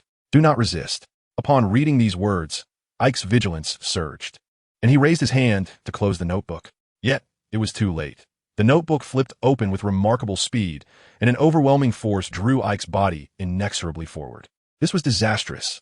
Ike felt as though he had been thrust into a washing machine, his entire being spinning at breakneck speed, evoking memories of riding the pendulum at an amusement park, instinctively closing his eyes. After a while, the nauseating sensation finally subsided. Ike felt as if he had been shoved forcefully from behind, landing directly on the ground. Supporting himself with his hands, he took a moment to regain his composure. He checked his right sleeve, no wand, nor was there a little black creature entwined around his left arm. Was it his soul, or merely his consciousness? Ike speculated, flexing his left fingers slightly and moving his body gently, feeling a measure of relief. The ability to wield magic was indeed a boon. At this moment, Ike shifted his focus to his surroundings. A lengthy stone corridor stretched before him, flanked by towering stone columns, each coiled with serpents adorned with emeralds. A peculiar expression crossed his face. This place was all too familiar, having visited only days prior. It was none other than the Slytherin chamber. After straightening his robes, he proceeded down the corridor. In no time, he arrived before the massive statue of Slytherin. "I have awaited you for a long time, Aike Stride." A young man clad in Slytherin robes turned around, his short hair as dark as a raven, a slender frame, and a pallid visage that was almost ghostly. "Tom Marvolo Riddle? Indeed, I knew I could not deceive you." Comrade Voldemort let out a chilling laugh. "It is not difficult to deduce." Ike displayed a nonchalant demeanor. "Riddle, I have seen your name in the trophy room. Special contribution award?" Comrade Voldemort nodded. "For apprehending the mastermind behind opening the Chamber of Secrets?" Clap, clap, clap. Comrade Voldemort applauded, his tone laced with admiration. "Aike Stride, even though I believed I held you in high regard, it appears I underestimated you. Might I inquire how you discovered this?" "A simple wordplay," Ike shrugged. "With a slight rearrangement of the letters in your name, the answer emerges. Lord Voldemort." "Ha ha ha." Comrade Voldemort's laughter soared, cold yet triumphant. "Indeed, you are the one I have chosen. You possess remarkable intelligence. Should I express my gratitude?" No need, ha ha ha." Comrade Voldemort abruptly ceased his laughter. For soon, I shall become you. Chapter 64, Weakness. Avada Kedavra. Comrade Voldemort conjured a wand from seemingly nowhere, unleashing a blinding green light towards Ike. With a gentle tap of his left foot, Ike floated gracefully to the right, narrowly evading the oncoming killing curse. His right hand extended, the index finger emitting a green glow. Bang! Comrade Voldemort deftly blocked Ike's curse with a flick of his wand, and with another motion. The serpents adorning the stone pillars appeared to come alive, encircling Ike. A killing curse? A second-year wizard daring to wield an unforgivable curse? Right beneath Dumbledore's watchful eye, Comrade Voldemort manipulated the serpents, chuckling, I find myself increasingly intrigued by you. It is futile. You dwell in my realm. With a wave of his wand, the Slytherin statue behind him opened its mouth, accompanied by terrifying hisses of Parseltongue, summoning the basilisk. Ike gazed into the creature's yellow eyes and unleashed a shattering curse, obliterating a writhing serpent. It seems your magic also has its flaws, Ike remarked. Were this fool to possess the same capabilities as the one in the chamber, you would have already triumphed. You have indeed ventured into the chamber. The basilisk slithered slowly to Comrade Voldemort's side, who stepped upon it, the creature rising to tower over Ike. To my knowledge, you lack Slytherin's bloodline. Parseltongue is hardly a challenging skill to acquire. Ike's body gradually floated upwards, reaching the same altitude as Comrade Voldemort. Bloodline heritage is unreliable, Tom. Bloodline is everything. You filthy mudblood. Bang! Ike cast a slicing curse, blocking yet another killing curse from Comrade Voldemort. I have recently developed a strong aversion to that term. Ike unconsciously adopted Snape's penetrating gaze, fixing it intently upon Comrade Voldemort. Crush them to pieces. Avada Kedavra. Boom! Avada Kedavra. Spells erupted into vibrant fireworks in the air, the battle escalating to a fever pitch in an instant. The serpentine horde surged towards Ike, their mouths agape, revealing their sharp, stone-like fangs. Ike's right hand was incessantly weaving spells while his left hand deftly adjusted his position, reminiscent of a leaf caught in a tempest, seemingly on the verge of being torn asunder. Yet, against all odds, Ike remained resolute. Perish! Shouted Comrade Xiaofu, controlling the serpents while unleashing a death curse. Witnessing Ike's frantic evasions brought him immense satisfaction. Give up. You cannot endure much longer. Inferno. He pressed his right hand against the severed serpent's body, igniting black-red flames. Ike promptly retreated, and with a flourish of his hands, the inferno expanded rapidly, forming a towering wall of fire between them. Ike continued to retreat, severing the advancing serpents and casting them into the flames. In no time, he had cleared the horde. As Ike observed the serpents disintegrating and reconstituting within the blaze, he exhaled a sigh of relief. Suddenly, accompanied by Comrade Xiao Fu's applause, a colossal serpent's head emerged from the fire, seemingly impervious to the flames, with Xiao Fu himself unscathed. Ike straightened his posture and dispelled the inferno. What a tiresome trick. Comrade Xiao Fu remarked, his tone both lofty and cold. I have declared this is my domain. Here, you cannot harm me. Not even with your inferno. It appears you're indeed correct, I conceded. But what if we change the setting? This place is rather detrimental to my combat spirit. How about by the Black Lake? Still unwilling to concede? Very well, as you wish. With a flourish of his wand, the surrounding scenery began to whirl. Massive rocks transformed into grassy meadows, towering trees, and a vast expanse of water. Ike inhaled deeply, glancing at Comrade Xiao Fu, who remained poised atop the serpent's head. Not bad, I can even smell the fresh grass. No sooner had he spoken than the Black Lake erupted, sending towering waves crashing toward Comrade Xiao Fu. He raised his wand, summoning a transparent dome that shielded him from the oncoming deluge.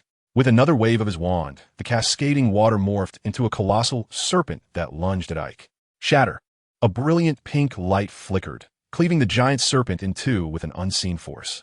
Comrade Xiao Fu remained unfazed, deftly flicking his wand, causing the severed serpent to split into two, each half continuing its assault on Ike. Flames ablaze.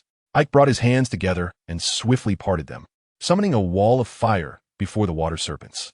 Caught off guard, one serpent collided with the barrier. Ike's hands trembled, intensifying the flames, obliterating the serpent's head and sending scalding steam billowing into the air.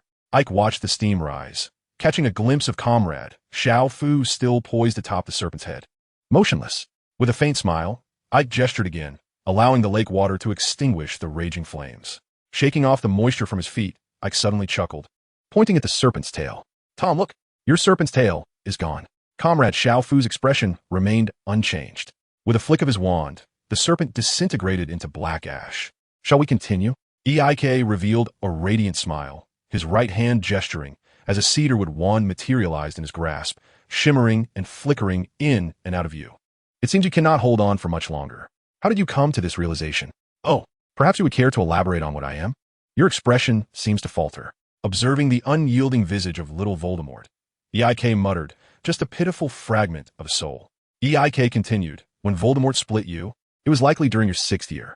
Even though this magic is potent and malevolent, it cannot alter the fact that you possess only the magical prowess and skill of Voldemort's 6th year, let alone that you have yet to reach that level. After battling me for such an extended period, you must be quite drained. Aike mused, playfully toying with his wand, his tone laden with implication. So what? Retorted little Voldemort, brandishing his wand, and the surroundings morphed into a classroom. He casually pulled up a chair and sat down, finally displaying an expression on his face. But I can keep you here forever. Trust me, the ultimate victory will belong to me. Aike also took a seat, chuckling, that is yet to be seen. The wand swept through the air, leaving trails of golden light. Ike's demeanor turned serious, and as he waved his wand, beads of sweat trickled down his forehead. Little Voldemort could no longer maintain his relaxed facade, gazing in astonishment at the slowly materializing magic circle above, sensing a tremendous threat emanating from it. What is this? Impossible.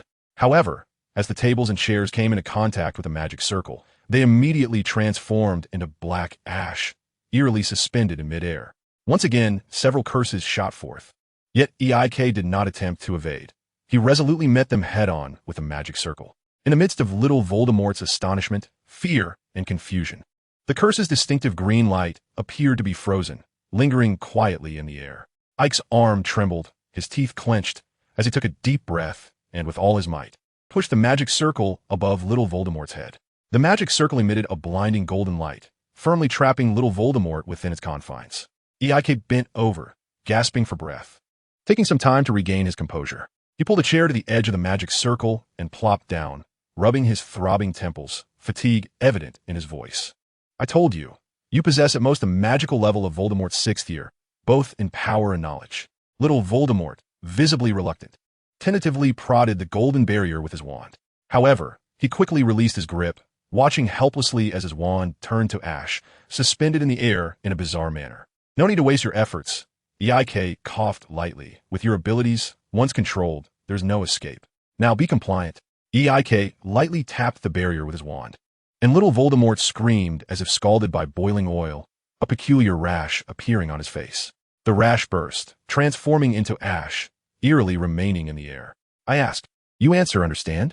Ike's complexion was pale, his lips devoid of color, yet his eyes sparkled with fervor.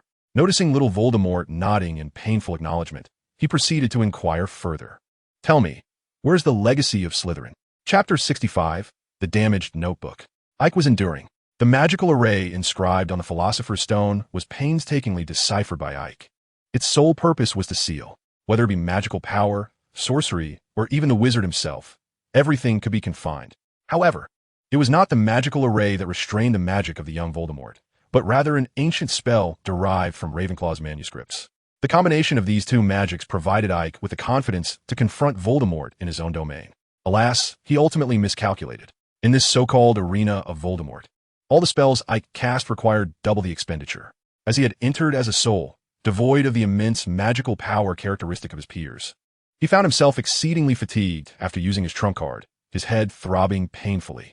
Facing Ike's plight, Voldemort erupted into laughter. Ah, so this is your intention. Ha. You are mistaken. I have no knowledge of where that fellow has hidden those items. Ike's eyes widened, bloodshot with anger. You lie, Aike Stride. The Dark Lord never deceives. Voldemort sneered, dark ash escaping his lips and lingering in the air. When I was created, Slytherin's legacy still resided in the Chamber of Secrets. Ike's expression shifted to one of cold amusement as he struggled to rise from the chair. Then you are of no use.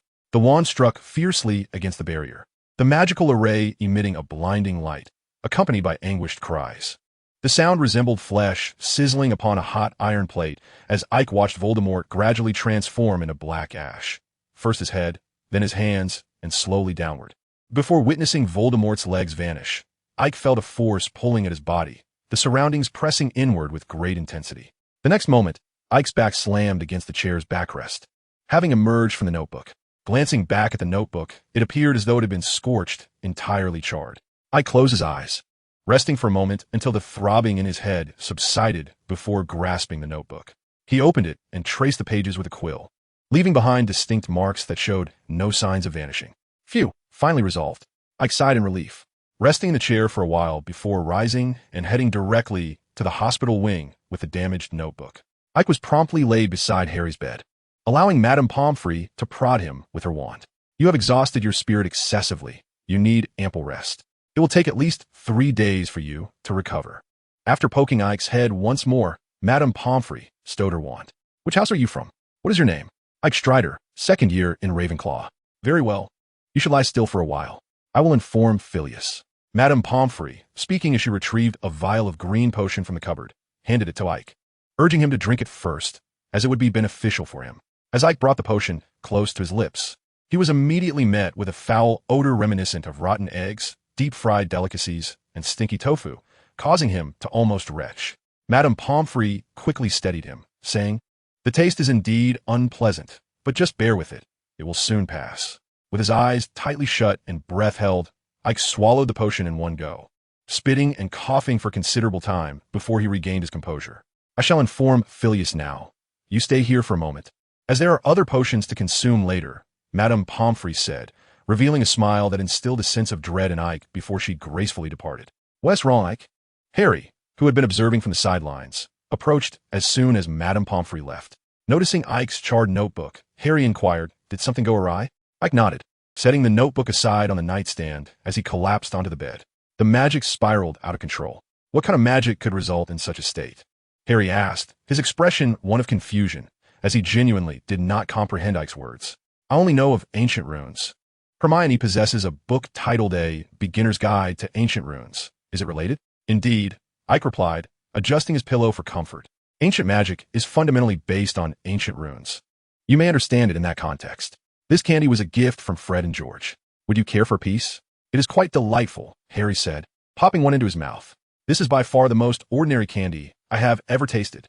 Ike took one as well, and the sweet flavor alleviated the lingering unpleasantness from the potion. "It's the signature Honeydukes product, yet I still prefer the cockroach clusters," Ike remarked. "How can you possibly enjoy such peculiar delicacies?" Harry exclaimed in shock. "I've only encountered them in Dumbledore's office. They look utterly terrifying. The taste is quite pleasant.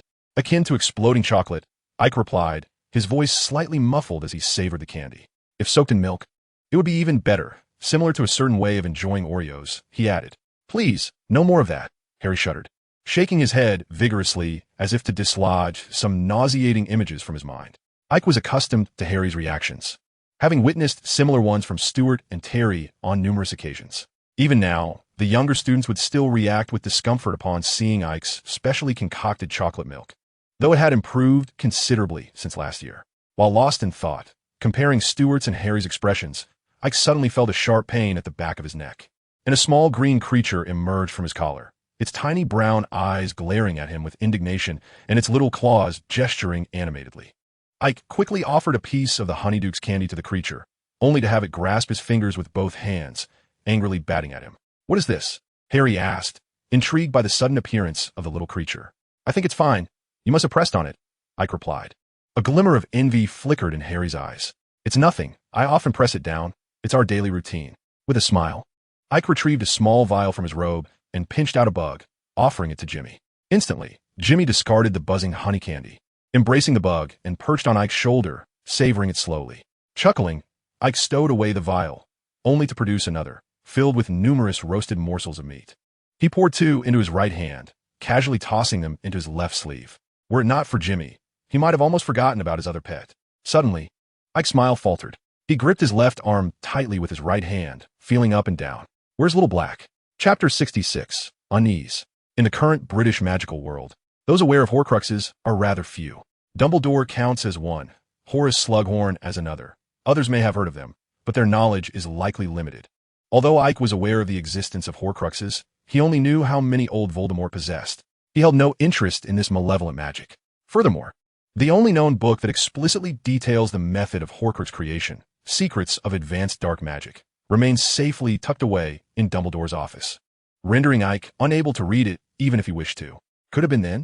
Recalling the scene he witnessed before emerging from the Horcrux realm, Ike speculated that Voldemort had, at that moment, somehow discarded the notebook, transferring himself to Little Black, and stealthily escaped while Ike was in a daze. After all, without Voldemort, even granting Little Black 100 basilisk courage would not suffice for it to flee. What a predicament! Ike found himself at a loss following this encounter with Voldemort. He had gleaned no clues regarding the Slytherin treasure, failed to eliminate Voldemort, and, due to the forced use of ancient magic, was left mentally drained, ultimately losing a pet. The crux of the matter is that prior to this, Ike had been in the know, while Voldemort lurked in the shadows, with a balance of offense and defense. Now, the roles had reversed, and he faced daily anxiety over Voldemort's schemes and ambushes. It was exceedingly trying. Bang! Madame Pomfrey placed the glass vial directly onto Ike's bedside table, and with a wave of her wand, a porcelain bowl floated over. She scooped a bowlful and handed it to Ike. "Drink up. This is my special reserve. Highly beneficial for restoring your spirits." Both Ike and Harry recoiled slightly at the sight of the large cauldron of potion. Ike reached for the porcelain bowl, glanced at the potion within, then at the massive glass vial nearby, gulped nervously, and asked Madame Pomfrey, "Must I consume the entire vial?" "Of course," Madame Pomfrey replied, her eyes crinkling with a smile. "You are to remain here for 3 days. As long as you finish this within that time, you shall be fine. However, if you do not complete it, you may only leave once it's finished." "All right, I'll drink." Ike closed his eyes, pinched his nose, and raised the bowl to his lips. The moment the potion touched his tongue, he was pleasantly surprised to discover it was unexpectedly delightful. Sweet, oh so sweet, with an inquiring gaze directed towards Madame Pomfrey. She merely smiled and shook her head. Ike shrugged, choosing not to delve further into the potion's ingredients, as he felt that knowing its name and composition would render him incapable of consuming it again. After imbibing the potion, he reclined on the bed for a brief moment before Professor Flitwick arrived, accompanied by Stuart and Terry. "How are you faring, Mr. Stride?" Professor Flitwick inquired, leaning over the bed with his hands resting on the edge. "I feel much better after having taken the potion," Ike replied promptly, sitting up. "That is reassuring." Flitwick adjusted his spectacles perched on the bridge of his nose. "However, Mr. Stride, you owe me an explanation for your absence from defense against the dark arts class." Ike displayed a hint of discomfort. "I do not believe Professor Lockhart is capable of, well, I am well aware of Lockhart's capabilities, and I hardly glean anything from him." Ahem, ahem, ahem. Professor Flitwick cleared his throat before continuing. "While your situation is understandable, the fact remains that you have missed class, and thus Ravenclaw will incur a deduction of 5 points. "Very well, Professor." Ike was unperturbed by the loss of points, as the earlier chaotic incident had resulted in a deduction of 150 points, which had been swiftly rectified. "Rest well, Mr. Stride." Flitwick nodded and patted Stuart and Terry on the back. "Come back at noon. We have my charms class to attend, gentlemen. We shall visit you at noon, Ike." The two had merely come to check on Ike, and upon finding him well, they took their leave. Enduring a day of confinement, Ike found himself discharged from the hospital wing on the same day as Harry. Over the course of 3 days, Ike had become somewhat acquainted with Harry, who seemed to possess a natural affability, effortlessly engaging in conversation with just a few exchanged words. Moreover, Ike observed that Harry appeared to lack a sense of discretion, discussing last year's Philosopher's Stone and this year's Chamber of Secrets when the hospital was empty, a candidness that left Ike somewhat distressed. Despite several subtle hints, Ike's efforts proved fruitless, and he eventually resigned himself to the situation. Perhaps this was simply the nature of Gryffindor. During his hospitalization, Hermione and Ron visited frequently, almost daily whenever time permitted. Ron would bring delightful snacks for Harry, often pilfered from his own meals. Hermione, on the other hand, would arrive with a hefty stack of notes, meticulously highlighting the crucial points for Harry, repeatedly emphasizing their importance for the upcoming exams. In these moments, Ike lay in bed, munching on snacks while observing their interactions, feeling an inexplicable twinge of envy. Although Stuart and Terry also visited daily, their presence was not as frequent as that of Hermione and Ron. Furthermore, they arrived empty-handed and did not engage in the same academic support. Ike even hesitated to ask Stuart to retrieve a paper bag from his dormitory, which lay atop his bedside table. Initially, Harry encouraged Stuart to fulfill Ike's request, but upon discovering the contents of the bag, he promptly denounced the idea, firmly opposing the presence of such peculiar items in the hospital wing. To this end, Harry even sacrificed a considerable portion of his candies. Often, he could only watch helplessly as Ike indulged in his delectable honeycomb, while he himself nibbled on a licorice wand. enduring Ike's mental assaults. Harry, according to my calculations, Hermione will arrive in half an hour. Have you reviewed the key points she illustrated for you yesterday? Harry, what flavor are your Bertie Bot's every flavor beans? What? Rotten egg. Frequently, Harry found Ron's perspective to be accurate. Aike Stride was indeed an enigmatic and peculiar individual. Chapter 67, The Potion Class Incident. The subsequent days unfolded with remarkable tranquility.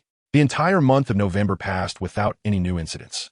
Little Voldemort must have been severely battered by Ike. The situation had been so dire that he nearly met his end, evidently requiring a substantial recovery period. In such circumstances, blind searching proved futile. Locating a small serpent within the vast expanse of Hogwarts, Ike believed, was a task even Dumbledore would find insurmountable. Thus, after nearly half a month of fruitless searching post-recovery, Ike relinquished his efforts. Immersed in his studies, Ike felt as though he were merely passing time. Apart from transfiguration and potions, other subjects were mere repetitions for him. During his first year, he had to exert considerable effort in herbology, but after earning the title of walking plant, the charm of Professor Sprout's greenhouse inhabitants had dissipated. The moment he touched a plant, Ike could sense its needs and the correct course of action. Even the formidable man-eating plant or rapidly growing mandrake would not harm him unprovoked. For the first time, since acquiring this seemingly useless notebook system, he felt it had its merits.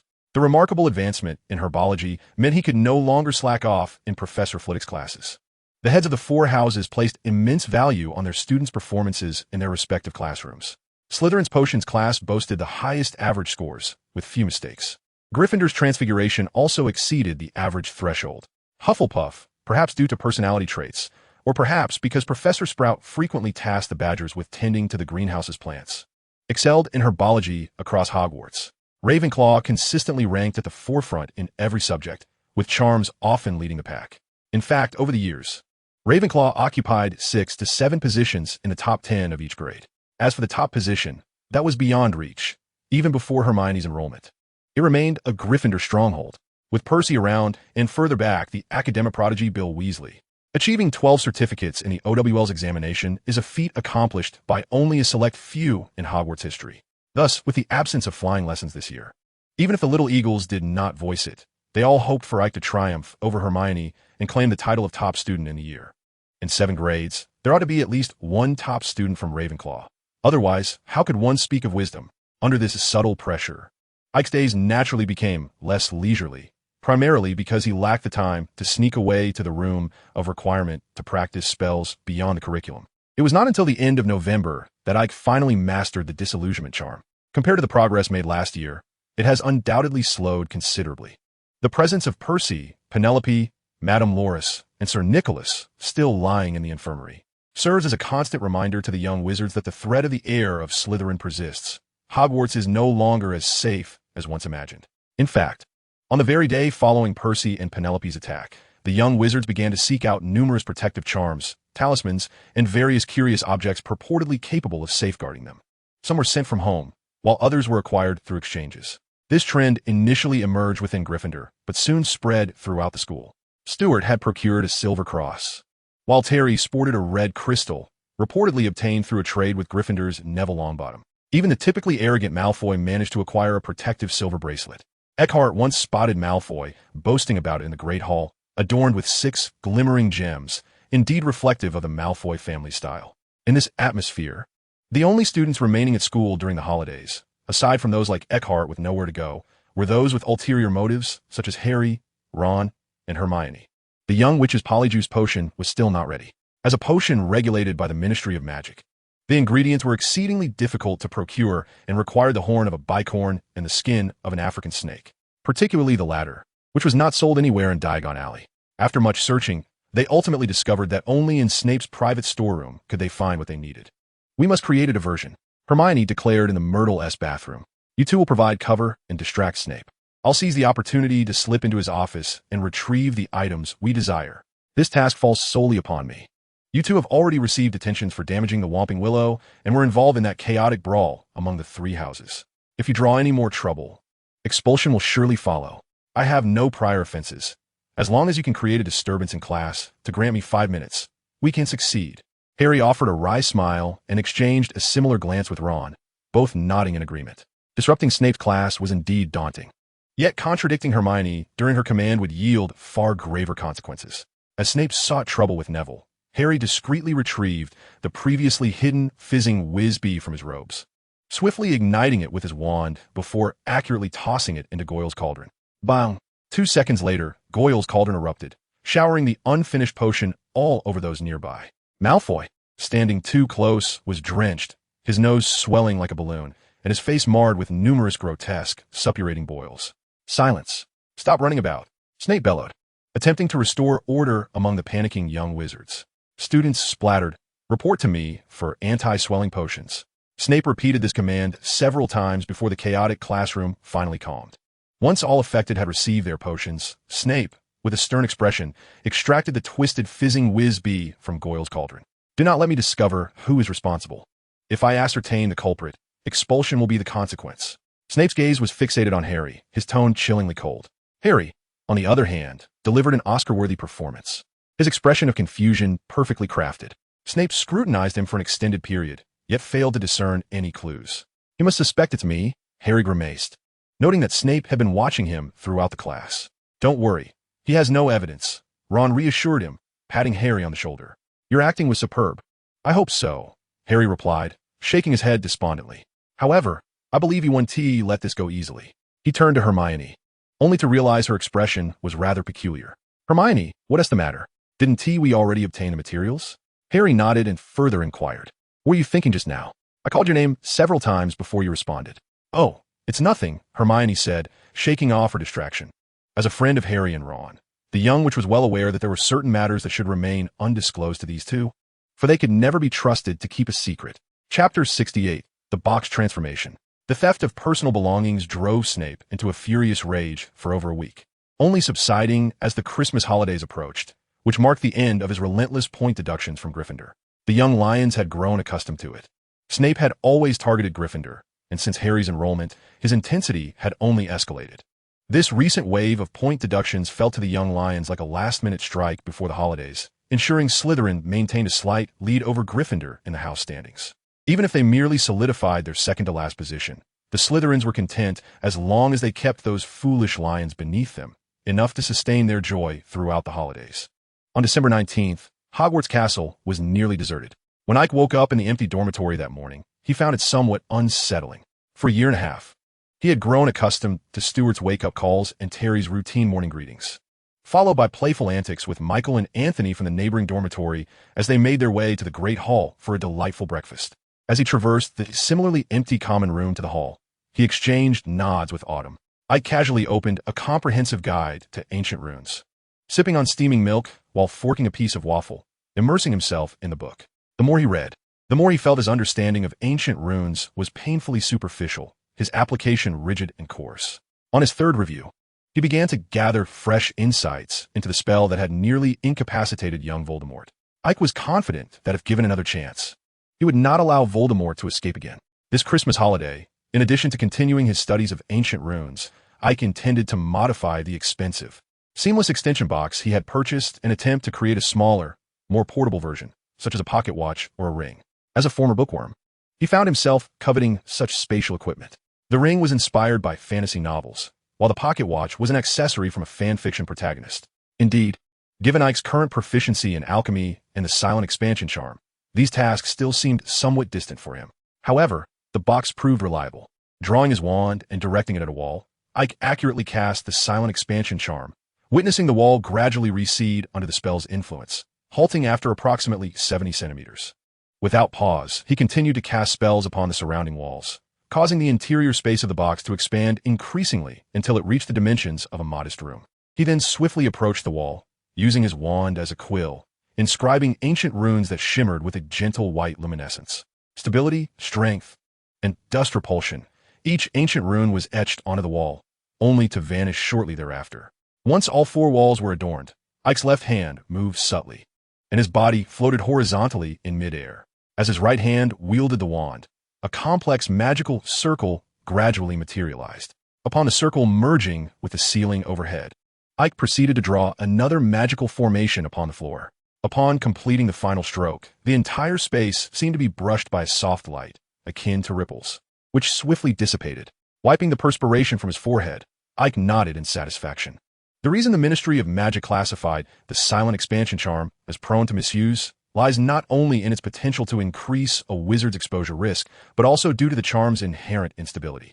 Many wizards eagerly attempt to modify their bags and boxes with the silent expansion charm, often disregarding the charm's limits and duration. Incidents frequently occur where a wizard's handbag unexpectedly bursts while shopping, scattering various items across the ground. While such occurrences may be manageable within the magical community, they could incite considerable chaos in the Muggle world. To prevent such situations, the Ministry strictly prohibits private use of the silent expansion charm for creating spatial items, with regulated sales limited to suitcases and family tents. Nevertheless, many wizards tend to overlook this regulation. In truth, as long as one is not discovered, there is little scrutiny. Ike had discovered the means to solidify the silent expansion charm within the restricted section of the library, those ancient runes inscribed on the wall, which served to stabilize a charm that would otherwise diminish over time.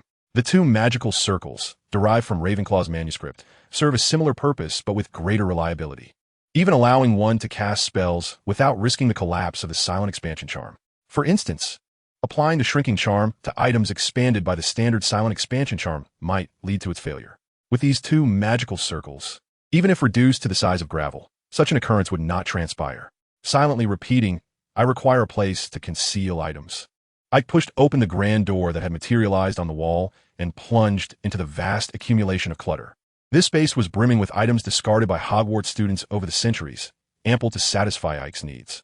Although most were somewhat damaged, with a bit of repair, they could be restored to functionality. Sofas, ladders, tables, cabinets, and an array of decorative objects. Ike diligently transported each piece into the box, arranging them in their intended positions, laboring for quite some time before finishing. By this stage, the interior of the box had transformed entirely, no longer appearing empty, but resembling a meticulously furnished abode. Entering through the mouth of the box and descending the staircase, one's feet rest upon a worn-out Ravenclaw carpet missing a leg. Beside it sits a long sofa, originally equipped with 3 legs, yet now rendered slightly low due to a severing charm cast by Ike. Nevertheless, its functionality remains intact. In front of the sofa lies a coffee table adorned with a few broken alchemical trinkets. Approximately a meter inward, there stand several tall cabinets filled with books procured from both purchases and the seeking room. These cabinets are neatly arranged in a row, serving as a makeshift partition devised by Ike. Further within, Ike has employed the same method to carve out a bedroom, a potion room, and an alchemical laboratory. The layout resembles a grid. While it may lack aesthetic appeal, its utility is undeniable. Upon the walls and the table, Ike has placed numerous magical lamps, all operational. A simple illumination charm directed at them is sufficient to keep them aglow for an extended period. These were salvaged from a dilapidated cabinet, alongside many grimy glass bottles, perfectly suited for holding the potions brewed. A cleaning charm is a trivial matter. Next, if Ike visits Diagon Alley during the holidays to gather the necessary materials, both the potion room and the alchemical laboratory will be ready for official use. Of course, Ike could also opt to pilfer from the private collections of Professor Snape and Sprout. Professor Sprout is relatively easy to navigate. A discreet evening stroll through the greenhouse, aided by the title of the walking plants, would allow Ike to acquire what he desires without drawing her attention. However, accessing Snape's private collection presents a more daunting challenge. Chapter 69, Little Black. Emerging from a seeking room, night had already fallen. Ike had been busy all day, his hunger pressing against his very being. He pocketed the shrunken box and made his way directly to the Great Hall. Upon entering, he found that dinner had just commenced. The Christmas holiday dinner maintained its usual standard, yet with fewer students remaining at school, the seating was more relaxed, devoid of the customary house arrangements. Ike noticed Padma seated at the Gryffindor table, right next to her sister Parvati. Autumn, along with several Ravenclaw girls, had settled with Hufflepuff, while a few members of the Quidditch team joined them, dining and conversing amiably. Truly, only a handful remained at the Ravenclaw table. After consuming a glass of pumpkin juice, a steak, a fried egg, 2 German sausages, and half a plate of pasta, Ike's stomach finally protested. He poured himself a glass of lemonade. Sipping delicately to regain his composure, he truly felt unable to stand. As he was drinking a fluffy brown ball, holding a glass of orange juice, occupied the seat before him, accompanied by a thin book placed on the table. Glancing at it, he recognized the latest issue of Transfiguration today. "Ike, where have you been today? I searched for you all day," Hermione inquired. She appeared somewhat troubled, pausing before softly asking, "Ike, Is your pet, Little Black, still around? Upon hearing this, Ike displayed a hint of annoyance, shaking his head as he spoke. Little Black has vanished. I have no idea when it slipped away. I have searched for quite some time without success. Have you seen it? Hermione, hesitating briefly, turned to glance at the professor's table. Noticing Severus Snape's absence, she continued, previously, I stealthily ventured into Snape's private collection room. Yes. Hermione quickly interrupted Ike. Do not interrupt. Allow me to explain. Due to certain circumstances, I required some potion ingredients, which can only be found in Snape's private collection. So, while Harry was preoccupied, I sneaked inside. After locating the items I desired, just as I was about to leave, I suddenly heard a noise that startled me. Reflexively, I looked over and faintly saw a snake slither out through the door. Ike, I cannot be certain if that was Little Black, but to my knowledge, you are the only one in all of Hogwarts who has a snake. Ike understood immediately, though his face revealed anxiety. It must be it. Have you encountered it again since then? Hermione shook her head and replied, No, I have not seen it again. Leaning slightly forward, the young witch lowered her voice and inquired, Little Black, did you truly not send it away? I am sorry. Hermione, sensing Ike's sadness, quietly offered an apology. If I see it again, I will certainly catch Little Black for you. The young witch waved her hand, picked up today's transfiguration and her cup, and stood up. I shall take my leave now. Farewell, Ike. Watching Hermione and Ron bicker with a smile, while Harry was caught awkwardly in the middle, Ike drained his lemonade and rose from the hall. Little Voldemort, what were you seeking in Snape's private collection? Seated in his usual spot in the library, Ike randomly opened a book, though his mind was far from the text. It was certain that Little Voldemort had attached himself to Little Black, but what intentions he harbored remained unclear. With Hogwarts as his backdrop, and being a renowned master of potions in the contemporary magical realm, even without having visited, Ike knew that Snape's collection must be unimaginably vast, containing items that might even be prohibited for trade by the Ministry of Magic, such as dragon blood or unicorn horn. Could it be that he sought the blood of a unicorn? Ike's understanding of dark magic was limited to well-known spells like the unforgivable curses and the fiend fire, perhaps with the addition of some curses and malevolent rituals. However, the realm of dark magic is extensive, and it is entirely possible that there exists some malevolent spell or ritual capable of aiding Little Voldemort in escaping his current plight. Snape's private collection would likely hold the necessary items. After much contemplation, this was the only possibility that surfaced. Unicorn blood has the power to sustain life. In Little Voldemort's current condition, he certainly could not venture into the Forbidden Forest to hunt like the previous Voldemort did last year. Yet, Ike was uncertain if the blood of a deceased unicorn would possess the same properties. If it did, then it would be evident that Little Voldemort was indeed pursuing the blood of a unicorn, seeking to augment his power to further his plans. But if not, then the situation could become quite troublesome. What is currently certain is that both I and Harry are undoubtedly on the final retribution list of Little Voldemort, and I might even be prioritized. Thus, once Little Voldemort regains his strength, I will undoubtedly face situations far more perilous than throughout the entire year. Will the attacks persist? I cannot ascertain. It is highly probable that Little Voldemort will instigate fear within the school, possibly even leading to its closure. Of course, these actions are not incidental. The crux of the matter is to oust Dumbledore from the school. As soon as Dumbledore departs, his opportunity will arise. Suddenly, I recalled the spell that Little Voldemort cast on Ginny in the original narrative, the one likely reliant on siphoning the life force of others to achieve his true resurrection. Yes, indeed, he will certainly seek another victim. It could be someone else, or perhaps Ginny. Midway, I halted abruptly and turned back toward the Ravenclaw common room. There is no need to rush. Little Voldemort will undoubtedly require time, and I too require my own. With Hermione watching, should he appear beside Ginny, it would surely be discovered. The pressing concern is to ascertain his purpose for visiting Snape's private collection. Perhaps it would be prudent to seek out Snape tomorrow. The image of Snape as frigid visage flashed through my mind, causing me to shiver involuntarily. With a sigh, I brought my right index and middle fingers together, directing them toward my head. Faint and collapse. Chapter 70. The Elixir of Life. Knock, knock, knock-o-mean. Upon entering Snape's office, my gaze immediately fell upon the potions professor, who was seated at his desk, diligently grading assignments. Although young wizards generally harbor a dislike for Snape, his teaching prowess is undeniably formidable, and he approaches grading with utmost seriousness. Of course, it would be better if one could overlook his scathing remarks. Is your head that of a troll? The answer lies on page 374, line 8 of the textbook. I leaned closer, witnessing Snape finishing that line before inscribing a large D. It was entirely in line with his typical demeanor. Mr. Stride, should you continue, I might just leave your eyeballs here, Snape remarked without lifting his gaze, flipping to the next assignment, scanning it briefly, and scribbling another vicious critique. Setting down his quill, Snape directed his cold, unyielding eyes toward me, articulating each word with precision. So, our esteemed Mr. Stride knows who that disgraceful little thief is? Shall I award points to Ravenclaw? Yes, Professor Snape. To my knowledge, your illustrious teacher is currently languishing in the forests of Albania. I am not referring to that pitiful creature awaiting his loyal servant's rescue. I shook my head, summoning a chair with a wave of my left hand and sitting down, leaning slightly forward to quietly inquire, Professor Snape, are you familiar with Horcruxes? Snape maintained his customary icy demeanor, yet I discerned a slight tremor in his hand. I smiled, retrieving the charred notebook from within my robes and placing it upon the desk, pushing it forward slightly. Approximately 2 weeks ago, I stumbled upon this remarkable notebook. It possesses the extraordinary ability to converse with me and seems eager to impart some form of magic. As I gently turned the pages, I pointed out the name that was barely legible to Severus Snape. Following that, a series of events unfolded. I found myself in a confrontation with the entity residing within this diary, resulting in an unfortunate mishap that left the notebook in its current state.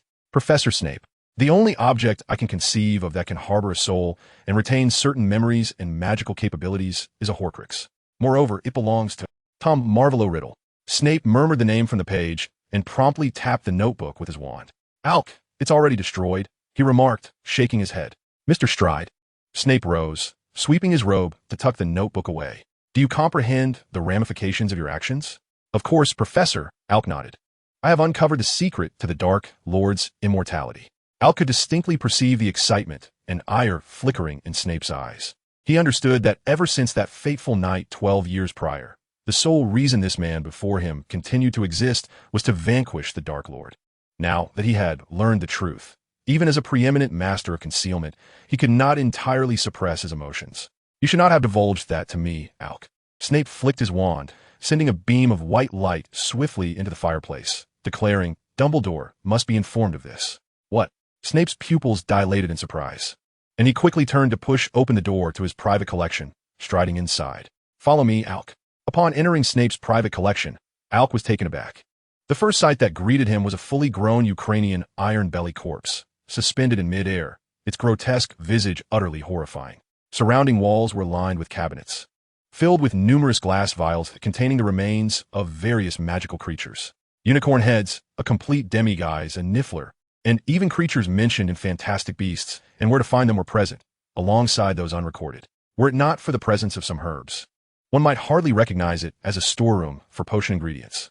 Professor Snape stood beneath the Ukrainian iron-belly, raising his wand with his right hand and making several swift gestures in the air. The cabinets around them swung open, causing the materials within to stir, followed by the emergence of glowing red numbers. After a meticulous comparison, Snape waved his wand once more, restoring everything to its original state. Mr. Stride, the horn of a bicorn, the skin of an African tree snake, the blood of a unicorn, half a dragon heart, a pint of dragon's blood, and 2 pints of venom from a poisonous snake. What do these evoke for you? Professor, does the blood of a deceased unicorn also possess the power to prolong a person's life? Mr. Stride, I did not anticipate that you were unaware of such a simple concept. Indeed, Professor, I am not informed. That is precisely why I require your enlightenment, is it not? Snape snorted in disdain and, with a flick of his dark robe, exited the collection room, with Alk closely trailing behind. Upon returning to the office, the two sat facing each other. Snape concealed his hands within the voluminous sleeves of his robes, once again adopting that frigid demeanor. Mr. Stride, is there anything further you wish to disclose?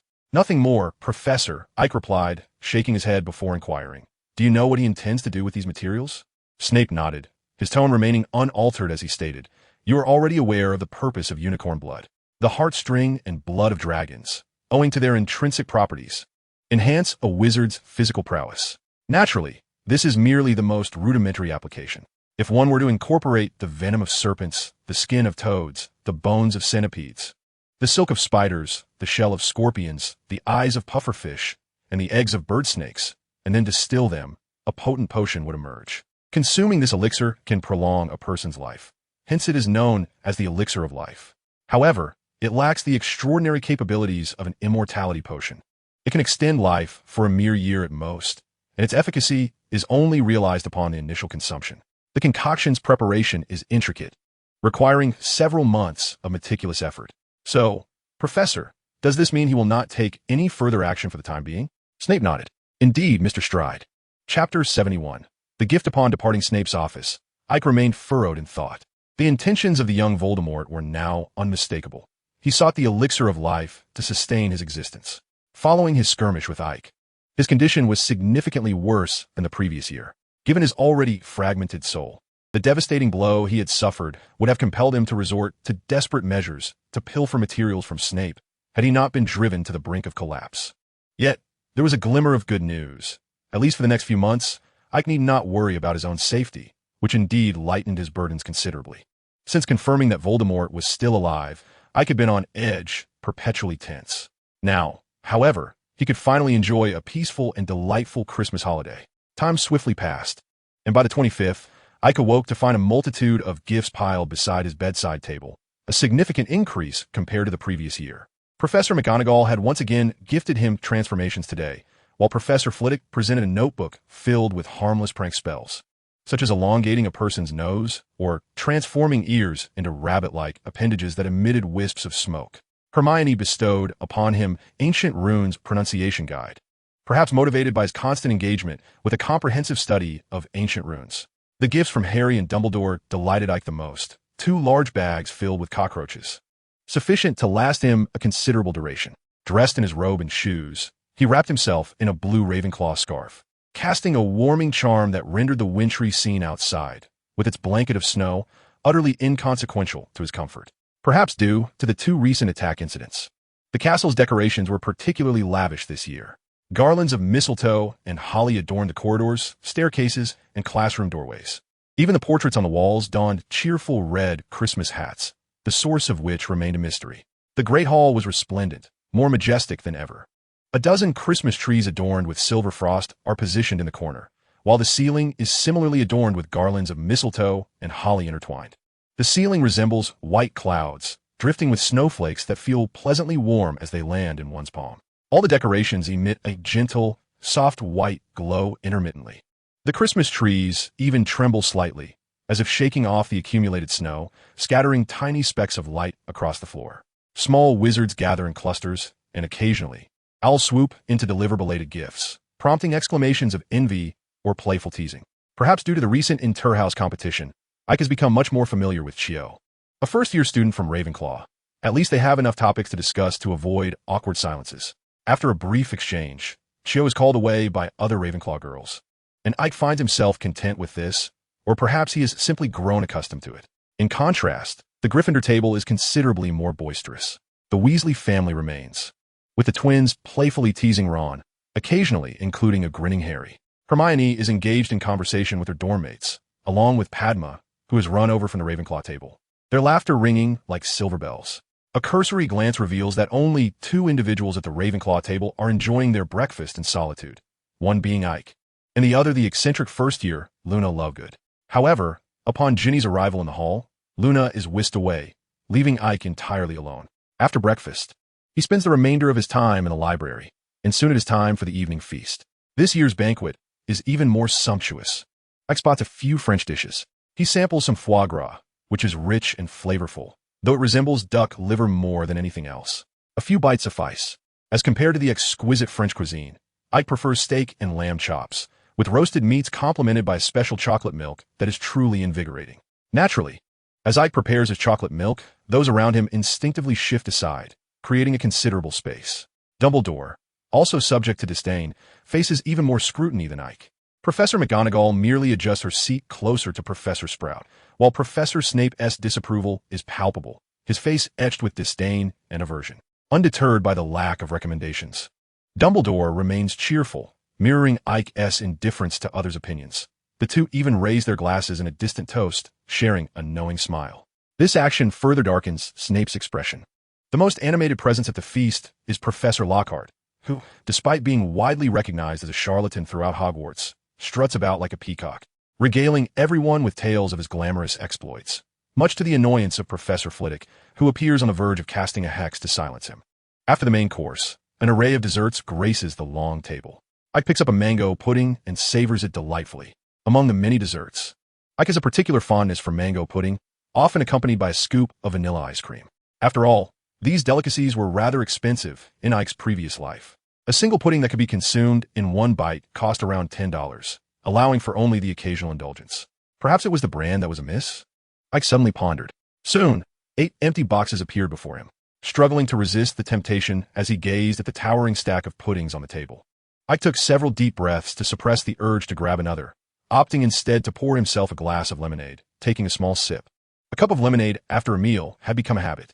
Glancing around the Gryffindor long table, he noticed that Hermione and the others had departed at some point. Ike calculated in his mind that the Polyjuice potion must have been completed, and they were likely preparing for their nighttime excursion to the Slytherin common room, a time when Hermione would transform into her feline persona.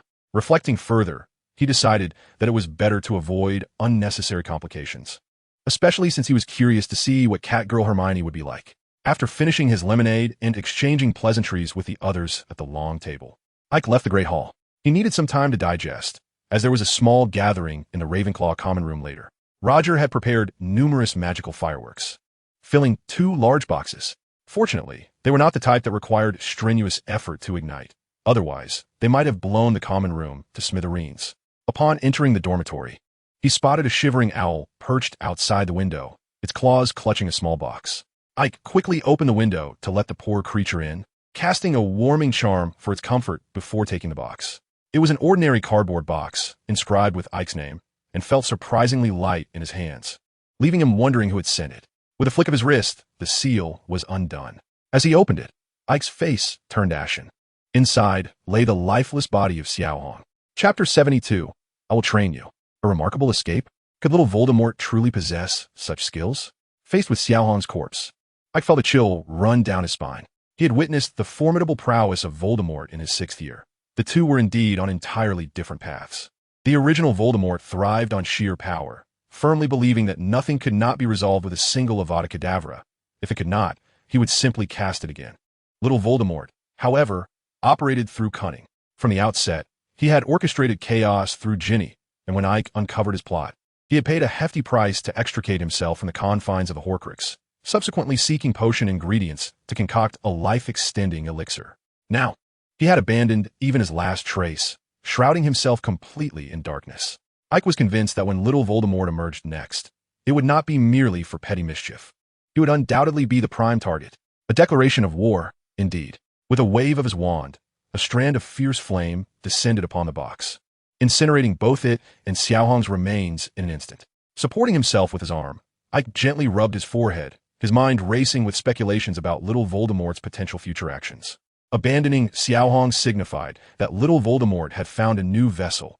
It was highly plausible that he would possess someone akin to Quirrell last year, or perhaps merely transfer into another creature, such as a basilisk. However, if one were to possess the serpent creature, the need for the life-extending potion would be entirely unnecessary. One could simply charge forth. Moreover, this behavior does not align with the character of young Voldemort. A little wizard, you say? Ike mused, which only intensified Ginny's suspicions. She had already fallen victim to young Voldemort's magic, and to embody such a presence would be a familiar endeavor. Furthermore, the magical prowess and constitution of a little wizard differ significantly from those of an adult wizard, thereby underscoring the potion's efficacy. Suddenly, Ike recalled that there was still a servant of Voldemort at Hogwarts, Peter Pettigrew. Having hidden for over a decade, Pettigrew's fear of Voldemort was deeply ingrained. Should young Voldemort indeed seek him out, the possibility of their collusion could not be dismissed. In such a scenario, trouble would be immense. With a sense of urgency, Ike retrieved his portable notebook, meticulously jotting down these speculations, encircling the names of Ginny and Pettigrew to signify their heightened suspicion. An assault was inevitable. He needed to perpetuate terror, driving Dumbledore from Hogwarts. If just 1 or 2 more little wizards were petrified, this could be achieved. At that juncture, Ike might confront the very essence of young Voldemort, coupled with the serpent creature, and perhaps even Peter Pettigrew. After contemplating his notes for some time, Ike tore out the page, crumpling it into a ball, which he then ignited with a sudden burst of flame, incinerating it to ashes. The information was firmly etched in his memory, rendering its physical presence unnecessary. He pocketed 3 remaining mirrors and carefully stowed the rest, making his way directly to the infirmary. Hermione was reluctant to have anyone see her current state, drawing curtains around her bed. Save for Harry, Ron, and Madame Pomfrey, no one else had encountered the cat like Hermione. "Hermione, it's Aike," he announced, nudging the curtain. "Aike." The little witch's voice trembled. "What brings you here?" "In nothing," she stammered, clearing her throat. "You must have other matters to discuss, right?" "How did you know?" "Because you never seek me out, unless it is of paramount importance," Hermione asserted with certainty. "Well, you've deduced it correctly. I've come to deliver something." He extracted a mirror from his pocket and passed it through the curtain. "A mirror?" Hermione queried, perplexed. "You're sounding like Neville." "Not quite, Hermione," Aike replied, his tone turning grave. "This time, I'm certain you will need it." "What do you know?" she inquired, her mind racing. "Apologies, I cannot divulge specific details, but I can say that you might face an attack akin to what happened to Percy. I must also deliver a mirror to Harry and Ron." "My apologies." Hermione, as soon as he finished speaking, Aike stood to leave. "Aike," Hermione called, then whispered, "Is it related to the Chamber of Secrets?" "Yes," Aike replied softly, choosing not to conceal this aspect, knowing Hermione's intelligence would render it futile. "Be careful, then. Farewell." Goodbye. Harry and Ron were easily located as they left the infirmary, heading straight to the Great Hall. Upon entering, Aike immediately spotted the two engaged in a game of wizard's chess. Approaching them with a measured pace, he placed 2 mirrors before them. Before he could utter a word, Ron inquired, "What is this for, Aike?" Noticing Ike's serious expression, Harry felt utterly perplexed. "What is the matter, Aike?" he asked. Aike interrupted him. "I'm afraid I can only divulge so much for now. I have other matters to attend to, and I will explain everything at a later time." With that, he departed. Harry watched Ike's retreating figure, still filled with questions, as he had no idea why Aike had made such an unexpected visit. Their relationship had not yet progressed to the point of gift-giving. However, recalling last year's experiences, Harry decided to heed Aike's words. Carrying the mirrors was hardly an inconvenience. On the first night after the holiday, Aike summoned Michael and Anthony from the adjacent dormitory to his own. After distributing the remaining 4 mirrors, he looked at the 4 of them with a grave expression and declared, "The good days are over, my friends. From now on, I shall personally train you." Stuart, familiar with Aike's demeanor, recognized the seriousness of the situation and immediately asked, "Aike, what trouble have you gotten into this time?" "Serious trouble, Stuart," Aike replied. "Are we in danger?" Terry queried. "Yes, quite perilous," I confirmed. "So when do we begin?" "Right now, gentlemen." As the clock struck 11, Aike stealthily led the 4 of them out of the dormitory, utilizing the disillusionment charm, which despite its slow progression, had reached level 4. He cast a spell on all 4 of them. Aike guided Stuart and the others directly to the opposite side of the 8th floor, finally stopping in front of a mural depicting a troll bashing a hapless figure. He pushed open the door, beckoning the 4 to enter, and casually closed the ornate door behind them. Pointing to the 4 dummies in the center of the room, he proclaimed, "Gentlemen, welcome to the Room of Requirement. This will serve as our training ground." "My goodness," Stuart exclaimed, looking around in awe. "I had no idea Hogwarts had such a place. It's incredible." "Aike, how did you discover this?" "By chance," Aike shrugged. "While wandering the castle one day, I wished for a room where I could practice spells, and lo and behold, I stumbled upon this." "You could have mentioned this sooner." Terry playfully punched Aike's shoulder. "Were you planning to keep it a secret indefinitely?" "Of course not," Aike quickly denied. "I had every intention of telling you at the appropriate time, I swear." Observing Aike's fervent assurance, Stuart and the others exchanged glances, a hint of exasperation evident on their faces. After a year and a half of acquaintance, they were well aware of Aike's peculiar habits, such as rubbing his forehead when deep in thought, munching on cockroach clusters when in a foul mood, and his tendency to blink rapidly when telling a fib. Even though this individual often conceals his emotions, harbors countless secrets, and can indeed stir up considerable trouble, he remains a remarkably amiable companion. Unbeknownst to him, the 4 had long since regarded him as a dear friend. Friends, after all, are inclined to forgive minor transgressions. Michael reached out and lowered Aike's elevated right hand, gesturing towards the dummy in the center of the arena. "All right, Aike, we did not come here merely to listen to your oaths. It is quite late now. When shall we commence?" "Now indeed is the time." With the cue provided, Aike gracefully descended from his lofty position. Clearing his throat slightly, he produced his wand and stated, "I regret that I cannot divulge too much information to you. Trust me, knowing too much could place you in greater peril. However, I vow to reveal everything to you at the appropriate moment." "Aike, ¿cómo?" Stuart interjected, sensing that Aike was about to continue his explanation. Very well, very well." Aike composed himself, adopting a much more serious tone. "In the days to come, you must become proficient in the barrier charm, the fire charm, the armor charm, the shatter charm, and the eyesight charm. Additionally, You should be capable of transfiguring into a crowing rooster. What constitutes proficiency, Ike? Anthony inquired. Proficiency is when you can instinctively counterattack in the face of my offense. Ike turned, directing his wand to the dummy. Now, I shall demonstrate these spells one by one, and then you will begin your practice. Fear not. I will correct you. Now, pay close attention. Barrier up. Flames ablaze. Shatter to pieces. Armor up. Under the excited gazes of Stuart and the others, Ike executed each spell, and by the conclusion, the dummies had been reduced to mere fragments. With a flick of his wrist, for brand new dummies materialized before them. Gentlemen, it is now your turn. Ike sheathed his wand and stepped aside. Rest assured, the room of requirement will cater to the needs of its users. You shall have an endless supply of dummies. After Ike recounted the key points to keep in mind while casting, the four took their positions before their respective dummies, emulating Ike as they began to cast their spells. These incantations were not included in the standard spell level 2 curriculum. They would not typically be encountered until the 5th year, presenting a fair degree of difficulty. However, given their placement in Ravenclaw, there was little concern regarding Stuart and his companions' aptitude for learning. Though they initially struggled to execute the spells in their entirety, by the end, they managed to succeed in casting the barrier charm on occasion. This was a promising sign. All that remained was to practice repeatedly.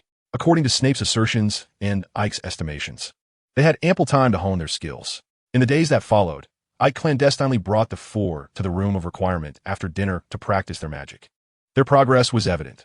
Within a mere week, they had successfully cast all spells except for the armor charm, albeit at a slower pace, which was nonetheless satisfactory. Approaching, they found a notice regarding the establishment of a dueling club. After perusing it, the group departed. As they seated themselves at the Ravenclaw long table, Anthony inquired, "Is Lockhart really going to host a dueling club? It seems rather dubious." Indeed, Stuart, a staunch opponent of Lockhart, immediately concurred. "He is nothing but a charlatan. I hardly believe we will learn anything of value." "Well then, let us see," came the response. At 8 o'clock that evening, the group reconvened in the auditorium. The space had transformed. The long tables were absent, replaced by a gilded stage against one wall, while hundreds, if not thousands, of candles floated above, casting a bright glow. As anticipated, everyone had arrived, crammed together, wands in hand, radiating excitement, particularly the younger wizards. Amidst the chatter, two figures ascended the stage. One was clad in an extravagant crimson robe, the other in his ever-constant black cloak, none other than Lockhart and Snape. Ike observed Snape's frigid visage and the occasional flicker of disdain in his gaze, prompting a chuckle. Beside him, Stuart displayed a gleeful smirk, exclaiming, "It's Snape. Lockhart is doomed. He will surely be exposed." Ike tugged at the enthusiastic Stuart, shaking his head gently as he whispered, "I find that unlikely. Lockhart has a remarkable talent for spinning misfortune into fortune. Nevertheless, it shall certainly be entertaining." Chapter 74. The essence of combat from his school days. Lockhart had always yearned to showcase himself. Perhaps being the sole member of his family endowed with magical prowess had imbued him with a false sense of grandeur. Upon his arrival at Hogwarts, Lockhart's vanity reached unprecedented heights. Regrettably, despite his intelligence and commendable academic performance, he shied away from genuine effort, instead channeling his God-given cleverness into boasting and ostentation. For instance, Lockhart once proclaimed to his classmates that he would create the Philosopher's Stone before graduation, lead the England Quidditch team to World Cup victory, and become the youngest minister of magic in history. To this end, he implored the then headmaster for permission to launch a school magazine, etching his name in 20-foot letters across the Quidditch pitch, and even projecting his likeness into the sky, akin to the Dark Mark.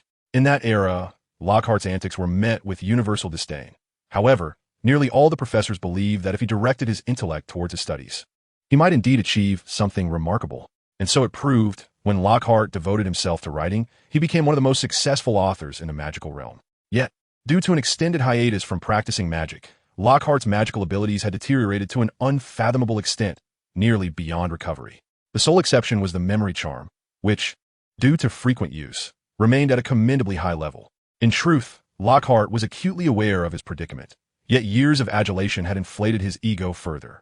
"I merely require a modicum of pressure, just a little." Ike surmised that Lockhart must have thought this, explaining his relentless pursuit of establishing the dueling club and enlisting Snape as his assistant. "Due to certain events from the previous semester, I believe our young wizards require some training to confront potential crises." Lockhart lifted his robe, placed his hands on his hips, and flashed a charming smile. "After some discussions, Dumbledore granted me permission to establish this modest club. Allow me to introduce my assistant, Professor Snape." Lockhart gestured towards Snape, who subtly inclined his head, barely noticeable. Had it not been for a slight movement of his hair, one might not have noticed his acknowledgement. Unfazed, Lockhart continued with enthusiasm. He informed me that he possesses a modicum of knowledge regarding dueling and generously agreed to assist me with a brief demonstration before class. I assured you, my dear young ones, that I have no intention of causing you any distress. Lockhart revealed his dazzling smile, assuring them, "Fear not.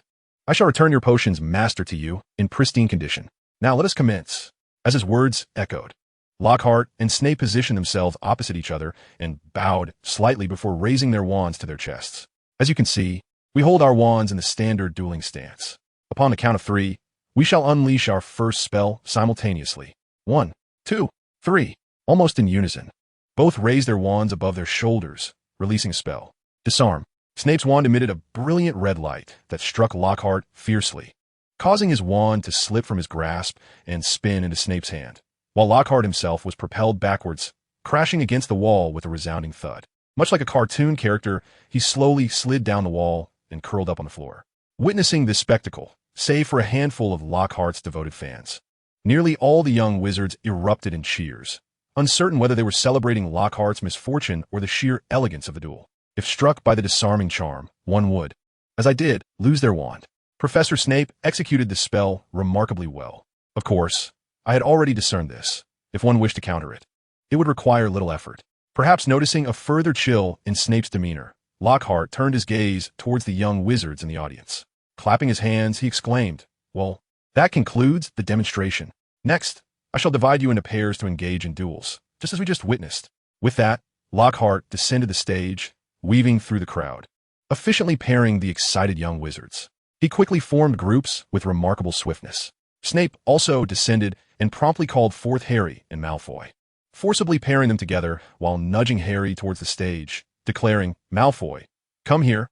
You shall be paired with the renowned savior. Let us see what you are capable of." Potter, with an air of arrogance, Malfoy ascended the stage, wearing a smile that was part smugness and part malice, brandishing his wand, raised in readiness. Remember the demonstration? First, a bow. Harry and Malfoy stood motionless, locked in a fierce gaze, poised with their wands. As I count to 3, unleash the magic. 1, 2. Just as I reached 2, Malfoy abruptly waved his wand, sending Harry staggering. Unwilling to back down, Harry seized the opportunity to retaliate, striking Malfoy with a beam of silver light that made him double over, gasping for breath. Harry hesitated, contemplating whether to continue his spell, but Malfoy seized the moment, casting a dancing charm that compelled Harry's legs to break into an uncontrollable tap dance. "Stop! Stop!" Lockhart shrieked, attempting to halt the duel unfolding on stage. Meanwhile, the young wizards below were embroiled in chaos, various prank spells and jinxes whizzing through the air. Some struck their intended targets, while others veered off into the unknown. The young wizards lacked a clear understanding of the spell's potency, resulting in a far greater pandemonium below than on stage. Injuries and bloodshed were rampant, some sported rashes, while others simply abandoned their wands in favor of physical altercations. It was a scene of utter mayhem. Lockhart shouted loudly, but his pleas fell on deaf ears. He was powerless to stop the clumsy spellcasting of Malfoy and Harry. It was Snape who, perhaps sensing the disorder was untenable, cast a spell that abruptly ceased the farce on stage. He then directed his wand at his throat and, with a powerful amplification charm, uttered a single word: "Silence." Snape's aura of intimidation remained intact, causing the young wizards to instinctively halt their actions. With his emotionless gaze sweeping across the crowd, the young wizards shrank back like quails. "You are undoubtedly the most foolish students I have ever encountered," Snape declared. "Now, focus on the stage." Lockhart attempted to interject, but Snape began to count down. 1, 2, 3. This time, Malfoy was the first to cast a spell, raising his wand and shouting, "Serpent S exit." Harry watched as the tip of Malfoy's wand exploded, and a long black serpent emerged, slithering onto the stage. The serpent raised its head, issuing a chilling hiss. The younger wizards, having never witnessed such magic, screamed and recoiled. Perhaps noticing Harry's paralysis, as if frozen in fear, Snape languidly remarked, "Do not move, Potter. Allow me to handle this." Just as he was about to act, Lockhart shouted, "Let me take care of it," and unleashed an incomprehensible spell at the serpent. Lockhart's magic evidently provoked the creature, which revealed its venomous fangs and began to wander the stage, its gaze fixed on the young wizards below, continuously flicking its tongue. Witnessing this, Harry seemed entranced, unconsciously stepping towards the serpent, his throat constricting as he struggled to speak. At that moment, a red light shot from the audience, striking the serpent directly. It immediately collapsed. Lifeless on the stage, a flicker of flame dancing across its body before it disintegrated into ash. Snape suddenly advanced, shoving Harry aside, causing him to nearly lose his balance. Fortunately, Ron and Hermione were there to catch him, preventing him from tumbling off the stage. Stride Snap extended the final syllable of his words. His gaze fixed intently on the direction where Aike stood. Under the watchful eyes of nearly everyone present, Aike gracefully approached the edge of the stage, offering a slight bow as he addressed the professor. I seem to have forgotten. You appear not to have been assigned a dual partner. Indeed, Professor. Then come up to the stage. Step aside. I shall partner with you. Let me witness your prowess. Very well, Professor. Aike nodded, his body effortlessly floating onto the stage. Standing opposite Stride Snap, the two remained motionless, merely gazing at one another. Yet an inexplicable tension enveloped the atmosphere, felt by both the on-stage Lockhart and the young wizard below. Lockhart instinctively took a step back, about to speak, when Stride Snap interjected. Strides, when you are prepared, you may commence. Understood, Professor. Aike replied, raising his wand before his chest, mirroring Stride Snap's gesture. After a brief moment of mutual contemplation, Aike suddenly swung his wand, exclaiming, disarm. Aike replicated the action, dispelling Stride Snap's disarming spell. Do not conceal your abilities. Aike, Stride Snap admonished. In true combat, there is no room for subterfuge. As his words faded, a brilliant light materialized before Aike. Unperturbed, he subtly moved his left hand, conjuring a silvery shield that deftly intercepted Stride Snap's magic. With his right hand unwavering, he cast a similar shattering curse, while simultaneously transforming the black mist of the serpentine figure into an arrow aimed directly at Stride Snap. Armored protection, Stride Snap bellowed, casting the ironclad charm even as Aike unleashed a shattering spell. Extending his left hand in a grasping motion, the arrow, born of the black serpent, disintegrated mid-air, reverting to black mist that scattered upon the stage. Flames ablaze, obstacles abound, shatter and crush, thunderous explosions. Aike unleashed a barrage of spells, each vibrant hue intertwining in a tempestuous assault upon Stride Snap. Yet, Stride Snap remained unperturbed, the faint silvery shield before him effortlessly nullifying all attacks. Even when Aike altered the direction of his magic, the shield would swiftly counter, thwarting Aike's spells at every turn. Behind him, at his calves and the nape of his neck, Stride Snap demonstrated formidable magical prowess, navigating the onslaught with apparent ease, even vocalizing, stiff. So very stiff. Use your wits. Combat is not a straightforward affair. Aike remained silent, eager to discover the limits of his capabilities, and Stride Snap undoubtedly proved to be an exceptional adversary. Within the confines of the flawed notebook system, a succession of level 6 spells, Aike found himself unable to unleash his full potential. In most instances, he resorted to silent, wandless casting, undoubtedly diminishing the potency compared to incanting spells aloud. In truth, even amidst this duel, Aike was unable to exert his utmost strength. Before the scrutinizing gazes of the crowd, the dark magic and ancient spells he had gleaned from Ravenclaw manuscripts and the Sorcerer's Stone remained inaccessible. Yet even so it sufficed. A glimpse through the keyhole reveals the grandeur beyond. Severus Snape maintained an impenetrable defense, skillfully seizing the fleeting moments of vulnerability presented by Aike to launch counterattacks, shattering Ike's protective spells with each strike. In contrast, his own defensive enchantments appeared boundless, remaining steadfast and unyielding. The duel between the two left the young wizards and the audience utterly astounded. They had never witnessed such an intense display of magical prowess firsthand. Notably, Hermione and her two ineffectual companions, along with Stuart and others, were taken aback. Despite their prior knowledge of Ike's formidable abilities, they could hardly fathom that he could contend with Snape on such equal footing. Aike, however, was too preoccupied to notice the astonished expressions below. Frustration brewed within him as he struggled to gain the upper hand. Initially, he had believed that his level 6 spells could easily subdue even a professor. But the reality of combat revealed that the disparity between young wizards and their adult counterparts extended beyond mere magical power to encompass a deeper understanding of spells and combat experience. He had yet to unleash his full potential, a fact he was acutely aware of. With a determined grit, Aike suddenly brandished his wand, causing the floor of the stage to rise and morph into a colossal dragon that lunged towards Snape. As the dragon enveloped Snape, two shattering curses surged along the ground toward him. Yet, Snape remained unfazed, pressing his left hand down to split a silvery shield, effectively blocking the curses, while his right hand waved his wand skyward, as if an invisible force cleaved through the dragon, splitting it in two. Aike had never anticipated that the dragon, conjured through transmutation, would pose a significant challenge to Snape. His intent was merely to obscure Snape's line of sight. Even a fleeting moment would suffice. Through the gaping fissure in the dragon's body, Snape glimpsed a radiant golden light. It was a floating magical array adorned with numerous ancient inscriptions, each shimmering with golden brilliance. Suddenly, Aike perceived time slowing, witnessing the severed dragon drift as if made of paper, while Snape's protective spell gradually materialized, the silvery trails of light moving languidly. A gentle tap of his wand upon the magical array unleashed a blinding flash of golden radiance that engulfed Snape in an instant. The golden light raged for several seconds, obliterating the stage behind Snape. Breathless, Aike maintained his wand's connection to the magical array, sustaining the spell's output. Uncertainty loomed over him. He wondered if this magic could truly vanquish Snape. Unlike the Dark Lord, Snape was at the pinnacle of his powers.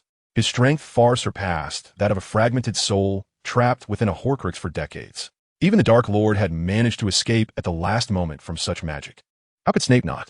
Suddenly, a crimson light surged upwards through the golden brilliance, striking the magical array directly. To Ike's astonishment, a crack appeared on one of the inscriptions.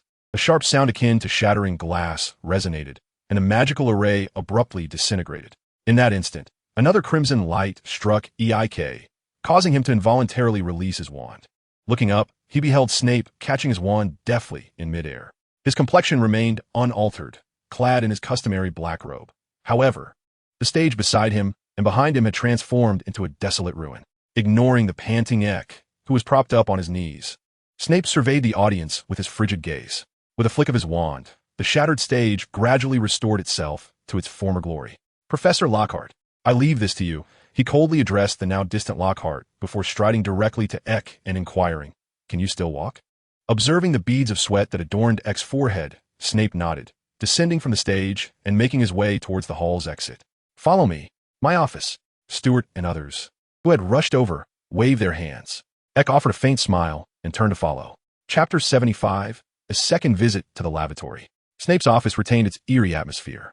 Upon entering, Aike promptly pulled a chair and sat down, leaning back against the seat, gently closing his eyes to regulate his breathing. Unfazed, Snape proceeded into his private collection room, emerging moments later with a shimmering blue potion, which he handed over. "Drink it."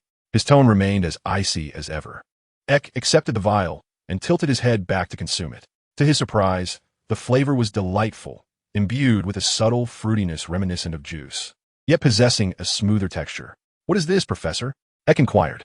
"A restorative potion for Fisk," Snape replied, adjusting his robe as he settled into a chair. His unwavering gaze fixed upon Aike. Bronte Fisk, a master of potion-making from the 17th century. This is one of his many concoctions designed to alleviate a wizard's mental exhaustion following the depletion of magical energy. Of course, its primary effect is to slightly accelerate the recovery of a wizard's magical power, approximately by 20%. Aike revealed a hint of eagerness, placing the empty vial down, and asked, "Professor, do you have any more? I still feel somewhat unwell." "All right, no need to be upset, Professor. I was merely inquiring." Snape snatched the vial back, adjusting his robe before remarking, "Now, tell me, why did you choose to reveal your powers? From what I understand, this is not in line with your character." He concealed himself. Snape sneered. "This is a consequence you must face. If you had simply handed your notebook over to the professors as instructed, these troubles could have been avoided. Of course, Lockhart, that fool, is an exception. I admit, this was my oversight," Aike sighed gently. "But, Professor, you must understand his reasons for hiding. Once the life extension potion is successfully brewed, he is certain to incite chaos once more. Yet this does not excuse your actions today." Snape appeared increasingly impatient. "You are well aware of the trouble you have caused during your year and a half at this school. An unbreakable vow cannot serve as an excuse for your reckless behavior. I require an explanation." "The Dark Lord possesses something I need," Aike asserted resolutely. "But acquiring what I desire from him is exceedingly difficult, hence my need for power." Aike's words stirred memories within Snape, who murmured softly before continuing. "Power can lead one astray, Mr. Stride. I have encountered many souls lost in their pursuit of power, each possessing extraordinary talents. How can you assure me that you will not succumb to the same fate?" As their gazes intertwined, after a prolonged silence, Snape eased his demeanor slightly. Filius has great trust in you. I hope you will not disappoint him. Snape spoke as though discussing a matter of no consequence, rather flatly. In truth, there is a matter requiring the assistance of Professor Flitwick and yourself. Oomph. Snape scoffed lightly. What is it? I knew you must have some nefarious scheme in mind. Ike scratched his head, revealing a hint of embarrassment, and said, You have seen through me. The reason for my actions today is that the news I am about to share is rather sensational. Without displaying some prowess, I fear you would not allow me to partake in the forthcoming events. After gathering his thoughts, Ike continued, In fact, I have discovered the entrance to the Chamber of Secrets. What? Snape straightened with urgency. Why did you not mention this sooner? Calm down, Professor. Ike quickly attempted to steady the evidently agitated Snape. May I finish? Proceed. The process was rather convoluted, so I shall spare the details. In summary, I found the entrance in the girls' lavatory on the 3rd floor. The lavatory? The one with the myrtle? Ike's words illuminated many aspects for Snape, who began to formulate a vague answer in his mind. So you have been there? Yes, Professor. Ike nodded. I uncovered some clues within, and even found the tools used by the Dark Lord to orchestrate the attacks. It is a basilisk. Snape remained remarkably composed, his hands folded in his lap. Do you surmise he would concoct potions within the chamber? Huh. Snape let out a chilling laugh. Your assumption is correct. Had it not been for today's events, I would certainly not permit you to continue with such folly. Therefore, Professor, you agree. Ike appeared excited, exclaiming exuberantly, You may proceed, but you must obey. Snape rose, drew his wand, and with a flick, a silver light flashed, vanishing at the door. The two made their way towards the girls' lavatory on the 3rd floor. Upon arriving at the lavatory entrance, Ike noticed Professors McGonagall, Flitwick, and Sprout had also arrived. Snape inclined his head slightly to the 3 professors, then thrust Ike into the center. Speak. Repeat what you just told me. Being scrutinized by 4 professors was an uncomfortable experience. Even though Ike had prepared, his heart raced. He took a deep breath, organized his thoughts, and recounted the events. However, Professor, Ike was about to elaborate when Professor Flitwick interjected. Indeed, Ike, I concur with Minerva's perspective. You cannot participate any further. Minerva, Filius, Snape interjected, I believe Mr. Stride can. You may not have heard, but he made quite a significant impression today. In terms of self-preservation alone, his abilities are more than adequate. Under the puzzled gazes of Professors McGonagall and Flitwick, Snape briefly recounted the events from the dueling club, naturally embellishing the tale in accordance with his character. For many years as colleagues, Professor McGonagall and Professor Flitwick were quite familiar with Snape's character, which gave them a slight sense of assurance. Are you certain you wish to proceed? Flitwick inquired earnestly, adjusting his glasses as he fixed his gaze on Ike. Indeed, Professor, Ike affirmed, nodding with conviction. This is a mess of my own making, and I must verify it personally. After a moment of contemplation, Professor Flitwick nodded. You may go, but you must ensure that you adhere strictly to our instructions. Understood, Professor. Chapter 76, The True Sword of Gryffindor. In the presence of the 4 heads of houses, Ike approached the serpentine tap at the fountain, uttering a soft sound. As before, the water wheel slowly parted, revealing a substantial pipe. Ike, if I recall correctly, you lack the gift of parcel tongue, Flitwick remarked. Well, I merely inquired, he added with a chuckle, extending his hand to pat Ike on the shoulder, but only managing to tap his forearm. However, should you wish to visit that place again, feel free to seek me out. At your age, sufficient sleep is essential, is it not? Of course, Professor. Thank you. Professor McGonagall cast a serious glance at Ike, but refrained from speaking, instead turning to Professor Sprout. Pomona, I would appreciate your assistance. We must take precautions here to prevent any unruly young wizards from intruding. Professor Sprout nodded slightly and produced some dark seeds from her pocket, scattering them beside the entrance. She then extracted her wand and began to murmur incantations. With a flourish, the seeds quickly sprouted into winding vines that obscured the entrance, leaving only a small opening for a single person to pass through. Professor McGonagall also drew her wand, tapping it twice in the air, summoning 2 majestic lions that obediently settled beside the vines, their bell-like eyes intently focused on the restroom door.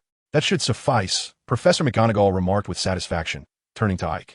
Mr. Stride, remember to stay within our sight once below, and be sure to obey. Rest assured, Professor McGonagall, Ike replied, taking a few strides toward the entrance. The pipe below is long and intricate. I shall descend first. With that, he leaped into the opening. We should follow, Professor Flitwick said resignedly, being the second to jump down. Snape followed closely behind, then Professor McGonagall, and lastly, when Professor Sprout jumped in, she waved her wand, causing the vines to completely seal the entrance. Returning to familiar ground, Ike appeared quite at ease, landing effortlessly. After waiting a moment, the professors arrived. With a graceful gesture of his left hand, he conjured a sphere of soft white light and cast a guiding charm, his wand steadily hovering in the air. Glancing at the direction indicated by the tip of his wand, Ike addressed the professors behind him, this way.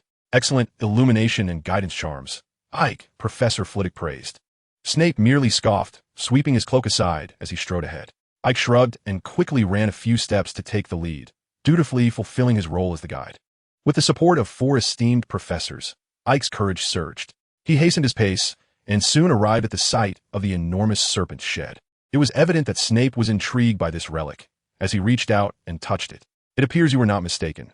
This basilisk indeed dates back several centuries. As he spoke, he collected a piece of the shed skin and pocketed it. How much farther, Mr. Stride?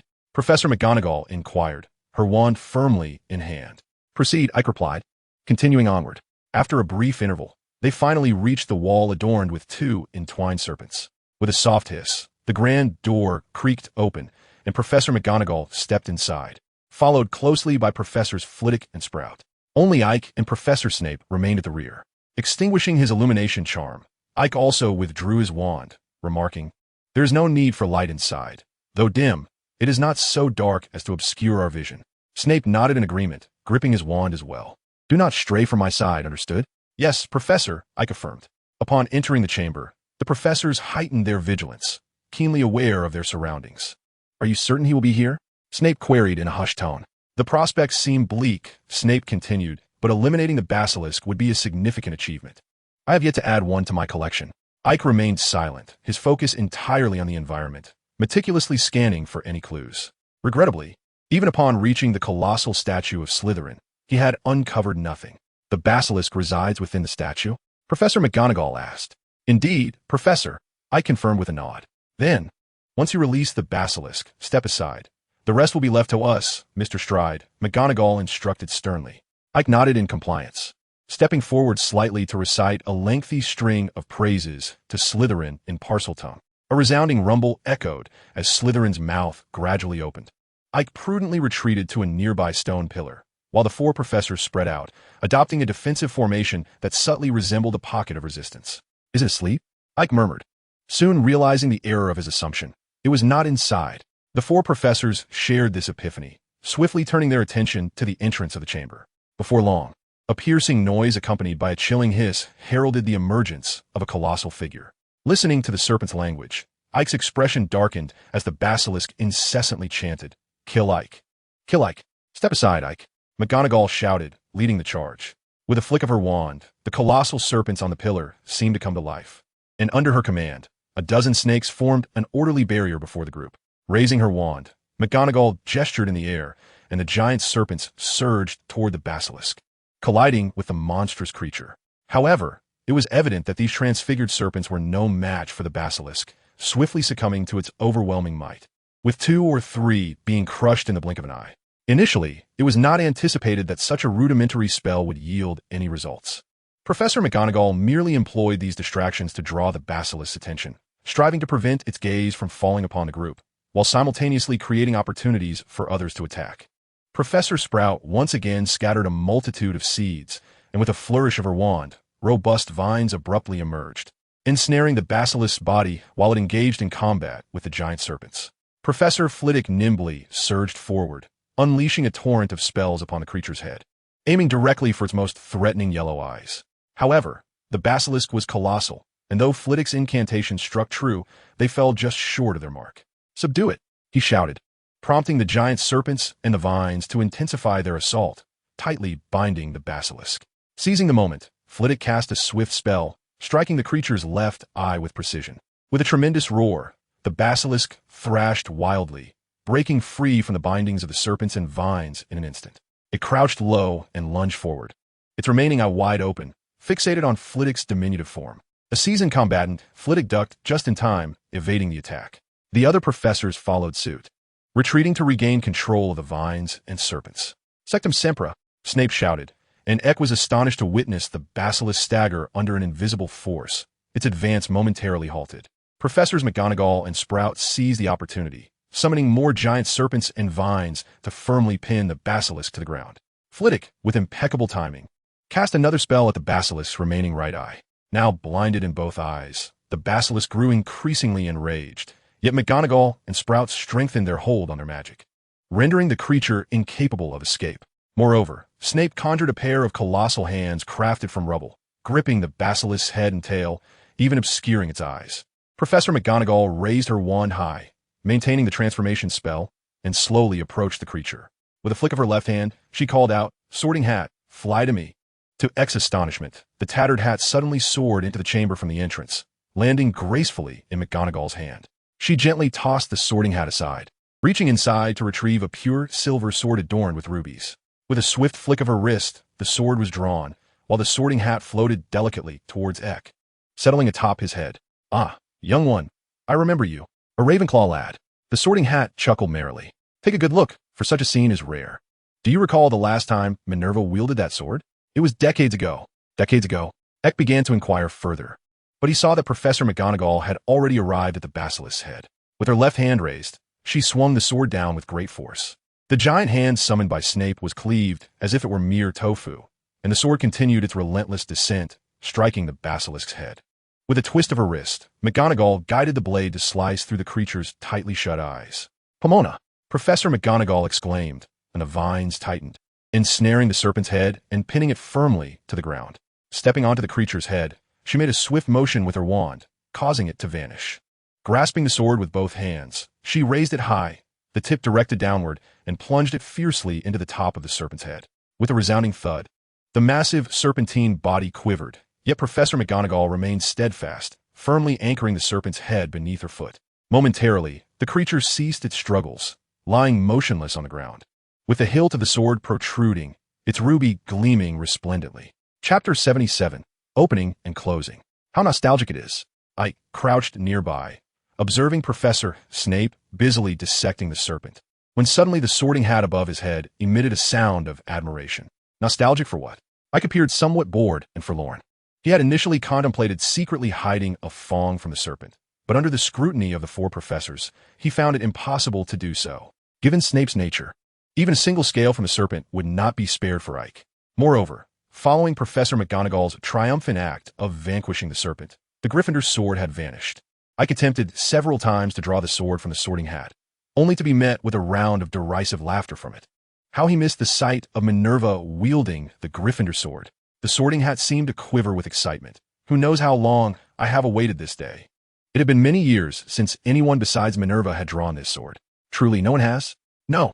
The Sorting Hat sighed, for this sword is enchanted, and only a true Gryffindor may unsheathe it in times of need. Clearly, since Minerva, no young witch or wizard from Gryffindor has possessed the spirit of Gryffindor.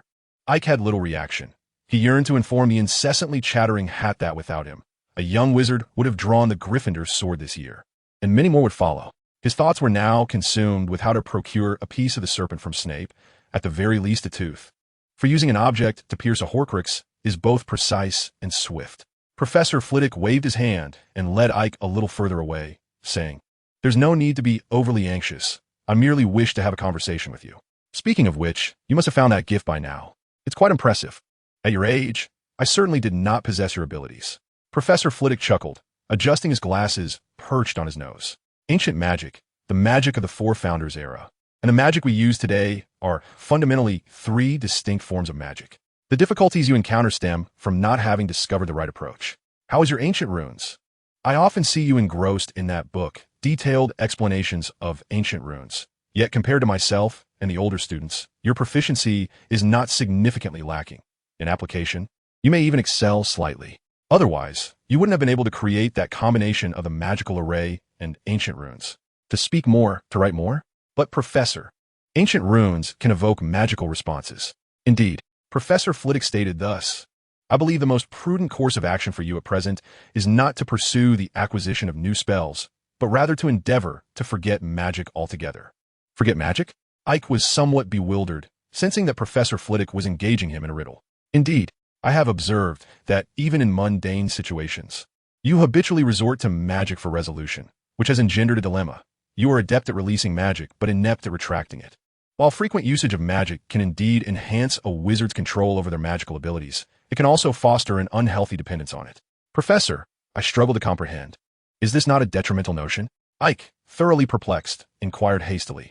A wizard is akin to a vessel, and magical energy is the water contained within. When we cast spells, we create a small aperture in this vessel, allowing the water to flow forth. Each spell represents a distinct outlet. The greater the number of spells mastered, the more outlets one possesses. Your current predicament is that you can effortlessly open a specific outlet, yet you find yourself unable to consciously close it, thereby allowing the water to emerge from an alternative opening. Professor Flitwick stepped back slightly and addressed Ike. You may attempt it now. I ask that you invoke the Lumos charm, yet the incantation I require is that of the levitation charm. These are the two spells in which you excel. Are they not? Go on, give it a try. Ike grasped his wand and, adhering to Flitwick's request, intoned, Wingardium Leviosa, as the words left his lips. Professor Flitwick ascended into the air, casually dispelling the minor enchantment. He chuckled. Do you discern the issue now, Ike? Yes, Professor, Ike replied, nodding slightly, his brow furrowed. The outcome had taken him by surprise. The levitation charm and the Lumos charm were the first spells Ike had mastered to level 6, and over time, he had experimented with them extensively. He had anticipated fulfilling Professor Flitwick's request with ease, yet at the moment of utterance, the flow of magical energy within him had abruptly altered. You may practice in this manner, gradually increasing the difficulty.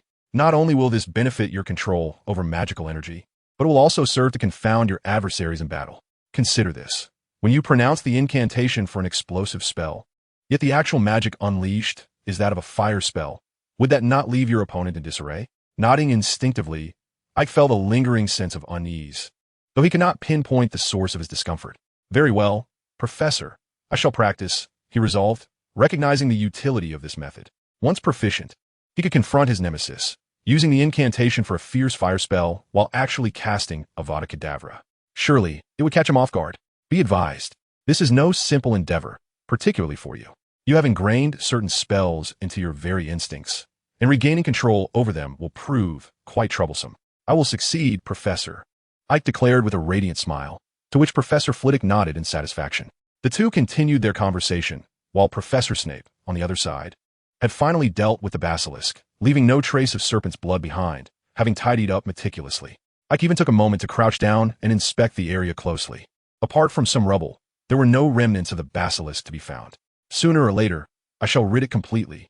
Chapter 78. The efforts of 5. The dormitory of Ike was unusually lively, with Stuart, Terry, Michael, and Anthony persistently expressing their concern for Ike, fearing that after being summoned by Snape, he might encounter misfortune, though they understood deep down that such an occurrence was not impossible. Snape's demeanor inevitably led to an overabundance of anxious thoughts. Ike pulled up a chair and gestured for everyone to gather around before he spoke. We ventured into the Chamber of Secrets, with the 4 house heads present. The Chamber of Secrets, the group exclaimed in unison, their voices resonating loudly enough to cause Ike's ears to ache slightly. There's no need to raise your voices so, he muttered lightly. Once the excitement of the 4 subsided, Ike continued, in summary, the basilisk has been vanquished, and there should be no further attacks in the near future. In the near future? One of them queried. Thus, our training must persist, at least until April, Ike stated, adopting a serious expression. It was evident that upon hearing the news of the basilisk's demise, the previously taut nerves of Stuart and his companions began to relax. While it would only require Ike to divulge all the details for them to feel tense again, he regrettably could not do so. The weight of Voldemort and the basilisk in the minds of young wizards could not be compared. The basilisk was met with curiosity and fear, but death seemed trivial, as those attacked could recover. Voldemort, on the other hand, was a very real threat, as the devastating Wizarding War had made it painfully clear that he was capable of murder. In the absence of a direct solution, Ike relied on his strength and influence to encourage Stuart and the others to persevere. The following day, the 5 continued their training. With the basilisk gone, Ike halted the exercises on the eye-binding curse and transfiguration, redirecting their focus to the Iron Belly charm, Obstacle Jinx, Fire-making spell, and Shattering spell, while also incorporating training for the Disillusionment charm. It must be said that when the young Eagles dedicated their efforts to learning, few could defeat them, excluding those with an unfair advantage. Based on Ike's experience, mastering the Disillusionment charm was not something to rush. Even he, with his exceptional abilities, had taken considerable time to learn it initially. Even with hands-on instruction provided to Stewart and the others, it was not something they could grasp in a short period. The prolonged practice relieved Ike of many responsibilities, as he no longer had to monitor Stewart and his companions daily. They, in turn, felt considerably more at ease. For anyone would feel the tension of facing Snape's gaze for hours on end. The peace at Hogwarts persisted for more than a month, perhaps by Dumbledore's design. As news of the Basilisk's defeat did not circulate, the young wizards tended to have short memories, even though Percy and others still lay in the infirmary. They went about their daily lives as if they had cast the incident from their minds. The dueling club continued to operate, albeit with a significantly reduced attendance, as 5th and 7th year students largely ceased to participate, leaving only a few younger students to join. Lockhart, having gleaned lessons from his initial experiences, enlisted the amiable professors Flitwick and Sprout for assistance. It must be said, this was a commendable choice. Neither professor would confront Lockhart directly, allowing him to save face. And they would even help maintain order while occasionally imparting genuine dueling techniques, valuable insights indeed. However, in Lockhart's eloquent retelling, all of this invariably served as fodder for his self-aggrandizement. Perhaps accustomed to this spectacle, the students began to observe Lockhart's antics as if it were a comedic performance. The hall was once again adorned, with the walls festooned in large, vibrant pink flowers and a light blue ceiling raining down an array of colorful heart-shaped confetti. On the previous day, Ike and Stewart had trained late, arriving at the hall considerably later than usual, only to be taken aback by this extravagant display. Stewart, Lockhart's foremost critic, shot a disdainful glare at Lockhart, who was seated at the professor's table in a pink robe, and silently took his place at the Ravenclaw table. Upon noticing Padma, Morty, and Morag across the table, all appearing utterly enchanted, he could no longer contain himself, exclaiming, "Look, this fellow has turned the school into a veritable circus. I simply cannot fathom why Dumbledore has not dismissed him yet." Morty shot Stewart a reproachful glance, retorting, "All right, we know you disapprove of Professor Lockhart, but please refrain from interrupting our enjoyment of his performance. You cannot deny, this decor is quite romantic." Morag chimed in supportively, though Stewart was momentarily silenced. He was about to respond when Ike and Terry intervened to prevent further escalation. As the young wizards gathered, Lockhart rose and proclaimed loudly, "So far, 46 individuals have graciously bestowed upon me cards of congratulation, for which I extend my heartfelt thanks.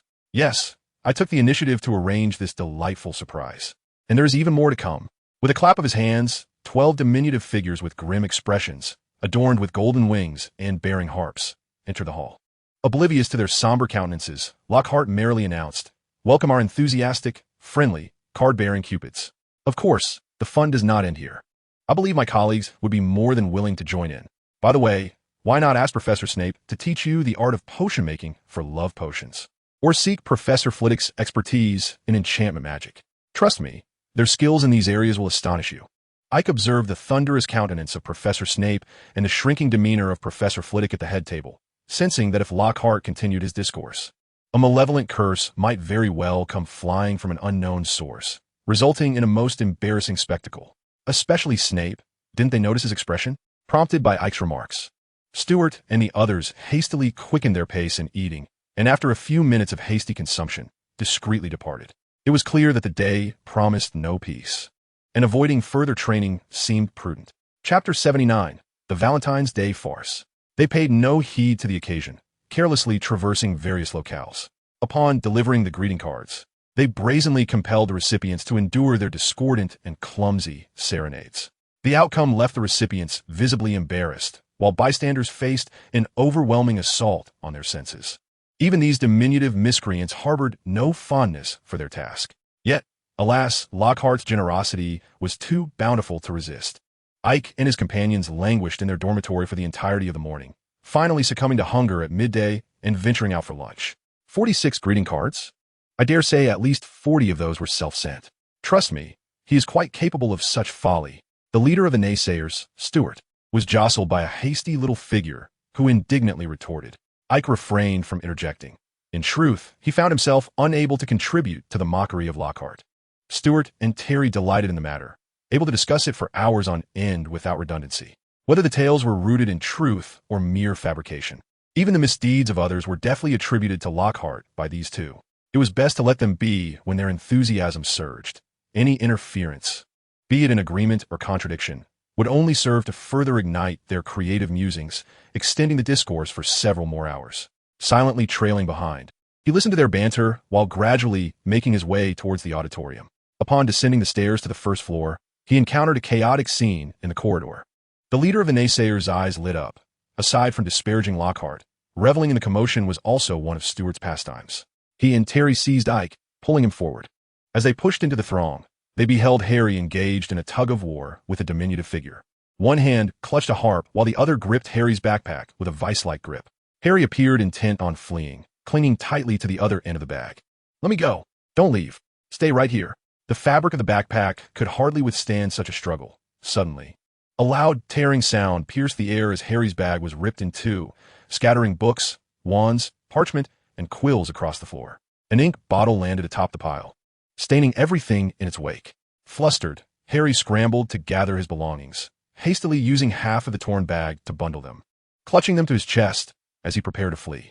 However, upon lifting his gaze, he was met with a circle of onlookers, momentarily taken aback. Just then, the little figure lunged at Harry, toppling him to the ground and perching upon his knees, playfully pushing Harry's head down to ensure he remained prone. His eyes shimmered green like a freshly pickled toad. His hair was as sleek and dark as a blackboard. "I wish he were mine. He is truly handsome. He is the valiant conqueror of the Dark Lord." As Harry desperately sought a crevice to escape into, his lifelong adversary, Malfoy, accompanied by Crabbe and Goyle, squeezed into the scene, fortuitously catching the discordant melody emanating from the little figure. "Potter!" Malfoy clapped his hands, a mocking grin adorning his face. "Oh look, dashing Potter, the vanquisher of the Dark Lord. Get lost, Malfoy!" Ron burst forth from the crowd, shoving aside the advancing Malfoy, while Hermione quickly yanked the little figure off Harry's knees, assisting him to rise as his legs grew numb. "Oh, let me see who has arrived." Malfoy, when facing only Harry and his companions, showed no fear, casting peculiar glances at the trio. Suddenly, his eyes brightened as he pointed at the somewhat anxious Ginny in the crowd, saying, "Little girl, it was you who sent Potter the card, wasn't it? TSK, I must say it's poorly written." Ron, infuriated, for Ginny is the cherished jewel of the Weasley family, immediately drew his wand, bound with magical tape, and aimed it at Malfoy, shouting, "Malfoy, you will pay for this." "Pay for what? With that broken wand of yours?" Malfoy retorted, brandishing his own wand menacingly at Ron, effectively silencing him. He was well aware of the condition of his own wand, which now served merely as a means of intimidation. Should it be used for actual spells, the outcome was uncertain. Ron restrained himself, but Harry could not hold back any longer. Having already been provoked by the little imp, he felt an immense fury building within him, and Malfoy's taunts ignited it. "Disarm you!" Harry exclaimed, drawing his wand and unleashing a red flash that struck Malfoy, sending his wand flying from his grasp towards Harry. To Harry, even touching Malfoy's wand felt distasteful. With a flick of his left hand, he swatted it aside. "What are you doing?" Just as Malfoy was about to lunge at Harry, a female voice rang out from beyond the crowd. Moments later, a witch adorned with the Gryffindor crest entered. The head girl of Gryffindor herself. "Using magic in the corridors is strictly forbidden. I will report this to the professors. Now disperse and return to your business." Malfoy shot Harry one last vicious glare, retrieved his fallen wand, and departed with Crabbe and Goyle. Ron and Harry exhaled in relief, stowing their wands and tidying up the scattered items before they too made their exit. With the main actors gone, the onlookers, finding no further spectacle, gradually dispersed. As Ike and Stuart had not ventured far, they soon saw Roger hurrying toward them, speaking to the Gryffindor head girl. "Mickey, how did it go?" Resolved, Mickey nodded, appearing visibly relieved. These youngsters were becoming increasingly difficult to manage, and one lapse could lead to chaos. Observing the scene, Ike pondered thoughtfully. Could it be that these two shared a secret relationship? Suddenly recalling that Percy and Penelope were a couple, he speculated that Roger and the head girl named Mickey might also be an item. Thus, perhaps the head of the Lion House and the Eagle House were, in fact, destined pairs? Chapter 8. The Shadows of Men. Purely embarrassing. Of course, Ike would not disclose that he had secretly immobilized that wretched fellow with a binding spell. Aside from Gilderoy Lockhart's garish pink attire and the hall's pink decorations, the banquet was still quite sumptuous. In addition to the usual dishes, an array of chocolate was available without limit. Ike, after a long absence, spotted a heap of cockroach clusters on the table and seized a generous handful when Stuart and the others were not paying attention. Eik was not so foolish as to allow himself to be discovered, knowing full well that he would face relentless suppression. As the banquet concluded, The young wizards departed one by one. Eik, feeling somewhat overindulged, strolled through the corridor alongside Stuart and Terry, both of whom had also overindulged, gradually making their way towards the Ravenclaw Tower. Regrettably, after dealing with the gnomes, he should have seized the opportunity to snatch the greeting card. Stuart let out a loud belch, his hands clasped behind his back, his words laced with equal parts regret and boastfulness. I still do not know who sent it to me. Who knows where they are now? And even if we find them, what difference would it make? The card may have long been discarded. If you truly wish to know, I happen to know where those gnomes have scampered off to, Aike remarked with a smile, hands tucked into his pockets. When we left the hall, I noticed those gnomes were gathered around Lockhart, engaged in animated conversation. By now, the great hall was nearly empty. Only Lockhart remained at the professor's table, while the long tables of the various houses hosted just a scattering of individuals engaged in idle chatter. Upon entering, Eik and his companions observed the gnomes still encircling Lockhart, clamoring loudly, their discourse indecipherable. As they approached, the situation became clear. It was a labor dispute.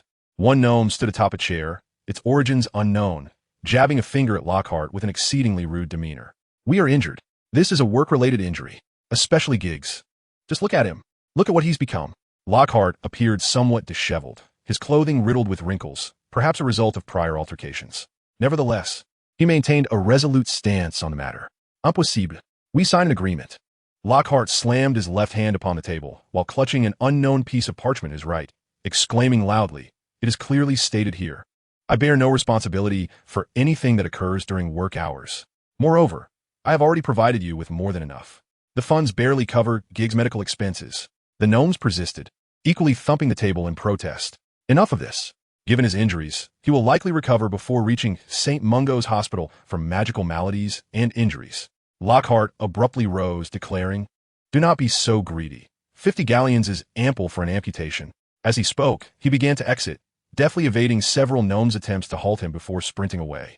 12 gnomes, relentless, pursued him, shouting as they went. The 3 onlookers stood in astonishment, witnessing this farcical scene, their eyes widened in wonder. "My goodness, 50 galleons! Lockhart is truly wealthy," Terry remarked with a sense of awe. Coming from a wizarding family, he was acutely aware of the purchasing power of galleons, and it was no exaggeration to suggest that, if spent judiciously, such an amount could sustain an ordinary wizarding household for 2 months. After all, he is a best-selling author. The leader of the critics scoffed, "Consider how much in royalties we have generated for him this year. He is certainly not lacking in funds." "Then, do you still wish to inquire further?" "They have already fled." Eik interrupted Stuart's rambling, gesturing towards the great hall's entrance. "If we pursue them now, we might still catch up." "Oh, let it go, let it go." Stuart waved his hand dismissively, sensing that those diminutive figures were unlikely to have retained the unmailed greeting cards. Searching for them would be a futile endeavor. "No, I believe it is prudent to inquire," he insisted.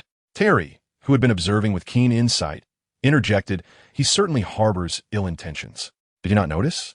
That little fellow named Giggs is the very one you struck. Given the temperament of these small beings, if you were to confront them, a conflict would undoubtedly ensue." "Damn it." Stuart realized the gravity of the situation, throwing his arm around Ike's neck. "You wish to see me humiliated? Prepare to meet your doom, Ike." "Ingest." Stuart applied no real force, while Ike feigned fear, seizing the opportunity to break free and sprint away with laughter. Stuart, undeterred, pursued him in good spirits. The trio frolicked and jested until they reached the moving staircase, where Ike paused, having received a couple of playful punches from Stuart.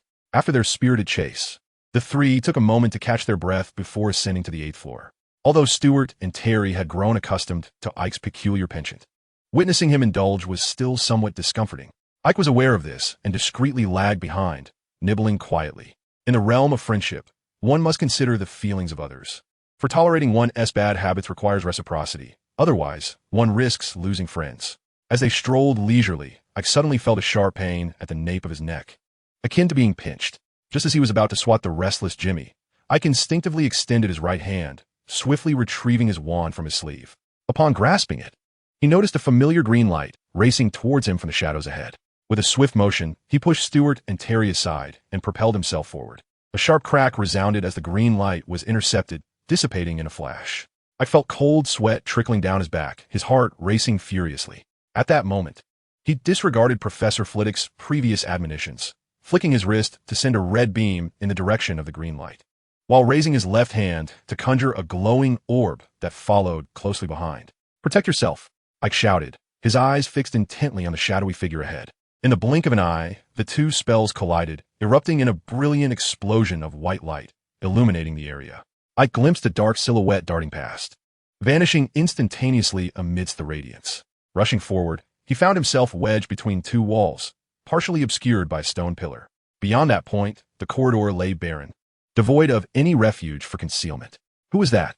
Ike scrutinized the surroundings as Stuart and Terry, still recovering from the nudge, approached, gazing curiously into the empty corridor. "Uncertain," Ike replied, shaking his head, furrowing his brow. "But it is evident we are in trouble." Chapter 81, Snape's Assistance. Upon entering the room, Ike declared gravely, "We are in trouble." After recounting the recent events, the expressions of everyone turned somber, etched with concern. "I apologize for dragging you all into this," lamented Ike. His mood noticeably dampened. There was no doubt that it was the work of the Dark Lord. He had indeed grown complacent lately, misjudging the timing of the potion's success. However, in this matter, no one could cast blame. Even Snape, a master of potions, could not be certain. "It is not your fault, Ike," Michael interjected after a prolonged silence, offering comfort. "That enemy will inevitably strike. We merely serve as targets, ensuring the safety of others. Moreover, all this training has not been in vain. Even if we cannot defeat them, we can surely escape." "I'm afraid I cannot promise that," Ike replied. "Oh, I see," Michael said, his disappointment flickering momentarily before he forced a smile. "You'll find him, won't you? That enemy?" "Yes, I am certain." "Then all is well." With a shrug, Michael exaggeratedly wiped the sweat from his brow. "I thought even you might be at a loss.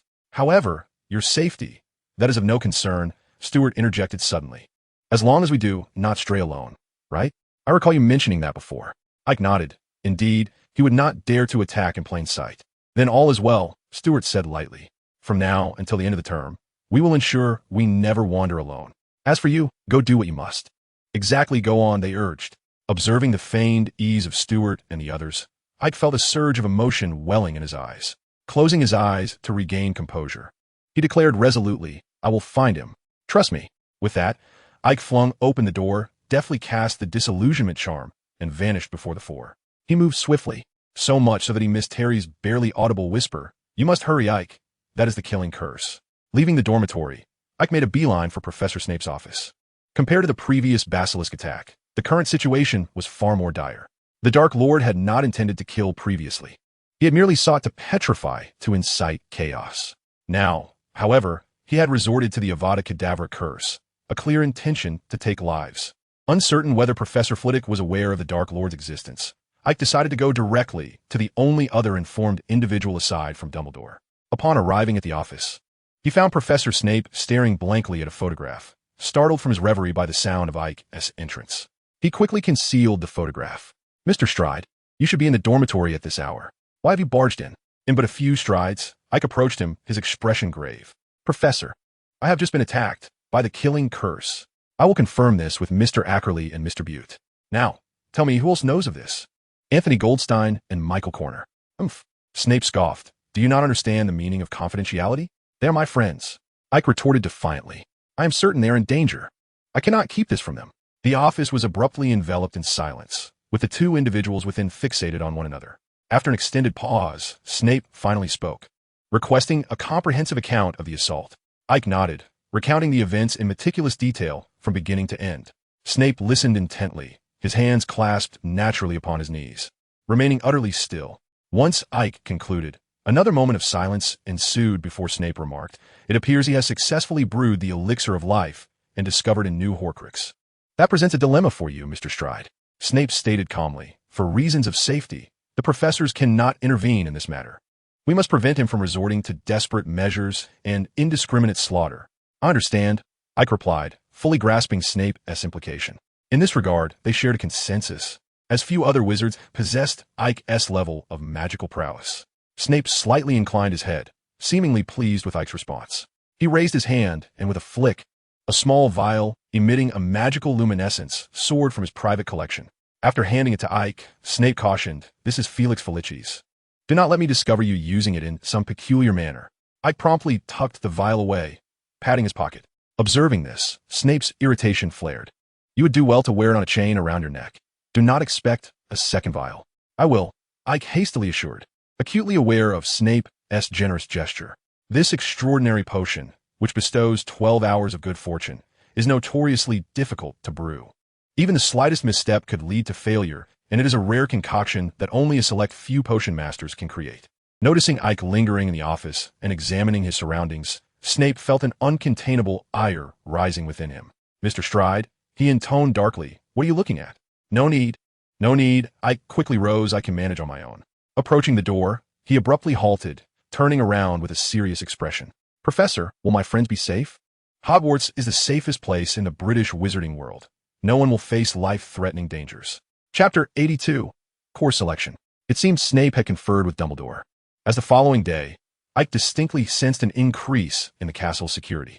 In the corridors, at stairway corners, and near abandoned classrooms, numerous suits of armor stood sentinel, wielding spears and axes, motionless. When idle, these armors served merely as decor, yet when the need arose, they transformed into fearless warriors. Filch had become even more elusive, frequently appearing in obscure corners, vociferously chasing away wandering young wizards. To the majority of students, Filch merely seemed to be venting his frustrations, as was his customary behavior. Truth be told, Ike had no idea where to find the young Voldemort. The consequences of the altered narrative weighed heavily upon him, leaving him utterly perplexed, devoid of even a single plausible conjecture. However, it is certain that Comrade Xiao Fu's ultimate goal is him, which is why Yak deliberately isolates himself, hoping that Comrade Xiao Fu will be unable to resist the urge to emerge and attack him. Unfortunately, Xiao Fu is not the tyrannical Lao Fu. He possesses no significant flaws in intelligence. Such an obvious trap would not ensnare him. Every night, Michael and Anthony would come to Yak's dormitory, remaining vigilant for any unusual occurrences. Yet, like Yak, they found nothing of consequence. Yak could clearly see that the threat posed by Comrade Xiao Fu had left them somewhat dazed.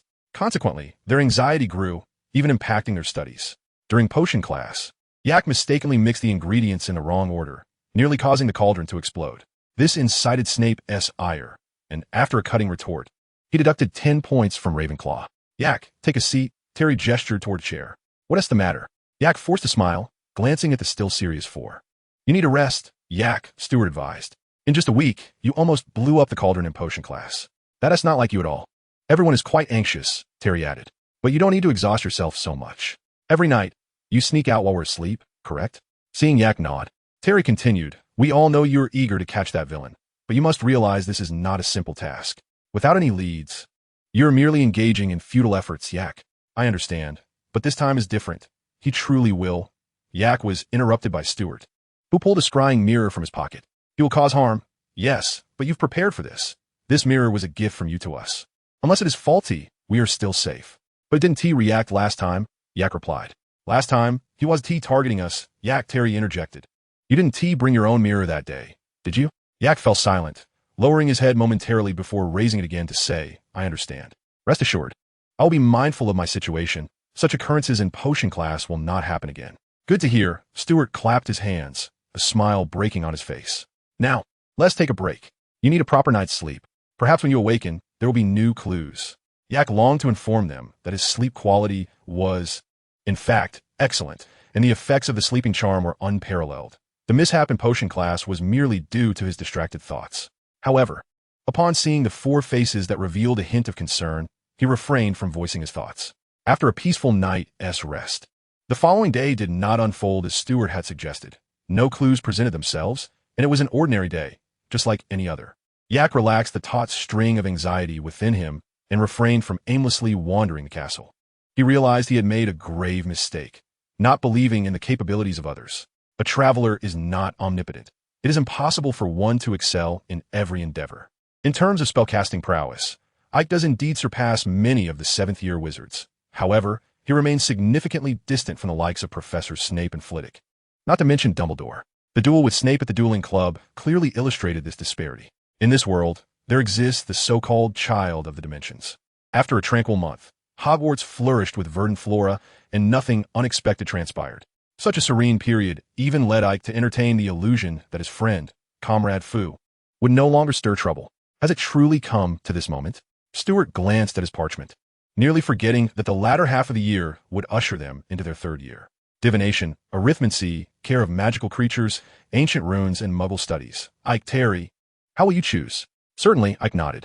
Yet, I have heard from Roger that many of these courses conflict. I believe the professors will resolve this issue. Ike replied with a smile. Besides, it's not as if no one has ever navigated through such challenges. I think these two subjects suit me well. I've heard that divination is quite easy to achieve in O. And as for Muggle studies, that goes without saying. I come from a Muggle family. Having said this, Stuart leaned towards Terry and inquired, have you chosen divination, ancient runes, and care of magical creatures? With so many courses selected, wouldn't my few choices make me seem rather out of place? Ike and Terry were amused by Stuart's antics, laughing heartily before finally settling down. Unperturbed, Stuart waited for them to cease their mirth before asking, shall we deliver the course selections to Professor Flitwick now? The trio left their dormitory, sharing light-hearted banter, and coincidentally encountered Michael and others in the common room, deciding to walk together. Upon reaching Professor Flitwick's office, they found him conversing with Padma and her two friends. Upon noticing Ike and the others enter, he waved them over, exclaiming, gentlemen, I presume you are here to submit your course selection forms. Kulme, let me see what you have chosen. One by one, Ike and his companions presented their parchments.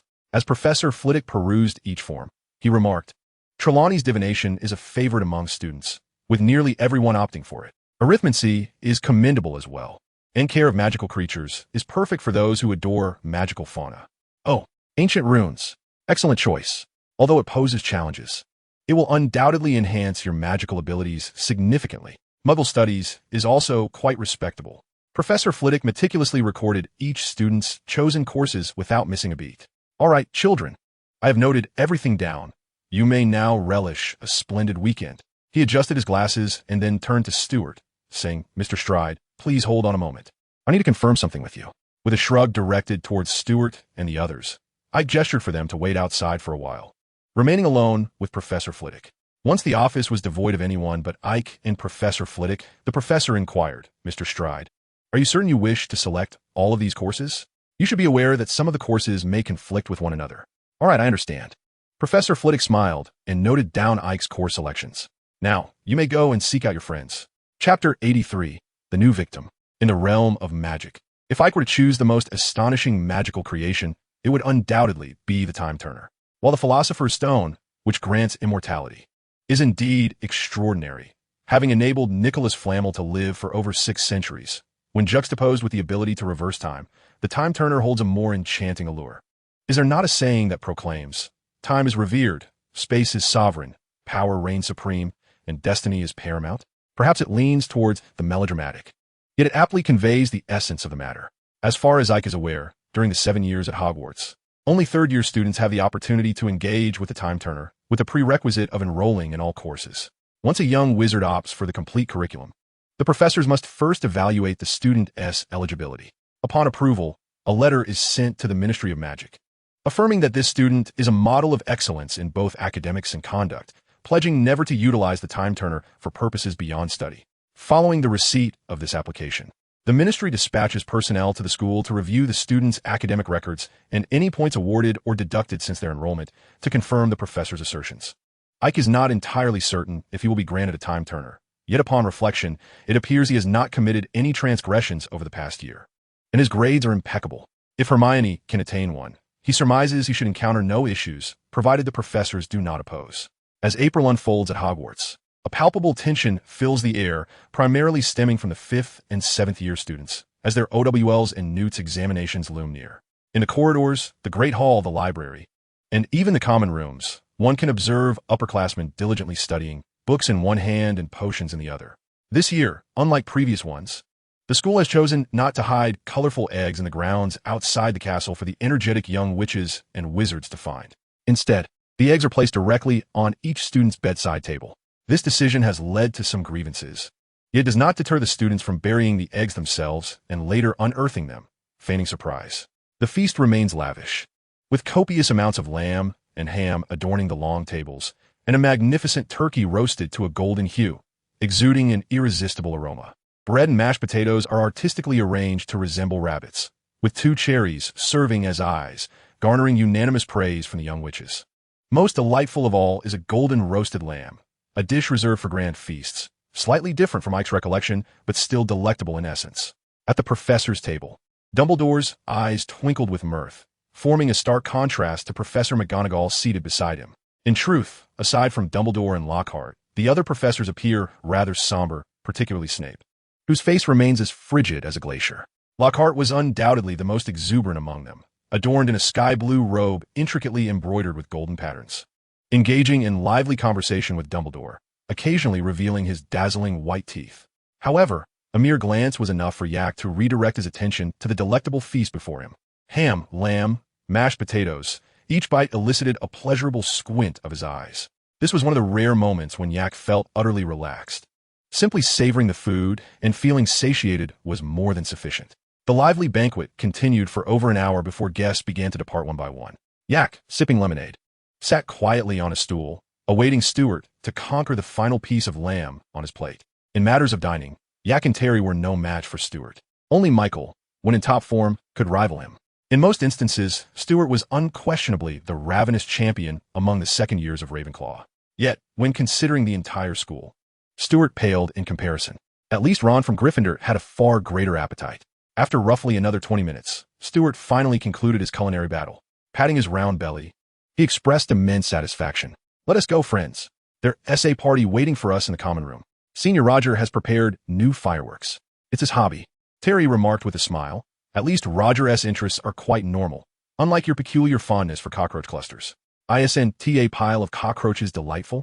Yak muttered under his breath, ultimately refraining from voicing it aloud, well aware that a normal person would hardly have an affinity for such bizarre sweets, no matter how delicious they might be.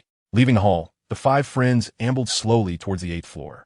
Along the way, clusters of young wizards could be seen, primarily from Ravenclaw and Gryffindor. It was easy to discern them. The ones strolling leisurely were mostly Ravenclaws, while those running, jumping, and conversing loudly were undoubtedly the Little Lions. Are they always this energetic?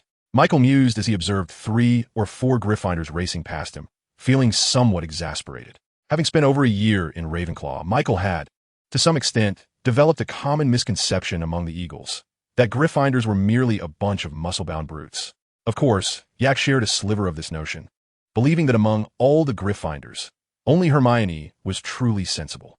As they ascended the stairs to the 8th floor and walked down the corridor, they soon encountered a large crowd gathered ahead, encircled in layers. Yak felt a tightening in his chest and glanced at Stuart and the others, all displaying a hint of gravity on their faces.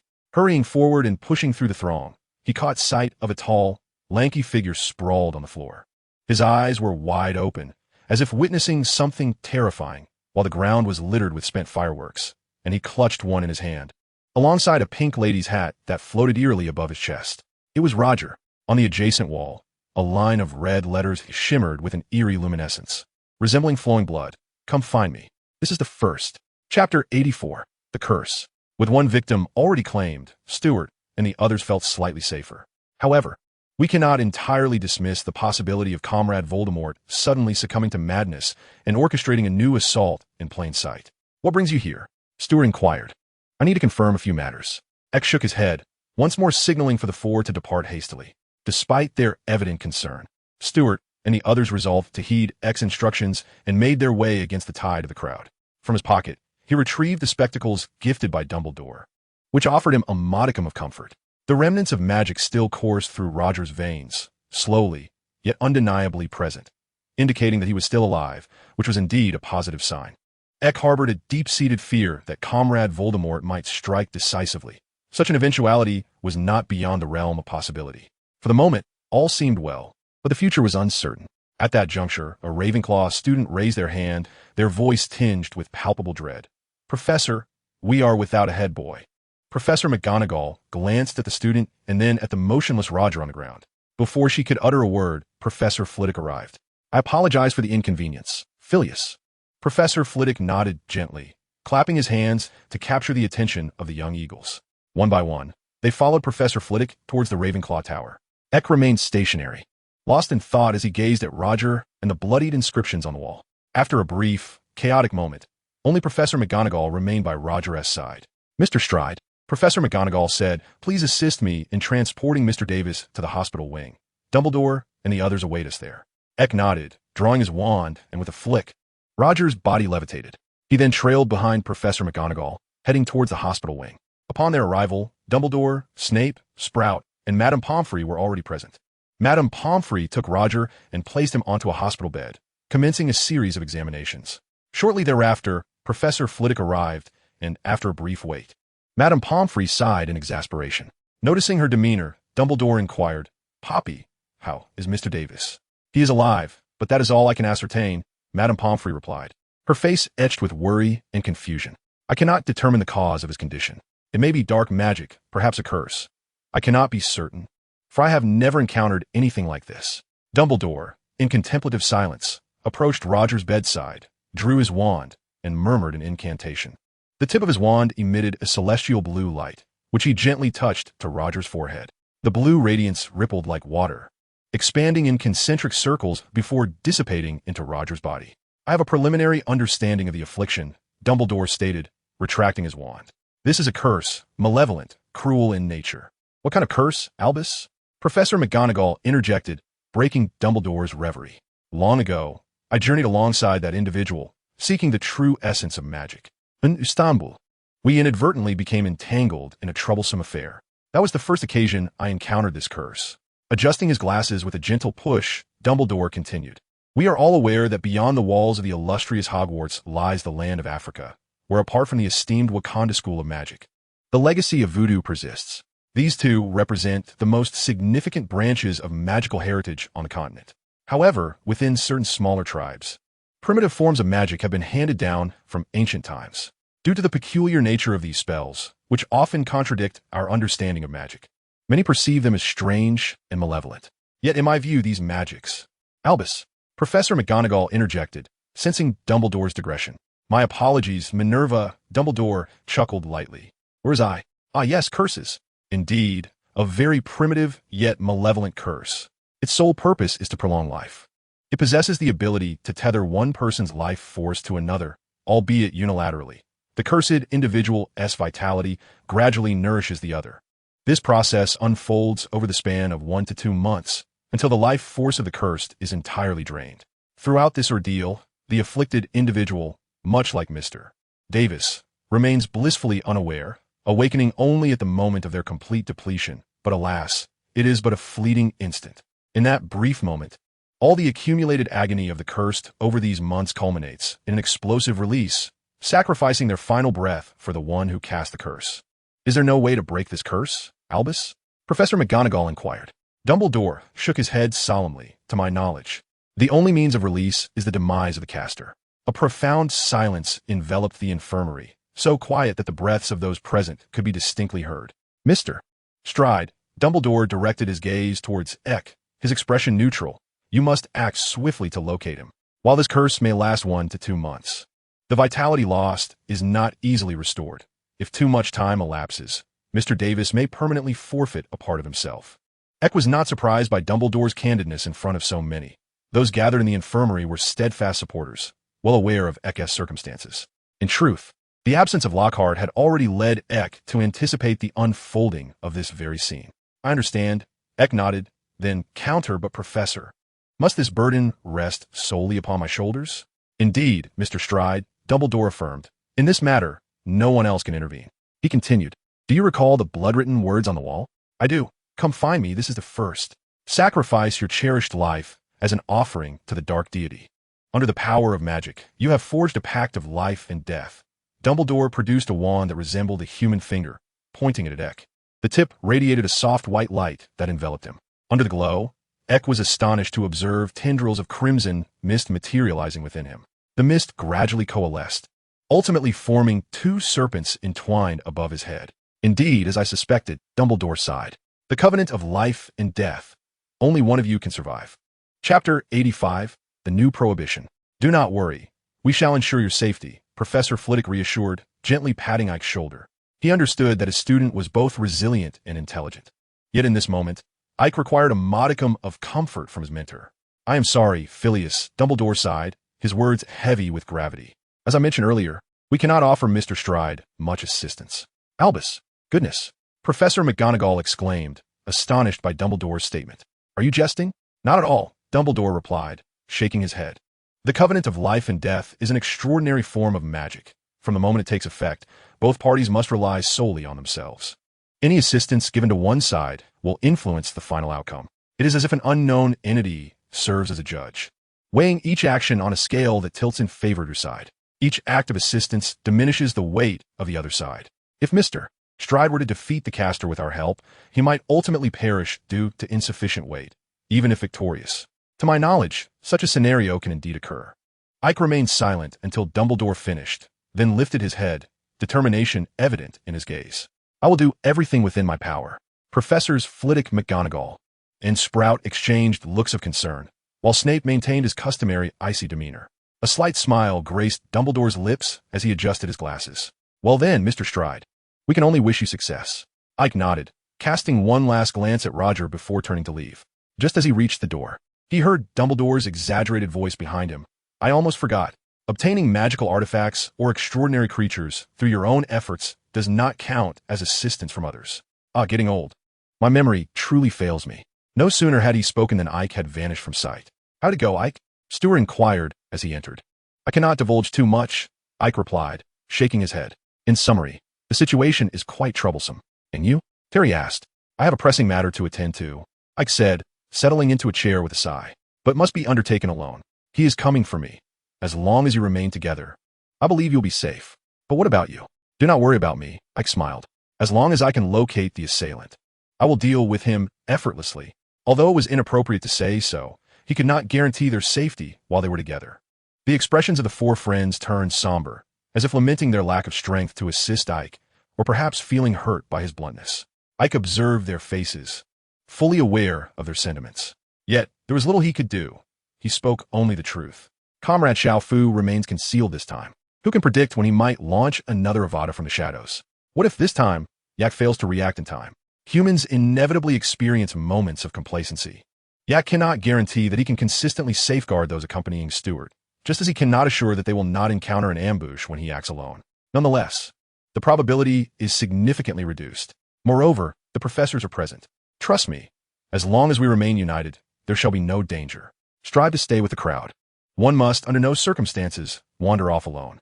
Without rousing them as he had previously, Yak completed his morning routine and departed the dormitory. After sitting in the great hall for a while, the four companions of Stewart finally arrived together. As he had mentioned the previous night, they even brought along Padma, Morag, and Morty. The seven of them, though appearing somewhat lackluster, formed a rather formidable presence. Clearly, this morning Stewart and his companions had relayed Yak's words to the ladies. Perhaps in another hour or two, the entire Hogwarts would be aware. The young wizards, in truth, lack independent opinions and are not particularly bold. Even the Gryffindors tend to cluster instinctively when a majority huddles together. Those who prefer solitude are but a scattered few and do not pose any significant impact. As long as those familiar and friendly with Yak do not stray alone, his objective is fulfilled. With a wave of his hand, several of them hastily took their seats nearby. No sooner had they settled than Stewart began to recount the various rumors he had heard that morning. There were countless versions, tales of Death Eaters infiltrating the school, the Dark Lord making an appearance, and the heir of Slytherin striking once more. Each narrative was spun with remarkable detail, sounding almost credible at first glance. Before long, breakfast commenced. The young wizards had scarcely taken a few bites when a multitude of owls swooped into the hall, circling the ceiling and dropping letters and newspapers. One letter landed directly in front of Terry, and upon opening it, his expression changed dramatically. My parents know about this. This is impossible, Stewart gasped, snatching it to read for himself, then casting an accusatory glance at Morag. Morag, you misread. It merely states that it is a possibility. A possibility, not a certainty. The school will not be closed. Yak leaned over to glance at the letter and replied calmly. Dumbledore would not permit the school to shut down. Of course, one cannot dismiss the possibility that the Ministry of Magic might take some action, especially after 3 students had been attacked. This is a serious matter. The Great Hall erupted into chaos. After reading the letter and the newspapers, the young wizards began to shout loudly, accompanied by piercing screams. Yak even heard sobs emanating from the Hufflepuff table nearby. Silence. Just as the commotion reached a fever pitch, Dumbledore unexpectedly appeared at the professor's table. With a single statement, he quelled the uproar in the hall. I believe everyone is aware of last night's events. The professors took their places, while Dumbledore remained standing, his gaze sweeping across the hall.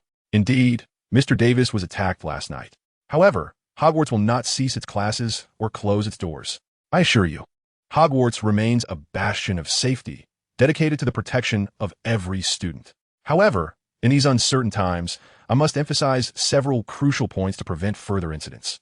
Firstly, all abandoned classrooms within the castle are strictly off-limits. Do not wander alone, but stay with your friends. Furthermore, the Forbidden Forest is entirely forbidden to all. Dumbledore cast a significant glance at the twins, his gaze laden with meaning, and reiterated the prohibition against nocturnal excursions. After curfew, I expect you all to be dutifully resting in your dormitories. Lastly, Quidditch matches are suspended indefinitely until we apprehend the perpetrator. Chapter 86. What marvels emerge from the House of Eagles? Dumbledore's other decrees did not astonish the young wizards, particularly the upperclassmen, as similar situations had arisen in the past. However, the cessation of Quidditch was unprecedented and immediately stirred a tumultuous uproar, the great hall erupting with noise. Yet, regardless of the commotion among the young wizards, Dumbledore's decision remained unalterable.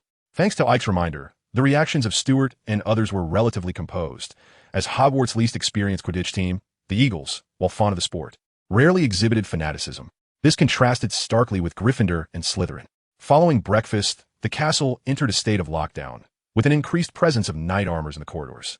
Filch hurried about, scurrying up and down the stairs, and whenever a young wizard strayed from the group, he would unleash a loud reprimand, followed by a barrage of scathing remarks. Seventh-year students were organized into groups of 4 to form patrols, joining the professors in their rounds of the castle. The young wizards were clearly unaccustomed to this new way of life. Ike, however, found himself nostalgic, reminiscent of his earlier school days. The only distinction was the absence of morning and evening study sessions. Otherwise, it was remarkably similar. Yet, it was evident that the will of the greatest white wizard of the century would not waver for anyone. On May 20th, a day that may seem ordinary now, but will prove intriguing in the future, Professor Sprout's mandrakes finally reached maturity. A joyous atmosphere pervaded the castle throughout the day, as everyone appeared to forget that Roger was still in the hospital wing, growing increasingly frail. Ike felt a sense of agitation. Little Voldemort remained elusive. He was like a serpent lurking in the shadows. Had the castle's defenses not been so stringent, a new attack might have already transpired. However, there was not a complete lack of progress. Ike had begun to piece together a few clues. Recalling the first attack by Little Voldemort, Ike had rushed to the scene of the curse's impact, yet found no suspicious figures. The second attack was not witnessed directly, but according to those who had been laboriously assisting Roger, the corridor was filled with familiar faces. Thus, a question arose. How did Little Voldemort conceal himself? The disillusionment charm could be dismissed. Given Ike's current magical prowess, any unusual magical fluctuations would certainly draw his attention. Additionally, Roger's assault indicated that Voldemort was not possessing any student within the castle. From the information obtained from Hermione, Ginny also exhibited no abnormalities. Thus, the answer has become glaringly evident. An outsider has infiltrated the castle. Initially, Ike was uncertain of the identity of the intruder, only recently deducing who it was. Ritoshketer. He hadn't initially considered her until Terry casually mentioned her name, which brought a sudden realization. Yes, it must be her, Ritoshketer, who is not only a journalist, but also an illegal animagus. And her animagus form is that of a beetle. Everything suddenly made sense, whether it be Azkaban or Hogwarts. This holds true, considering the existence of animagi. Ike had taken the precaution of using the disillusionment charm to sneak into the Gryffindor dormitory to verify the condition of Ron's pet rat, Scabbers. Upon examining Peter Pettigrew, Ike detected no unusual magical fluctuations. After spending considerable time in contact with the Dark Lord last semester, Ike felt confident that the characteristics of a Horcrux would not escape his notice. Through subtle inquiries, it seemed Ron had been keeping a close watch over Scabbers, likely fearing that the rat might suffer a fate similar to that of Mrs. Norris, leaving no opportunity for Peter to commit any wrongdoing. Moreover, apart from the professors and Ike, no one was aware of the Dark Lord's existence. The Dark Lord himself would not know that the filthy rat was a Death Eater. The series of attacks and Lockhart's dismal performance were undoubtedly matters that would have drawn Rita's keen attention. This was not her first time infiltrating a wizard's home, or even Hogwarts. However, this time she just happened to encounter the Dark Lord, who had recently consumed the elixir of life. With the truth of the matter nearly reconstructed, Ike breathed a sigh of relief. Now all that remained was to locate a hidden beetle within the vast expanse of Hogwarts. This was no trivial task, but was not a difficult endeavor. It felt akin to searching for a needle in a haystack. Frustrated, Ike raked his fingers through his hair, wishing he could share his suspicions with the professors. Yet, Due to the existence of the unbreakable vow, he found himself utterly unable to do so. Furthermore, even without that damned vow, Ike was uncertain of how to voice his thoughts. How could he convey that Rita Skeeter was an illegal animagus? Life was indeed challenging, he sighed. It must be said that wizards graduating from Ravenclaw are often more likely to achieve greatness than their peers from other houses, with nearly every one of them possessing one or two exceptional spells. Lockhart achieved remarkable success as a best-selling author in the wizarding world with his extraordinary Obliviate charm, while Rita became the most successful journalist for the Daily Prophet through her animagus form. What remarkable individuals emerge from the House of Eagles. Chapter 87, The Hallway Farce. Days without Quidditch are a torment. Tensions exist among the various houses at Hogwarts, with the rivalry between Gryffindor and Slytherin being particularly pronounced. The conflict between the Lion and Serpent houses can even be traced back to the era of the Four Founders. In the days before the ban on magic, every year, there were large-scale brawls between the two houses, and in serious instances, students could even lose their magical abilities or face death. Once upon a time, in an era long past, Quidditch emerged as a significant means for nations and schools to resolve conflicts during peaceful times. In many respects, it held a status comparable to that of football in the Muggle world. Following the cessation of Quidditch, a considerable amount of frustration brewed among the populace, exacerbated by the newly imposed restrictions that stifled the inherent nature of young wizards. The professors were acutely aware that maintaining such a quasi-military state could easily lead to tumultuous disruptions, far graver than mere acts of aggression. Eckhart sensed the undercurrents among the students, each one resembling a volcano on the verge of eruption, ready to explode with the slightest provocation. His urgency to locate the elusive Voldemort and eradicate him once and for all was palpable. Unfortunately, despite the passage of time, progress remained elusive. Unbeknownst to him, only 3 weeks remained until the final examinations. The library had been wholly commandeered by the upper-year students preparing for their OWLs and NEWTs, leaving the remaining spaces filled with high-achieving younger students. This, to a large extent, alleviated the surveillance pressure at Hogwarts, providing Eckhart with considerable convenience for his search. With the disillusionment charm at his disposal, there were few places he could not traverse, save for the professor's offices and the girls' dormitory. Yet still, no sign of Voldemort was to be found. On Tuesday, June 1st, if one were to consider the Muggle world, it would be a day of respite. However, in the magical realm, young wizards continued their arduous preparations for examinations. After over a month of stringent regulations, some mischievous individuals could no longer contain themselves. That very morning, as nearly all students savored their breakfast in the Great Hall, a dozen firework rockets suddenly burst through the doors, coalescing in midair to form a magnificent fire dragon. Cascading sparks and the crackling sounds added an air of majesty to the dragon. Huzzah! The young wizards erupted in exuberance, their shouts filling the hall and creating a scene of utter chaos. Professor McGonagall, her face a mask of fury, brandished her wand, and with a swift flick, the fire dragon vanished. Silence. The angered Professor McGonagall possessed an extraordinary ability to quell the students, as her voice echoed. They froze in place as if struck by a stunning spell. A mere glance around the hall revealed the instigators of this ruckus. Hastening from the professor's table, she exited the Great Hall, just in time to witness Severus Snape holding a struggling red-haired Gryffindor, none other than the Weasley twins. "Gentlemen, are you aware of what you have done?"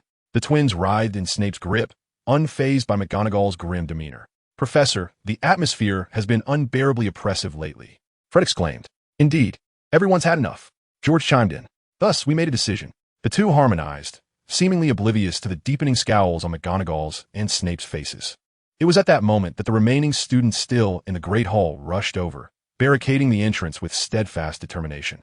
Upon encountering the Weasley twins, the Gryffindor cubs were particularly exhilarated. They shouted the twins' names, leaping with joy, while the twins, basking in what seemed like immense honor, waved their hands, completely oblivious to the fact that their collars were still firmly grasped by Snape. "Silence. Use your brains, which are less capable than those of a troll, to consider why the school has imposed such a ban. Even a mindless troll knows to avoid danger, yet you choose to create trouble?"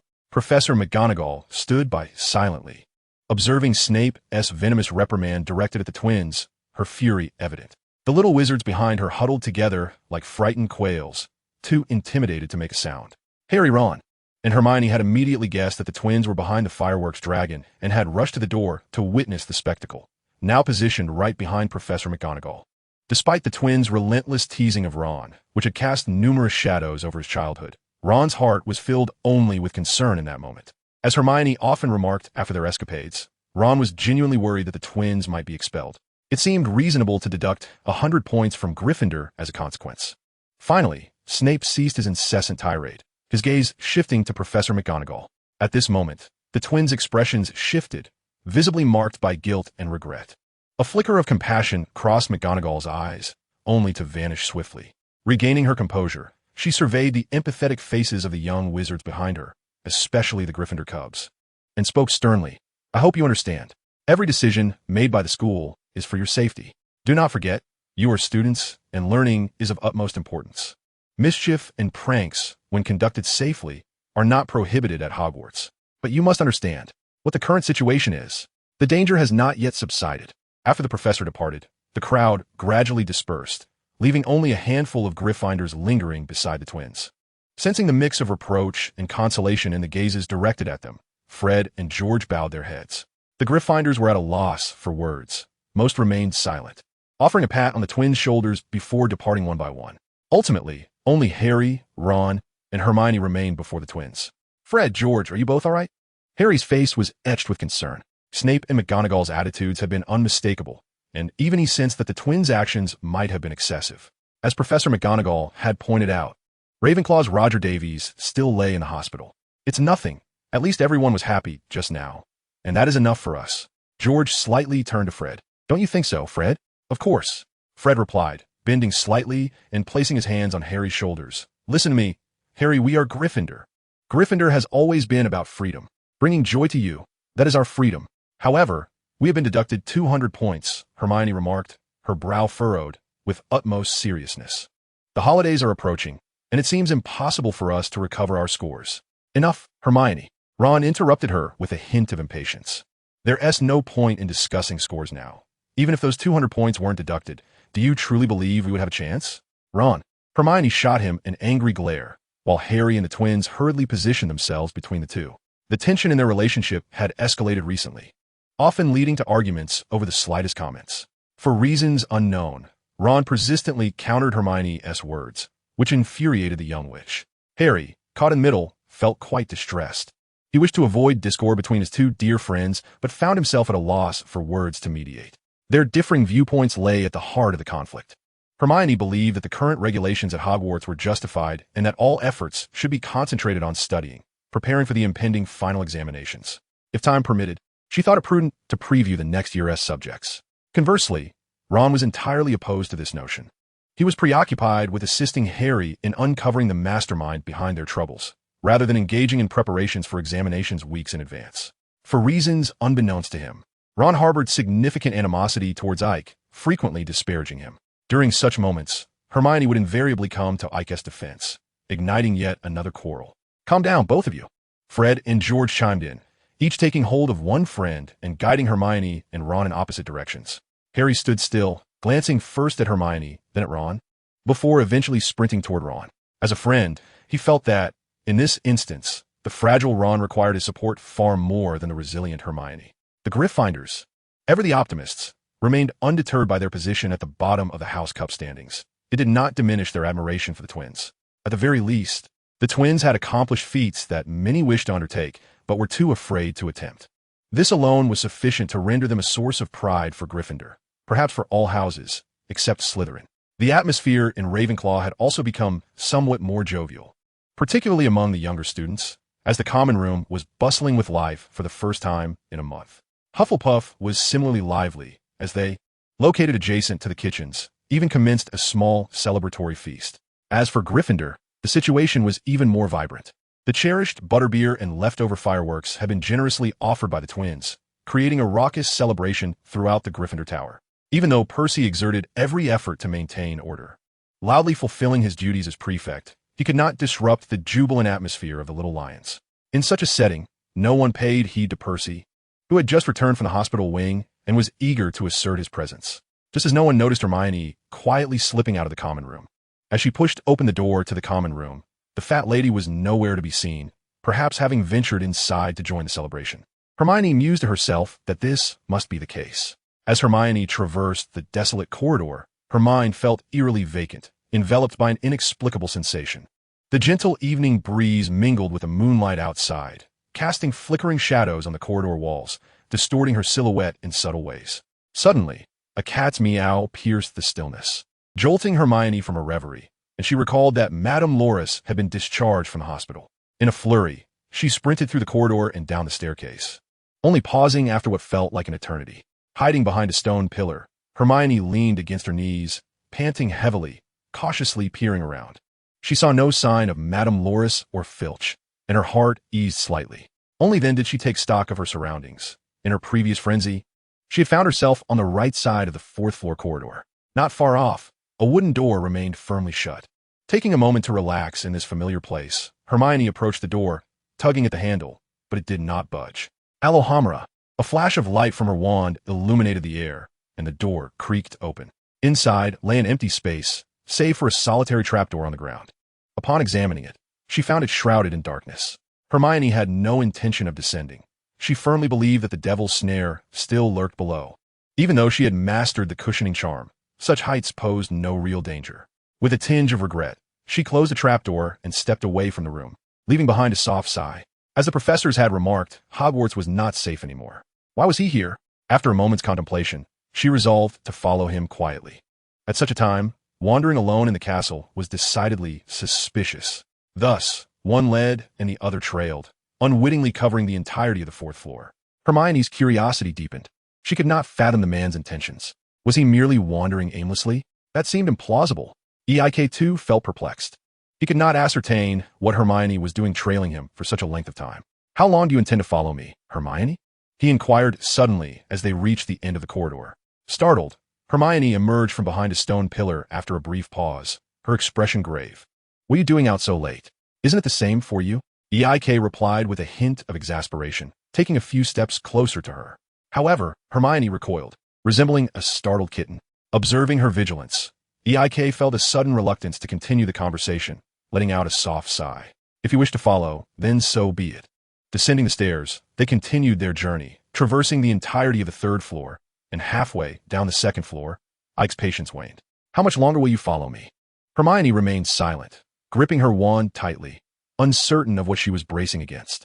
Aike sighed again. Hermione, but before he could finish, he abruptly swung his left arm, and Hermione felt as though she had been struck by a vehicle, yanked aside and crashing to the ground. Looking up, she beheld a red light intertwining with a green one, producing a crackling sound that was jarring to the ears.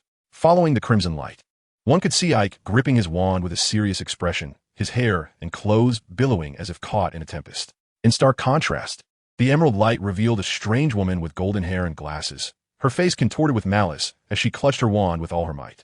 The sound of crackling energy reverberated through the corridor, as both parties remained locked in a standoff, showing no signs of retreat. In this classic clash of red and green, Ike appeared remarkably at ease. After all, from Hermione's perspective, he was on the right side.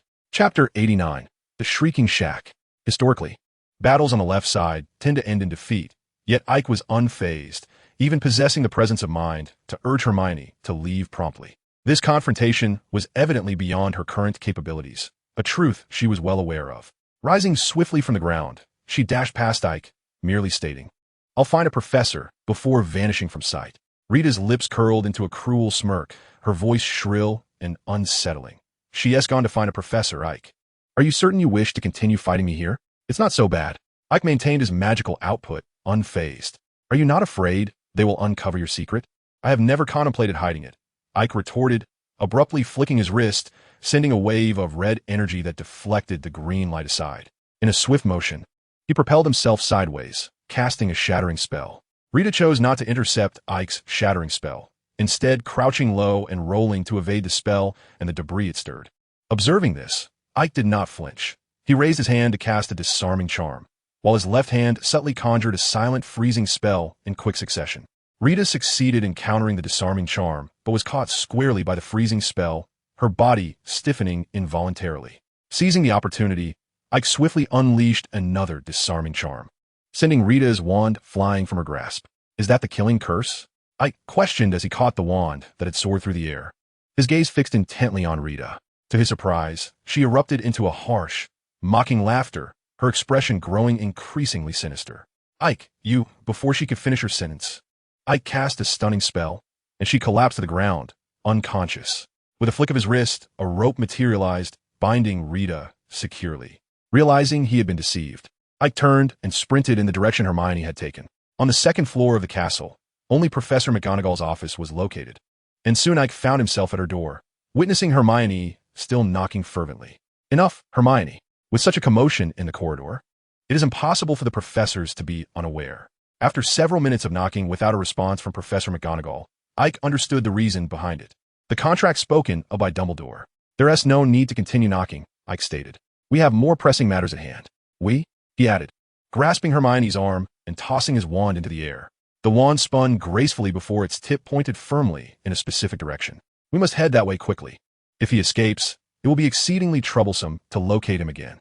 Hermione stumbled momentarily before hastily sprinting to catch up with Ike. They dashed through the corridor, heading straight for a window. Ike showed no sign of slowing down. With a swift motion of his left hand, the glass shattered. Without losing speed, he grasped Hermione's hand and leaped out, casting a couple of cushioning charms over them. Hermione gasped, but Ike seemed oblivious to her alarm, continuing to run in the direction indicated by his wand. "Stop, Ike! Stop!" Hermione shouted, her eyes wide with fear as the approaching Whomping Willow filled her with dread. Images of the two being mercilessly battered by its wrath flooding her mind. "Do not fear, it will not harm us," Ike casually reassured her, and indeed, as he had claimed, the tree remained calm, its roots shifting slightly to reveal a concealed path.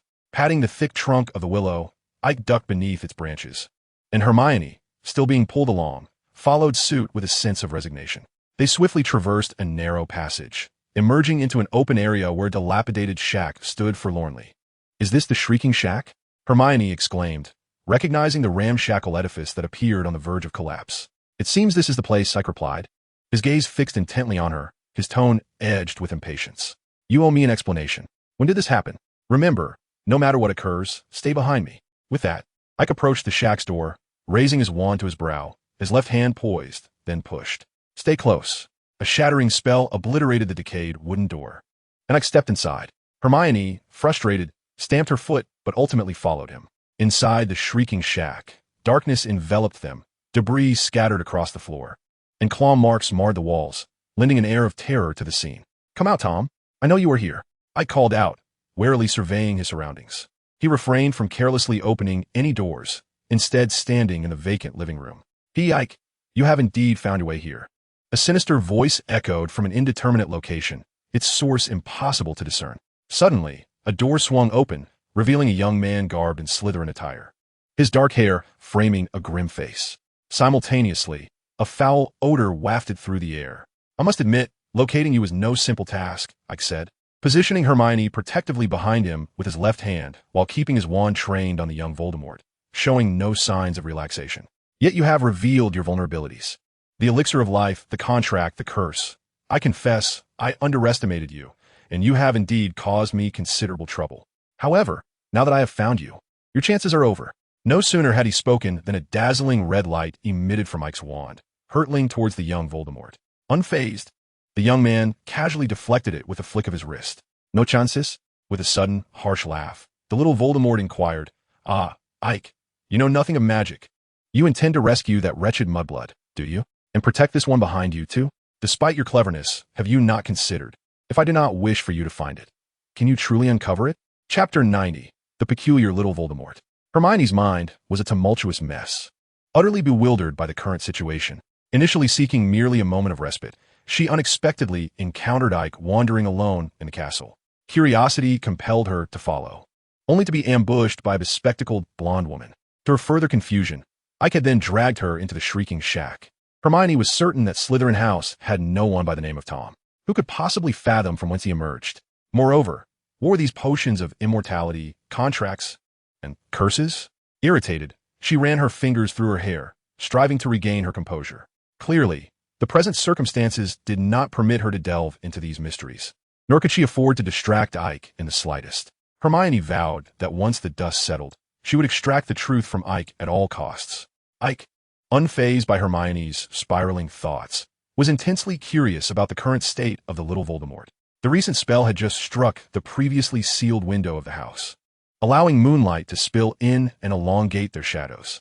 Yet, the little Voldemort remained unmoved. "It seems your resurrection is not complete, Tom," Ike remarked pointedly. No more probing needed. As I stated, you're utterly ignorant of magic, the little Voldemort retorted, raising his wand toward Ike. No sooner had the words left his lips than a blinding white light erupted from the tip of Ike's wand. With a swift motion of his left hand, he and Hermione sidestepped. Just as they moved, the ground they had occupied was struck by a spell, sending shards of wood exploding outward. Armored protection. Ike skillfully cast the iron shield charm over the two of them. With a vigorous flick of his right hand, a crimson rope materialized, darting straight towards the little Voldemort. Such an attack was, of course, ineffectual against him, who easily deflected it. Ike, however, had no intention of claiming a swift victory. His sole aim was to shift the battleground away from the Shrieking Shack. The expansive open area outside was just a place. In the blink of an eye, Ike and the little Voldemort exchanged several spells. They volleyed magic at one another, vibrant beams of light darting rapidly through the room. Some were blocked, while others narrowly missed, striking the floor and surrounding walls. Boom! Boom! Boom! Boom! Before long, the already dilapidated, Shrieking Shack suffered further damage. Its walls were blasted apart, yet the structure defiantly stood, showing no signs of collapse. Flames erupted. Seizing the moment, Ike waved his wand, unleashing a massive conflagration towards the little Voldemort. Instinctively, the little Voldemort flicked his wand in an attempt to dissipate the fire. However, Ike maintained his grip on the flames, relentlessly forcing the little Voldemort to retreat. With one step forward and another backward, Ike propelled the flames as he sprinted a few paces, ultimately forcing Comrade Voldemort out of the Shrieking Shack. "Stay here," he shouted loudly to Hermione behind him, before darting out of the house. Dispelling the fire spell with a flick of his left hand, he deflected a curse. And with a sudden whip of his right hand, golden strands emerged, swiftly coalescing into a complex magical array that enveloped Comrade Voldemort. "Ha ha! I've been waiting for you, Ike," Comrade Voldemort bellowed, his visage contorted with malice, as he raised his wand high. The earth beneath him trembled, and from the rubble, a towering giant, over 3 meters tall, emerged. As soon as the giant appeared, it raised its arms to brace against the descending magical array. "How ostentatious!" Ike scoffed, pressing down his wand, causing the magical array to plunge violently. However, the anticipated scene did not unfold.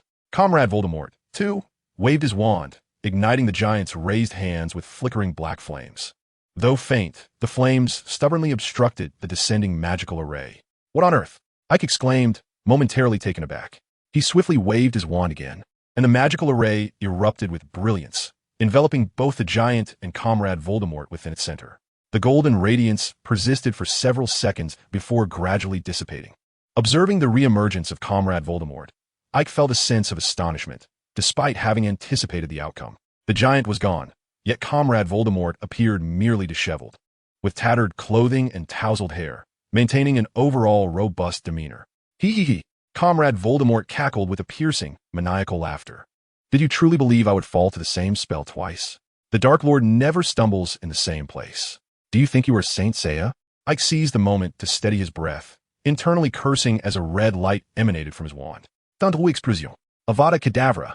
A red and a green spell intertwined, locked in a stalemate, accompanied by crackling sounds as their dispersed magical energies struck the ground, creating numerous small craters. Before long, the ground between them was pockmarked and in disarray. Ike thrust his wand forward with force, the red light momentarily suppressing the green glow. With another flick, he sent the green light spiraling aside. Boom! A deluge of earth was propelled into the air, and seizing the opportunity, Ike unleashed a blinding white light from his wand while rapidly shaking his right hand twice. 2 slicing spells darted through the white light towards Comrade Voldemort. Smack! Smack! Knocks! Comrade Voldemort swiftly countered the 2 slicing spells, simultaneously extinguishing the white light. Yet, before him stood a stunned Hermione, just outside the Shrieking Shack. "Ike, come out!" Hermione instinctively took a step back, clutching her Vinewood wand tightly, pointing it at Comrade Voldemort. "Don't come any closer." Hermione's voice trembled, yet Comrade Voldemort seemed unfazed, a hint of mockery dancing across his face. "Come out, Ike, or else this mudblood." Before he could finish, a gust of wind surged from behind, and before he could react, Ike's figure suddenly appeared, wielding a hefty wooden staff that swung directly towards the back of Comrade Voldemort's head. What? The anticipated sensation of a satisfying impact failed to materialize as the wooden stick passed straight through Comrade Xiao Fu's head. Instead, Ike found himself spinning uncontrollably on the spot, nearly losing his balance and falling. "Disarm your weapon." Comrade Xiao Fu seized the opportunity, casting a disarming spell that struck the unsteady Ike, sending him flying backward while his wand slipped from his grasp, spinning elegantly into Comrade Xiao Fu's hands. Ike, I told you know nothing of magic. Shatter into pieces. Realizing the grave situation as he soared through the air, Ike rolled to the side upon landing, narrowly evading the devastating curse. Clambering to his feet in a disheveled manner, he extended his right hand, conjuring a small silver shield that abruptly appeared before him, only to be shattered moments later. The small shield continued to manifest and be destroyed in rapid succession, leaving Ike no time to retrieve Rita's wand, which he had previously stowed away, compelling him to rely on a level 6 iron shield spell for defense. Comrade Xiao Fu had gained the upper hand, a fact that evidently pleased him immensely. As he unleashed his spells, he bellowed, Perish. Chapter 91, The Flaw. Ike. Hermione cried out desperately, her voice hoarse with urgency. Yet she found herself unable to intervene in the fierce duel. The intensity of their magical exchange was unlike anything she had ever witnessed, the only comparable instance being Ike's demonstration against Snape. Since that moment, she had been acutely aware of the vast chasm between her combat abilities and Ike's. Now, this confrontation further illuminated just how formidable that disparity truly was. Ha ha ha. Comrade Xiao Fu laughed maniacally, casting spells with reckless abandon, like a torrential downpour directed at Ike. He reveled in Ike's frantic attempts to defend himself, deriving an inexplicable sense of satisfaction from his adversary's disarray. Come on, bring it on. Where's your wand? Show it. For quite some time, Comrade Xiao Fu relentlessly bombarded Ike, ravaging the ground around him. Yet Ike remained steadfast. Though he appeared disheveled, he showed no signs of injury, even maintaining a steady breath. Xiao Fu's intelligence was not to be underestimated. The more he attacked, the more he sensed something amiss. Perhaps his initial intent had been to eliminate Ike, but now it seemed to devolve into mere frustration. Oh, have you caught on? Ike suddenly conjured a massive silver shield with one hand, effortlessly observing as Comrade Xiao Fu unleashed 5 or 6 killing curses against it, all of which met with no effect. An astounding contrast to the previous scene, where a single spell shattered a small shield. Ike. Comrade Xiao Fu realized he had been outwitted once more, and in a fit of rage, he cast another killing curse, yet it too proved ineffective. Meanwhile, Ike found the time to reassure Hermione, who was anxiously shouting from the makeshift shelter. Hermione, don't worry, I'm perfectly fine. Just wait a moment. I shall soon resolve this fellow. Resolve me? Comrade Xiao Fu seethed, his fury boiling over. I am unkillable. How do you plan to resolve me? With a soft click of his tongue, Ike advanced 2 steps, pushing forward with his silver shield. With a gesture of his other hand, he pointed to the ground beside Comrade Xiao Fu, remarking, I must admit, I may have overestimated you. Perhaps your future achievements have dazzled me, but ultimately, you are merely a fragment of a soul. Indeed, at the 6th grade level, you are a remarkable wizard, yet your insights remain confined to this realm. True, my knowledge of magic is scant, but how formidable can you truly be? As he spoke, Ike's empty right hand traced intricate arcs in the air, and strands of golden light gently materialized, floating down like feathers. Noticing this, Comrade Xiao Fu attempted to replicate the feat, only to find that the ground beneath him suddenly gleamed with silver light, and a massive magical array emerged abruptly. He was rendered unable to escape this array, forced to watch helplessly as the golden threads descended, merging into the intricate design below. Magic, spells, ancient glyphs, and forgotten sorcery. I've often pondered the connections between them. Many tomes extol the might of ancient magic, its cataclysmic power both alluring and captivating. Numerous esteemed wizards have devoted their lives to resurrecting these ancient arts. Yet few have succeeded to this day. Thus, a saying has emerged, gaining traction in the contemporary magical community. The current magical framework is no less formidable than its ancient predecessor. I spoke of this as if recounting an ordinary tale, casual and unburdened. Yet, someone as astute as you and destined for greatness should surely align with my perspective on this matter. Modern magic is constructed upon the remnants of ancient sorcery. While they represent 2 distinct systems of magic, the disparity. Comrade Xiao Fu settled into a calm demeanor, seemingly relinquishing his struggle. Yet his gaze remained fixed on Ike, his eyes revealing a tempest of malice, resentment, fury, and a hint of unwillingness that Ike perceived with clarity. Are you attempting to showcase your erudition? Ike continued. Very well, I concede. You are the most formidable second-year wizard I have encountered. How does it feel to receive acknowledgement from the great Dark Lord?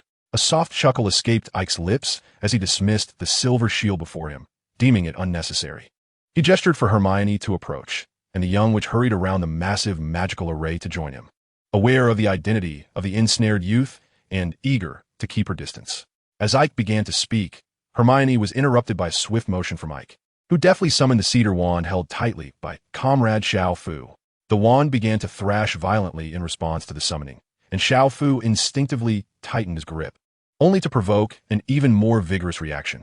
After several futile attempts to maintain his hold, the wand slipped from his grasp, soaring through the magical array to land directly in Ike's hand. Cedar wood, with a core of unicorn hair, according to Ollivander, is the most loyal and righteous of wands. Ike smiled at Comrade Xiao Fu and added, "Thus, a villain like you cannot wield it." The slender threads multiplied, intertwining in the air to form a red and black venomous serpent that writhed in vain. "Ike, what is this? How'd it come to be within my body?"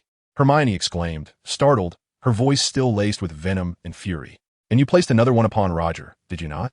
Ike remarked, but it was of little consequence now. As long as one was rendered ineffective, that sufficed. "Ah, right." Ike feigned sudden recollection, retrieving the damaged notebook from his pocket and brandishing it with a broad smile. "This time you cannot escape." As soon as he spoke, he hurled the notebook to the ground, and with a swift motion of his wand, a black flame erupted, engulfing the notebook. Young Voldemort let out a piercing scream, his body seeming to burn as large patches of charred skin appeared on his face. Yet, that was the extent of it. Even as the notebook was reduced to ash, young Voldemort remained ensnared within the magical circle.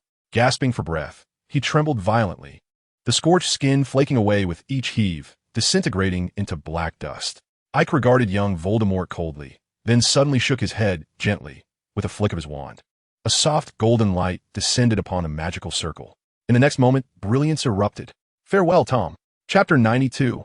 All Forgotten. Restored to its former glory. "What is it, Hermione?"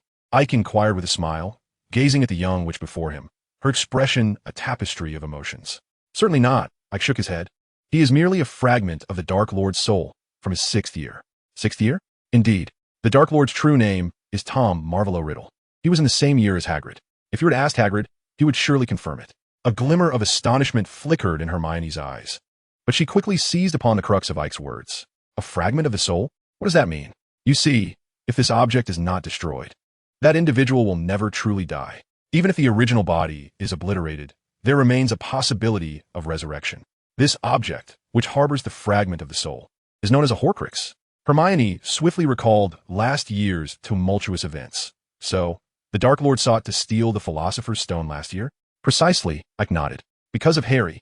His original body was destroyed. However, as the Horcrux was not annihilated, he would not meet true death.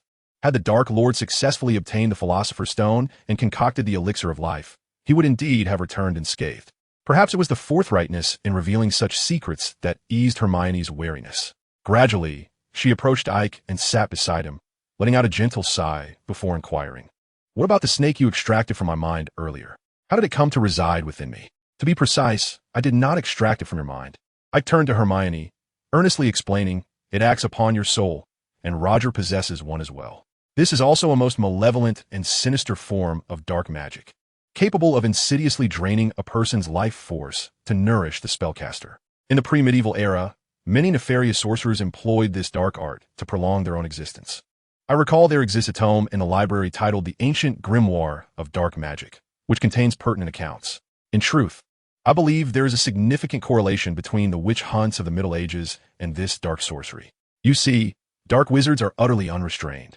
In their quest for survival, they would siphon the life essence from entire villages. Have you ventured into the restricted section? I remember that Harry has frequented that area several times, seemingly even last academic year." Observing Hermione's slight astonishment, Ike continued, "Hermione, the routine curriculum at Hogwarts is woefully inadequate for individuals like us. Rather than dedicating the majority of our time to mere revision and preparation, it would be more beneficial to self-study additional knowledge. In this regard, mastering the disillusionment charm is of paramount importance. Academically, Hermione is not one to lag behind. By the way, the Chamber's secrets." Hermione suddenly recalled the ordeal she, Harry, and Ron had investigated for nearly an entire year. The crisis of the Chamber had yet to be resolved. Is that individual truly the heir of Slytherin? Indeed, he is the heir of Slytherin and the one who opened the Chamber. But fret not, the issue concerning the Chamber has been resolved. Let me think. It has been approximately 6 months. 6 months. Hermione's voice abruptly rose, and realizing the potential rudeness of her outburst, she quickly lowered her tone. I mean, the crisis of the chamber was resolved 6 months ago. What of the creature within? That basilisk. Its remains should now reside in Professor Snape's private collection, though perhaps it has been significantly diminished. Ike replied with calm assurance. The professors intervened, and the basilisk died peacefully. Then why was this not disclosed to us? Because Tom has yet to be apprehended. The threat to the castle has not been entirely extinguished. Thus, after Roger's attack, Dumbledore would impose a lockdown on Hogwarts? Precisely. Is it so late already? Hermione remarked, only then realizing it was nearly 10 o'clock, and she rose to her feet. Let us depart. Ike nodded, yet remained stationary. Certainly. But before we do, there is still one matter to address. As the words left his lips, he swiftly drew his wand and cast an explosion charm towards the corner of the room. To Hermione's astonishment, a finely dressed man with golden hair tumbled forth from the wall, none other than Lockhart, with his wand pointed at the disheveled Lockhart. Ike's tone held a hint of amusement. Professor Lockhart, what brings you here at such a late hour?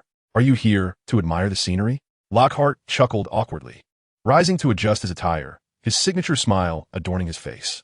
Mr. Stride, Miss Granger, the moonlight is splendid tonight. Indeed it is. Obliviate, Lockhart stammered, suddenly brandishing his wand and casting a memory charm towards the two. Ike, having anticipated this, effortlessly countered the spell. With a flick of his left hand, a stunning spell struck Lockhart, rendering him unconscious, even causing him to snore. Ike, Hermione was still somewhat perplexed by the situation, primarily because everything had unfolded so rapidly. Suddenly, Lockhart emerged, cast a spell, and was effortlessly subdued by Ike. Is that it? What about him? Hermione inquired, pointing at Lockhart, who was sound asleep on the ground.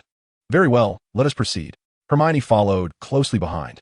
Before long, the two reached the exit, where Ike abruptly halted. By the way, Hermione, there's one more thing. What? Hermione stopped in her tracks, her eyes widening in surprise as she gazed at Ike, who was pointing his wand at her. Before she could react, a gentle glow abruptly flashed before her eyes, accompanied by the incantation, Obliviate. Chapter 93. Examinations and the House Cup. I assumed you would inform her, Mr. Strider.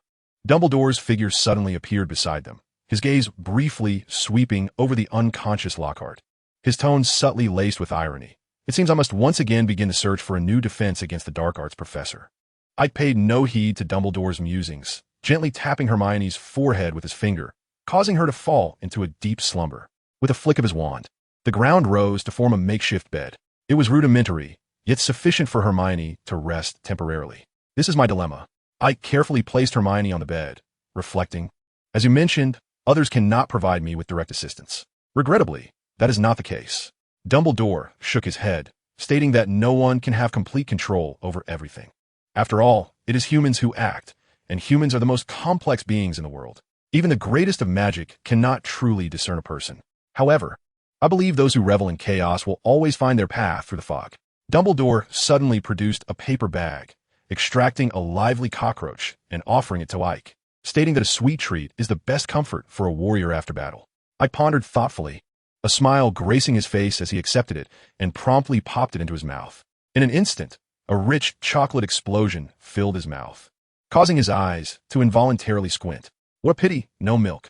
Dumbledore also squinted his eyes. Perhaps we could visit the Hogwarts kitchen to seek some. Indeed, Professor.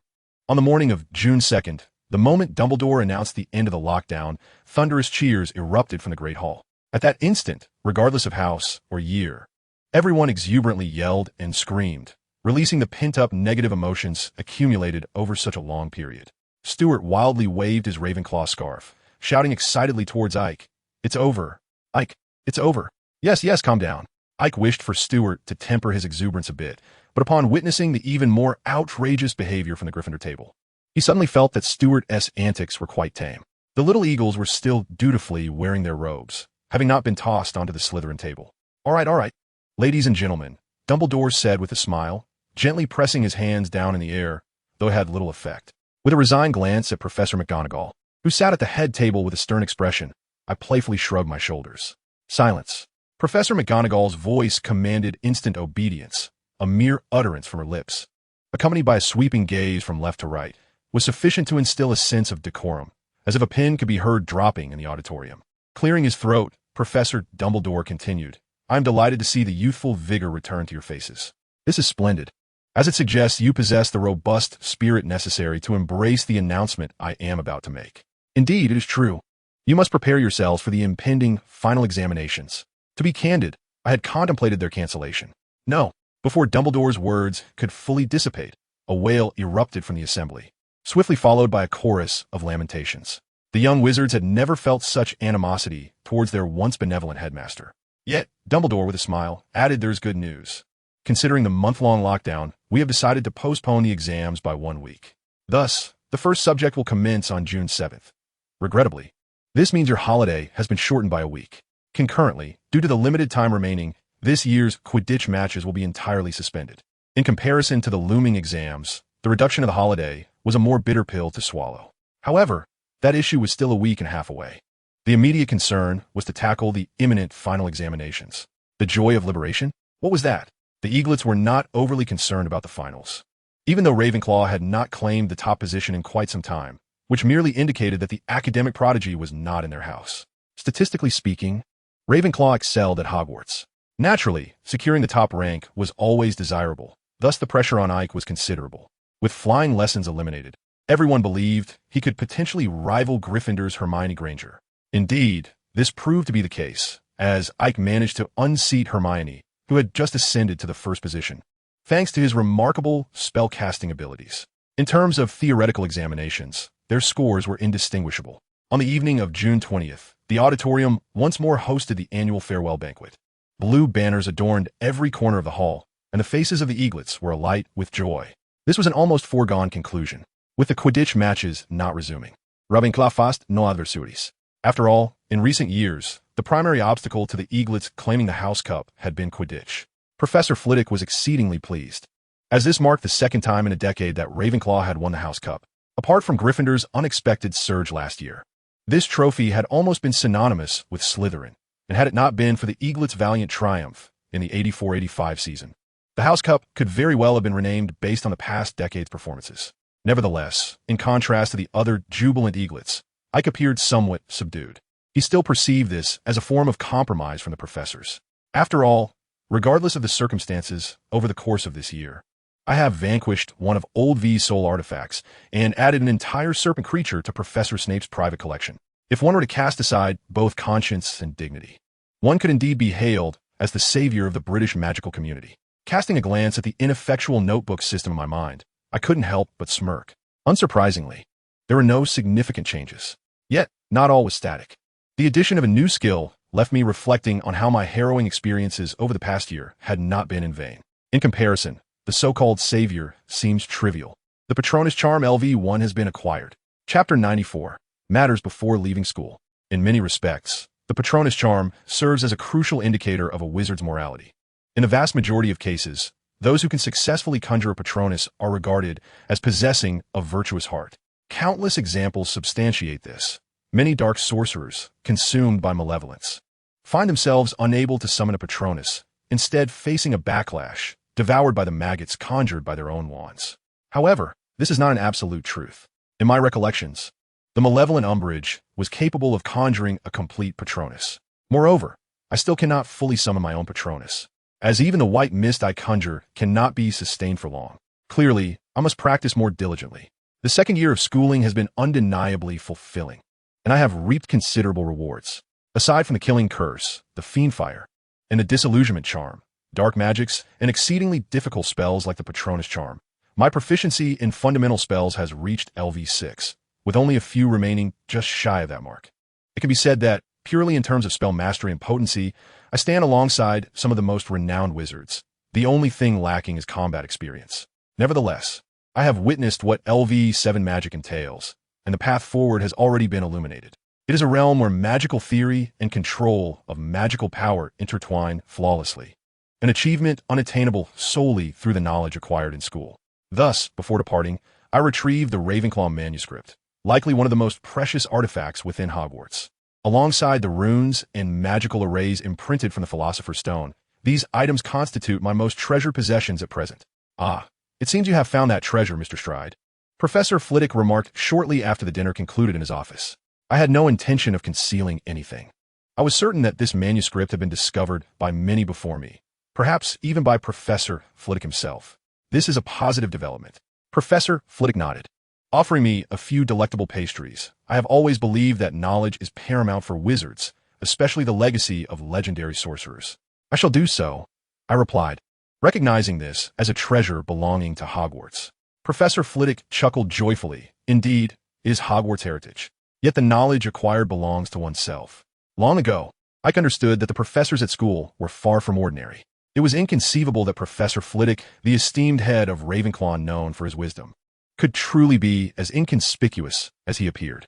After interacting with these professors extensively, Ike was well aware of their tendencies, rather than laying out the facts plainly.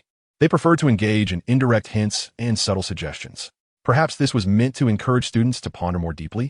Regardless, there was undoubtedly a deeper meaning behind it, though I could not yet discern it. Upon returning to the dormitory, Stuart and Terry had nearly packed their belongings, sitting on the bed and chatting with Michael and Anthony, making plans to gather during the summer. Perhaps the few strands of hair sprouting on their chins had instilled in them a sense of maturity, leading them to believe that simply making plans sufficed. Ike wished to inform these four naive youths, untouched by the trials of the world, that the likelihood of their plans succeeding was rather slim. Surely, Stuart's parents would never feel at ease allowing their 13-year-old son to frolic in a wizarding household instead of staying home during the holidays. It would be prudent to wait until he reached adulthood. Perhaps it was Stuart's first clandestine taste of alcohol, or perhaps it was a fervent desire to celebrate a victory over those distant champions after his favorite team suffered defeat. Such scenarios were indeed plausible. For Mrs. Julian, it meant her children finding stable employment and receiving their first paychecks. In essence, until Ike graduated from Hogwarts, he would always be a child in Julian's eyes. Moreover, he had already filled his holiday schedule to the brim. In addition to continuing his studies on runes, magical circles, and Ravenclaw manuscripts, he also needed to refine his suitcase. Perhaps he would even engage in creating simple alchemical items and brewing potions to earn some pocket money. Although Ike still had over 1,000 galleons, he could not simply rely on that. While his appearance had changed, the habits etched into his soul remained. Thus, I could not accept Terry's invitation.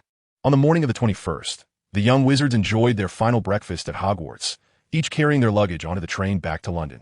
As it had been last year, the number of returning passengers was still quite minimal. Engaging in light conversation with Stuart, they soon arrived at their destination. Julian stood at the exit with her characteristic benevolent smile, enveloping Ike in a long-awaited warm embrace. Ike inhaled deeply. It was a scent of lavender mingled with sunlight, instinctively easing his tension. Linking arms with Julian, a radiant smile adorned his face. "Are you eager, little Ike?" Julian affectionately tousled Ike's hair, suddenly realizing that this small boy was nearly at her height. He had grown so much, it seemed that it would not be long before he surpassed her. "Indeed, how is everything at home?" "All is well." The old vehicle came to a smooth halt in the courtyard, not at all resembling a nearly 15-year-old car that has traversed almost 200,000 kilometers. As I unloaded the luggage from the trunk, my attention was suddenly drawn to the aged house where I had resided for over a decade. "Julian, have there been any strange occurrences at home lately?" "What is the matter, little Ike?" Julian looked at the serious expression on my face, somewhat perplexed. "There is nothing strange happening, is there? Have you discovered something?" "Never mind, Julian," I replied with a smile. "It's just a trivial matter. I will handle it." Chapter 95. The Red Rose. Perhaps influenced by magic, upon reaching the oak tree, I distinctly felt a sense of warmth and urgency emanating from it. Placing my right hand upon the trunk, I silently channeled my power, slowly closing my eyes. "Now, tell me, what has transpired?" "Oh, a nightingale?" I furrowed my brow slightly. This was not an auspicious sign. Before my exposure to the magical realm, the nightingale was merely a charming companion, but in this world, it was a rare creature capable of invoking magical responses. Such responses were inherently unpredictable. Although most instances were benign, it was evident that I was facing a unique nightingale. According to the feedback from the oak, this nightingale had been present for over a month, and its song inadvertently drew magic to converge. It was not merely magic, it also encompassed the vitality of the oak. A rose? My pupils constricted, which elucidated why a decades-old oak seemed to emanate a sense of impending demise. Approximately 60% of the oak's vitality and magic had been concentrated upon the striking rosebud growing from its trunk. Judging by its budding form, the day of its blooming was not far off. "Julian," I said, observing the inexplicable rosebud, "how could an oak produce a rose?" And a red one at that?" "It's nothing to worry about, Julian," I assured her with a faint smile. "It will not adversely affect us. I will manage it." Very well, little Ike, Julian replied, visibly relieved. I entrust this to you. I did not speak falsely. The emergence of the red rose would indeed bring no trouble to the orphanage. It would inevitably attract some complications. The creation of such a rose necessitated a nightingale capable of guiding magic to sing tirelessly at a fixed location each night, ensuring the convergence of magic and vitality. If on any given day the nightingale failed to sing at that designated spot, the gathered magic and vitality would dissipate with the dawn. For creatures driven solely by instinct, this was a formidable challenge, as they lacked subjective awareness. The timing and location of their songs were uncontrollable. Indeed, the use of the enthrallment spell can artificially compel a nightingale to fulfill this task, yet regrettably, such an act necessitates the nightingale's willing consent. The nascent flower bud is an exceptionally rare magical material. If it is carefully cultivated after being plucked, it shall bloom into a pure white blossom. Consuming it will gradually mend the wounds inflicted by dark magic. However, if left unharvested, the nightingale will regard the bud as its offspring, nurturing it nightly with song and devotion. When the bud matures, it will bloom into a blood-red flower. This crimson rose ceases to be a healing relic, instead transforming into an object imbued with a curse. Crushing the flower requires but a mere infusion of red wine to activate the curse. The drinker's beloved will instantaneously become enamored with another, all while the imbiber remains blissfully unaware, unless they consume wine laced with the powdered crimson rose once more. Indeed, it is a rather insipid and malevolent curse, yet ultimately harmless. However, should one wish to usurp love, it proves far more effective than a mere love potion. After all, the occurrence of a crimson rose is exceedingly rare and scarcely known. Ike is aware that he owes this knowledge to Julian. Within the orphanage, there exists a tome titled The Complete Fairy Tales of England, which, alongside renowned tales such as Peter Pan, giants, chocolate factories, and wonderlands, contains numerous folk tales. One such tale, The Nightingale and the Rose, recounts how a nightingale, in a bid to assist a young man in winning the affection of a maiden, chooses to bloom the most exquisite crimson rose at midnight, using its own lifeblood and song. In the tale's conclusion, the young man presents the rose, nourished by the nightingale's blood, to the maiden, only to be met with her scorn, resulting in a rift between them. As for the nightingale, it perishes at the moment the crimson rose blooms. The entire narrative is rather melodramatic and stands among the less notable tales in the Complete Fairy Tales of England, the kind one might easily forget after reading. Yet this seemingly trite story is inscribed in the draft of Professor Windick Renidian's curses and curse-breaking spells. This draft resides in the Forbidden section, containing not only publicly published curses, such as the leg-locking curse and its counterspell, but also an array of bizarre and malevolent curses, including the Pharaoh's curse, as well as trivial curses like that of the Crimson Rose. It is through this revelation that Ike comprehends the truth. Those tales that have endured through time are not merely fables. Had Ike not encountered the Crimson Rose, it would likely have withered after blooming, returning to the earth to nourish the oak, and the naive nightingale would have met an inexplicable demise. However, now that Ike has discovered it, such a fate can be averted. The vitality and magic of the oak shall be replenished, and the nightingale shall not perish. A simple healing spell administered before the rose blooms, accompanied by a few drops of white fresh juice, will suffice. Ike will then harvest an exceedingly rare crimson rose, the purpose of which he has already devised, awaiting its maturation in splendid bloom. The return of Yak brought immense joy to the little ones at the Welfare Institute, for he was the sole student in many years to be admitted to a school in London. For these children, who had grown up in Gloucester, London represented a realm of enchanting possibilities. Even though Yak had shared some of his experiences in London the previous year, the little ones remained insatiable in their curiosity. The entire lunch period was devoted to indulging their boundless inquisitiveness and thirst for knowledge. And at last, Yak found a moment to breathe. As dinner approached, it became the time for inquiries from his peers and older siblings who remained in Gloucester for their studies. The older children posed questions that reflected their maturity, and naturally, the complexity of their inquiries increased. The relentless barrage of questions, with each person chiming in without pause, reminded Yak of some painful memories. Fortunately, all inquiries ceased with the conclusion of dinner, and Yak managed to navigate through them adeptly. After retreating to his room for a brief respite, he was eventually drawn outside by the faint, melodious chirping of birds. Yak then took a bottle of nectar and quietly left his room. Alas, magic was forbidden outside school grounds, so he could only offer a bit more sustenance to the nightingale. The effect was, after all, similar.